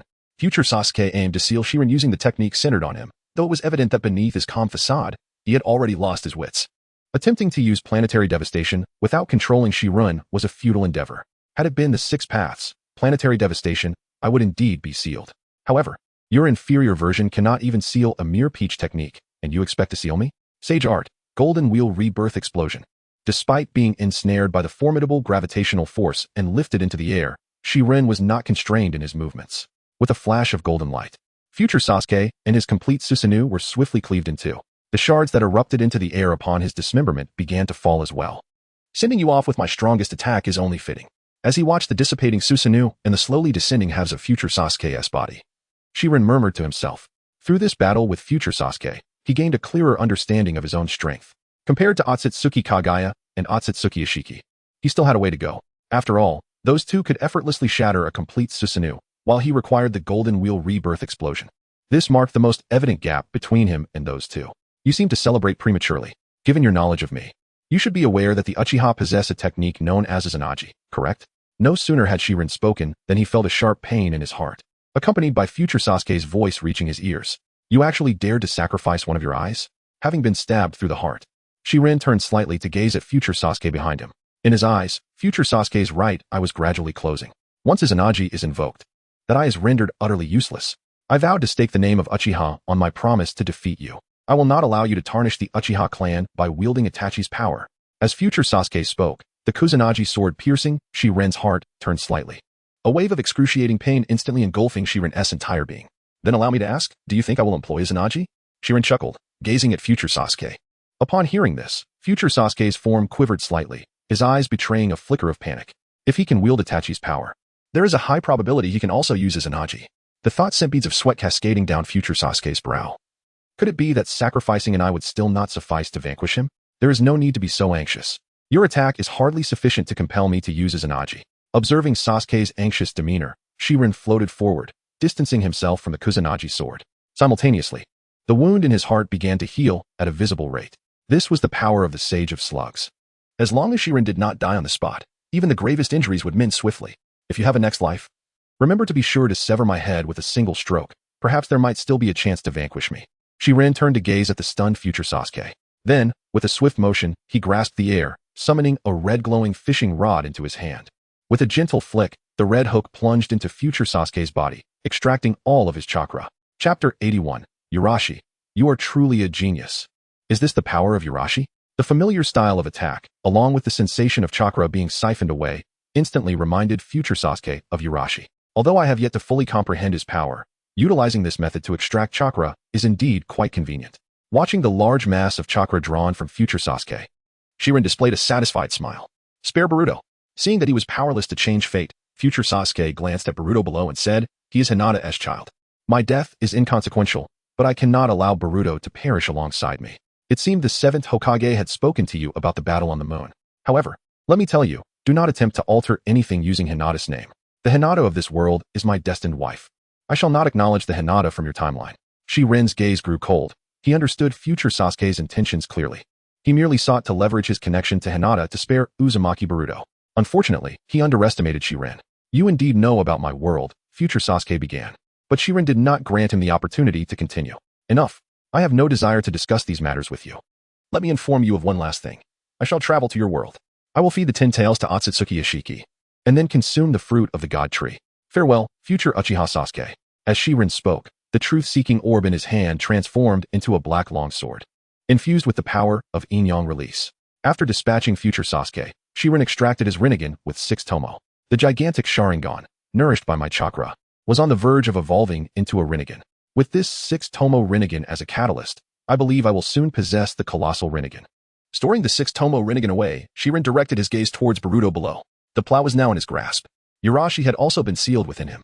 Future Sasuke's very soul had been eradicated. Now, only Uzumaki Boruto remained. Urashi, is there any method to accelerate the growth of the Tsuki?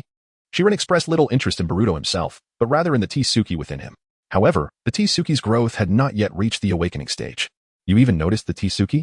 Yet, regrettably, even among the Otsutsuki clan, there exists no method to hasten the growth of the Tsuki. Regardless of who it may be, one must wait for the Tsuki to gradually thaw. Although Urashi was somewhat astonished by Shiren's perceptiveness, he answered honestly. Upon hearing his words, Shiren contemplated briefly and concluded that he was likely speaking the truth. If there were a way to accelerate the Tsuki's growth, why would Ashiki have to wait so many years for Kawaki? What about the plow? I could return him to the past, and then I could traverse back to the present. Would that not allow us to traverse several years in an instant? After a moment of silence, an epiphany struck Shiren. Urashi, you are indeed a genius. How could so many of us from the Otsutsuki clan not think of such a method? Yet you did. If we employed this technique while planting trees, would we not become invincible in an instant? The mere thought of this sent Urashi's heart racing with excitement. Moreover, a bold idea emerged in his mind. Could it be that the legendary Otsutsuki deity, Otsutsuki Jiraiya, attained transcendent power through such a method? Theoretically, this is feasible. However, I cannot guarantee that you will not encounter a situation akin to ours, crossing into a past that is not truly the past. Urashi remains haunted by the circumstances of his traversal into this world. Had it been a proper past, he would have undoubtedly succeeded. Alas, there is no remedy for regrets. He must now remain in Shiren's body. What do you say? Can your time travel be executed without fail? Shiren inquired, examining the plow. Plow. As long as there is no external interference, time travel will not err. The issue this time arose because Lord Urashi and the others fought within the time passage, causing a deviation. Before Shirin could express an opinion on the plow's mechanical response, Urashi within him could no longer contain himself. Do not shift the blame onto me. The battle within the time passage did not create any significant disturbances. There must have been some other force interfering, leading to the error. Urashi clearly rejected the plow's assertion. He had merely engaged in a minor skirmish with future Sasuke within the time passage, which should not have resulted in such severe consequences. Plow, I cannot say. However, if you truly wish for stability, you could also summon another version of me from this timeline. With both of us exerting effort simultaneously, the stability of time travel would undoubtedly increase. The plow did not argue with Urashi, but instead proposed a solution to the problem. Even with my Rinnegan, locating a specific object within the entire ninja realm is no simple task. Although Shiren can observe the entire ninja world through his Rinnegan, that does not mean it is easy to find a needle in a haystack. Firstly, the plow emits no aura until activated. Secondly, the ninja world is vast, making it exceedingly difficult to pinpoint an object without a specific target. Lastly, conducting a comprehensive search of the ninja world would exhaust even his current chakra reserves. Plow, if the distance is sufficiently close, I can sense the existence of another self. Upon hearing the plow's words, Shiren understood that this matter could not be rushed. It would require patience. In light of this, I shall first seal this individual within the time-space. Once I locate the other plow, I will then bring him to the past. As Shiren spoke, he directly utilized the rebirth seal to confine Boruto. Outside, after forcibly transmitting Uchiha Sasuke from the time-space, Obito found himself face to face with Pain and the others. The sudden appearance of the two drew puzzled looks from the others. What on earth transpired? Tin glanced at the puppet Obito, refraining from revealing his identity as Madara. It is nothing. I merely discussed some private matters with my clansmen, Obito replied with a light chuckle. Despite the immense fury brewing within Uchiha Sasuke, he longed to expose the other's disguise. Yet, a glance around revealed that there was not a single person here he could trust.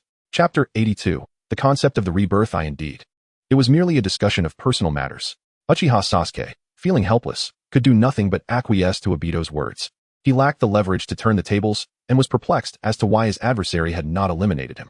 Since it was a personal issue, he opted not to pry further. However, the matter of gathering tailed beasts must be prioritized, whether for the sake of world peace or to confront the so-called Otsutsuki. The creation of the most formidable tailed beast weapon is of utmost urgency. Originally, the Deva path would not have been so hasty. But the emergence of those Otsutsuki instilled within him a profound sense of crisis. He was no longer the singular god.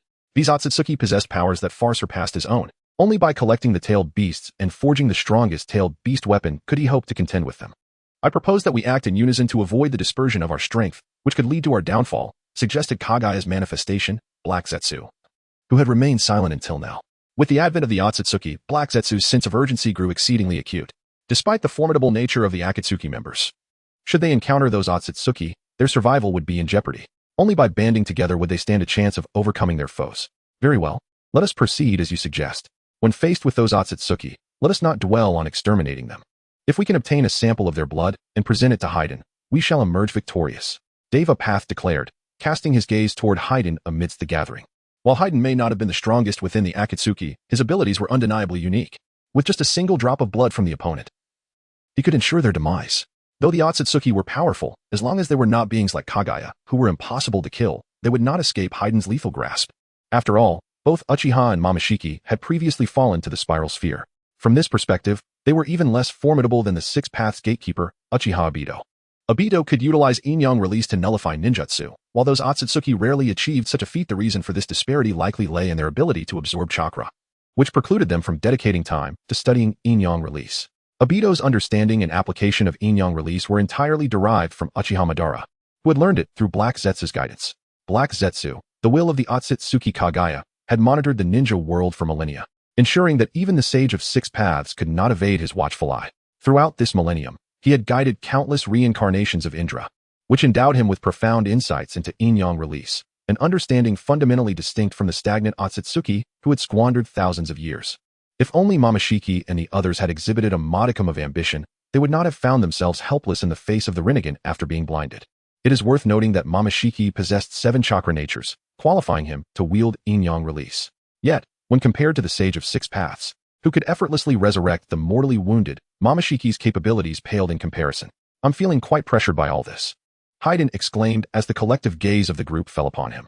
He could scarcely believe that he, an ordinary individual, had become the beacon of hope for the entire organization. You need not bear any burden. We will ensure that you acquire the enemy's blood. All you need to do is find a place to hide and swiftly carry out your curse, Devapath replied coolly. That may prove challenging.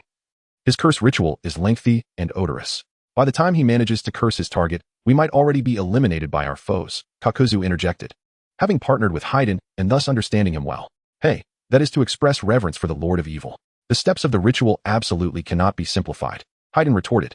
I shall take matters into my own hands. The moment his ritual commences, I will strike him down, Hyuga declared, showing no inclination to alter his habits.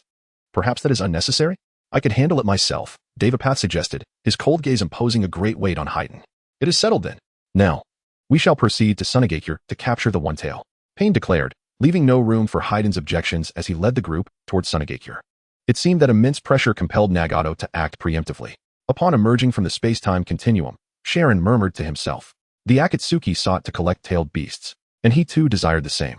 If that were the case, he would allow the Akatsuki to gather the tailed beasts first, while he directly targeted the outer path golem, essentially, reaping the rewards of their labor. This would also serve to further solidify Sunagakure's admiration for him. With this thought, ShÄten slowly turned and vanished into the void. Intending to assimilate the recently acquired 6th Tomo Rinnegan, he aimed to merge this eye with the massive Sharingan, thereby awakening the true giant Rinnegan. Are you planning to fuse it into a giant Rinnegan? Hiashi inquired upon discerning ShÄten's intention. Indeed, this massive Sharingan, nurtured by my chakra, is on the verge of evolving into a Rinnegan. The 6th Tomo Rinnegan presents the perfect opportunity for its ascension, ShÄten affirmed. My suggestion is to wait a while longer. As far as I know, when a Rinnegan awakens, it often manifests unique abilities. If the Sharingan can naturally evolve into a Rinnegan, new powers will undoubtedly emerge. Forcing the fusion with the 6th Tomo Rinnegan may yield a Rinnegan, yet it would not grant novel abilities, merely inheriting those of the 6th Tomo Rinnegan, Hiashi advised. Possessing the wisdom accrued over millennia as an Otsutsuki. Are you suggesting I wait for it to naturally evolve into a Rinnegan, and then merge it with the 6th Tomo Rinnegan? ShÄten pondered for a moment, finding merit in Hirashi's argument. You need not necessarily fuse this Rinnegan with another Rinnegan. Why not attempt to merge it with your rebirth eye instead? Hirashi's words struck ShÄten like a revelation, instantly broadening his perspective. Indeed, why could I not be more flexible? ShÄten mused. It was known that the Rinne Sharingan, originating from the God Tree, possessed both Rinnegan and Sharingan abilities. If he were to integrate the 6th Tomo Rinnegan into the rebirth eye, might he awaken the Rinne rebirth eye or rebirth Rinnegan? The thought ignited a spark of excitement within him.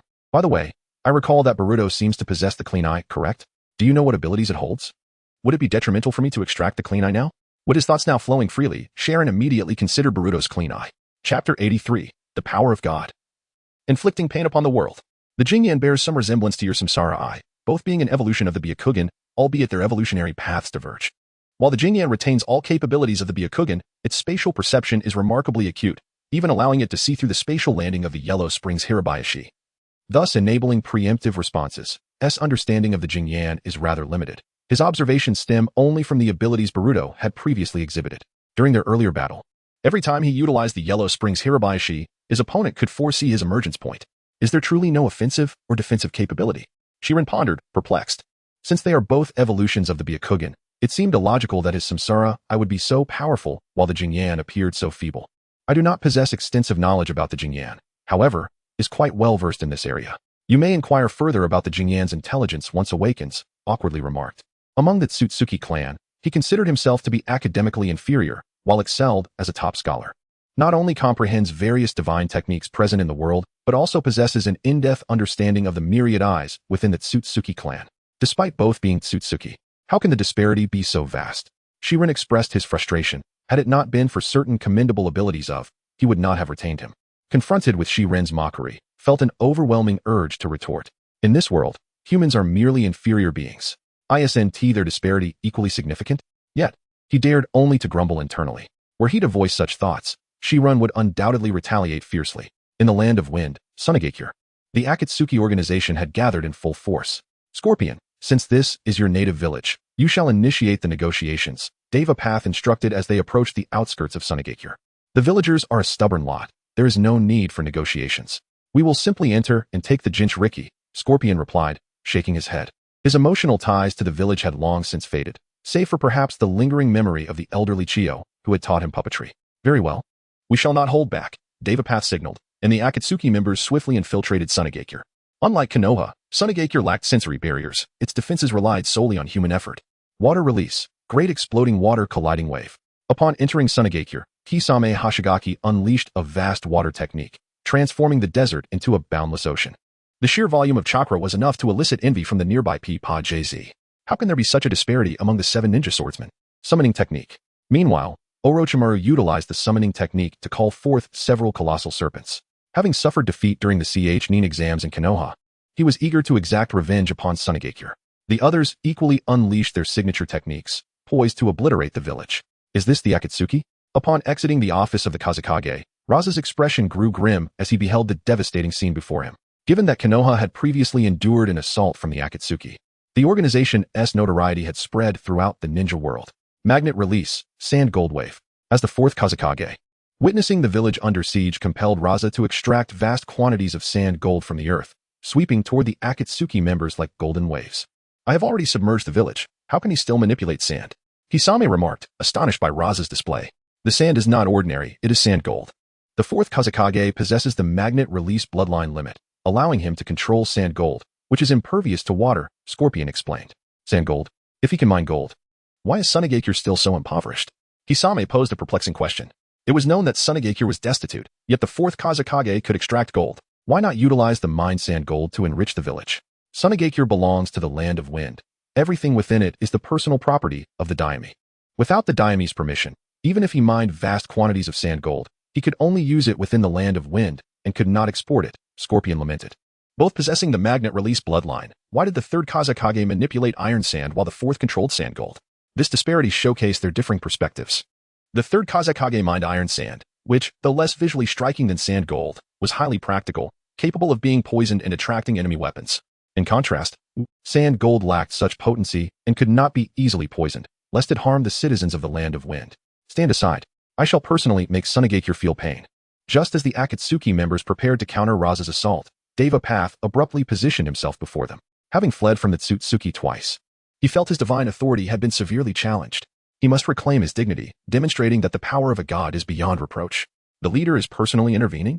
Truth be told, it has been ages since I witnessed the leader in action.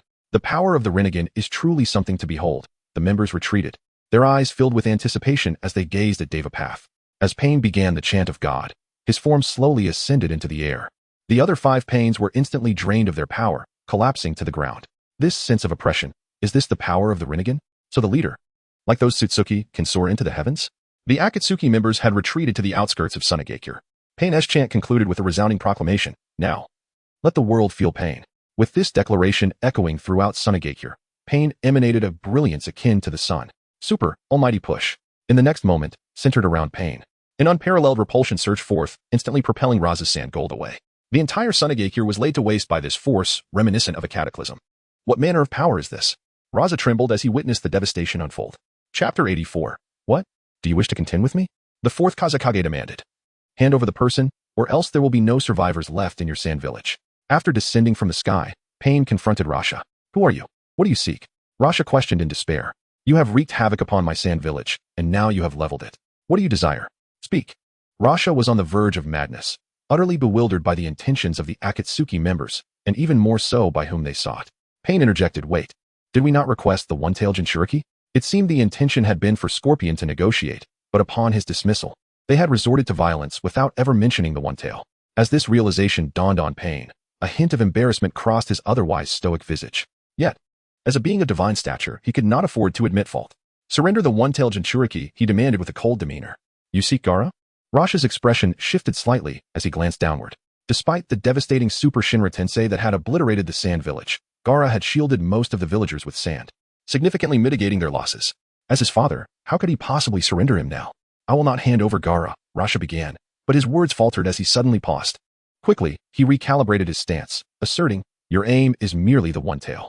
If you cease the destruction of the village, I can comply. This abrupt change in Rasha's attitude left Pain momentarily speechless. Excellent. You have made a wise choice, he eventually responded with a nod of satisfaction. Rasha then summoned Gaara to his side. In contrast to the malevolent intent of the Akatsuki, Gaara remained remarkably composed. Let us go, he stated expressionlessly, addressing Pain. Withdraw. Pain commanded, and despite their bewilderment, the members of Akatsuki had no reason to linger now that they had secured their prize. As Pain issued his command, they departed. Within the depths of a shadowed cavern, the Akatsuki members convened, standing before the imposing outer path golem. Gaara, flee this place. Shikaku, the spirit within Gaara, implored desperately upon sighting the golem. However, Gaara paid it no heed.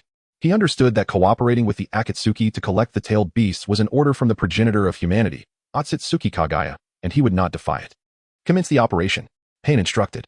Illusory Dragon 9 seals. 10 individuals positioned themselves atop the golem as 10 fingers, beginning the extraction of Shikaku from within Gaara. The remaining members maintained vigilance to prevent any interruptions to their sealing process. With all of them present, the extraction proceeded at a pace far surpassing that of the original narrative. Within a mere day, Shikaku was successfully extracted from Gaara. As the one-tailed Jinchuriki, Gaara consequently lost vitality with the removal of his tailed beast. The one-tailed Jinchuriki, having contributed to world peace, shall have his remains returned to the Sand Village, Pain declared. Moved by Gaara's selfless spirit, I shall go. Naruto immediately volunteered upon hearing this. Excellent. During the return of the one-tailed Jinchuriki, Zetsu, you must swiftly locate the whereabouts of the two tails, Pain instructed. I shall do my utmost, Zetsu replied, feeling the weight of the task. As he had sought the two tails for many years without a trace. Previously, he had known the two tails to be a Jinchuriki from the hidden Cloud Village. But ever since Uchiha Shursui became the 5th Hokage, there had been no further information. In the land of wind, amidst the desert, the puppet Naruto delivered Gaara to Kagaya. Hand him over to me. You take the two tails back, Kagaya instructed as he took Gaara from the puppet's grasp.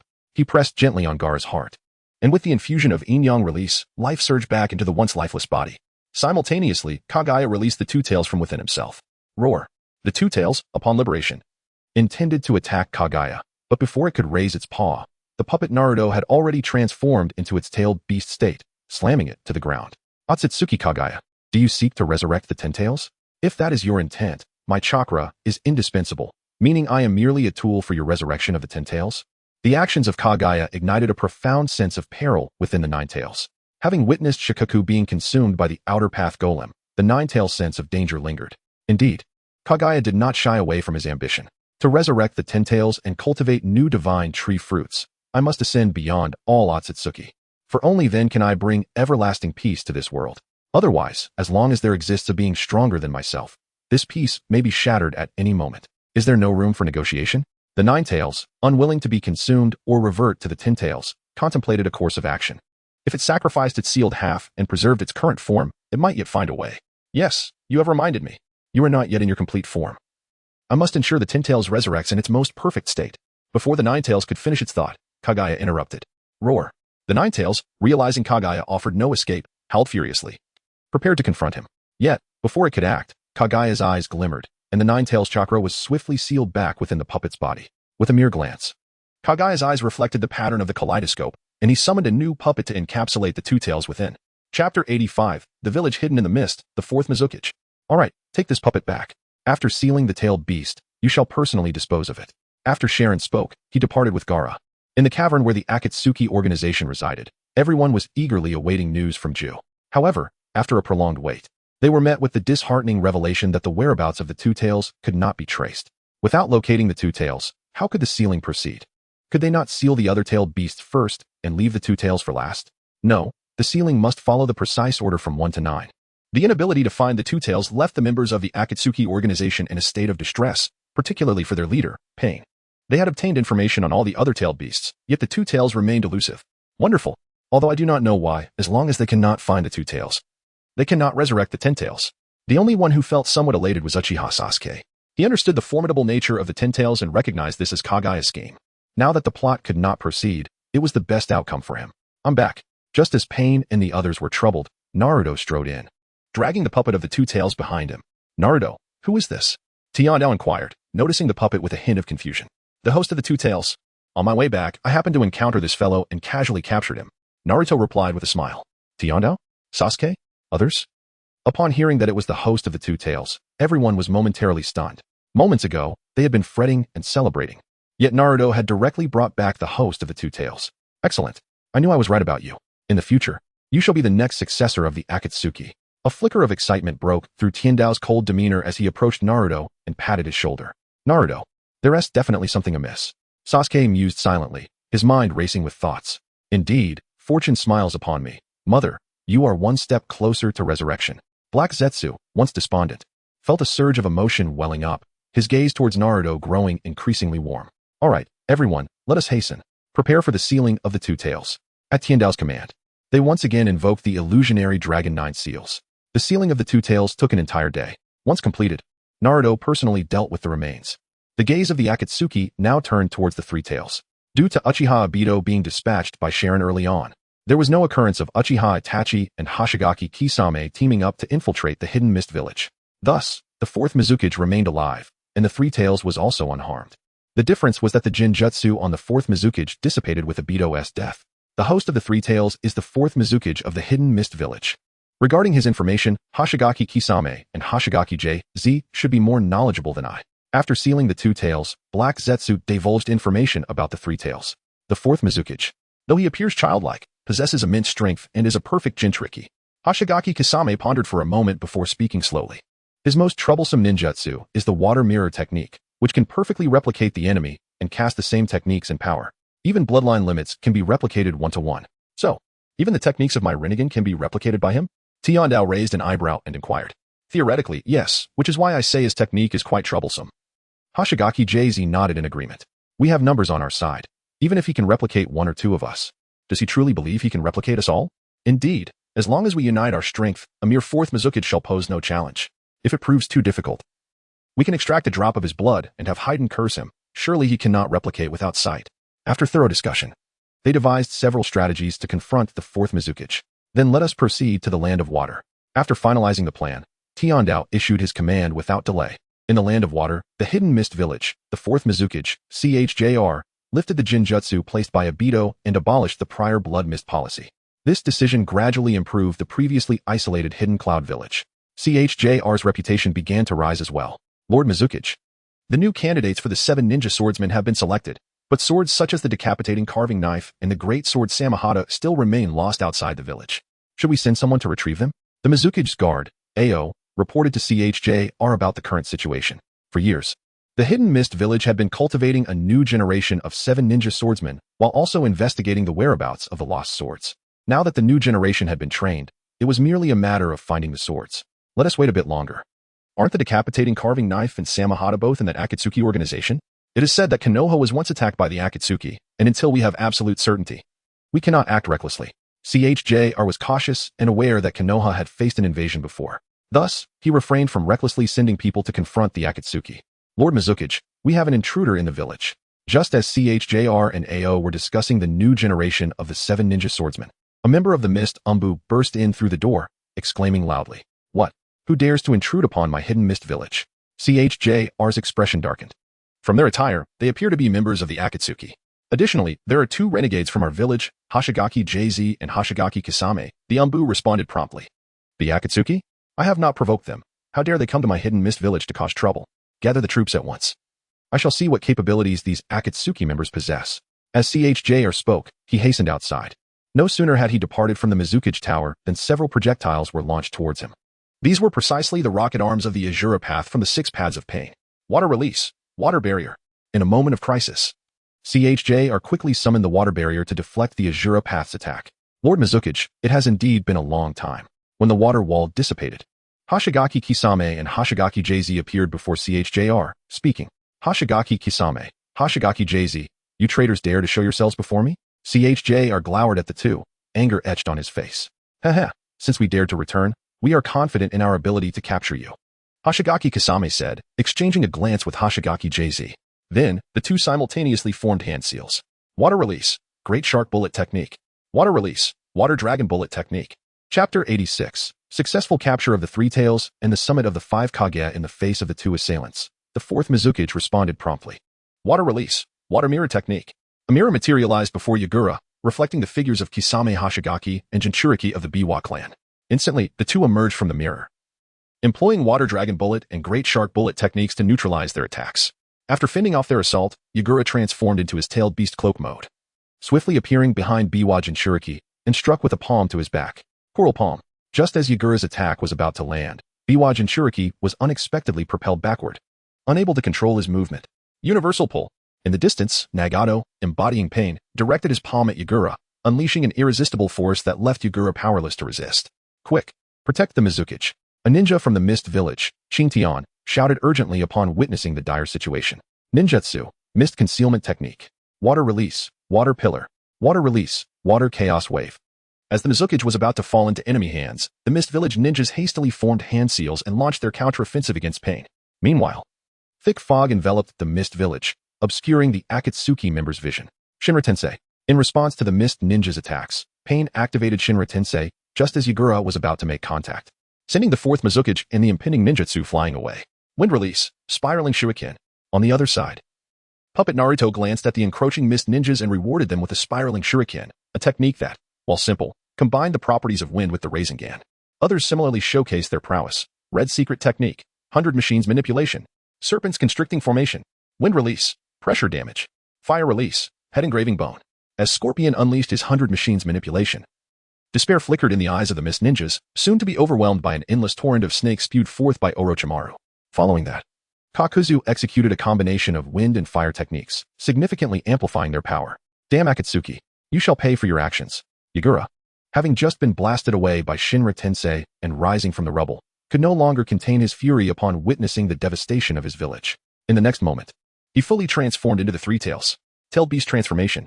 Is this the Three Tails? Fear not, for we also possess the Nine Tails Jinchuriki, even in terms of tails. The Three Tails cannot possibly match the Nine Tails. As the immense form of the Three Tails emerged, the expressions of some Akatsuki members grew grave. Do you think this will enable you to resist the divine? Absurd. Nagato scoffed, recognizing this as the moment to re-establish his authority. While the previous Shinra Tensei had indeed left a profound impact on the Akatsuki members, it was merely the beginning. He needed to showcase more of his divine power. With this thought, Nagato joined his hands together, and a dark sphere slowly ascended into the sky. Planetary devastation. Nagato bellowed, as the black sphere emitted an overwhelming gravitational pull, causing the ground to rupture and mountains to tremble, drawing countless debris into the air. Even the fourth Mizukage, now in tailed beast form, found himself powerless against this force. Nagato, is it truly necessary to go this far? You could simply leave him to Naruto Uzumaki. Konan expressed her concern from within a giant tree disguised by the god of paper technique, her eyes filled with worry. No, I am the leader of Akatsuki, a being evolved from infinite suffering into a god. My previous two retreats have diminished my prestige. I must reclaim the dignity of divinity. Nagato shook his head. Despite his frail condition, his resolve remained unyielding. Collecting tailed beasts to bring peace to the world is a task befitting a god. How can I entrust it to another? But this will shorten your lifespan. Konan's concerns did not wane. Given Nagato's physical state, utilizing such a high-level technique would only worsen his already weakened condition, thereby affecting his longevity. Compared to the sage of 6 paths creating the moon, this is but trifling. As Nagato gasped for breath, he spoke. Upon hearing this, Konan fell silent. Within the Mist Village, the Three Tails was now sealed by the planetary devastation. The members of Akatsuki stared in shock at the enormous sphere in the sky. Is this the true power of the Rinnegan? With such strength, it is no wonder the leader claims divinity. Three Tails, successfully captured, though Nagato appeared weak. He maintained a cold demeanor, exuding the essence of a god. The sealed Three Tails was, of course, unable to break free from the planetary devastation, as not all tailed beasts possessed the strength to escape its grasp. Mizukage, the ninjas of the Mist Village, witnessing Yagura's sealing, felt their spirits shatter. The overwhelming power of the Akatsuki had already instilled despair, and with their strongest Mizukage now sealed, they were left powerless. Retreat. With the Three Tails captured, there is no reason to stay any longer. Following Nagato's orders, the Akatsuki members withdrew from the Mist Village, leaving the Land of Water. Not long after their departure, an old man arrived belatedly. This individual, known as the Elder, was the most senior and respected figure in the Mist Village. In the original story, after the fourth Mizukage's death, he took command of the village. It was only on the eve of the 5 Kage Summit, under the Elder's guidance, that Mei Terumi was appointed the new Mizukage. Akatsuki is no longer an organization that any single ninja village can contend with. Immediately extend invitations to the other 4 great ninja villages to convene a 5 Kage Summit and discuss strategies against Akatsuki, the Elder instructed, stabilizing the situation. Only through the united effort of the 5 great ninja villages can we hope to confront Akatsuki. Time passed swiftly, and a month had elapsed. During this period, the other 4 great ninja villages received letters from the Mist Village. However, apart from the 6th Hokage, Tsunade Senju, the other villages showed no interest in responding to the Mist Village. It wasn't until the tailed beasts began to be captured one after another that the Raikage and Tsuchikage could no longer remain idle. Respond to the Mist Village. Our Yunin village agrees to the 5 Kage Summit, but the meeting cannot take place in the Land of Water. The 4th Raikage conveyed his orders, while Inoki of the Iwagakure issued a similar command. Chapter 87. Kakuzu at once suffered a narrow defeat under the wood release of the 1st Hokage. On the moon, under the nurturing of Otsutsuki Chakra, the giant Manjiki Sharingan within Shiren's body has finally evolved into a colossal Rinnegan. After a month, success has been achieved. As Shiren's eyes open and close, the azure reincarnation eye transforms into a Rinnegan radiating a purple luminescence. The Rinnegan has awakened, yet its precise abilities require further testing. Congratulations, with this colossal Rinnegan, your power has augmented once more. Even among the Otsutsuki clan, few can claim victory over you, Urashiki remarked, whether in sincerity or pretense. Next, I shall merge this 6-tomo Rinnegan with the giant reincarnation eye within me, Shirin declared, producing the 6-tomo Rinnegan obtained from future Sasuke. The Rinnegan reincarnation eye. This is a sight unseen even within the clan. To be honest, I am a bit eager to see what powers this new eye will possess if you succeed. Urashiki spoke slowly. Within the Otsutsuki clan, there exists both Rinnegan and reincarnation eyes, yet the Rinnegan reincarnation eye remains absent. I too share your anticipation, Shirin stated. Then entered a state of seclusion once more. In the ninja world, as the Akatsuki organization united and took action, 6 of the 9-tailed beasts have already been sealed. Only the 7 tails and 8 tails remain. Everyone has worked hard this past month. Now, with only the 7 tails and 8 tails left, and the 9 tails residing within Naruto, there is no need for capture. Therefore, we shall divide our forces to simultaneously capture the 7 tails and 8 tails. Pain, observing the outer path statue with its 6 opened eyes, addressed the members of the Akatsuki. The 7 tails Jinchuriki resides in Takigakure, the village where I was born. Allow me to capture the 7 tails. Kakuzu volunteered. Very well. You shall handle the Takigakure operation. I will personally capture the 8 tails, and everyone else, except Konan, will accompany Kakuzu to Takigakure. Pain nodded slightly, assigning all but Konan to Kakuzu's team. He was confident in his abilities, as long as Konan safeguarded her true self. The 6 paths of pain would undoubtedly capture the 8 tails. I have just received news that the 4th Raikage of Kumogakure has taken the Jinchuriki to the 5 Kage summit. The summit will be held in the Land of Iron. All 5 Kage will be present, so it would be prudent for you to bring more people. Pain had just allocated the personnel when White Zetsu returned with the latest information. Pain, had you arrived 10 seconds earlier, I could have brought more people. Now that the personnel have been allocated, what use is this news? Do you expect me to tell them that as a god, I fear the 5 Kage and need additional manpower? Such is unnecessary. Before a god, all resistance is futile. The hard-earned authority I have re-established must not be shattered again. Perhaps, I shall redistribute the personnel. Takigakure is merely a small village. It hardly warrants such a large contingent. The 5 Kage, however, are formidable opponents. We must bring more to the Land of Iron, argued Konan, observing Pain's obstinacy. Konan is correct. Both the Raikage and Tsuchikage are not to be underestimated. The Raikage speed rivals that of the legendary Yellow Flash, while the Tsuchikage possesses abilities that surpass even the limits of bloodline techniques. We are but one step away from success. We cannot afford to stumble at this critical juncture. If anyone within the Akatsuki wishes to avoid complications in the collection of tailed beasts, it would certainly be Black Zetsu. He has awaited this day for over a millennium. If his millennia of patience were to be squandered by Pain's arrogance and pride, he would be driven to madness.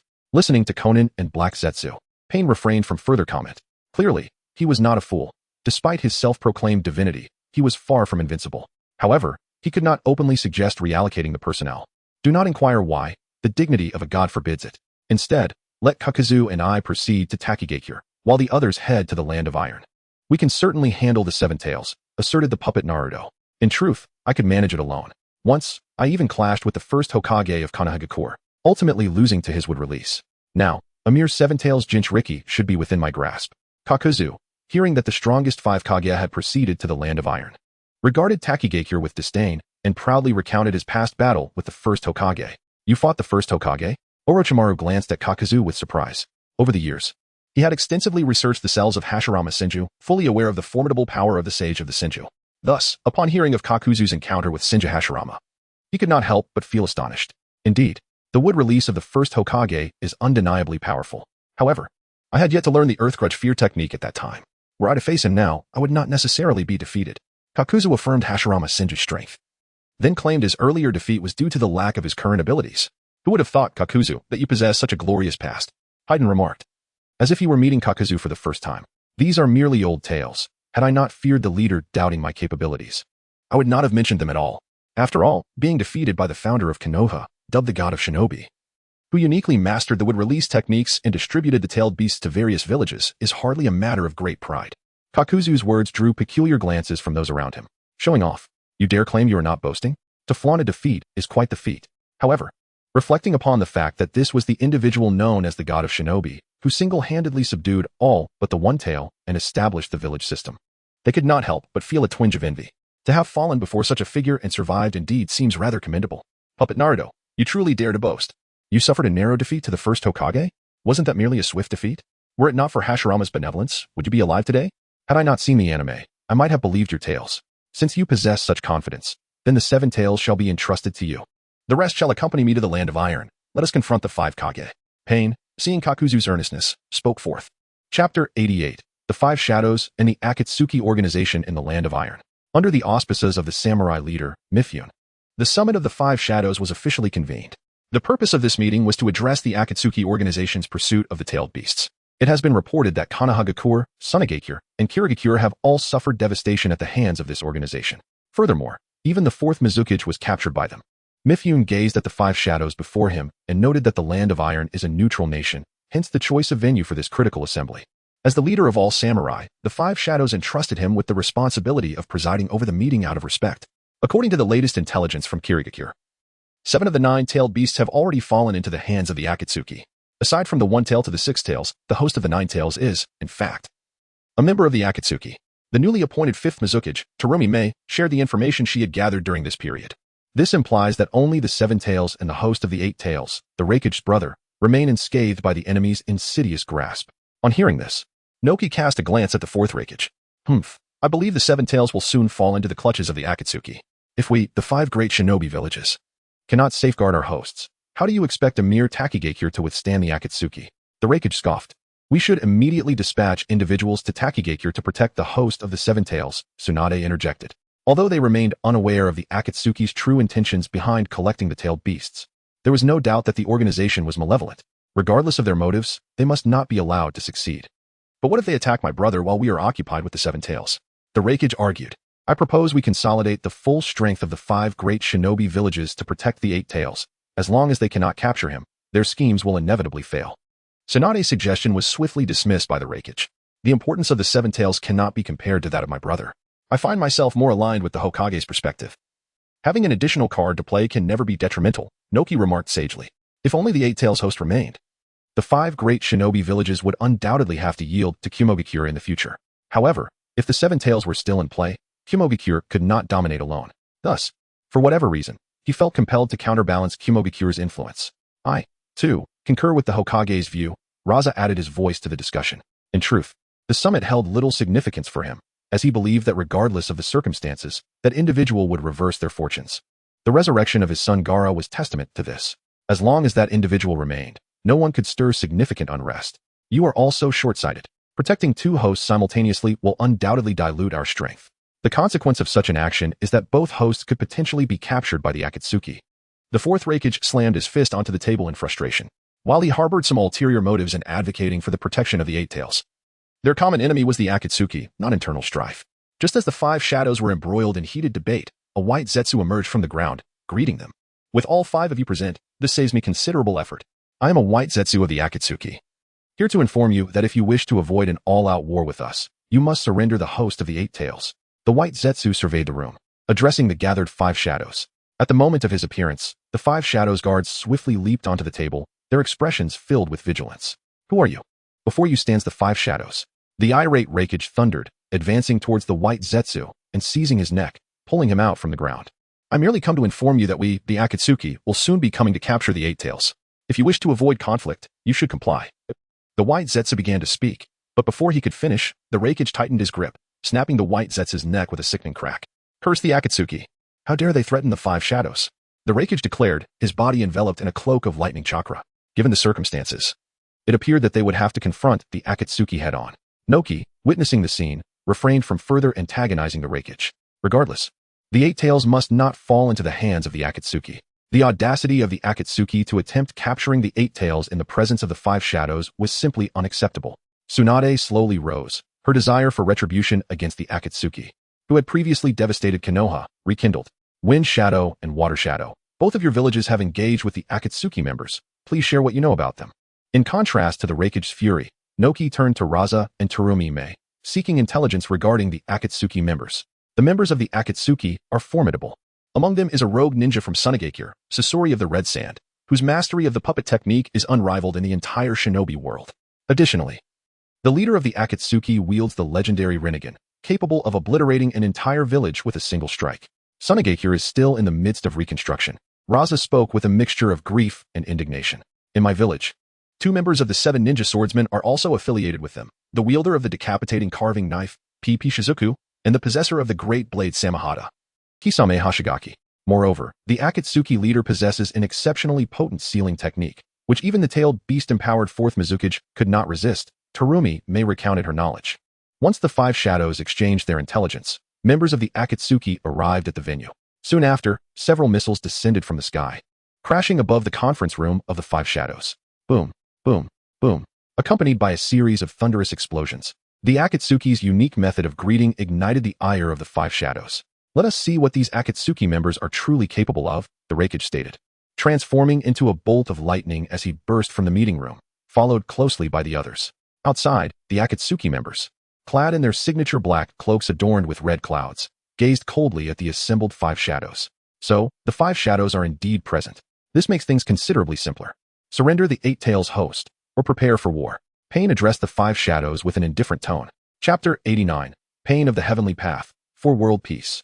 This individual is the leader of Akatsuki, Rasha remarked to the Reikage and Tsuchikage beside him. Indeed, it is the fabled Rinnegan, but why are there 6 pairs of them? Noki gazed at Pain's 6 paths with a mind full of questions. While he was not surprised by the existence of the Rinnegan, 6 pairs seemed utterly ludicrous. You want me to surrender my brother? Dream on. I shall witness the true power of the Rinnegan. Unlike the others still observing, the 4th Reikage charged straight in. Activating his lightning release chakra mode, he maximized his cellular vitality, even his hair standing on end. In an instant, the spectators perceived a flash of lightning. And the Reikage stood before Pain. With a fist the size of a sandbag, he aimed directly at Pain's face. Almighty push. The Reikage's speed was such that even Pain could barely react. Fortunately, at the critical moment, he successfully unleashed Almighty Push. An invisible barrier emerged, repelling the Reikage's attack and sending him flying. Boom. As the Reikage soared backward like a kite severed from its string, Noki had already ascended into the air. Hands directed at Pain. Dust release. Detachment of the primitive world. The power of Naka's dust release was undeniable, capable of disintegrating anything completely. Yet, the 6 pairs of eyes belonging to Pain were not mere decoration. They had already taken note of the old man the moment he took to the skies. As he initiated his dust release, the hungry ghost path swiftly intervened, raising its hands to absorb the entire technique. How is this possible? My dust release has been absorbed? Naka's face bore an expression of disbelief. In the past, his dust release had been remarkably effective. This was the first time he encountered such a situation where it inflicted no damage whatsoever. What on earth is happening? As soon as I approached him, my body was uncontrollably repelled. The 4th Reikage had since regained his footing, relying on the defensive capabilities of his lightning release armor. Even enduring a direct assault from Almighty Push, he sustained minimal damage. This is the power of the Rinnegan. Tsunade warned gravely. Everyone, do not let your guard down. Anyone who dares to defy the divine shall meet their demise. Hand over the 8 tails, and I may grant you a chance to live. Pain spoke from a lofty position to the 5 Kage. Those unfamiliar with the Rinnegan's abilities would undoubtedly suffer greatly when facing him for the first time. However, if one fully understood Pain's information and the capabilities of the Rinnegan, the battle would become considerably easier. What is your true aim in collecting tailed beasts? Following 2 confrontations, the 5 Kage found themselves at a disadvantage, prompting Tsunade to negotiate with Pain. Peace. Everything Akatsuki does is for the sake of world peace. Under the governance of your 5 great nations, this world is rife with suffering, and I shall change all of this, bringing true peace to the world. Pain's proclamation of peace left the 5 Kage momentarily stunned. No, as the leader of an evil organization, how could you possibly aspire for world peace? Do you not find your words utterly absurd? What nonsense! You, who murdered the former Mizukage and reduced my village to ruins, dare to speak of peace here? Terumi was the first to retort. The thought of her village's devastation and the abduction of the 4th Mizukage left her unable to accept Pain's so-called peace. Those who do not understand suffering will never comprehend the value of peace. It is precisely because one has experienced pain that they come to fear it. This fear of suffering prompts people to refrain from waging war, thereby ushering in peace. Nagato's eloquence needed no embellishment. Even Naruto, known for his verbal prowess, had once doubted his own existence upon hearing him. The 5 Kage, being mere shadows in comparison, held no chance against him. Absurd. You merely wish to shroud everyone in your shadow. How is that peace? Pain's words ignited Reikage's fury once more. You claim to understand suffering, yet you seek to impose your shadow over all, ensuring that no one dares to wage war. Oh, are not your 5 great nations guilty of the same? Transferring suffering onto the smaller nations to maintain peace among your great powers. My village, my kin, my friends have all been victims of the power struggles between your great nations. Why is it that when the burden of suffering falls upon you, you suddenly deem it absurd? Pain's words left the Reikage momentarily speechless. Indeed, during the previous Ninja World Wars, the battlegrounds were primarily located in those smaller nations. Regardless of the chaos outside, It did not affect the peace of the 5 great nations. But how could they acknowledge such truths? We can discuss these matters. There is no need for such extremism. Noki interjected, seeing that the Raikage and Mizukage had fallen silent. Discuss? I once wished to negotiate with you. Yet, mutual understanding between individuals is fundamentally impossible. The only thing that connects us is pain. Only those who have endured the same suffering can truly understand one another's hearts. Just as you lofty nations, after experiencing suffering, are willing to negotiate with me. The mention of negotiations inevitably reminded Nagato of Yahiko's demise. Their past Navet had led to that tragic loss. Now, he would never make the same mistake again. Let the world feel pain. Let pain connect us. This fear of war is the dawn before peace arrives. It seems that reasoning is futile. This is merely a powerful mad and who must be eliminated here and now. With the reputation of the 5 Kage at stake, he cannot be allowed to leave alive. Let us act. We shall discuss everything after the battle. Let them know that the 5 Kage are not to be trifled with. The 5 Kage exchanged glances. Since words failed them, they could only settle matters through strength. Let us move. Seeing the 5 Kage are resolute in their decision, Pain chose not to speak further, lightly gesturing for the Akatsuki members to gather.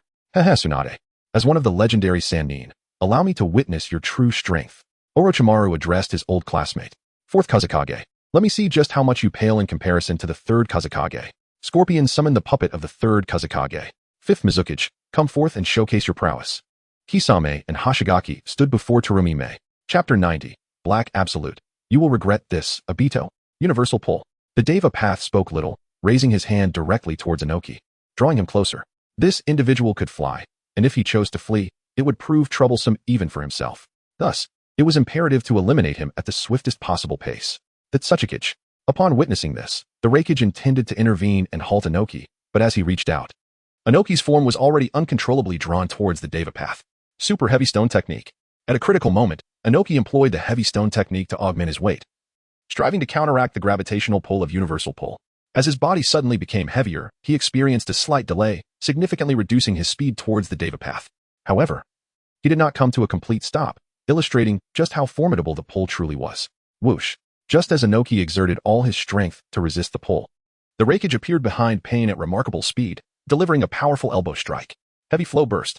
Witnessing the imminent attack, the Deva Path again invoked Shinra Tensei, repelling the Raikage away. Wind release, Super Great Ball Rasengan. As the Raikage landed, he was immediately confronted by Naruto's Rasengan, lacking the enhancement of Sage Mode. Naruto's Rasengan could not be thrown but had to be delivered at close range. Fortunately, as merely a puppet, even when affected by the wind chakra during the assault, it posed minimal concern. At most, he would have to switch to another arm, buzzing accompanied by a series of buzzing sounds. The colossal Rasengan detonated upon impact with the 4th Raikage. Wind release inherently counters lightning release, and the Super Great Ball Rasengan, being a forbidden technique within wind release, caused the 4th Raikage to cry out in agony despite the protection of lightning chakra. This is the final opportunity. I can no longer hesitate. Observing the chaotic battlefield, Sasuke Uchiha resolved to join forces with the 5 Kage against the Akatsuki organization. Susanoo. Just as he prepared to summon Susanoo, a hand unexpectedly appeared behind him. Self-imposed curse seal. As dark curse marks spread across Sasuke's body, he found himself immobilized. Sasuke barely managed to turn his gaze, discovering the puppet Obito behind him. I do not spare your life because I cannot kill you, but rather because I wish to avoid the reincarnation of Indra and Ashura's chakra, since you cannot remain quiet. Prepare to be sealed. The puppet Obito declared, pulling Sasuke into the Kamui dimension. Obito, once the tailed beasts are collected, we shall revive Lord Madara. Nagato has become of no further use. Eliminating him and resurrecting Lord Madara will create a new world, ushering in true peace. Black Absolute approached Obito, speaking slowly. We are now in the final stages. The tailed beasts are nearly collected. By utilizing Nagato's Rinnegan, we can resurrect Uchiha Madara, and everything will come to an end. Are you instructing me on my duties? Black Absolute, do not forget, I am the executor of the Eye of the Moon plan. Obito coldly regarded Black Absolute, asserting that he was no longer the original Uchiha Obito.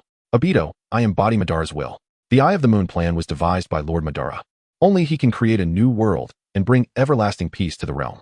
Black Absolute, in an unusual display of defiance, was unaware that Obito had long ceased to be the original Obito. So what? Uchiha Madara is already dead. If you possess the capability, summon him to confront me. Obito disdainfully remarked. You will regret this, Obito. Black Absolute seethed with rage, yet found himself powerless against Uchiha Obito. In this moment, the only recourse was to resurrect Uchiha Madara to gain leverage over Obito. On the other side, having just freed himself from the control of Universal Pull, Inoki swiftly ascended into the sky. This individual could draw others near, while simultaneously repelling everything in close proximity. Moreover, another possessing the Rinnegan could absorb my dust release. As Inoki hovered in the air, his forehead beaded with sweat as he analyzed the situation. His greatest reliance, dust release, was utterly countered, leaving him at a loss for how to engage. If he had any advantage, it was his ability to fly. Summoning technique. Yet, before Inoki could exhale in relief, the animal path of pain summoned Hinata no Kagami to carry the 6 paths of pain into the sky. Although the Deva path could manipulate gravitational forces to achieve temporary levitation, this method differed fundamentally from true flight. Not only was it unsustainable, but it lacked any semblance of agility. Thus, to combat a flying opponent like Inoki, summoning the Yata no Kagami was essential. They can even summon flying creatures? Inoki, astonished, immediately retreated to a safe distance. He needed to maintain distance, otherwise, the leader would pull him closer. 5-finger missile. As the Azura path pursued Inoki, it detached its arm, launching several missiles towards him. Whoosh. The sudden onslaught of rockets forced Inoki to pivot and respond. Dust release. Original world separation technique. While Inoki could not attack pain directly, shattering a few missiles was well within his capabilities. Below, the Wind Shadow remarked, "These adversaries cannot fly. Quickly use your sand to elevate us. If we can join forces with the Tsuchikage, we can first eliminate those with Rinnegan, and then deal with the remaining foes gradually." As Karui and the others engaged with Kisame and Pakin, she spoke to Rashi nearby. "Wanna fly? Such a naive fantasy. Magnetic release, Sandiron world technique." Scorpion, witnessing Karui audaciously plotting before him, immediately utilized the third Wind Shadows technique to seal off the entire sky. There was no choice. They had to be dealt with first. Rashi helplessly glanced at Karui. In contrast to Rashi's situation, the battle between Tsunade and Orochimaru was a brutal exchange of blows. Tsunade, relying on her Byakugan technique, showed no fear of attacks, while Orochimaru, through his soft body modifications, could disregard her immense strength. As the battle raged on, both bit their fingers simultaneously and formed hand seals. Summoning technique. Boom. After a puff of white smoke, Orochimaru successfully summoned Manda, while nothing appeared beside Tsunade. Chapter 91. The 8 Gates of Duinjia, the 7th Gate. Tsunade, why have you failed to summon your slug? I had thought only Jiraiya could commit such a foolish act. I never imagined that you two would be unable to summon your summoning beast. Orochimaru chuckled ominously from atop the head of the great serpent. How could this happen? Why can't I summon the slug? Tsunade's eyes widened in disbelief. The splits of the slug sage were countless, even if she were unable to summon the great slug due to unforeseen circumstances, at the very least. A smaller slug should have appeared, shouldn't it? Could it be that guy? In that moment, Tsunade recalled the madman who had once appeared in the Hokage's office. He had expressed a desire to learn sage mode, and even asked her to relay a message to the slug sage. Their ensuing conversation had nearly shattered Tsunade's worldview. He was not only the one who controlled the moon's descent, but also sought to annihilate the toads of Mayaboko Mountain. What calamity might befall the Wetbone Forest if such a deranged individual ventured there? The worst outcome, naturally, would be its destruction. The thought sent a shiver down Tsunade's spine. The Wetbone Forest could very well have already been obliterated. Otherwise, how could she possibly be unable to summon the slug? Tsunade, since you cannot summon the slug, allow me to send you on your way. One Snake, attack. Seeing Tsunade hesitating, Orochimaru commanded One Snake. Do not presume to order me around, Orochimaru. This time, if you do not provide 100 sacrifices, I might just swallow you whole. One Snake threatened, yet its body was already lunging towards Tsunade. Hokage-sama. In this critical moment, Tsunade's guards rushed forward to protect her. Among them was a stout figure clad in green. The blue beast of Konoha, my guy? Quick, take Hokage-sama away. Leave this to me, Guy declared, crossing his arms as veins bulged on his forehead.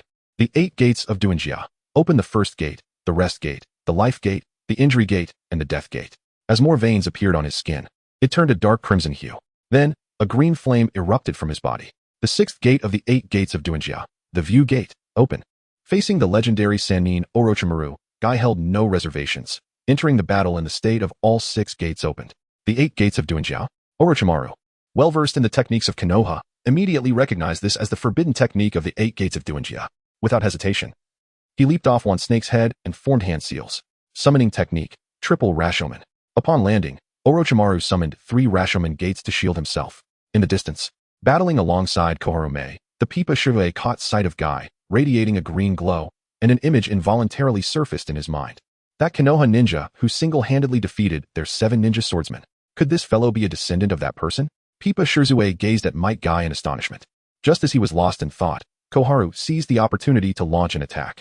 Dissolution release, dissolution monster technique. As Koharu expelled a highly corrosive acid from her mouth, Pipa Shirue was still trapped in his reverie. By the time he regained his senses, it was too late. A deluge of acid engulfed him in an instant. Accompanied by his agonized scream, one of the 7 ninja swordsmen, Pipa Shirue, met his demise at Koharu's hands. At the same time, Might Guy leaped into action. his fist striking the air rapidly, generating a barrage of flames that surged toward one snake. Morning Tiger, observing the flames raining down like a torrential downpour. One snake had no time to react before being turned into charred remains. Boom, boom, boom. After vanquishing one snake, the remaining flames cascaded onto Orochimaru's triple Rashomon. Listening to the continuous thunderous roars emanating from behind the gates, Orochimaru couldn't help but marvel. Truly, the 8 gates of Duinjia was a formidable technique. Fortunately, one snake had absorbed much of the damage, and with the protection of his triple Rashomon, Guy's assault had not inflicted any substantial harm on Orochimaru. The 8 gates of Duinjia, as legend has it, grants one the power to surpass even the 5 Kage numerous times when all 8 gates are opened. You appear to have only opened the 6th gate, correct? Orochimaru stepped out from behind the gates, his gaze fixed warily on Might Guy, before suddenly elongating his neck to spit forth a snake, which in turn released a sword aimed directly at Guy. Fortunately, in his state of the 8 gates, Might Guy's reaction speed was extraordinary. As the sword was about to strike, he barely evaded Orochimaru's attack. Humph, compared to battling the 8 gates, I value my own life more. So, do not blame me for resorting to such underhanded tactics, Orochimaru said as he swiftly retracted the snake and sword. On the blade, a streak of blood marked the wound caused when the Kusanagi sword had grazed Guy's cheek. Hyuga, hurry and eliminate this fellow, or we may face total annihilation. Orochimaru tossed the reclaimed Kusanagi sword to Hyuga. What? He is merely a bodyguard for the Hokage. Why must you be so fearful? Compared to dealing with this insignificant curse, I would much prefer to offer the 5 Kage as sacrifices to the Lord of Evil. Hyuga grumbled as he accepted the sword. He was unfamiliar with Might Guy and unaware of the might of the 8 gates. To him, anyone outside the 5 Kage was merely a minor player.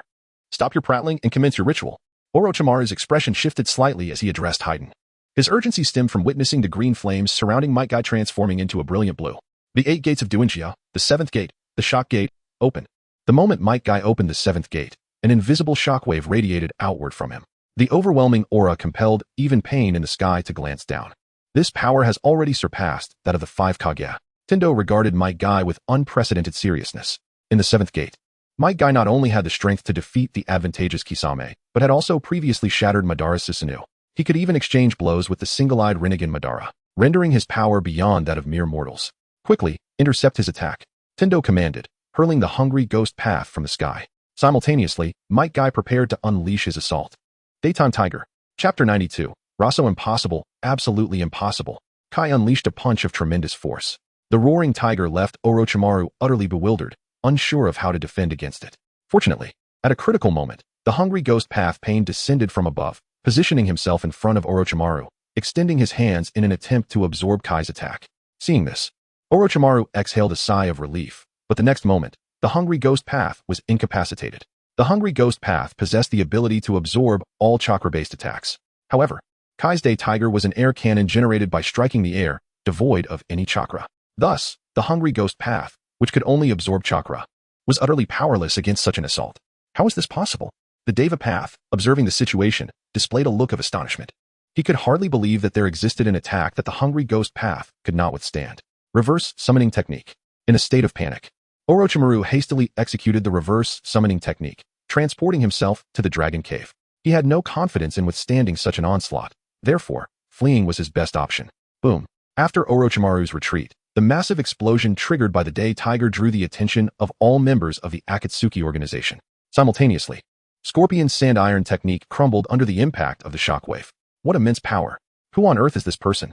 Scorpion gazed in astonishment towards the direction of Might Guy. He recalled hearing from Pipa Shirzong that their previous 7 ninja swordsmen had been killed by a leaf ninja who kicked 4 of them to death. A man by the name of Might Guy. Just moments ago, Pipa Shirzong had been so taken aback upon seeing this individual that he had fallen prey to the Mizukage. Therefore, it was highly likely that this person was related to that Might Guy. Kisame Hoshigaki interjected. Isn't that the Hokage's bodyguard? Such power has even surpassed the 5 Kage. As Temari marveled at Might Guy's strength, she swiftly approached Tsunade, for only Tsunade could provide her with a semblance of security at this moment. I never anticipated that such a formidable warrior would be concealed beside the Hokage. With him here, we shall surely annihilate the Akatsuki. Raso similarly approached Tsunade, declaring, do not be overly optimistic. Though the 8 gates technique is potent, it is not sustainable. Kai will soon reach his limit. Tsunade's brow furrowed. At present, Might Guy indeed held the upper hand. However, once the enhancement from the 8 gates wore off, they would undoubtedly find themselves in a fierce battle once again. What do you think we should do, Lady Hokage? Temari turned her gaze towards Tsunade, seeking guidance. In this dire situation, She felt utterly devoid of any ideas and could only place her hopes in Tsunade. Retreat. First, we must evacuate the Land of Iron, and then devise a strategy to confront the Akatsuki. Tsunade pondered for a moment before addressing the two. The Hokage is right. If we continue to fight them, we 5 Kage may very well perish here. We must return to our respective villages and regroup before we can confront them. No matter how strong the Akatsuki may be, they cannot defeat all the ninja from the 5 great shinobi villages. Taking advantage of Pain's distraction, Noki flew to Tsunade and the others, panting heavily as he spoke. What about the Reikage? He's still alive, right? Upon witnessing that the group had largely reached a consensus, Raso's gaze shifted towards the distance. There.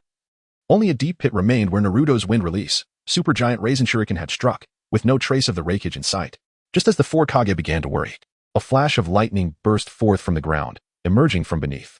It was the 4th Reikage, who had taken the full brunt of the super giant Raisin Shuriken. Despite the protection of his lightning armor, he was left battered and on the brink of collapse. Such a powerful wind release ninjutsu. This is my first encounter with something like this. Kid, using such wind release must have taken a toll on you as well, right? The 4th Reikage distanced himself from Naruto, his gaze fixed intently on his arm. You are correct. It is indeed quite challenging for me to continuously execute such a technique. Naruto chuckled, but as he spoke, his right arm had already turned to ash. The Raisin Shuriken had once been classified as an S-rank forbidden technique by Tsunade. Later, after learning Sage Mode, Naruto could throw it, allowing him to continue its use. Of course, if the Nine Tails were willing to assist, he could also use the Raisin Shuriken without Sage Mode. However, having fallen out with the Nine Tails, the cost of unleashing this advanced version, the super giant Raisin Shuriken, was the loss of an arm. What he anticipated was that the 4th Reikage could withstand such an attack. An arm? How generous of you. I shall make you pay the true price. Begin. The Reikage's eyes glinted with a murderous intent as he transformed into a bolt of lightning, charging towards Naruto. Lightning release. Absolute bull thunderplow. Accompanied by the simultaneous sounds of thunder, before Naruto could react, his head was severed by the combined assault of the Reikage brothers. As his head fell, Naruto's entire body disintegrated. On the other side, the puppet controlled by Obito witnessed this, and his eyes gleamed with a blood-red light. Kamui. Instantly, a spatial vortex engulfed Naruto's body, preventing the Nine Tails sealed within from falling into the Reikage's hands. Is this guy a puppet? The Reikage and Killer Bee, having defeated Naruto, did not exhibit any signs of joy, for they had just discovered that this Naruto was merely a puppet. This puppet is incredibly powerful. It inflicted serious injuries on my brother. If we do not locate the puppeteer, all our efforts will be in vain, Killer Bee remarked in his unique rap style. In the entire shinobi world, when it comes to puppetry, none can rival the Sand Ninja Village. The 4th Reikage stated, casting his gaze towards Raso and the others. Given the strength of this puppet, he had ample reason to suspect that the Sand Ninja Village was orchestrating events from the shadows. With this thought in mind, he joined Killer Bee and the other 4 Kage. Reikage, are you alright? Upon the Reikage's arrival, Noki inquired. Regardless of how one looked at it, the Reikage appeared gravely injured. I'm still alive. However, the one I just fought was a puppet, the Reikage retorted irritably, his eyes immediately landing on Raso. That can't be. Absolutely impossible. If my Sand Ninja Village had such a powerful puppeteer, we would have long since become the #1 ninja village in the shinobi world. In my opinion, it must be the work of Sasori of the Red Sand. He was a genius puppeteer in the Sand Ninja Village during his youth and previously controlled the 3rd Kazekage's puppet. Matching my strength in battle, Raso replied, shaking his head while redirecting his animosity towards Sasori. Chapter 93. The Art of Spirit Communication, the Outer Path Golem. Now is not the time for discussion. We must focus on how to safely retreat, Demon advised, halting Reikage's inquiries. Regardless of the truth, their foremost concern was to escape from this perilous location. You shall not escape. Just as the 5 Kage contemplated their withdrawal, Pain's 8-tailed bird descended, asserting its dominance. The remaining Akatsuki members began to converge towards them. Only Hayden remained hidden in a secure spot, meticulously drawing a curse formation, preparing to eliminate Guy. When Guy erupted with power, he was momentarily stunned. Fortunately, he regained his composure just in time, completing the formation and licking the blood from the Kusanagi sword that Orochimaru had thrown to him. His body transformed into a chaotic blend of black and white, exuding a frenzied aura. Lady Tsunade, do not fear him. I still possess the 8th gate to confront them, Guy proclaimed, shielding Tsunade as blue steam enveloped him. Jay, assist Hayden. Ensure a decisive strike. Deva Path instructed from a distance. Leave it to me. Jay, the most cautious member of Akatsuki, resolved to prevent any unforeseen outcomes. With Guy wielding such power, he could not allow him to survive. Do not fixate solely on him. The 8 Tails, Killer Bee, is formidable as well. Killer Bee, noticing the attention on Guy, transformed into his tailed beast form, Raijin's blazing blade. In an instant, he charged towards Deva Path, intent on eliminating the leader first. B, do not approach him. He can repel everything around him. Raikage urgently warned his brother. Heeding Raikage's caution, Killer Bee swiftly redirected his attack towards Human Path. Bang! With a thunderous explosion, Human Path was struck, sent flying, his insides violently ruptured. Strange Arm Rocket. Spirit Communication Art. King of Hell. Observing the situation, Azura Path, Animal Path, and Hell Path launched their counterattacks. Their primary goal was to halt Killer Bee's offensive, while Hell Path aimed to resurrect the fallen hungry Ghost Path and Human Path. We shall not let you succeed. Witnessing this, Guy assumed the stance for the Day Tiger technique. Just as he was about to unleash a punch, an unseen force struck his arm, causing blood to gush forth. The intense pain momentarily halted his attack. How could this be? Bewildered by his inexplicable injury, Guy was taken aback. Before he could process what was happening, another wave of excruciating pain surged through his other arm and legs. Clearly, Hyuga was tormenting him. Initially, Hyuga intended to eliminate him in one blow, yet he found such an act inadequate to convey his reverence for the Lord of Evil. Thus, he opted for a more prolonged torture, allowing Guy to fully comprehend his suffering before death. Guy. Tsunade rushed forward, eager to employ her exceptional medical ninjutsu to save him. However, regardless of her efforts, Guy's wounds multiplied exponentially. Ultimately, he could no longer stand, his form collapsing to the ground. As Guy attempted to speak, a crimson line appeared around his neck, severing his life force. It was evident that Kaguya had arrived at Hyuga's location, delivering a fatal blow to send Guy to the realm of the Six Paths. As Guy perished, Deva Path, concealed by the chameleon summoned by Animal Path, silently positioned himself among the 5 Kage. Shinra Tensei. In the next moment, a full-force Shinra Tensei sent the 5 Kage and their guards hurtling away, with only Tsunade, wielding the 100 Healings technique, and Raza, who shielded himself with gold sand, remaining unscathed. Roaring in fury, Killer Bee, entangled with other summoned beasts from Animal Path, witnessed the chaos and transformed fully into his tailed beast form. Planetary devastation. Faced with the colossal 8 tails, Deva Path had no choice but to utilize planetary devastation once more. Tailed Beast Ball. As the dark sphere hovered above, it began to absorb everything beneath it. Enraged, Killer Bee concentrated, forming a massive tailed beast ball aimed at the core of planetary devastation. He was unaware that this attack could counter the technique. Driven solely by fury, he unleashed his assault. Boom. Upon impact, the moment the tailed beast ball struck the core of planetary devastation, the debris and shattered stones that had been absorbed plummeted to the ground. This guy has actually undone my planetary devastation? Deva Path's face registered shock. This was his most powerful technique, and he had not anticipated it would be so effortlessly countered. Regrettably, despite possessing only 6-tailed beasts, he had no choice but to try his utmost. With a grave expression, Deva Path swiftly formed hand seals, pressing his palms to the ground, causing black sigils to spread outward. Spirit Communication Art. The Outer Path Golem. Bang! A cloud of white smoke erupted, revealing the immense form of the Outer Path Golem directly across from the 8 tails. This is bad. It's the Outer Path Golem. Upon seeing the golem, the 8 tails felt a surge of dread. Outer Path Golem. What is that? Killer Bee questioned, clearly unaware of the golem's significance. It is the vessel of the 10 tails. Long ago, Sage of 6 Paths divided the chakra of the 10 tails into the 1 through 9 tails, while this vessel was sealed on the moon. I cannot believe that the Akatsuki has summoned it. No wonder they seek to collect tailed beasts. Their true objective may very well be to resurrect the 10 tails. The 8 tails briefly explained the golem's origin to Killer Bee. So, the 10 tails is a conglomeration of the 1 through 9 tails? Killer Bee pondered, a cold sweat forming on his brow. Just one tailed beast is already so powerful, he could hardly fathom the strength of the 10 tails, the amalgamation of all tailed beasts. Indeed, fortunately, it has not yet resurrected. As long as I and the 9 tails have not been absorbed, we still have a chance. Otherwise, we would be awaiting the world's destruction. The 8 tails spoke, unconsciously retreating.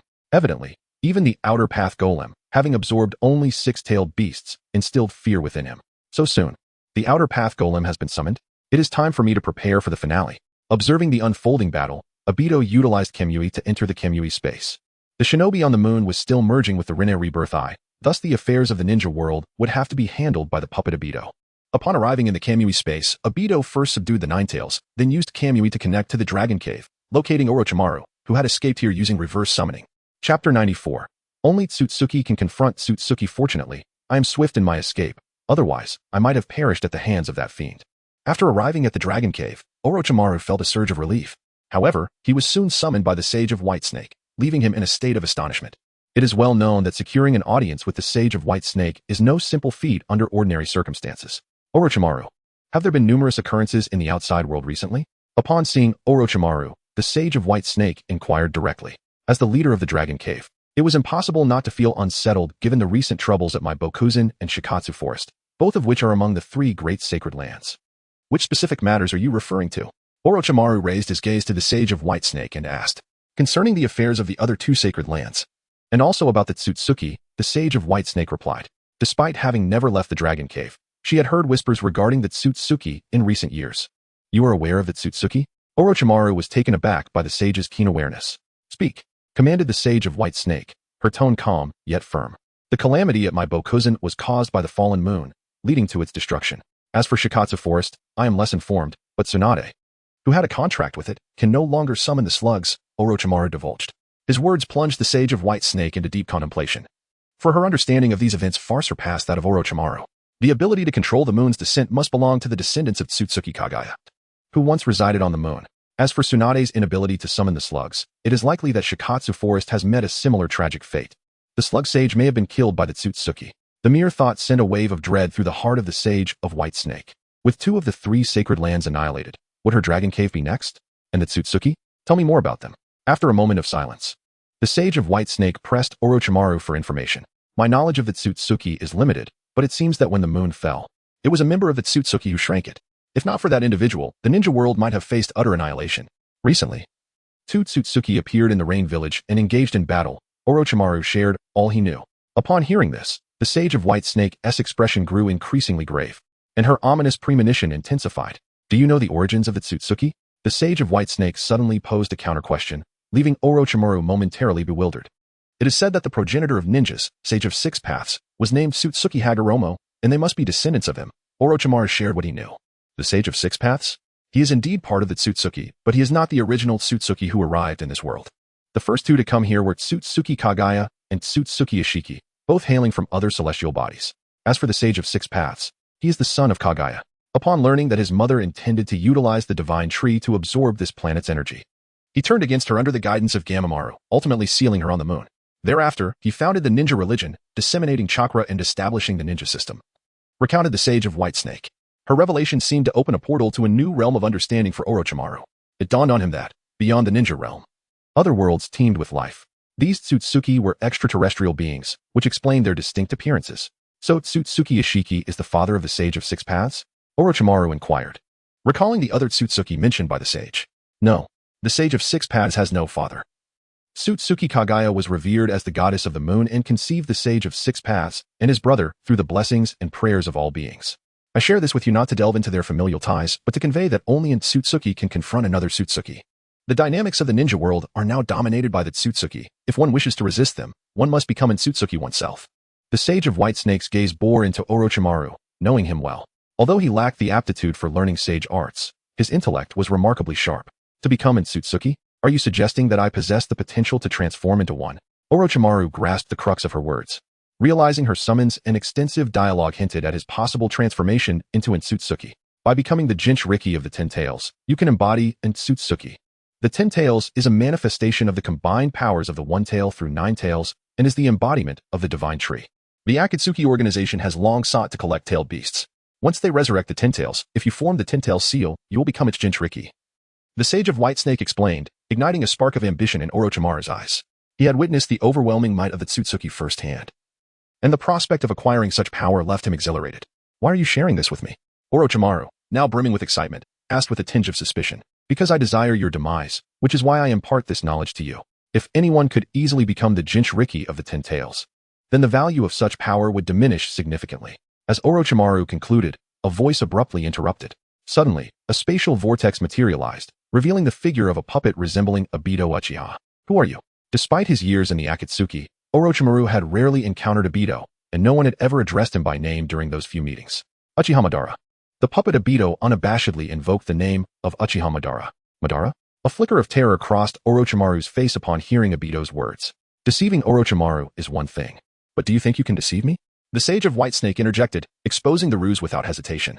Uchiha Madara never employed space-time ninjutsu. Impressive, Sage of Whitesnake. You discern my true nature, Obito chuckled. For him, using Madara's name was inconsequential. Young one, if your true self were present, you might pose a threat to me. But do you think a mere puppet can wreak havoc in my dragon cave? The Sage of Whitesnake, though unaware of the puppet's master, immediately recognized it as a mere construct. Chapter 95, White Mask Obito vs. Whitesnake Sage. I shall not only wreak havoc in your dragon cave, but also take you back. Obito remarked with intrigue as he observed the white snake sage. The sage, too, was imbued with an incredibly potent sage chakra. Should it be sealed within himself, his strength would only burgeon further. Impudence. Even the legendary sage of 6 paths would not dare speak so brazenly before me. I shall witness what capabilities a mere puppet like you possesses. The white snake sage declared, transforming from a kindly old woman into a colossal white-scaled serpent, baring its massive jaws to attack Obito. Do not underestimate the power of the Uchiha. Obito retorted as his eyes morphed into the mesmerizing Sharingan. The enormous body of the white snake sage passed through him effortlessly. Amaterasu. At the moment the white snake sage completely traversed his form, Obito focused his gaze upon her. Instantly, black flames erupted, enveloping the sage's vast body entirely. A chilling scream echoed throughout the dragon cave. Orochimaru, who was observing nearby, was taken aback. The ruler of the dragon cave was so easily bested? A serpent that had existed for over 1,000 years should not resort to such trivial tricks. As Obito watched the white snake sage writhe in agony, he held no intention of approaching. After all, if such an ancient being could be dispatched so effortlessly, it would scarcely deserve its dominion over the dragon cave. If a mere puppet can be so cautious, I am quite curious whether your true form dares to confront me here. As Obito spoke, the figure of the white snake sage re-emerged in another location. The serpent that had been engulfed by the Amaterasu was merely a discarded skin, a testament to the dragon cave's serpent's ability to shed their skin when faced with mortal peril. Do not concern yourself with my resolve to come forth. You should be focused on how to defeat my puppet, Obito proclaimed, using Kamui to draw himself in. When he reappeared, he had undergone a complete transformation. His attire shifted from the Akatsuki's dark cloak adorned with red clouds to a deep blue robe. The mask he wore now bore 3 openings, a tri-eyed white mask, and he carried the Uchiha clan's fan upon his back. His original Sharingan morphed into the shape of the Rinnegan, while the other eye gleamed with the golden hue of the Samsara eye. Is this the Rinnegan of the Sage of 6 Paths? And what is the nature of that other eye? The white snake sage questioned, her demeanor shifting as she beheld the rippling waves of energy emanating from him. Along with the unfamiliar eye, she could no longer afford to dismiss this newly manifested puppet. This tri-eyed masked Obito possessed an even greater capacity for power. He could wield both the Rinnegan and the Samsara eye's abilities simultaneously, even activating the chakra mode of the Samsara eye. Then let us engage once more. Obito floated gracefully in the air, his voice calm, yet commanding. Do not be so presumptuous. At that moment, 3 of the White Snake Sage's most trusted aides, Kenshin Shinki, Ichikishima Haim, and Takitsu Haim, leapt forth, charging towards the tri-eyed Obito. Overreaching, Obito extended his palm, barely sparing a glance at the trio. Shinra Tensei. Under the immense repulsive force of Shinra Tensei, the 3 were thrust backward at a speed greater than their approach. Simultaneously, numerous black rods pinned them down, rendering them immobile. These were no ordinary Rinnegan rods, they were yin-yang release rods, akin to a diminished version of the truth-seeking balls. Yin-yang release. A puppet such as you can wield yin-yang release? The White Snake Sage gasped in disbelief as she witnessed her strongest subordinates fall in an instant. A flicker of fear igniting within her. I previously advised you to contemplate how you might defeat me. Obito was unfazed. Possessing the powers of both the Rinnegan and the Samsara Eye, it was only natural for him to easily vanquish the 3 serpent maidens. Sage Art. White Serpent Technique. The White Snake Sage, now wary, unleashed a crimson dragon from her mouth, clutching a black orb. The dragon spiraled around the orb, until it was entirely consumed. In the next moment, the orb detonated, unleashing a blinding white light and a deafening sound that made it nearly impossible to keep one's eyes open. The reverberations in the air brought forth intense pain throughout one's body. Have you lost your mind, White Snake Sage? I am but a puppet. How could your White Serpent Technique possibly affect me? Generally, individuals would struggle against the White Serpent Technique, yet for Obito, it posed no threat. The so-called visual and auditory sensations stemmed from his true body. Unless the technique could directly impact his essence, it would not harm him. Sage Art. Non-organic rebirth. The White Snake Sage disregarded Obito's taunt. In her mind, even if the puppet were unaffected by the White Serpent Technique, the one pulling the strings would undoubtedly be incapable of launching effective attacks or defenses under such circumstances. Thus, the White Serpent Technique was merely a diversion. The subsequent non-organic rebirth was the true lethal strike. At the moment, the White Snake Sage granted life to the inorganic materials surrounding her. Obito had already entered the chakra mode of the Samsara Eye and encased himself in a sphere of truth-seeking balls. Boom, boom, boom. As a series of thunderous sounds erupted, towering stone spikes from the ground and surrounding cliffs rained down upon the barrier formed by the truth-seeking balls. Truth-seeking balls. Why can a mere puppet utilize truth-seeking balls?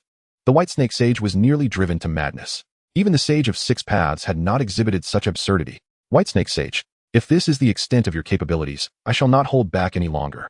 Obito declared, gazing down upon the White Snake Sage from above. Wait, can you both refrain from involving me in your battle? Allow me to leave first, and then you may continue.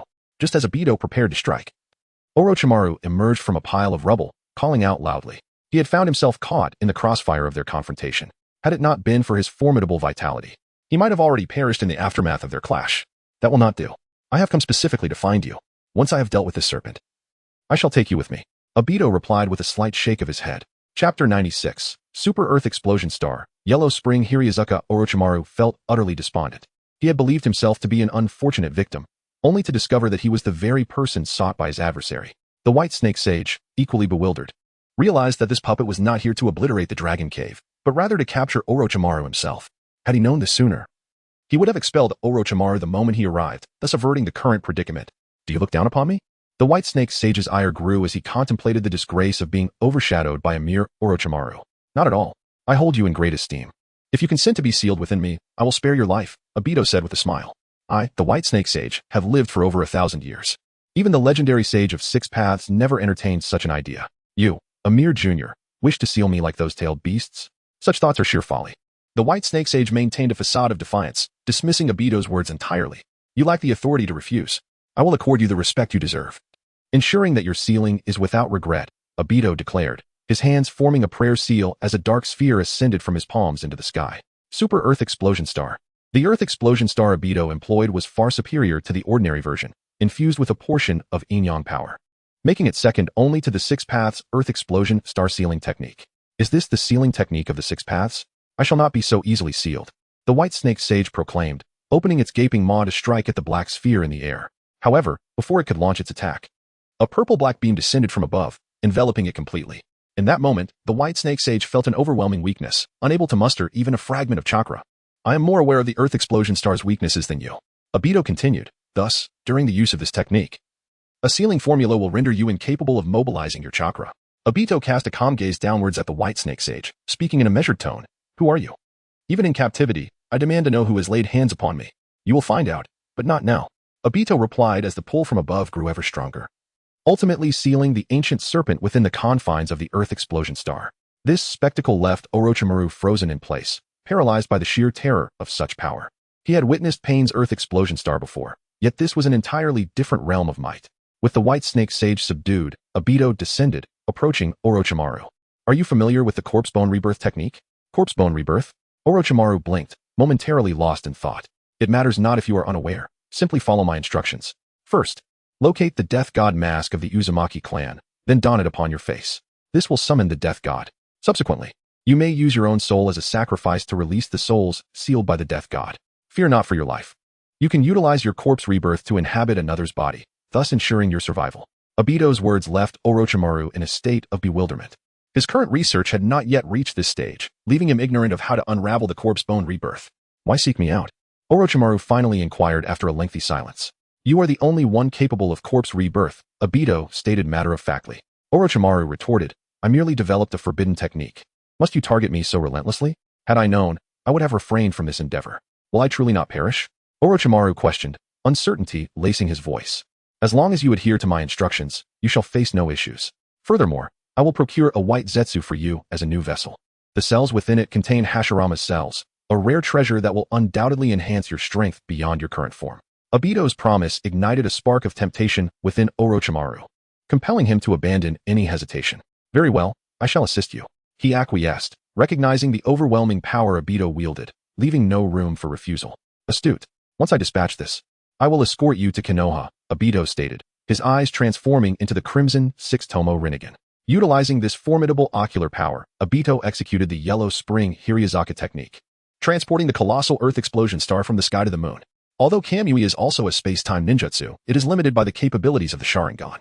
While smaller objects can be shifted using Kamui, transferring something as massive as the Earth Explosion Star to such a distant location as the moon can only be achieved through Yellow Spring Hiruzen. This mirrors the original narrative, wherein after sealing Kaguya, Kakashi was unable to return to the ninja world using Kamui due to the vast distance from the heavenly realm. As a gigantic black hole formed in the sky, engulfing the Earth Explosion Star, Orochimaru was left in a state of shock once more. What kind of power was this? Compared to Obito, Pain was no more significant than an insect. Who are you really? Orochimaru instinctively began to address him with respect. As the White Snake Sage had stated, I am but a puppet. My true form does not reside in this world. However, should you follow my directives, I can assure you shall not die, and may even grant you eternal life. Is this not what you desire? Obito laid out an enticing vision before Orochimaru, one difficult to refuse. Eternal life?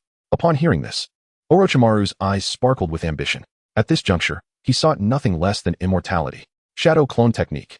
Before departing, Obito utilized the Shadow Clone Technique to send a clone to cleanse the remnants of power within the Dragon Cave while he escorted Orochimaru to Konoha. Outside Konoha, within the Uzumaki clan ruins, Orochimaru and Obito appeared with remarkable precision. Chapter 97. The Complete Nine Tails, Sealing the God of Death. Orochimaru, let us commence. After locating the mask of the God of Death, Obito addressed Orochimaru. What about my new body? Orochimaru cautiously inquired, noticing that he and Obito were the only ones present. Rest assured, I assure you it is the finest. Obito replied, releasing white Zetsu from the Kamui dimension. Afei is not Obito. This Afei is a unique variant among the Zetsu, often worn by Uchiha Obito. Furthermore, its power exists on a different plane compared to other Zetsu, akin to the disparity between Uchiha Madara and the five Kage. What exactly do you intend to do? Are you going to kill me? Afei bombarded Obito with rapid-fire questions as soon as it emerged. Notably, this creature lacked a mouth, making it impossible to silence it. Then I shall begin, Orochimaru declared, donning the mask. As his body grotesquely twisted, the ethereal figure of the God of Death gradually materialized behind him. There it is, the God of Death. Obito narrowed his eyes, observing the ghastly visage of the deity. Upon its appearance, the God of Death unsheathed a dagger and without hesitation, sliced open its own abdomen. Concurrently, Orochimaru's belly was similarly slashed, and two orbs of light emerged from the God of Death's torso. These orbs contained the souls of the fourth Hokage, Minato Namikaze, and the third Hokage, Hiruzen Sarutobi. Well done, Orochimaru. The rest is up to me. You may begin the Edo Tensei. Obito proclaimed, summoning four truth-seeking balls that transformed into four black rods, pinning the God of Death's limbs. A strange, low growl emanated from the God of Death, now restrained. Drool dripped incessantly from its gaping mouth. Since you are here, do not expect to leave. You shall enter my body as well. Obito sneered. His curiosity regarding the God of Death had always been piqued. Logically, the Pure Land should be under the dominion of the Sage of Six Paths. So where did the God of Death originate? If it too hailed from the Pure Land, how could the Sage permit it to claim souls as its own? The most critical aspect was the God of Death's terrifying abilities, which directly correlated with the strength of its user. For instance, when Minato employed this technique, he could seal half of the Nine Tails in an instant. Conversely, when Hiruzen attempted it, he struggled for ages to extract Orochimaru's soul, highlighting the disparity among users. If Obito could seal it within himself, he could wield its soul extraction abilities without consequence, thereby elevating his powers to unprecedented heights. After pinning the God of Death, Obito drew forth Minato's soul into his palm. Come forth, Nine Tails. He then harnessed the power of Yin-Yang release to forcibly extract the Yin Nine Tails from Minato's soul. With a resounding thud, the colossal form of the Yin Nine Tails landed, immediately unleashing a thunderous roar. Truth-seeking balls? Rinnegan? Who are you? Upon noticing Obito, the Yin Nine Tails' expression shifted slightly, and its mountainous body instinctively recoiled. The one who executes destiny, Obito declared, casting a fleeting glance with his Rinnegan, causing the Nine Tails' vertical pupils to morph into the shape of the Rinnegan. Clearly, the Yin Nine Tails, having been sealed for years, fell victim to the illusion as soon as it emerged. Kamui. After ensnaring the Nine Tails with an illusion, Obito utilized Kamui to transport it to the Kamui dimension. Within that space, he fused the Yin and Yang Nine Tails into a singular, complete entity. Outside, as Orochimaru removed the God of Death mask, he immediately employed Edo Tensei to occupy Afei's body. Some may wonder how Orochimaru managed to enter a mouthless Afei. In truth, Edo Tensei can be executed in two ways. One is to directly enter through the mouth. The other is to usurp the target's body through a ritualistic mental takeover. In the original narrative, Orochimaru attempted the latter with Uchiha Sasuke but was ultimately thwarted by the Sharingan. This time, however, Orochimaru experienced neither injury nor weakness and effortlessly completed the ritual, successfully seizing Afei's form. At the moment of possession, Afei's appearance morphed to resemble Orochimaru's. This body is magnificent. Such vitality, and is this the would release bloodline limit? After experiencing the transformation, Orochimaru's face radiated with unparalleled excitement. Would release. This is the would release I have long coveted. Just as Orochimaru reveled in his exhilaration, Obito emerged from the Kamui dimension. It appears you are quite fond of your new body. Next, I require your assistance with one more matter. As for the reward, I can grant you glimpses of the past or future. What say you? Obito's enticing voice left Orochimaru utterly unable to refuse. Past or future? Is that not the essence of time travel? The mere thought sent shivers down Orochimaru's spine. The past and future are of no concern to me. I primarily relish the sensation of serving you. So, please, command me as you wish. Having tasted the sweetness of power, Orochimaru quickly responded. Utilize Edo Tensei to resurrect all the deceased strong figures of the ninja world. Do not fret about losing control over them. Use the finest offerings to revive them at their peak. I trust you can accomplish this, correct? Upon hearing Obito's request, Orochimaru's eyelids twitched violently. What madness was this? Did he intend to incite a ninja world war? This will require some time. Despite his internal grievances, Orochimaru did not refuse the task. Very well. I shall provide you with 2.5 months. Is that sufficient? Obito nodded slightly. That will suffice. Though curious as to why it was 2.5 months instead of 3, Orochimaru voiced no objections. Go and execute it. Do not let me down. Obito commanded. His eyes morphing once more into the red, six-tomo Rinnegan as he dispatched the pinned god of death to the moon. In the land of iron. When the Deva Path summoned the Outer Path's golem, it was anticipated to conclude the conflict. However, unexpectedly, the Earth Shinobi from a Wabakure launched an attack. From the onset of the battle between the 5 Kage and the Akatsuki, the Earth Shinobi had been accumulating chakra. Now, having amassed sufficient energy, it unleashed the highest tier of Earth Release ninjutsu. Earth Release, Mountain Earth Technique. 2 enormous hemispherical formations suddenly emerged on either side of the Outer Path's golem, firmly trapping it in the center. Chapter 98. I do not care what you think. I only care what I think. Are there any experts? As he gazed upon the restrained Outer Path golem, the eyes of the Deva Path turned frosty, shifting towards the unassuming figure of Lus amidst the crowd. This seemingly ordinary individual possessed extraordinary power. The Outer Path golem, having absorbed 6-tailed beasts, was far from being a mere shell. It wielded formidable strength and could move freely to strike at its foes, eclipsing even ordinary tailed beasts. Universal pull. With a subtle lift of his hand, the Deva Path aimed to draw Lus closer. Earth-style, multiple earth wall. In a critical moment, Noki pressed his palm against the ground, causing several walls to rise from beneath, effectively blocking the Deva Path's universal pull. Now is our chance. We must eliminate the Outer Path golem. On the other side, the 8 tails, witnessing the golem's immobilization, began to gather energy for a tailed beast ball, one even larger than itself. Hurry and assist the leader. The remaining members of the Akatsuki, noticing the situation, prepared to intervene, but the 5 Kage swiftly obstructed their advance. You shall not take another step forward. The wicked minions of the Akatsuki shall be sent on their way by us 5 Kage today, though initially startled by their presence. It now seemed they were not without the means to confront their adversaries. Since you seek death, I shall oblige. Feel the suffering. Embrace the pain. Understand the agony. Super, almighty push. As his body gradually ascended, pain once again siphoned the powers of the remaining 5 paths, consolidating the 6 paths' strength into himself. Unleashing the super, almighty push. Tail beast ball. Simultaneously, the colossal tailed beast ball formed by the 8 tails hurtled towards the Outer Path golem. Summoning technique. Outer Path golem. Just as the tailed beast ball was about to strike the golem, Obito, through his puppet, summoned it into the Kamui dimension. Strictly speaking, Otsutsuki Shurin. Utilizing the giant kaleidoscope to awaken the Rinnegan, shares lineage with Madara's Rinnegan. Both belong to the Kagaya lineage, enabling Madara to summon the Outer Path golem, and consequently, Shurin could do the same. However, those like Urashiki and Kinshiki, despite possessing Rinnegan, do not belong to Kagaya's bloodline, rendering their Rinnegan incapable of summoning the Outer Path golem from the ninja realm. Upon summoning the Outer Path golem, Obito chose to disregard other matters, allowing the tailed beast ball and the super, almighty push to collide. Boom. In the next instant, thunderous roars echoed in everyone's ears, with shockwaves rippling outward, sending all present flying. As tranquility returned, the figure of the Deva Path slowly descended from the sky. The 8 tails, having sustained significant injuries, was compelled to retreat into Killer Beast's body. Despite being second only to the 9 tails, the 8 tails was in no position to compare with it. Facing the newly controlled pain by Obito, the 8 tails had little power to retaliate, finding itself in a dire predicament. Remarkably, even a mere half of the 9 tails could effortlessly dominate 5-tailed beasts, illustrating the vast disparity in strength between them. This raises questions regarding how the Sage of 6 Paths distributed chakra and why the 9 tails and other tailed beasts exhibit such disparities. Thus, it ends here. Just as the 5 Kage and the Akatsuki members regained their footing, the figure of Obito, wearing a white mask, materialized in the air, speaking in a calm tone. Who are you, Rinnegan? Are you also a member of the Akatsuki? The 5 Kage stared at the masked Obito, initially perplexed, then their faces morphed into expressions of shock. Not only them, but Kagaya's Black Zetsu was equally incredulous. Obito Uchiha was instantly recognizable to him. Yet, who could explain why this individual suddenly possessed Rinnegan after a brief disappearance? I am Uchiha Madara. 8 tails, our objective is clear. There is no need for your futile resistance. Should you fail to recognize your fate and wish to stubbornly fight back, I shall personally send you on your way. At this juncture, Obito could not allow his plan to collect tailed beasts to falter. Thus, he must assume control to ensure the 8 tails was captured. Impossible. Uchiha Madara perished years ago in battle against the first Hokage. He could not possibly be alive now. As someone who had once faced Madara, Noki was the first to voice his disbelief. That was merely a ruse to deceive the world. I faked my death and retreated to the shadows. Now, the time is ripe. and the world is on the brink of eternal peace. I need no longer remain concealed. Obito's words sent tremors through the bodies of the 5 Kage. The mere presence of the Akatsuki was already overwhelming. Adding Uchiha Madara to the fray left them with no hope of victory. Do not think I'm denying you chances.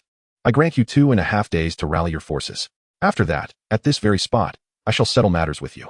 As for the 8 tails, Obito's gaze shifted to Killer Bee, and in the next moment, he pressed his fingers downward. Blood-red, hellish flames surged from the ground, ensnaring Killer Bee within. Sage Art, Uchiha Flame Array. The Uchiha Flame Array infused with Sage Chakra possessed far greater power than the original, let alone a mere 8 tails. Even the complete 9 tails would struggle to break free from its confines. Having accomplished this, Obito descended gracefully from the air. His descent, more captivating than flight, resembled a movement along an invisible staircase, allowing him to step down with poise. Is this the extent of Madara's power? Pain, who had always considered himself a god, felt utterly insignificant in comparison to this display. Obito, I believe it would be prudent to eliminate them directly. Allowing them to gather their strength again will only invite further complications. As Obito touched down, Black Zetsu swiftly approached, whispering in a tone only the two could hear. I do not care what you think. I only care what I think. The end of the ninja era and the dawn of a new epoch is the destiny I bear. They shall gather all the ninja together, saving me the trouble of seeking them one by one. Obito cast a disinterested glance at him, his words leaving Black Zetsu perplexed. What do you mean by ending the ninja era and restarting a new epoch? Is our plan not the infinite Tsukuyami? Obito, we currently lack the numbers to instigate a ninja world war. Should they gather tens of thousands of shinobi, you will undoubtedly regret it. Though Black Zetsu had no doubt about Obito's individual prowess, the sheer number of ninjas from the 5 major villages was overwhelming. Even if they stood still for slaughter, it would take days and nights to vanquish them all. Chapter 99, The Fourth Great Ninja War, The Manifestation of Kaguya. Black Zetsu, I am the executor of the Eye of the Moon plan. How to proceed, you need not instruct me. Obito declared with an air of obstinate arrogance. His words incited a fury within Black Zetsu that threatened to erupt. Very well. You, a mere pawn, dare to defy the heavens? I shall unearth Madara's coffin. Let him personally impart some wisdom to you. Black Zetsu seethed internally before vanishing underground. Meanwhile, the 5 Kage exchanged glances, seemingly reaching a tacit understanding. Do you intend to initiate the ninja world war? The eldest, Inoki, inquired of Obito. Indeed. I hereby declare the 4th Great Ninja War. You had better prepare adequately, or it shall be rather unamusing. Obito's calm voice reinforced the 5 Kage's certainty of his identity. After all, apart from the lunatic Uchiha Madara, none possess such audacity. Before that, I hope you do not harm Bee. The Raikage stated, eyeing the captured Killer Bee within the fire sealing array. I cannot guarantee that. Once the 7 tails are sealed, the next will be the 8 tails. Whether he is harmed depends on how swiftly we can seal the 7 tails. Of course. You may also attempt to rescue him or prevent the 7 tails from being brought here. Obito's candidness left the Raikage at a loss as to whether to feel anger or resignation. Brother, you need not concern yourselves with me. And I will not perish easily at his hands. At that moment, Killer Bee's voice echoed from within the fire sealing array. Bee, await my return. I shall rescue you. The Raikage uttered one last remark before hastening toward the land of lightning. He intended to return to the village at the utmost speed to rally the ninjas to save his brother. As for the daimyo, should he dare utter a word of dissent, he would soon learn what it meant to face the wrath of the lightning release, explosive bomb. Since you are capable of killing them, why do you not take action? After the 5 Kage departed, Pain approached Obito and inquired, Are you instructing me? Obito's gaze locked with Pain's. Though they both possessed the Rinnegan, Pain felt an overwhelming pressure under Obito's stare. The outer path, Geto Mazo, that was your summoning, wasn't it? Avoiding Obito's gaze, Pain shifted the topic to the Geto Mazo. Rest assured, within my spatio-temporal realm, the Geto Mazo is quite secure. Just as Obito was about to speak, his expression suddenly shifted. Without so much as a farewell, he entered the Kamui dimension. In the Kamui dimension, the previously sealed Boruto suddenly broke free of his restraints. The patterns on his body spreading uncontrollably, and a horn sprouting from his forehead. Clearly, he had fallen under the influence of Kaguya's will. This is the 10 tails no. An incomplete 10 tails, its chakra less than half that of the true 10 tails. Kaguya's keen perception immediately discerned the current state of the Geto Mazo. Despite having absorbed 6-tailed beasts without the 9 tails, it could muster at most half of the requisite chakra. Is that Fox? Under the influence of Genjutsu? How pitiful. Allow me to assist. As Kaguya's gaze shifted from the Geto Mazo to the 9 tails, a sardonic smile crept upon her lips. Previously, Uzumaki Naruto had triumphed over her thanks to the power of this fox. Although she could not exact revenge upon the 7th Hokage, avenging herself upon this fox would suffice to alleviate her pin-up frustration. It is well known that Kaguya Otsutsuki harbors a vengeful and petty nature. Anyone who wrongs her is met with a tenfold reprisal. It is precisely for this reason her Rinnegan possesses the ability to absorb and rebound power exponentially. Moreover, In the future, when Sasuke gouged out her Rinnegan, she seized the opportunity to retaliate, blinding Sasuke's Rinnegan using Boruto's body. A principle she adhered to, a gentleman's revenge is best served after a decade. Release. Kaguya gently placed her palm upon the Ninetales, and its eyes, reflecting the Rinnegan, gradually returned to the slitted pupils of a fox. Roar. Upon regaining its senses, the Ninetales howled and swiped a claw at Kaguya. Humph, truly untamable. Kaguya scoffed, extending her hand toward the descending claw, murmuring, spiraling sphere. Boom. With a resounding crash, the massive form of the Ninetales staggered back several paces, while Kaguya ascended into the air, emanating an eerie glow, looking down upon the Ninetales. You are Kaguya Otsutsuki? The Ninetales queried, recognizing Boruto's form. It had glimpsed memories of Kaguya manipulating Boruto's body, an image that mirrored the present scene. That should not be possible. Urashiki clearly transported me to the past. How do you know me? Kaguya's face contorted in confusion. She could not fathom why the Ninetales of this era would recognize her. Urashiki? That fellow is likely long dead. You remain ignorant of the current state of this world, I presume? The Ninetales had clashed with Urashiki and witnessed the emergence of Kaguya's ancestor. Given that fellow's capabilities, Urashiki's fate was undoubtedly grim. What do you mean? Kaguya was about to inquire further, but before the Ninetales could respond, a Beto materialized within the temporal space. Simultaneously, with a mere glance from his Rinnegan, the recently awakened Ninetales fell once more into a Jinjutsu. His implication was clear. Should you disobey, you shall perish here. Having subdued the Ninetales, a Beto slowly began to speak. The Rinnegan? And that is the transmigrated eye? No, these are neither true Rinnegan nor transmigrated eyes. You merely harness the powers of the Rinnegan and transmigrated eye. Kaguya observed with astonishment as a Beto bore one Rinnegan and one transmigrated eye, soon realizing that these were not the authentic versions. As expected of Kaguya, you possess a deeper understanding than Urashiki. I am Kaguya Otsutsuki, and what stands before you is but a puppet. You have two choices. First, allow me to seal you within my body. Second, perish here. Confronting Kaguya, Obito revealed his identity. After all, for these Otsutsuki, Uchiha Madara held no fearsome sway. Only a fellow Otsutsuki could engage them on equal footing. Kaguya Otsutsuki? I have some recollection. You are the descendant of the Otsutsuki from the moon, are you not? You seek to seal me within you, coveting my power? Although Kaguya had never met Shura in person, she was well aware of Urashiki's past actions. Engaging in conversation with an intelligent being certainly alleviated the burden. Now, reveal your choice, Kaguya.